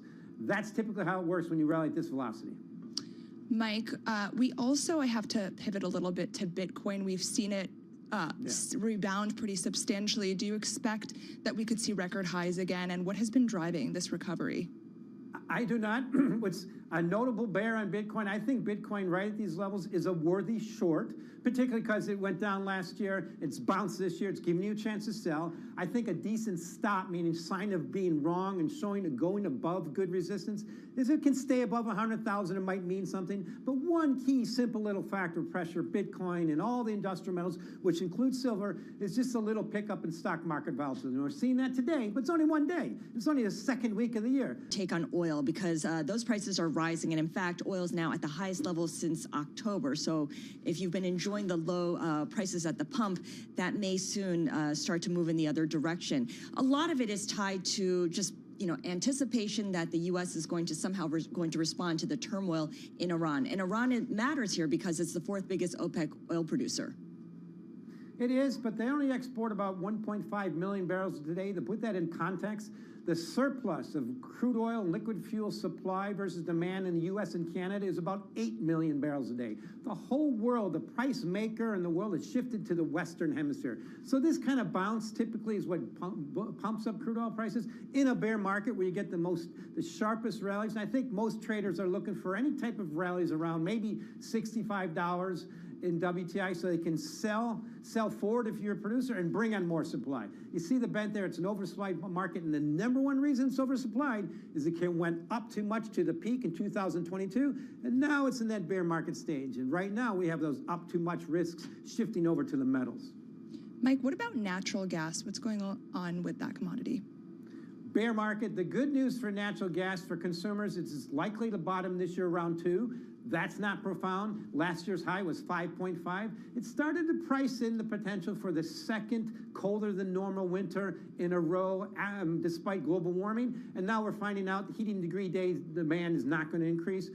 Natural gas right now, if you look at that April or March contract, they're right now about 2.7.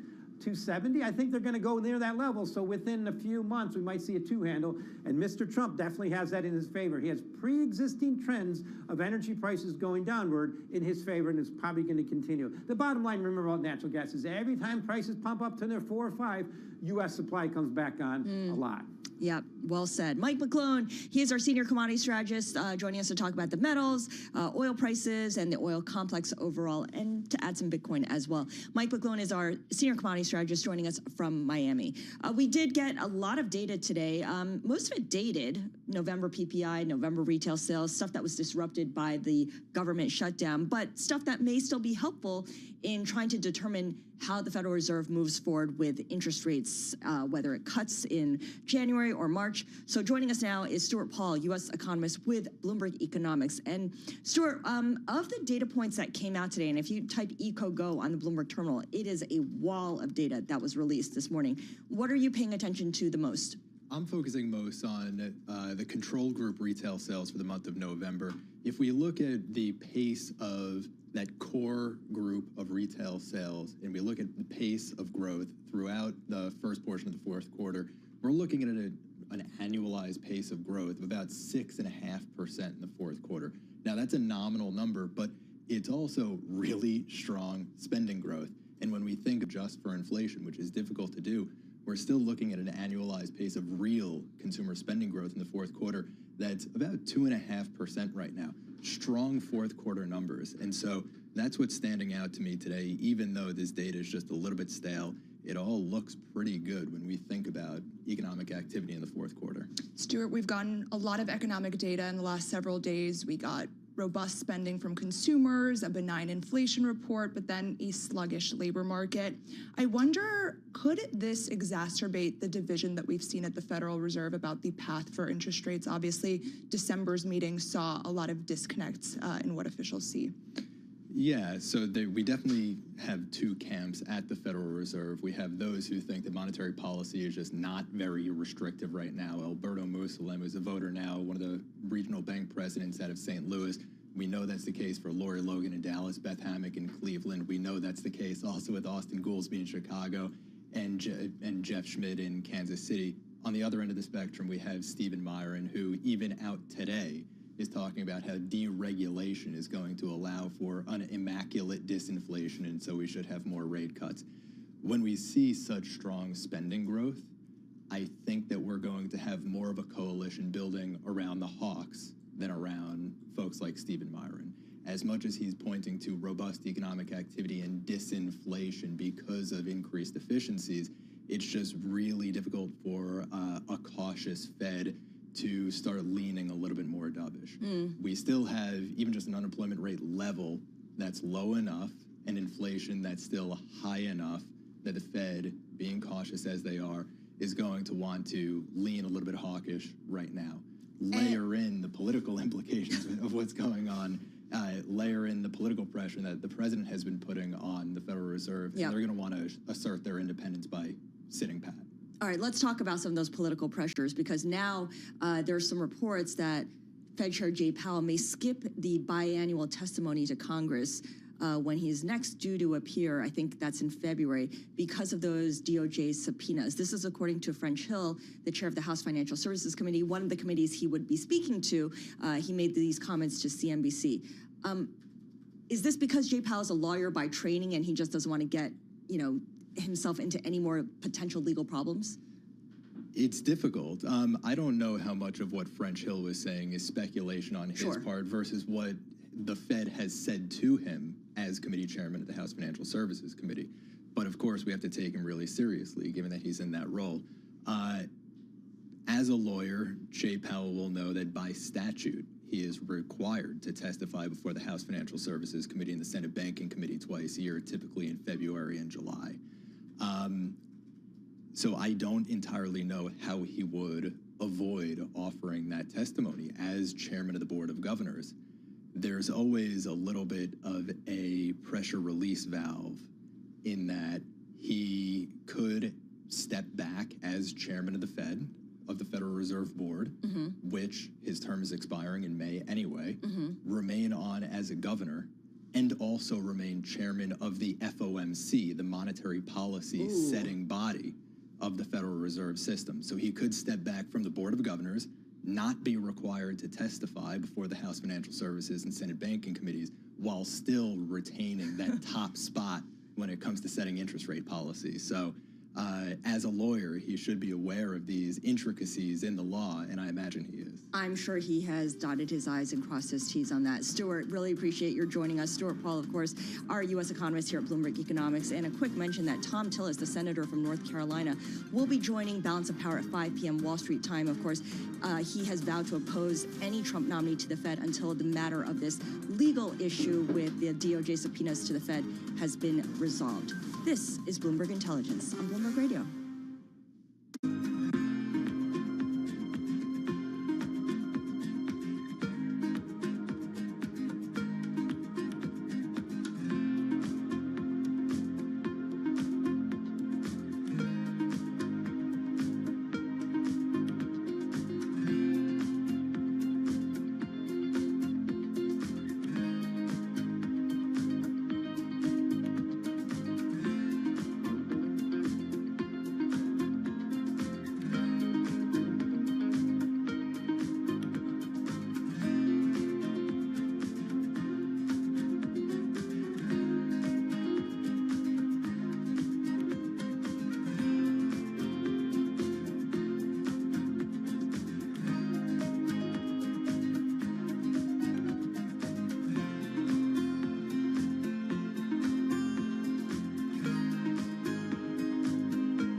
markets, headlines, and breaking news 24 hours a day at Bloomberg.com, Bloomberg Television, and the Bloomberg Business app. This is a Bloomberg Business Flash.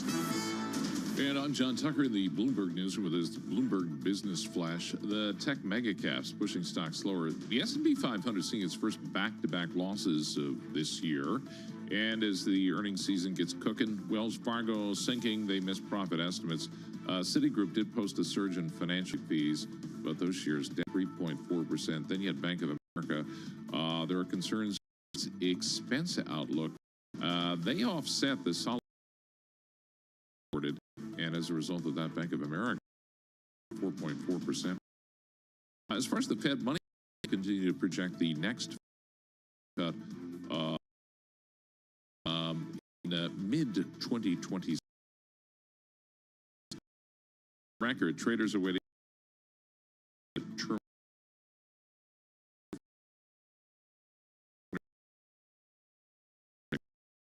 Is the worst.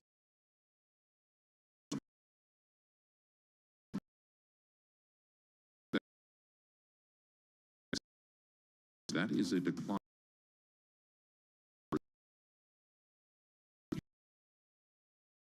Most of them have drawn the line at predicting war, direct wagers on conflict, except Polymarket, and that is now drawing scrutiny. A group of Democratic senators, as well as the American Gaming Association, raising concerns that federal and state law prohibit such contracts. The senators argue that it could be used by foreign adversaries to their advantage. Wow. Betting on war. Very alarming. I also okay. wonder what is allowed on a CFTC-regulated platform like Kalshi versus the offshore ones like Polymarket. Yeah, and then it's just like, is it betting or is it, you know, Yeah. what do you call it? Because then that means that whichever regulator then has to step in. But anyway, we check the markets and other stuff for you right here on Bloomberg Radio. I'm John Tucker, and that is your Bloomberg Business Flash. Scarlett and Alex. Well, John, it has certainly been a crazy start to 2026. We're just 14 days into the year, and investors have been grappling with a bevy of headlines from geopolitics to the Fed to proposals from the White House on defense stocks, banks, housing stocks. To talk about all this and her outlook for markets, we have Julie Beal. She is Chief Market Strategist and Portfolio Manager at Kane Anderson Rudnick. Julie, how are you positioning around all this uncertainty?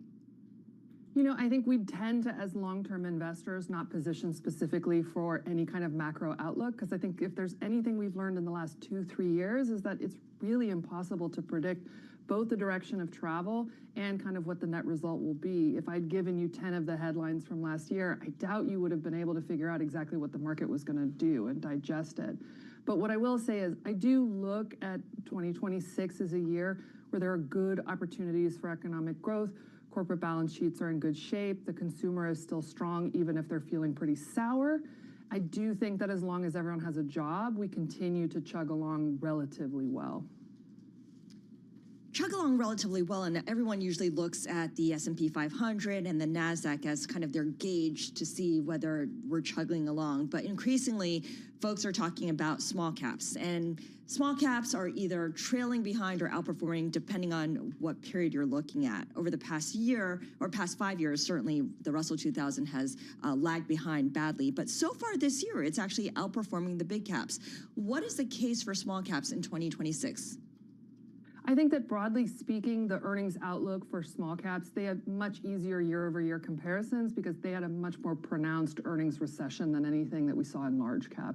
And now that they're kind of coming off of that, they've been able to digest a lot of inflation, a lot of labor costs, a lot of higher interest costs. They're in better shape to have actual, real, meaningful earnings growth that's probably a little bit better than what you're seeing in large cap, particularly if you exclude tech.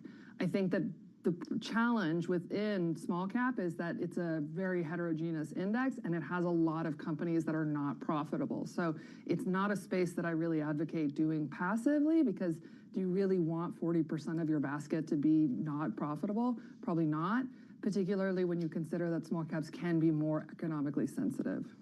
Julie, Scarlett mentioned this enthusiasm for some of the small cap companies, but we've also seen investors delving into old economy, ho-hum sectors like energy and industrials, moving away from the tech high flyers that have run up so much in recent years.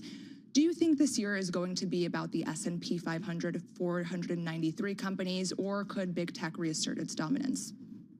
I think there's the opportunity for both look pretty good to me anyway. I think there's a lot of interesting things that are happening in industrials. We have more, we have tax policy that really benefits companies that are making the kind of capital investments that are beneficial. We hope to see manufacturing and industrials do better than they have been. Last year was actually pretty good for industrials performance-wise in the stock market. And I think some businesses have really kind of decoupled a little bit from exactly what's happening in the macro. They're in charge of their own destiny. Those are the types of industrial businesses that we really like, not the overly cyclical ones. But you can see that there's clear positioning with investors towards the more cyclical parts of the economy. And I don't disagree with it necessarily, but I still think you need to own quality businesses, not just cyclicals for cyclical's sake. I like that. Not just cyclicals for cyclical's sake. Julie, as we get going here in the fourth quarter earnings season, which group do you think has the potential to surprise the most? I still think healthcare is really interesting in terms of a sector because it was so under-owned, and to see it kind of rally in the fourth quarter, it really showed that people were out of whack on that. The thing that's tricky with healthcare is, the regulatory uncertainty is still present. We don't know if suddenly the president's going to wake up and say, medical devices, you're capped on prices or what have you. And I think that's what makes it really challenging and a little bit nerve-wracking for a lot of investors. I think there are names you can own that don't have that kind of pressure, but it's a sector that I think is really interesting to me, just given the price performance that we've seen. Julie, it's been a while since we've had a correction in this market. What could be the thing that topples equities from all-time highs? I think that people need there to be a certain amount of confidence that this AI theme has durability, that we're going to move to a place from just, blind capital spending towards good returns, good economic models. It's not totally clear to me that we're seeing that yet. Last year was really supposed to be the year of agentic AI, and it really feels like that was a pretty disappointing outcome. Enterprise still doesn't 100% know how to integrate AI into its businesses. So I think this is the year where people really want to see that. And beyond that, I think what's really important is just the health of the labor markets. That's, to me, the linchpin, is if we really start to see major deterioration there, that's what's really going to spook people. Yeah. Well, how much do you think the AI adoption has really started to show up in the labor market? I mean, it's a low-hire environment, so that part of it is certainly there, but we're not seeing a huge pickup in firings. Yeah, exactly. I think that while we see firings maintaining themselves to be pretty, it's just a very static labor market, and I think that there are parts of the market that are being impacted by artificial intelligence. I think that's kind of in the software development. I think we've probably hired our last translator that we're ever going to hire, right? So there are pockets where it is having a direct impact, but I think what's actually been more profound to labor markets is we really overhired coming out of the pandemic. Labor markets were so tight, and people really grabbed as many people as they could, almost like they were NVIDIA chips, And now I think people are starting to recognize that they can do a little bit more with less, and that's a very nice, easy way to kind of protect margins for themselves. So I think we're going to see a little bit of hiving off in terms of layoffs, nothing really major, but I do think that it's more of a reflection of how much we hired historically rather than AI productivity gains, because I don't think they're quite here yet. They will be, but I don't think they're quite here yet. Julie, it seems like traders are expecting that the Fed will hold interest rates at its meeting later this month, but the data leaves the door open for further cuts later this year. How much does the path for interest rates affect your outlook for equities? Not a ton, right? Because I don't think that we're probably on the order of anything more than really 2 rate cuts for this year. I think that we're probably relatively close to the neutral rate given where inflation is. And I think that the challenge that we see is the data is really noisy. And when the data is really noisy for any of us, right, I think that causes everyone to kind of stand back and get a little bit more still. And I think that when we're seeing still good, solid, healthy economic growth, we're seeing good corporate earnings, we're seeing good, consumer demand, there's not as much pressure for us to be really cutting rates as I think people had hoped. We're closer to neutral than I think people recognize, and I think that's the part that people are missing out on. Neutral is not zero. That's a good and point. people need to kind of recognize that. Julie, really appreciate your joining us. Julie Beal is the Chief Market Strategist and Portfolio Manager at Kane Anderson Rudnick, joining us from Santa Monica, California. And Alex, we were just talking about the labor market with Julie. Some big news out of big tech this week when it comes to jobs as well. Yeah, layoffs from Meta Platforms. It is beginning to cut more than 1,000 jobs from the company's Reality Labs division.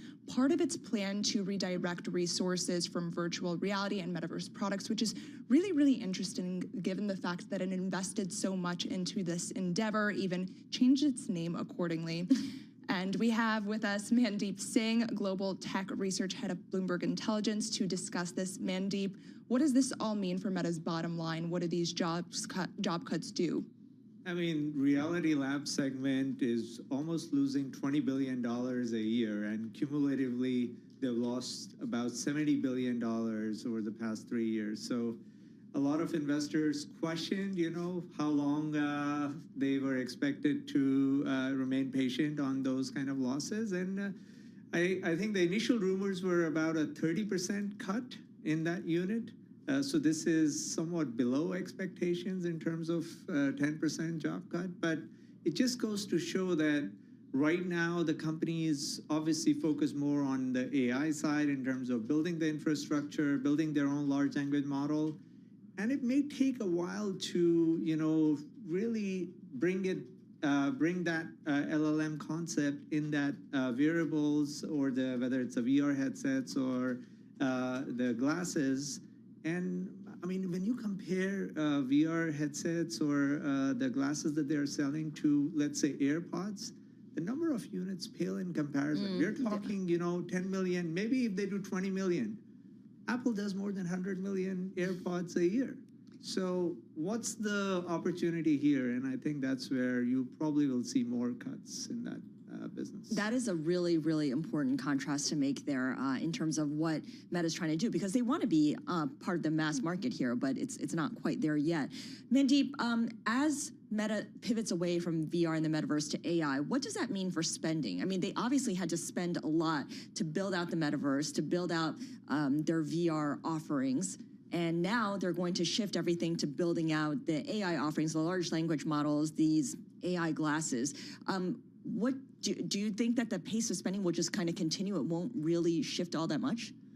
Yes, on the AI side, the opportunity is huge. What everyone is chasing right now is an AI agent that can book your travel, your Uber trip, order food, do shopping for you. That's the vision Google is chasing. That's what Amazon Alexa Plus launch was all about. So Meta has that surface area with, Instagram and WhatsApp. And you could argue they could, in theory, develop such an agent, but the hard part is integration and getting the AI to where it's, reliable and predictable. And that's where, it's anybody's guess who is best positioned. I think the Apple-Google partnership that we saw this week is probably a negative for Meta in the sense, like, if Apple is setting up defaults in their phone, then that makes it hard for an external kind of agent to do these kind of things. So from that perspective, distribution really matters and operating system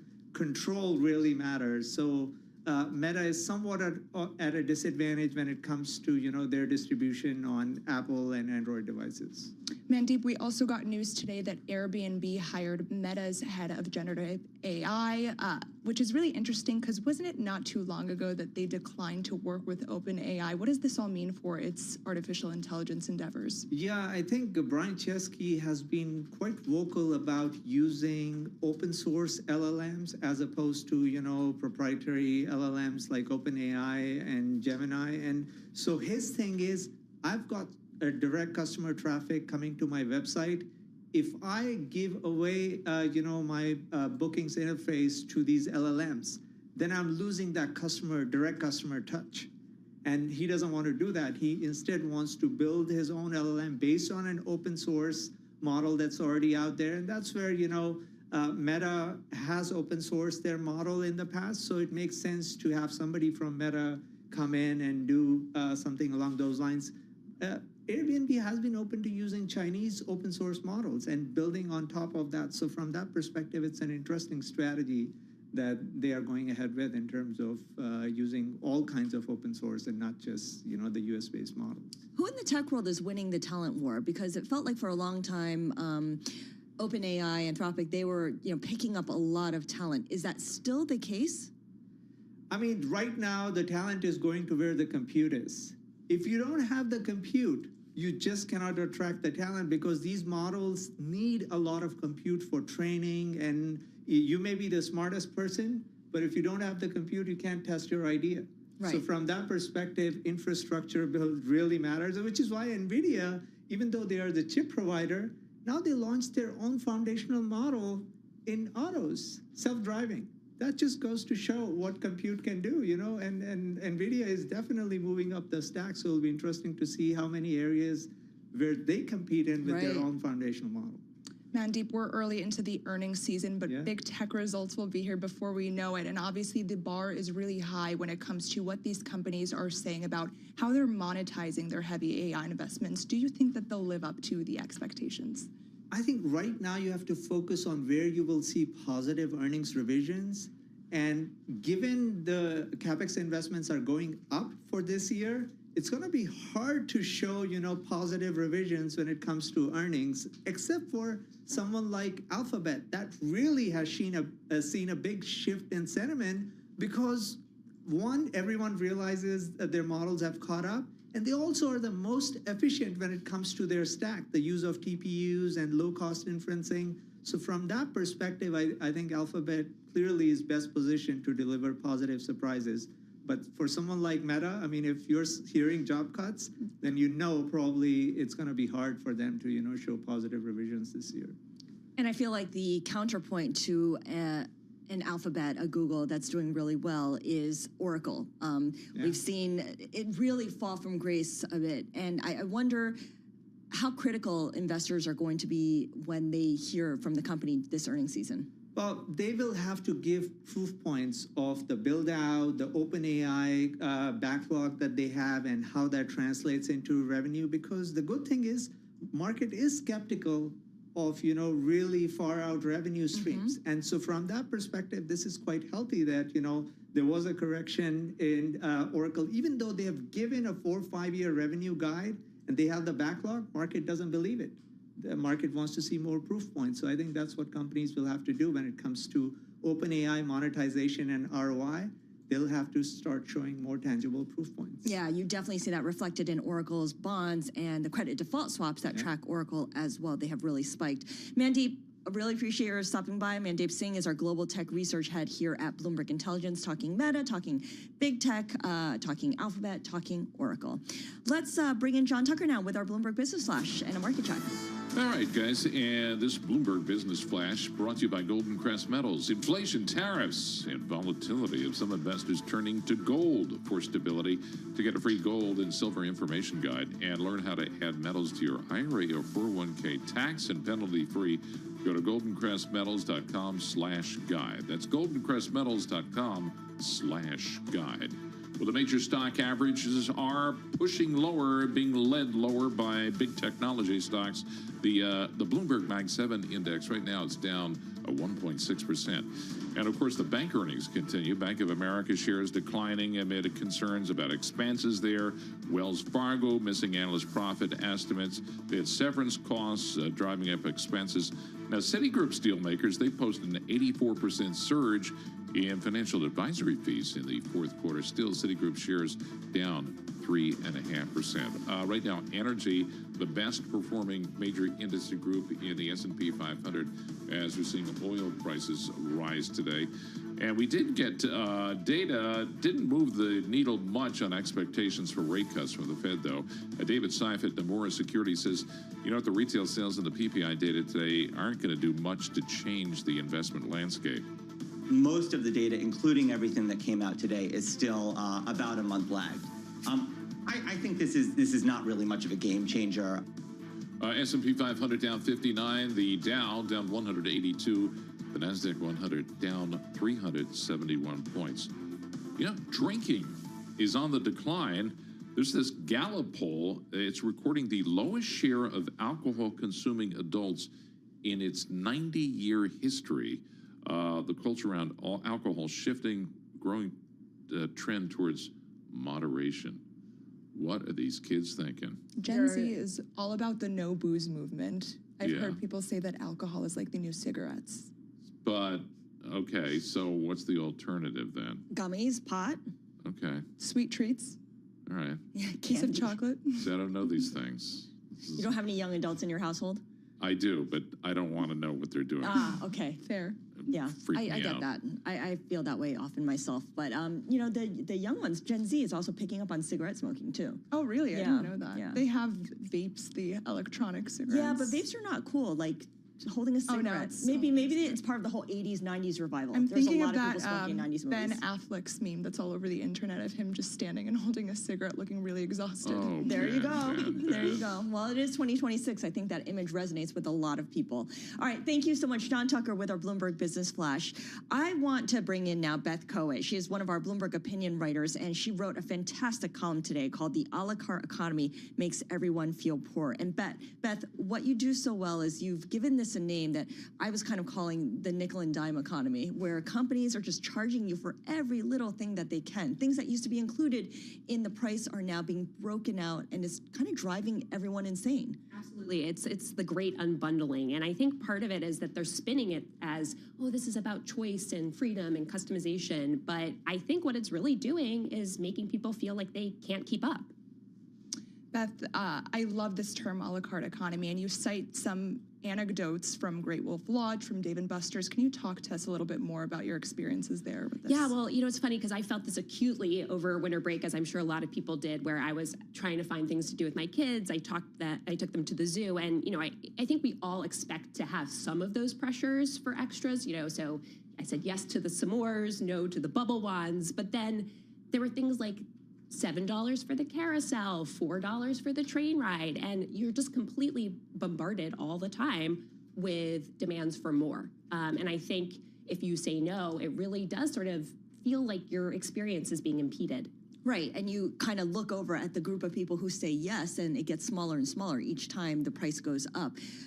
A lot of this can be traced back to what airlines did after 9/11, when they started charging people for checking in their luggage. Then they started charging you for the better seats, you know, a window seat or an aisle seat in the emergency row section, or, you know, with more leg room.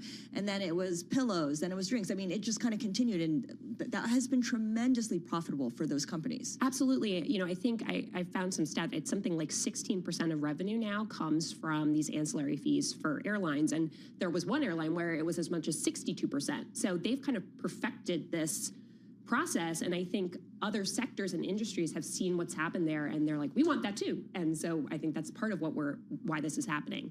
Beth, we talk all the time about how there's this disconnect between economic data and how people are actually feeling when they go to the grocery stores, when they're shopping. How much does the a la carte economy worsen how people are feeling about prices? I think it's pretty extreme. I think, you know, we've definitely seen this where lower and middle class consumers are feeling gloomier about the economy than the wealthiest. And I think this is part of it. You know, people are having completely different experiences, even within the same spaces. And I think we shouldn't underestimate how that really makes people feel about their world, what their lives, what they can afford. And that has real world implications in terms of who people vote for, and how they respond to questions about, you know, their confidence in the economy, their confidence in their elected leaders.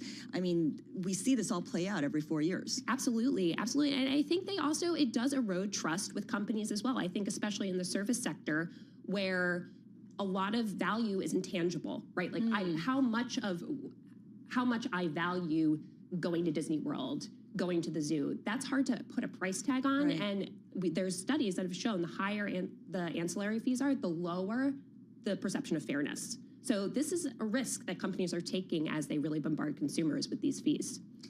Beth, you have this great example of the airline industry. Are there industries that are having this happen more than others?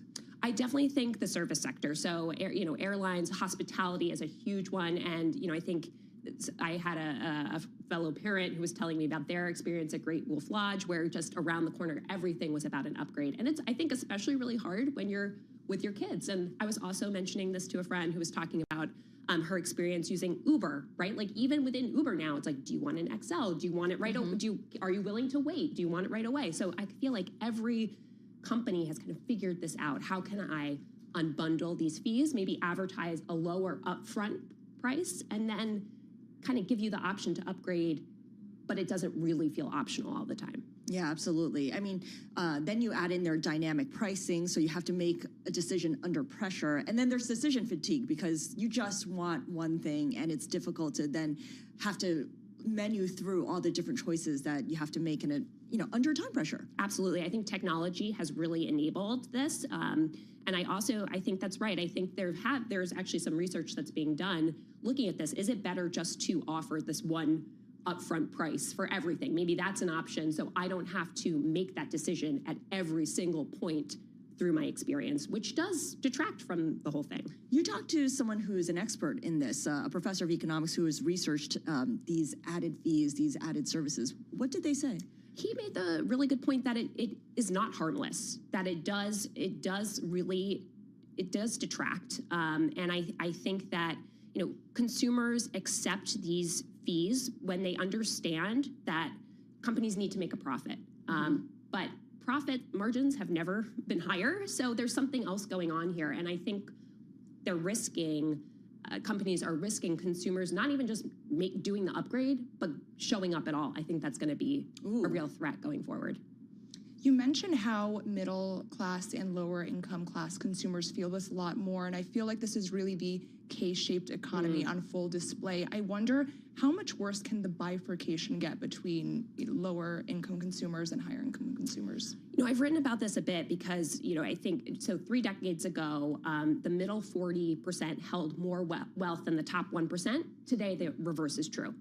And I think that makes it really complicated to be a mass market brand, right? When the largest pool of people does not overlap with the largest pool of money. Yeah. And I think the trend suggests that this is only getting worse. So I think that is only going to make it more challenging to companies. And the way that they are dealing with it does seem to be this unbundling of pricing. Yeah, that's a really great point. And going back to the airlines, which started it all, you talked to Delta Airlines CEO Ed Bastian, which Bloomberg has done this week, and he makes clear that premium is where they see the most growth and where they're really investing in the most, because those customers are willing to pay up, and they're chasing those customers. Absolutely, absolutely. And it is interesting because again, I have young kids, and I saw this idea that is it optional to pay for your family to sit together? I'm not sure. Right. So it's questionable. Beth, really appreciate your coming in. Fantastic story. Beth Coet writing a column, "The a la carte economy makes everyone feel poor," and to Alexandra's point, really exacerbating that K-shaped economy. Thank you so much, Beth Coet of Bloomberg Opinion. Coming up, we are going to talk about the new economy forum and the data center equipment report. What's on hand for that in this part of the economy? This is Bloomberg.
listening to Bloomberg Intelligence with Scarlett Fu and Paul Sweeney on Bloomberg Radio.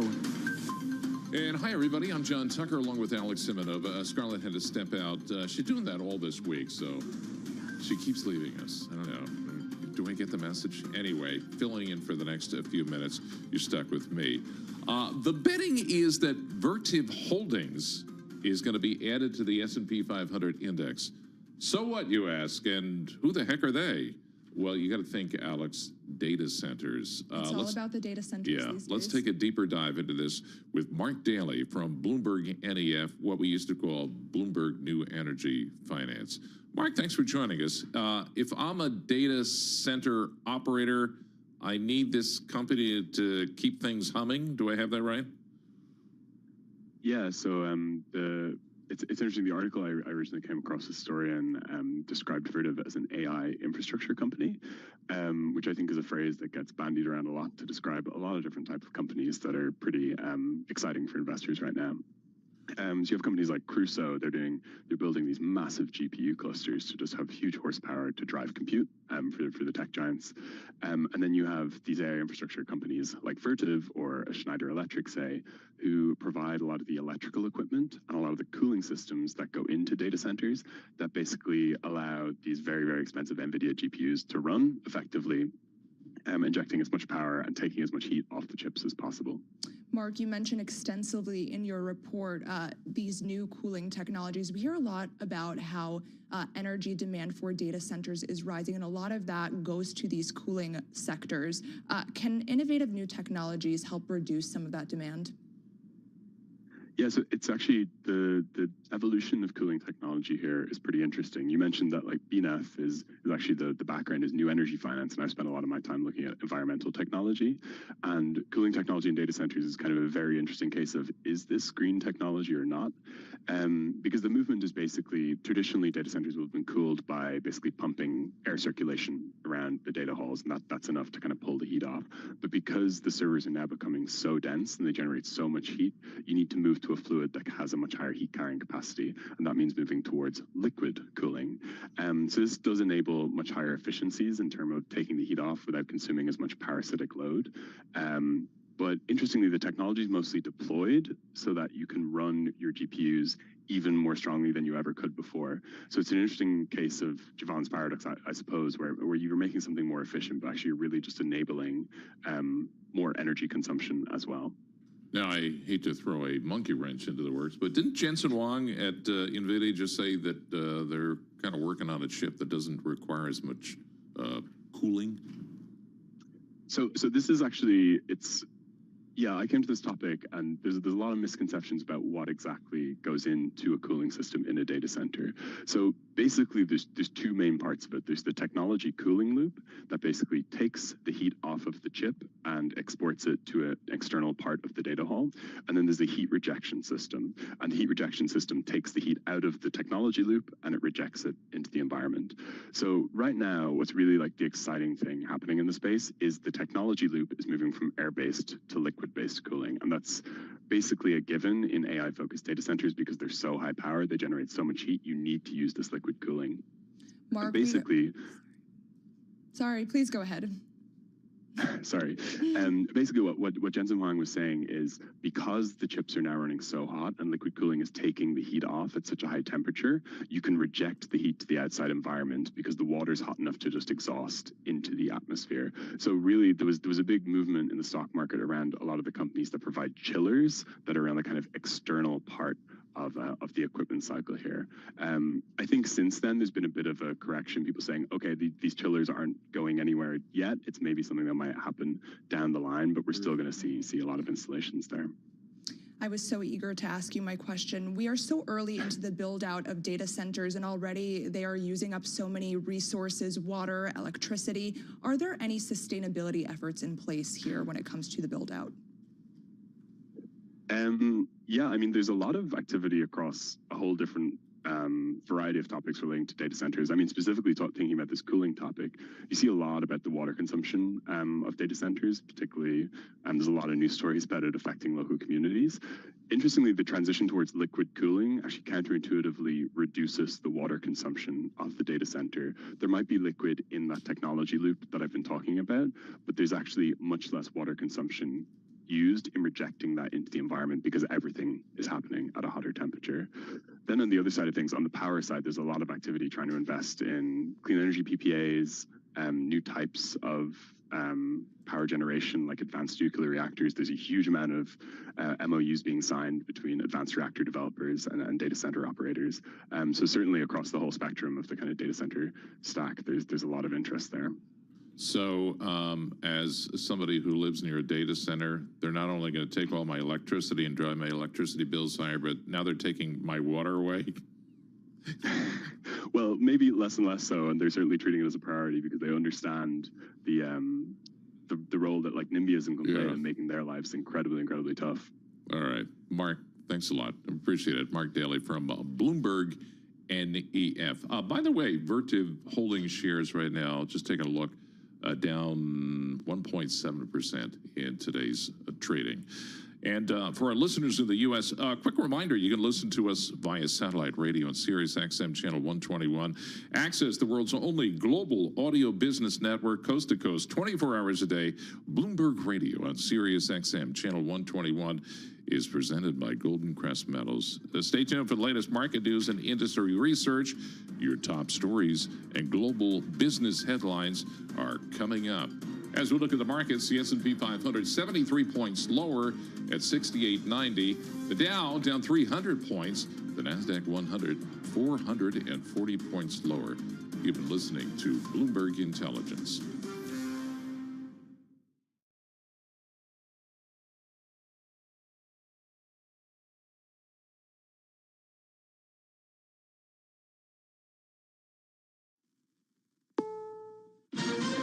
This is CBS News on the Hour, your home for original reporting. I'm Steve Kathan. President Trump has warned of very strong action if Iran hangs imprisoned demonstrators. A human rights group says more than 10,000 people have been arrested. More than 3,400 have been killed in the crackdown on protests. CBS's Nancy Cordes. One of the challenges that White House officials told me they have is that it's very difficult even to get an accurate count of the death toll in Iran as it grows. Obviously, a lot of confusion inside the country, and so they are relying on what they're hearing from the State Department, what they're hearing from news outlets to figure out just how dire the situation is. Well, CBS's Linda Kenyon reports on a White House meeting about Greenland. Vice President Vance, Secretary of State Marco Rubio, and foreign ministers of Denmark and Greenland meeting behind closed doors are focusing on President Trump's declaration that the U.S. will take Greenland either by buying it or by using military force. In his latest post, the president declared total U.S. control of Greenland is the only option. A day after the Clintons called a Republican effort to get them to testify about Jeffrey Epstein invalid and illegal, Hillary Clinton did not appear today on Capitol Hill. And Tennessee Republican Tim Burchett says a contempt of Congress move is next. I think the Clintons have had a history of arrogance, and they're going to flaunt the law as much as they can. Attorney General Bondi says the search of a Washington Post reporter's Virginia home was done at the Pentagon's request in a leak investigation. Hannah Natanson had her phone and watch seized. Correspondent Jim Krasula has the latest on a controversy swirling around a chatbot. Elon Musk has posted on social media that he was not aware of naked underage images generated by Grok, the artificial intelligence chatbot that he owns. He insists that the chatbot refuses to produce anything that is illegal. Separately, a coalition of women's groups, tech watchdogs, and progressive activists is calling on Google and Apple to remove the social media site X and Grok from their app stores. Well, 4 astronauts will leave the space station a month early later today because one has a medical issue. CBS's Michael Wallace. NASA hasn't identified the affected crew member or the medical issue. Former astronaut Dr. Scott Parazynski served on the ISS. We have a limited amount of diagnostic capability on board the ISS, so it sounds like NASA's doing the right conservative thing by bringing this crew home. The crew is set to undock from the ISS just after 5 p.m. Eastern Time and splash down early tomorrow morning off the coast of California. Wall Street, the Dow is down at 270. This is CBS News.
It seems fans will have to measure up to get close up at the Super Bowl halftime show. Hoping to make it onto the field at Super Bowl halftime? You may not measure up. Some Bad Bunny fans are stunned over screenshots of a field application making the rounds on TikTok that shows a height requirement of between 5'7" and 6 feet for anyone who wants to volunteer to fill the field at Levi's Stadium during this year's halftime performance. Fans must also have the ability to wear full body.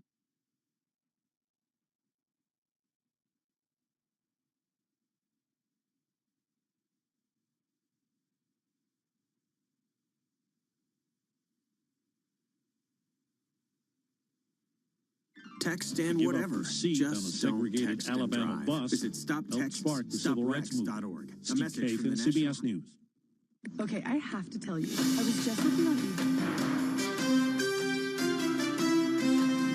Live from Washington, D.C., this is Balance of Power with Joe Matthew. Greenland gets its day at the White House. Welcome to the Wednesday edition as the foreign ministers of Denmark and, yes, Greenland meet with administration officials after the president said that the U.S. needs Greenland for the Golden Dome. We'll discuss ahead with Bloomberg National Security Editor Ian Marlowe, and we'll hear insights into all of this from Democratic Senator Chris Coons. He's leading a congressional codel to Greenland this weekend. David Gura will join us a bit later to unpack the president's plans to lower prices a day after CPI, and as the DSCC forecasts multiple paths now for Democrats to take control of the Senate. We'll play it to our political panel, all after a look at Wall Street. Let's start now with the markets. Charlie Pellet has that for us live from World Headquarters in New York. More bank earnings, Charlie. How are they playing? Indeed, they're not playing very well, Joe Matthew. Of course, we got Goldman Sachs, Morgan Stanley tomorrow, but today we did hear from the likes of Citigroup, Wells Fargo, JP Morgan Chase yesterday, Bank of America today. Those stocks all in the red right now, leading to a sell-off. 2 down days in a row on the S&P. Right to the numbers here with the S&P now at 68.91, down another 72, drop there of 1%. Dow Industrials down 270, a decline there of 0.5%. The NASDAQ Composite Index, look at that, now down 373, a decline of 1.6%. Tech stocks selling off big time. The 10-year, 4.13%, with the 2-year currently yielding 3.50%. Spot gold up another $27 the ounce, back at 46.13. That is a gain of 0.6%. Silver, spot silver now with a $90 handle, 90.97 on silver, up 4.6%. The surge continues. West Texas Intermediate crude 61.75, gain there of 1%. So what about the outlook for stocks in this midterm election year? What does market history tell us? Cam Dawson is Chief Investment Officer at New Edge Wealth. She was a guest this morning on Bloomberg Open Interest. Noting that we are in the fourth year of a bull market, and that's where you get a 50-50 chance as to whether or not it extends into a fourth year, or we see more turbulence. And also note that this fourth year is coinciding with a midterm election year, which also tends to have both a higher volatility and lower returns than the other years during the election cycle. So fourth year bull market, midterm election year, that would suggest expect more volatility and lower returns. Cameron Dawson of New Edge Wealth speaking with our Matt Miller on Bloomberg Open Interest. Joe asked about those bank stocks front and center today. Citigroup after earnings down 4.6%. Wells Fargo after earnings now down 5.6%. Bank of America down 5.2%. And of course, JP Morgan Chase reported yesterday. JPM down another 1.4%. Morgan Stanley, Goldman Sachs, they're both lower today, and they report tomorrow.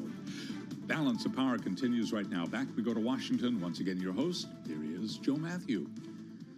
Hi, Charlie. Good to see you, my friend. We'll have more from Charlie Pellet on the markets in just about 15 minutes' time here on Balance of Power. Good to see you. You're halfway through the week. Yes, welcome to the Wednesday edition here on Bloomberg Radio, streaming live on YouTube. Search Bloomberg Business News Live, unless you're watching us right now on Bloomberg Originals. And if you got the satellite radio working in the car on Channel 121, we see you live from Washington with Greenland in our sights today. Now, I know the president's been talking a lot about Iran, and we have much to discuss there. Greenland, though, is actually in town. Vice President J.D. Vance, Secretary of State Marco Rubio, holding talks today with the foreign ministers of Denmark, yes, and Greenland. Cue the dog sleds. President Trump says, tell Denmark to get them out of here now, referring to China and Russia. 2 dog sleds won't do it, he says. Only the USA can. Danish intel warning last year, this is the link to the story at Just the News that he put on Truth Social, Russian and Chinese military goals toward Greenland and the Arctic. Cue the dog sleds. There could be a deal in the works here. Politico reporting that EU leaders are trying to craft a plan that would allow President Trump to sort of claim victory here without actually making Greenland part of the United States. We talked about all of this, with Senator Chris Coons. A really interesting moment to talk to the senator from Delaware, foreign relations, of course, with a real focus on national security. He's going to be leading a bipartisan codel to Greenland this weekend, and we'll be sitting down with the government in Denmark to talk about all of this. We asked him about it last evening on the late edition of Balance of Power. Listen. The United States and Denmark have had a close and enduring alliance for decades. When the United States was attacked on 9/11, Denmark was one of the first countries to come to our aid, and when we went into Afghanistan, Danish soldiers went and served alongside Americans. On a per capita basis, they lost more Danish soldiers in combat than any other NATO country.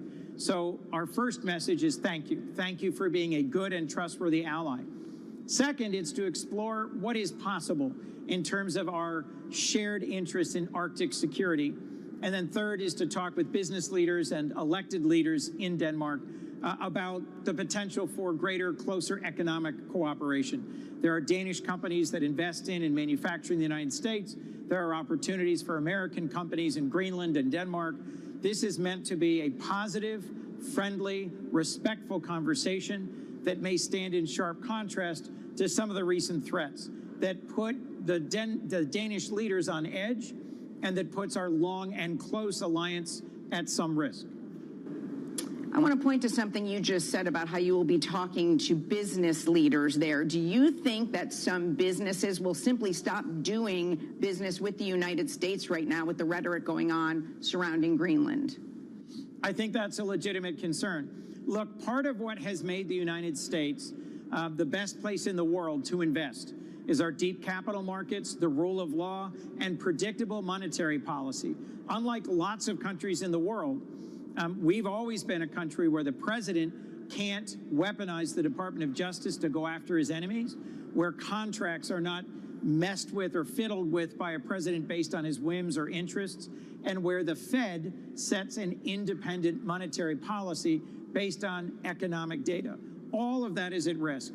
And when you put the rhetoric about Greenland on top of it, I think we are walking into because of President Trump's rhetoric and actions against Jay Powell, his threats against Denmark and Greenland, and his actions in our region recently, we are at more risk than ever of going into a recession because other countries will stop being interested in buying our treasuries or investing in our country and our economy.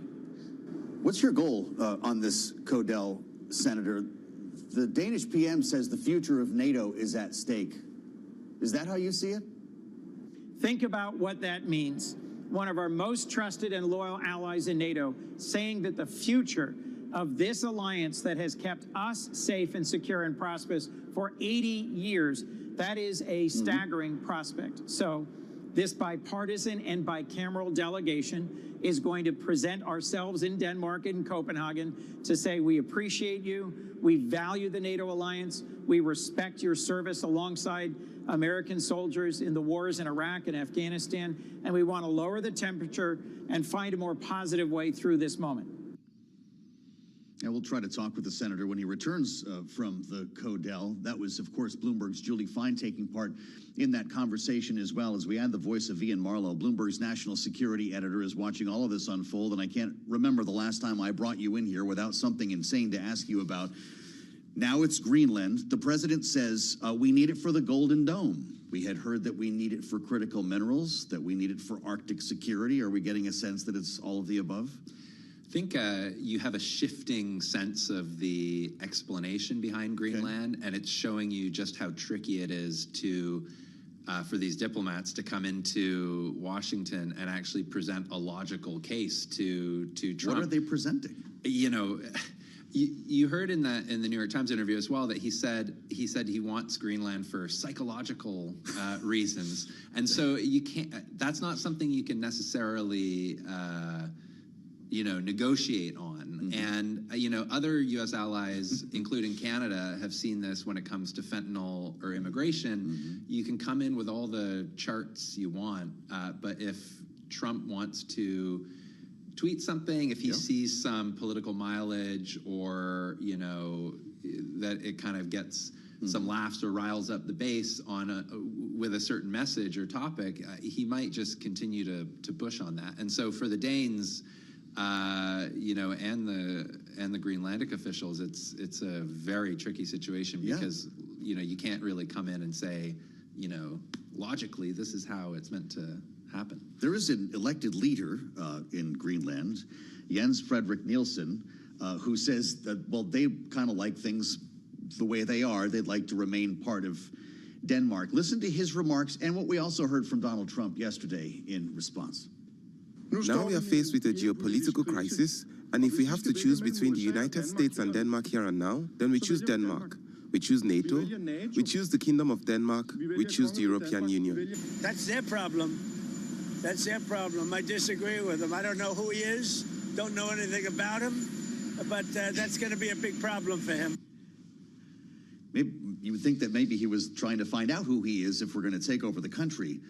What do you make of this reporting that EU leaders are trying to come up with some sort of compromise plan that keeps Greenland in the hands of Denmark but satisfies the president, even though we can already use Greenland for military purposes? That's one of the challenges with this European, united front to Trump on Greenland is that the U.S. can already use Greenland militarily. U.S. businesses are already able to go there and do critical minerals investments or mining if they want, and they haven't. We know that from our team's reporting, Joe Doe, one of our reporters, that officials within the White House have been trying to drum up sort of deals to present to Trump to say, look, these are some business deals, some critical minerals type stuff that will kind of push off the talk of invasion and all the other. None of it has worked. There's something about it that is appealing. Wants it. Greenland's size. It would be the largest landmass ever acquired by America, right? By the United States. Just to be clear, in our remaining moment, Golden Dome, as we said in the outset, is the most recent justification for this. Couldn't we, under our current relationship, already place interceptors, missiles around Greenland that would make this work? I don't think there's anything stopping the U.S. from doing that. Okay. There's also Canada to the north of America as well. And also, let's not forget that Golden Dome is not really a thing. Correct. Right now. Well, It's a concept. Yeah, it's a concept of a plan, and it didn't go that far. The industry that makes these types of interceptors and missiles and stuff also is a little bit confused, although excited about the prospect of, a ton of money being spent on missiles and interceptors. CC's back out with the Greenland beauty shots if you're with us on YouTube. I did check, by the way, forecast today. We've got a high of 31 degrees. It's 28 right now in Nuuk, Greenland. It's pretty much the same as what we got here on the East Coast. Washington, D.C. New York, right? 28 degrees. It's nothing. Cloudy. We're going to get down into the teens, it looks like, on Monday. Ian, thank you so much. We'll let you know what we learned from this meeting with Greenland at the White House. I'm Joe Matthew in Washington. We'll turn to the president's affordability plan next on Blue.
It's 12:21 on Wall Street. We do check markets all day long here at Bloomberg. I'm Charlie Pellet. We are just about at the lows of the session now on the S&P 500 index. Red on the screen, 2 in a row on the S&P, down 75 right now at 68.88. That is a drop of 1.1% on the S&P. The Dow is tumbling 290, down by 0.6%. But tech is where the real damage is being done today. The Nasdaq 100 index down 1.8%.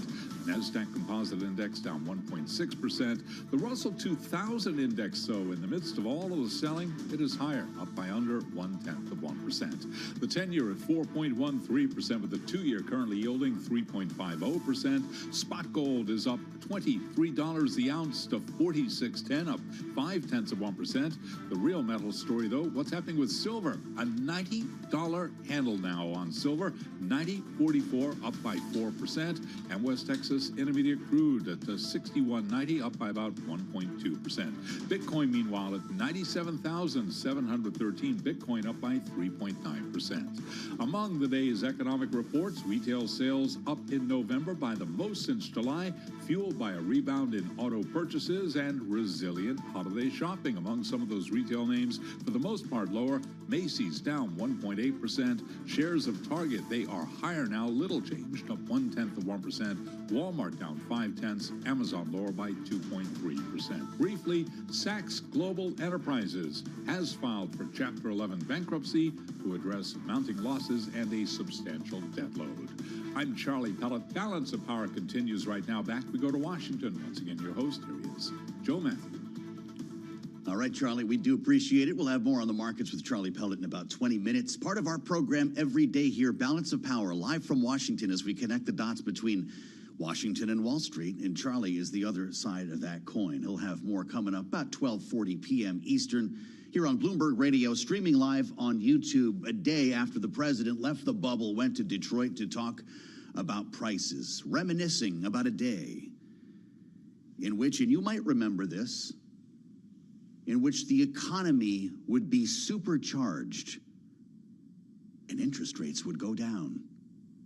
He talked about this scenario, thinking back to the old days yesterday before the Economic Club of Detroit. Listen.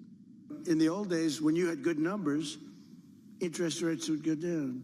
When you had good numbers, the market would go through the roof. That's the way we're going to make it again. That's the old-fashioned way. That's the right way. Today, if you announce great numbers, they raise interest rates to try and kill it. So you can never really have the kind of rally you should have. What happens and what we want, we're going to have a lot of great months, a lot of great quarters. I want the market to go up. He says 3 years into a monster stock rally. The idea, though, of good numbers, i.e. economic data, leading to lower interest rates, I'm not sure we can go back in the books far enough to find out when that happened, because, of course, the Fed would raise interest rates to try to cool the overheating economy and prevent inflation, which is why they have just only recently been cutting. And there might not be any cuts this year. This, of course, is the whole backdrop to the president's approach to affordability, a word that he's not a big fan of. We'll call it higher prices, costs, inflation, whatever you want to say. We had the CPI yesterday. It was better than expected. Inflation up, core inflation, less than expected in December, giving the president a pretty good story to tell. But we heard about a lot of different things yesterday. When he toured the Ford plant, did that speech, he talked about Iran, he talked about Jay Powell. And we wanted to try to get our heads around the messaging when it comes to affordability with our friend David Gura, Bloomberg correspondent, host of the Big Take podcast, with us live from world headquarters in New York. David, it's great to see you. This is the third stop on the tour. He went through your old stomping ground in North Carolina. He went through Pennsylvania. Now it's Michigan. And a lot of people are wondering if he's connecting with voters on this thing that he calls a Democrat hoax. How do you see it? Or if he's connecting the narrative here. I think that's a bigger question. So, yes, he spoke before that economic club, but you would be mistaken if you thought this was an economic speech, pure and simple. It was pretty wide-ranging, and it certainly went down some rabbit holes and winding paths over the course of the remarks that he gave there. You're right. He has a story to tell. It's clear that his advisor, Susie Wiles among them, want him to be telling that story. You mentioned that word affordability, which he's loath to use, but keeps showing up in the teleprompter, and I think it's up to the president whether or not he says it. Some days he embraces it, some days he doesn't. He didn't yesterday. But he is clearly straying from script here. He did that yesterday in Detroit.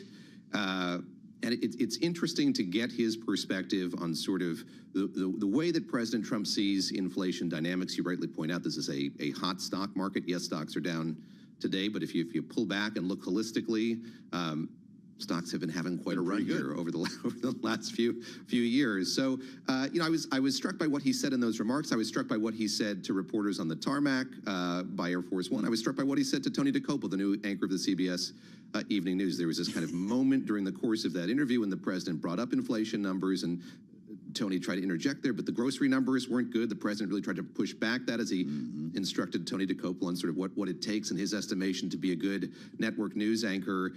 Look, the numbers don't tell the whole story. The president's not looking at all of them, and therein lies the struggle. The grocery numbers here are key to so many Americans, and I think that's the problem this White House faces. Is it's difficult to massage those numbers if it's doing so in the face of everyone's lived experience as they see prices go up. It was an interesting speech indeed. And of course, Jay Powell was still fresh in the news after having just learned about the DOJ criminal investigation into the Fed chair. The president is not mincing words still at this point, even though he says he was just as surprised as you were, David, to hear about all of this. Listen to the language he used to describe the outgoing, I guess we can call him, Fed chairman. Here he is yesterday in Detroit. Just last week, the average 30-year mortgage dropped below 6% for the first time in many years. It's coming down very rapidly, and that's not with the help of the Fed. If I had the help of the Fed, it would be easier, but that jerk will be gone soon. I don't think that was in the script. He of course, made that speech after touring a Ford plant. David Gore, we actually brought some live pictures. He was taking selfies with workers. It's good optics, right? He's there with Bill Ford and Farley. They're walking around looking at the plant, and a lot of people are smiling. But then he's captured on camera a few moments later, flipping the bird at a worker who yelled an expletive at him, and you could see the expletive the president returned as well by reading his lips on the camera. Calling Powell a jerk, flipping off the worker at Ford. We could be counterintuitive about this, is why half the country loves his style, right? Yeah, that moment, so fascinating. So we saw it pop up on TMZ, and Sean McCreish of the New York Times wrote about it so wonderfully after it happened, saying he uttered a four-letter word, and that word wasn't Ford. You can clearly see the president saying that as he lifts that middle finger at the employee who shouted out to him. I presume he's an employee, the person who shouted out at him as he toured that factory. Such a fascinating dynamic, because the president did seem so at ease in that facility. He said that he loves an assembly line. He clearly did love being there and meeting with a lot of these workers. The Powell remarks are so fascinating. We heard him call him a jerk there. He said he was terrible. He said he was lousy, so pick your pejorative. You have to situate this in the way that we've looked at this news story since news of those subpoenas broke over the course of the weekend, and you had the president tell NBC News on Sunday night, knew nothing about it. This was a surprise to him. But then, as he so often does, doubled down on his criticisms of Fed Chair Jerome Powell, and did so as we saw Republicans and Democrats in the Senate speaking out against what the Justice Department is doing here. And I'm sure you've observed as well, Joe, there are very few things that the president does that Republicans are willing to criticize. The sanctity of the independence of the Federal Reserve is one where we have seen Republicans speak out, and this was a case in which that happened once again. Yeah. But as you played there in that tape, the president once again, not lavishing praise, but lavishing criticism on the Fed chair, who of course has just two meetings left until his tenure as Fed chair ends. So I think we're all kind of scratching our heads here, wondering about the timing of this, the meaning of this, and of course there's a school of thought that by casting these clouds over Jerome Powell, the governor of the Federal Reserve Board, it might dissuade him or make it hard for him to finish his term as governor, which lasts a few more years. Amazing. I'll make you feel old, It was 21 years ago, I looked this up, that Washington was aghast when President George W. Bush's daughter Jenna stuck her tongue out at the news media during the re-election campaign in St. Louis. There she was in the backseat of the limousine, sticking her tongue out at reporters, and it stopped the news cycle. This was outrageous. We spent 48 hours on this, David. Now the president's flipping the bird. It doesn't even make the news. competing only with, I forget which daughter who snuck into Toads in New Haven and had the fake ID. These were quainter times, Joe. You're absolutely right to point that out. But going back to what you said, I didn't address it fully. You're right. There is a huge swath of the president's supporters who I think appreciate the unfiltered way in which the president deals with criticism. And I suspect that what he did there didn't cause some pearl clutching among some members of the president's supporters, but in fact was embraced. We heard from Pirro. Listen to her rhetoric about the investigation now into Jay Powell. My request in this case with the Federal Reserve was a legal request. And the chairman of the Federal Reserve, Powell, chose not to give a legal response. Instead, he chose to politicize and publicize. So we're just kind of following up here, David Gura. Nothing to see, right? Is this going to wrap up soon because of the reaction we've seen in the media and the markets? I would have assumed so, but going back to what I said just a moment ago, I think that the fact that the president continues to disparage the Fed chair and criticize those who have spoken out against him, Tom Tillis, Republican senator of North Carolina, who of course is nearing retirement, was one of them. And I think the president said about Tom Tillis, that's why Tom's not going to be a senator any longer. So making clear that he's not going to brook any criticism of what he's doing from members of the Republican caucus on Capitol Hill. I don't think it's going away anytime soon. And just to pick up on what Judge Cheney, as you said, as the U.S. Attorney for the District of Columbia said there, yes, the Fed chair did yeoman's work there publicizing it, making it known that these subpoenas had been served to the Federal Reserve. But I think everyone would agree that because of the way in which a Fed chair customarily speaks, how carefully, how rarely, the medium that he or she customarily chooses, this was a calculated and I would imagine difficult decision on the part of the Fed chair and the whole Federal Reserve apparatus to address these. But I think it speaks to the seriousness of the moment that that's the way in which this unfolded. You mentioned Tom Tillis. He's going to join us on the late edition of Balance of Power, and there's a fascinating Paul Kane column in the Washington Post. Tom Tillis wants you to know something. I'm sick of stupid, reads the headline. He says in this column he's still got a good relationship with President Trump. He's actually never had an argument with him. They've never had harsh words, even though the president's been quite upset with him. You understand North Carolina politics better than most, David Gura. In our remaining moment, what should we expect to hear from him tonight?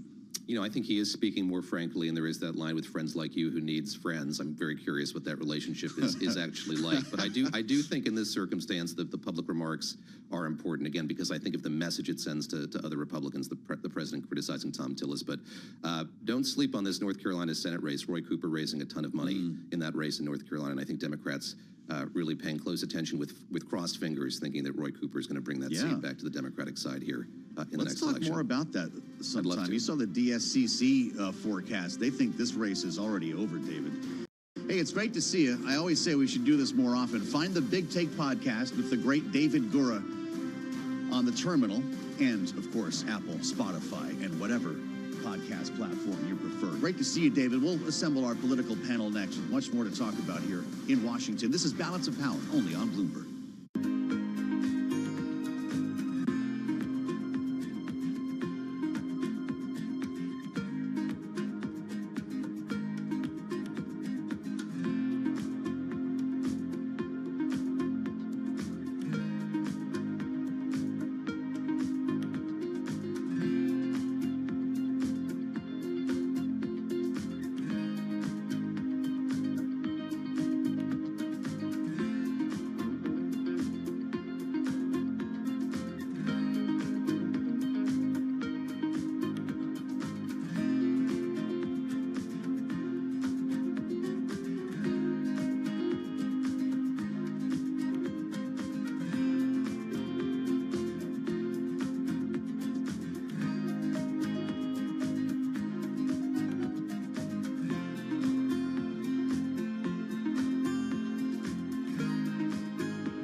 Wall Street. We do check markets all day long here at Bloomberg. I'm Charlie Pellet. We are in the red with the Dow, the S&P, NASDAQ all lower, just about the worst level of the session right now. Very close to it on the S&P, down 73.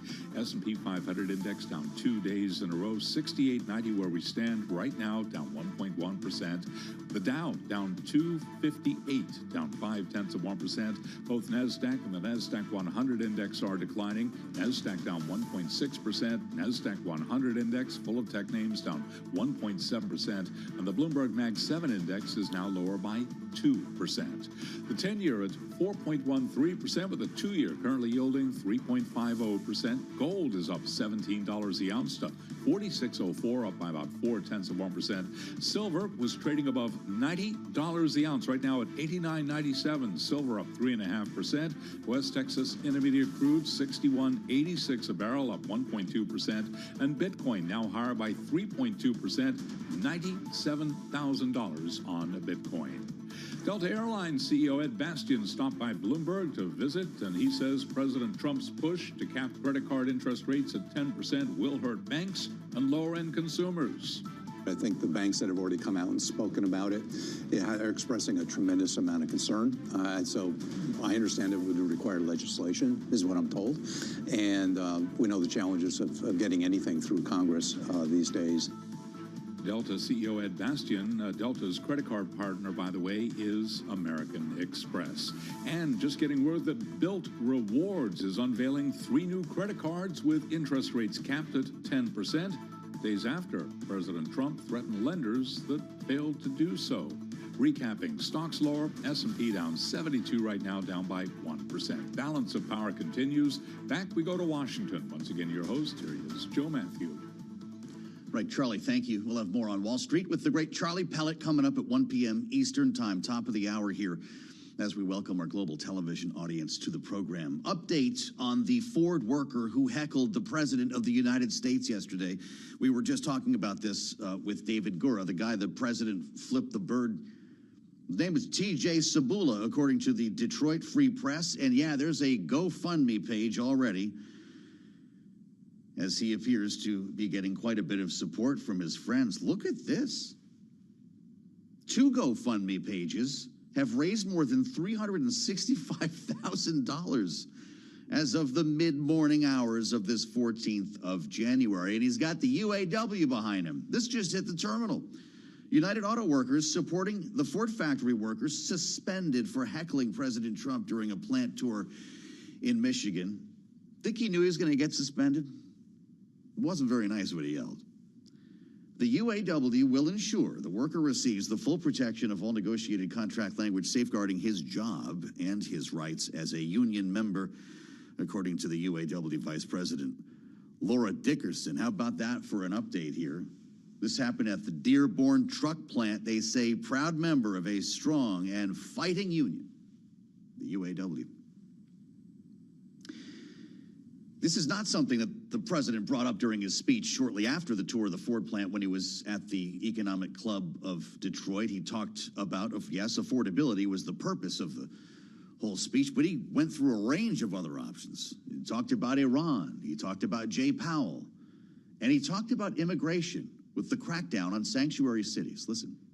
Starting February 1st, we're not making any payments to sanctuary cities or states having sanctuary cities because they do everything possible to protect criminals at the expense of American citizens, and it breeds fraud and crime and all of the other problems that come. So we're not making any payment to anybody that supports sanctuary cities.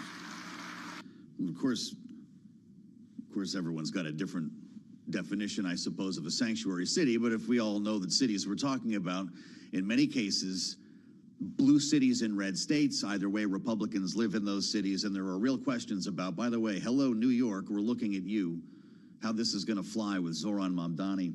We assemble our political panel with more on this, and there are some other cross currents that we want to get to with the way that ICE raids are playing nationally. But let's start here with Adam Hodge, Bloomberg Politics contributor, Democratic strategist, and managing partner at Bully Pulpit International. Republican strategist Maura Gillespie is back with us today, I'm happy to say. Blue Stack Strategies founder. It's great to see you both. Adam, why don't you pick up here on this? Because it's not just Democrats we're hearing from. It's the likes of Joe Rogan and others who see this composite of video clips every day in the doom scroll on social media. God forbid the last people around watching nightly newscasts on the three-letter networks. They're seeing ICE agents masked, of course, fatally shooting a woman in Minneapolis, but more than that, dragging people out of their cars, smashing windows, knocking down doors. What is the cumulative effect of all of this? I think the biggest effect here is that it flies in the face of what the president said his agenda would be, how he'd bring law and order and stop quote-unquote chaos on America's streets. Now, I think we all know that chaos is more a figment of the president's imagination, but you turn on the camera, you turn on the TV, you doom scroll, as we should probably all do less of. There's no question that there's a counter to the president's message. You're seeing more, in fact, more chaos in the streets. I mean, what is more chaotic than American citizens being kidnapped in their own streets? One of the video I saw was of the person in Minneapolis, a Somali American, who was kidnapped and put in jail and really, threatened by ICE agents, and he was an American citizen, and they didn't even trust that he had his passport. I mean, that is the type of chaos that I don't think people sign up for, that I think it's why you've seen the president's standing with some of these independent voters suffer, particularly on the issue of immigration, which was supposed to be his strong suit. So I think in some ways, 1 year in, it's kind of backfiring on the president. Well, it's interesting, and Maura, I guess the question in many regards comes down to whether this issue, which helped to get the president elected, we know that Americans wanted a secure border, and we've seen the polling data that supports that, right down to the polling results on Election Day. The way it's being carried out, though, is the problem for many people around the country who we're hearing about, who are protesting these ICE raids. And I guess I wonder, for you, Maura, is that enough to override the benefits politically of this immigration policy? Look no further than the aforementioned Joe Rogan. Maura, listen to what he said on the program following the fatal shooting in Minneapolis. It's complicated, obviously, but it's also very ugly. To watch someone shoot a U.S. citizen, especially a woman, in the face. You can also see the point of view of the people that say, yeah, but you don't want militarized people in the streets just roaming around, snatching people up, many of which turn out to actually be U.S. citizens that just don't have their papers on them. Are we really going to be the Gestapo? Where's your papers? Is that what we've come to? So it's more complicated than I think people want to admit. That was an interview with Rand Paul, Maura, and it was over 3 hours long. If you're inside the political mechanism inside the White House, how are you reading that on the midterm trail? Well, one, I got to say, well done to Rand Paul. 3-hour interview. I mean, I love talking to you, Joe, but that's a long time to chat with anyone. I'd never do that to you. So, thank you. Well, I think that aside, the point that is being drawn here by Joe Rogan is the fear of it, right? I do think that you pointed out that Republican voters really gave a referendum on Joe Biden and Kamala Harris's policies at the border and wanted more security, wanted to make their communities feel safer. I think the question of Republican voters who elected Donald Trump, do you feel safer because a mother of 3 was shot in the face by an ICE officer? Do you feel safer because teenagers who are working at a Target are being dragged out by 20 ICE officers and then come to find out he's a U.S. citizen despite him telling them that? Do you feel safer because of these smashing in windows and strolling your streets looking for anyone that doesn't look like a Stephen Miller? That's a real problem, and that's not America. And so, yes, I think these protests are saying absolutely not, and this is not okay with us, and we're going to speak up and speak out about it. And Republican members of Congress should be paying attention because, by and large, this is not what people voted for.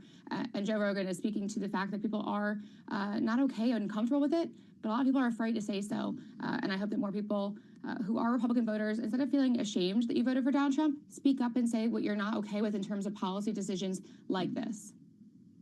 Well, as we've been discussing the past couple of days, and this story is getting louder and more pronounced in Washington, this could come out on the other end here in a DHS budget.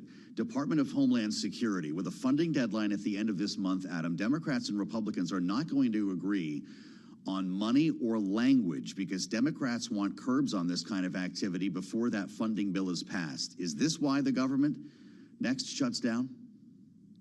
I don't think you're going to see a shutdown, Joe, and I think the White House probably quietly will say, look, we got a bunch of money in their so-called big, beautiful bill, that they're not as worried about the funding for DHS. But I think, look, Maura's onto something there. Members of Congress are going to have to defend this, and certainly Republicans in the swing districts that we have left are going to be put on task here. And I don't know that they're going to really want to defend the kidnapping of American citizens on American streets. And it neutralizes an issue for Democrats that, quite frankly, could be more of a problem that we don't have as strong of a message on going forward. I think it creates an even, then to wrap it all together, it makes an even stronger opening to keep hammering on affordability if you're not playing defense on immigration. I know that's a bit of a 1-2, but that gives Democrats a bit more runway to focus on the affordability question. And I think that has proven to be a winner for Democrats. That's why you've seen the president and his cabinet out there trying to deal with that issue, because they recognize that they're underwater on the economy and they're underwater on affordability. Maura, Democrats are trying to put limitations on immigration enforcement agencies in this DHS funding bill. Will they make a deal with Republicans? I think given the public's reaction to seeing these ICE raids, they very well may. I do think the Republicans in Congress are going to be careful in how much they limit the federal government in terms of, national security and our protection here at home. Because again, their voters did say they wanted to have safer communities and safer cities, especially. And so I think that's going to come down to the details. I know it's a very DC legislative wonky kind of answer, but it really does come down to the details and how it's written and how it's designated. So I'll be looking for that, but I do think there is an opportunity here, and I would hope to see some compromise because that's what we elect members of Congress to do, is to come together and find a solution, not just stay in their corner. So here's hoping that happens on this. Quite a concept. Nothing but confidence over at the DSCC right now, Adam Hodge. I'm sure you saw their forecast and a new memo out that has put a little skip in the step of Democrats here. The headline, Democrats have created multiple paths to flip the majority in 2026. Just a few months ago, this was not considered conventional wisdom here, but they think that they're going to win a series of races: North Carolina, Ohio, Maine, Alaska. They've still got Michigan to deal with here. But Adam, are we watching the tectonic plates shift beneath our feet in the Senate? We certainly might be, Joe. But I think the biggest driver in all that are two things, but they both revolve around the president. One, he's underwater on the economy, which people just don't feel like he's answering the bell and answering those issues. But two, historically, since Donald Trump has been running for office, when he's not been on the ballot, Republicans suffer. And so if there was ever a year to create more paths for Democrats to win the Senate, it's going to be 2026. You're not going to have Donald Trump on the ballot in Ohio, in Alaska, in Maine, in Georgia, in Michigan, where some of his traditional voters who may sit out the midterms just don't get engaged. And so that creates more opportunities. I think the last part of that is like Democrats have found a message. They're focused on affordability and cost. And they are relentlessly hammering that, whether it comes to healthcare, food prices, or anything else. That is you have a theory of the case and a counter to the Republican argument. That creates an opportunity that, quite frankly, didn't exist 3 to 4 months ago. Yeah, right. Wow. A lot of stars, though, would need to align here, Maura. Are Democrats getting a little far out over their skis? Well, and I think, Adam does point out the fact that there is this, Donald Trump factor that has been pretty essential to the Democrats' strategy for the better part of a decade. But how far will that really take them? I think that we saw in Virginia and New Jersey's gubernatorials this fall that instead of it really being about the candidates themselves, it was more about a referendum on Donald Trump as a president and the job that he was doing. So people voted for Democrats simply to not vote for anyone who was supporting Donald Trump. Now, if candidates like Murkowski and people across the country who are running for Senate, who are up for re-election, can just, separate themselves from President Trump, does that give them an advantage? It may. They just need to be sure to drive out the voters because I think that Democrats struggle still on affordability because, yes, they can harp on that message and they're right to do so, but they also were in charge of the government, in charge of, what our economy was looking like just 4 years ago and didn't have an answer for it. We've got a great panel today. Maura Gillespie and Adam Hodge, they'll be back in our second hour as we welcome our global television audience, and we're going to bring you conversations with members from both sides of the aisle. Haley Stevens, the Democrat from Michigan, and Brian Stile, the Republican from Wisconsin, both ahead, along with our panel in Hour 2 of Balance of Power, only here on Bloomberg.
From Washington, D.C., this is Balance of Power with Joe Matthew.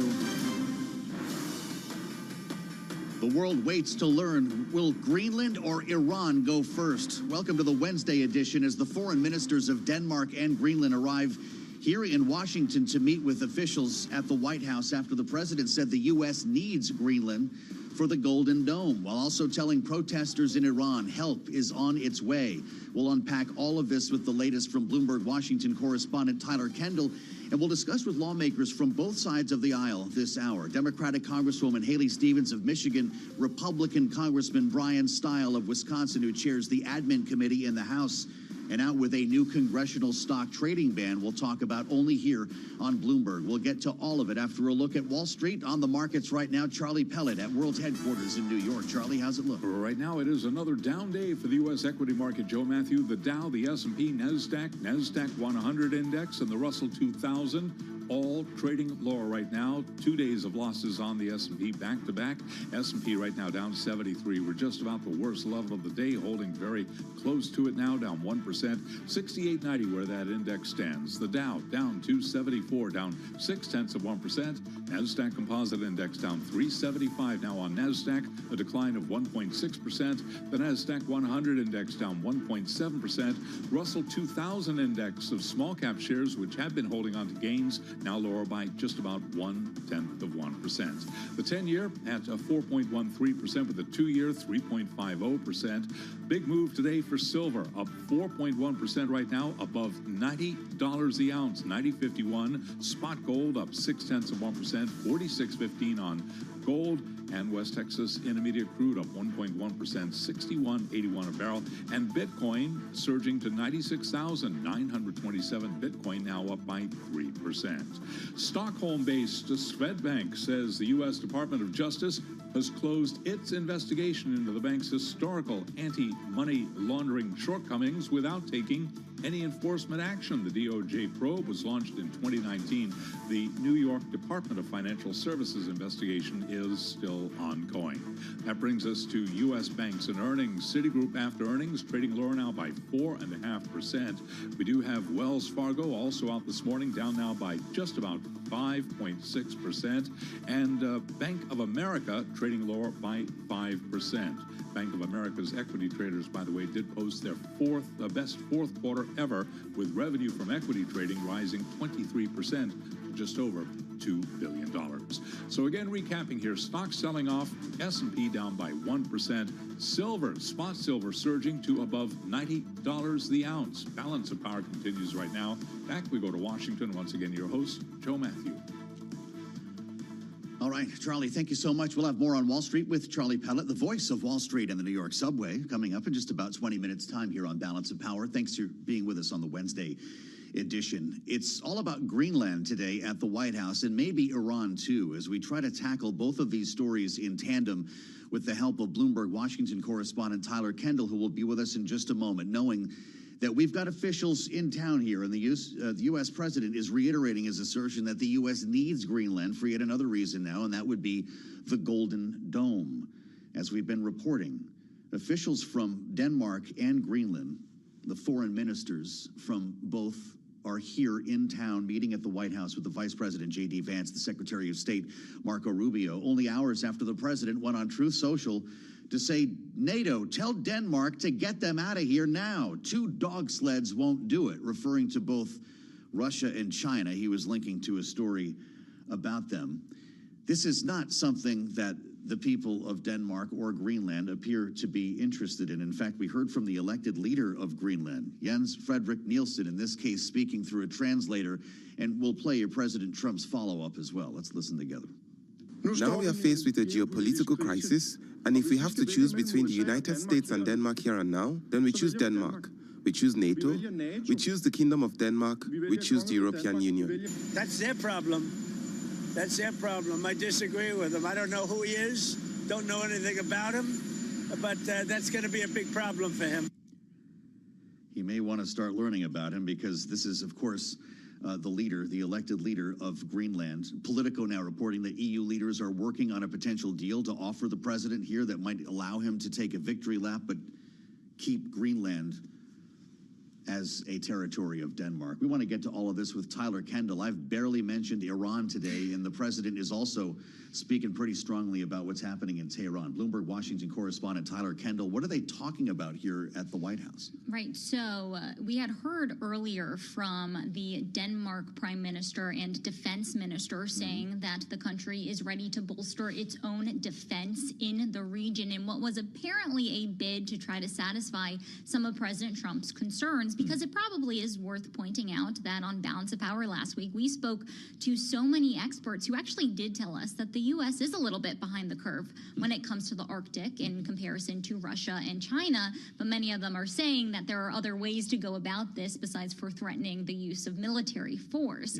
So the idea that Denmark could expand its own defense resources doesn't seem to be enough for the president. So now we're talking about some other potential options that could be on the table. There's different reporting, including from Politico, including from our own analysts at Bloomberg Economics, that say that this could range perhaps an economic cooperation pact where the U.S. could have expanded access to mining critical minerals. We know that there are some large oil deposits in Greenland that the U.S. may be interested in. Or it could be perhaps expanding U.S. assets in the region, if that's something that President Trump wants to pursue. But what I find most fascinating about our reporting today is this meeting is happening between the foreign ministers of Denmark, of Greenland, Vice President J.D. Vance, and Secretary of State Marco Rubio. Our reporting indicates that Vance's presence in this meeting was actually alarming to Denmark because, according to people familiar, Marco Rubio behind the scenes has been a little bit more conciliatory to concerns from our European allies, but Denmark views J.D. Vance as a more unpredictable character in all of this. Boy, really something. And following his visit to Greenland, he had some pretty tough remarks on that visit many months ago. It's interesting here. There may be an answer on Capitol Hill with the presentation of a bipartisan bill in the Senate designed to keep the American military from occupying NATO territories. To think that that's even being written in legislative form is remarkable. Tyler, I want to ask you before we get to Congresswoman Haley Stevens about Iran as well. The president's been on Truth Social. Help is on its way, in all caps, speaking to anti-government protesters, and we know he's being briefed today on military options for Iran. Are we really seriously considering strikes? Well, this comes after we had reported that the U.S. was moving military staff out of the region. Officials telling Bloomberg on Wednesday that there had been some redeployment of U.S. personnel in Qatar and around other American bases in the region. Now, we had reported over the weekend that the president was briefed on a range of potential military strikes, and a senior official said that he was seriously considering authorizing a military attack. We'll have to see where this ultimately goes. There's a few options on the table that might not be lethal force. We also know that he was briefed on options for a cyber attack. Then earlier this week, the White House press secretary, Caroline Leavitt, did say diplomacy was still on the table, that there could be these talks. But of course, President Trump posting again off all meetings between the U.S. and Iran, which is now leading to these big questions about what's going to happen next.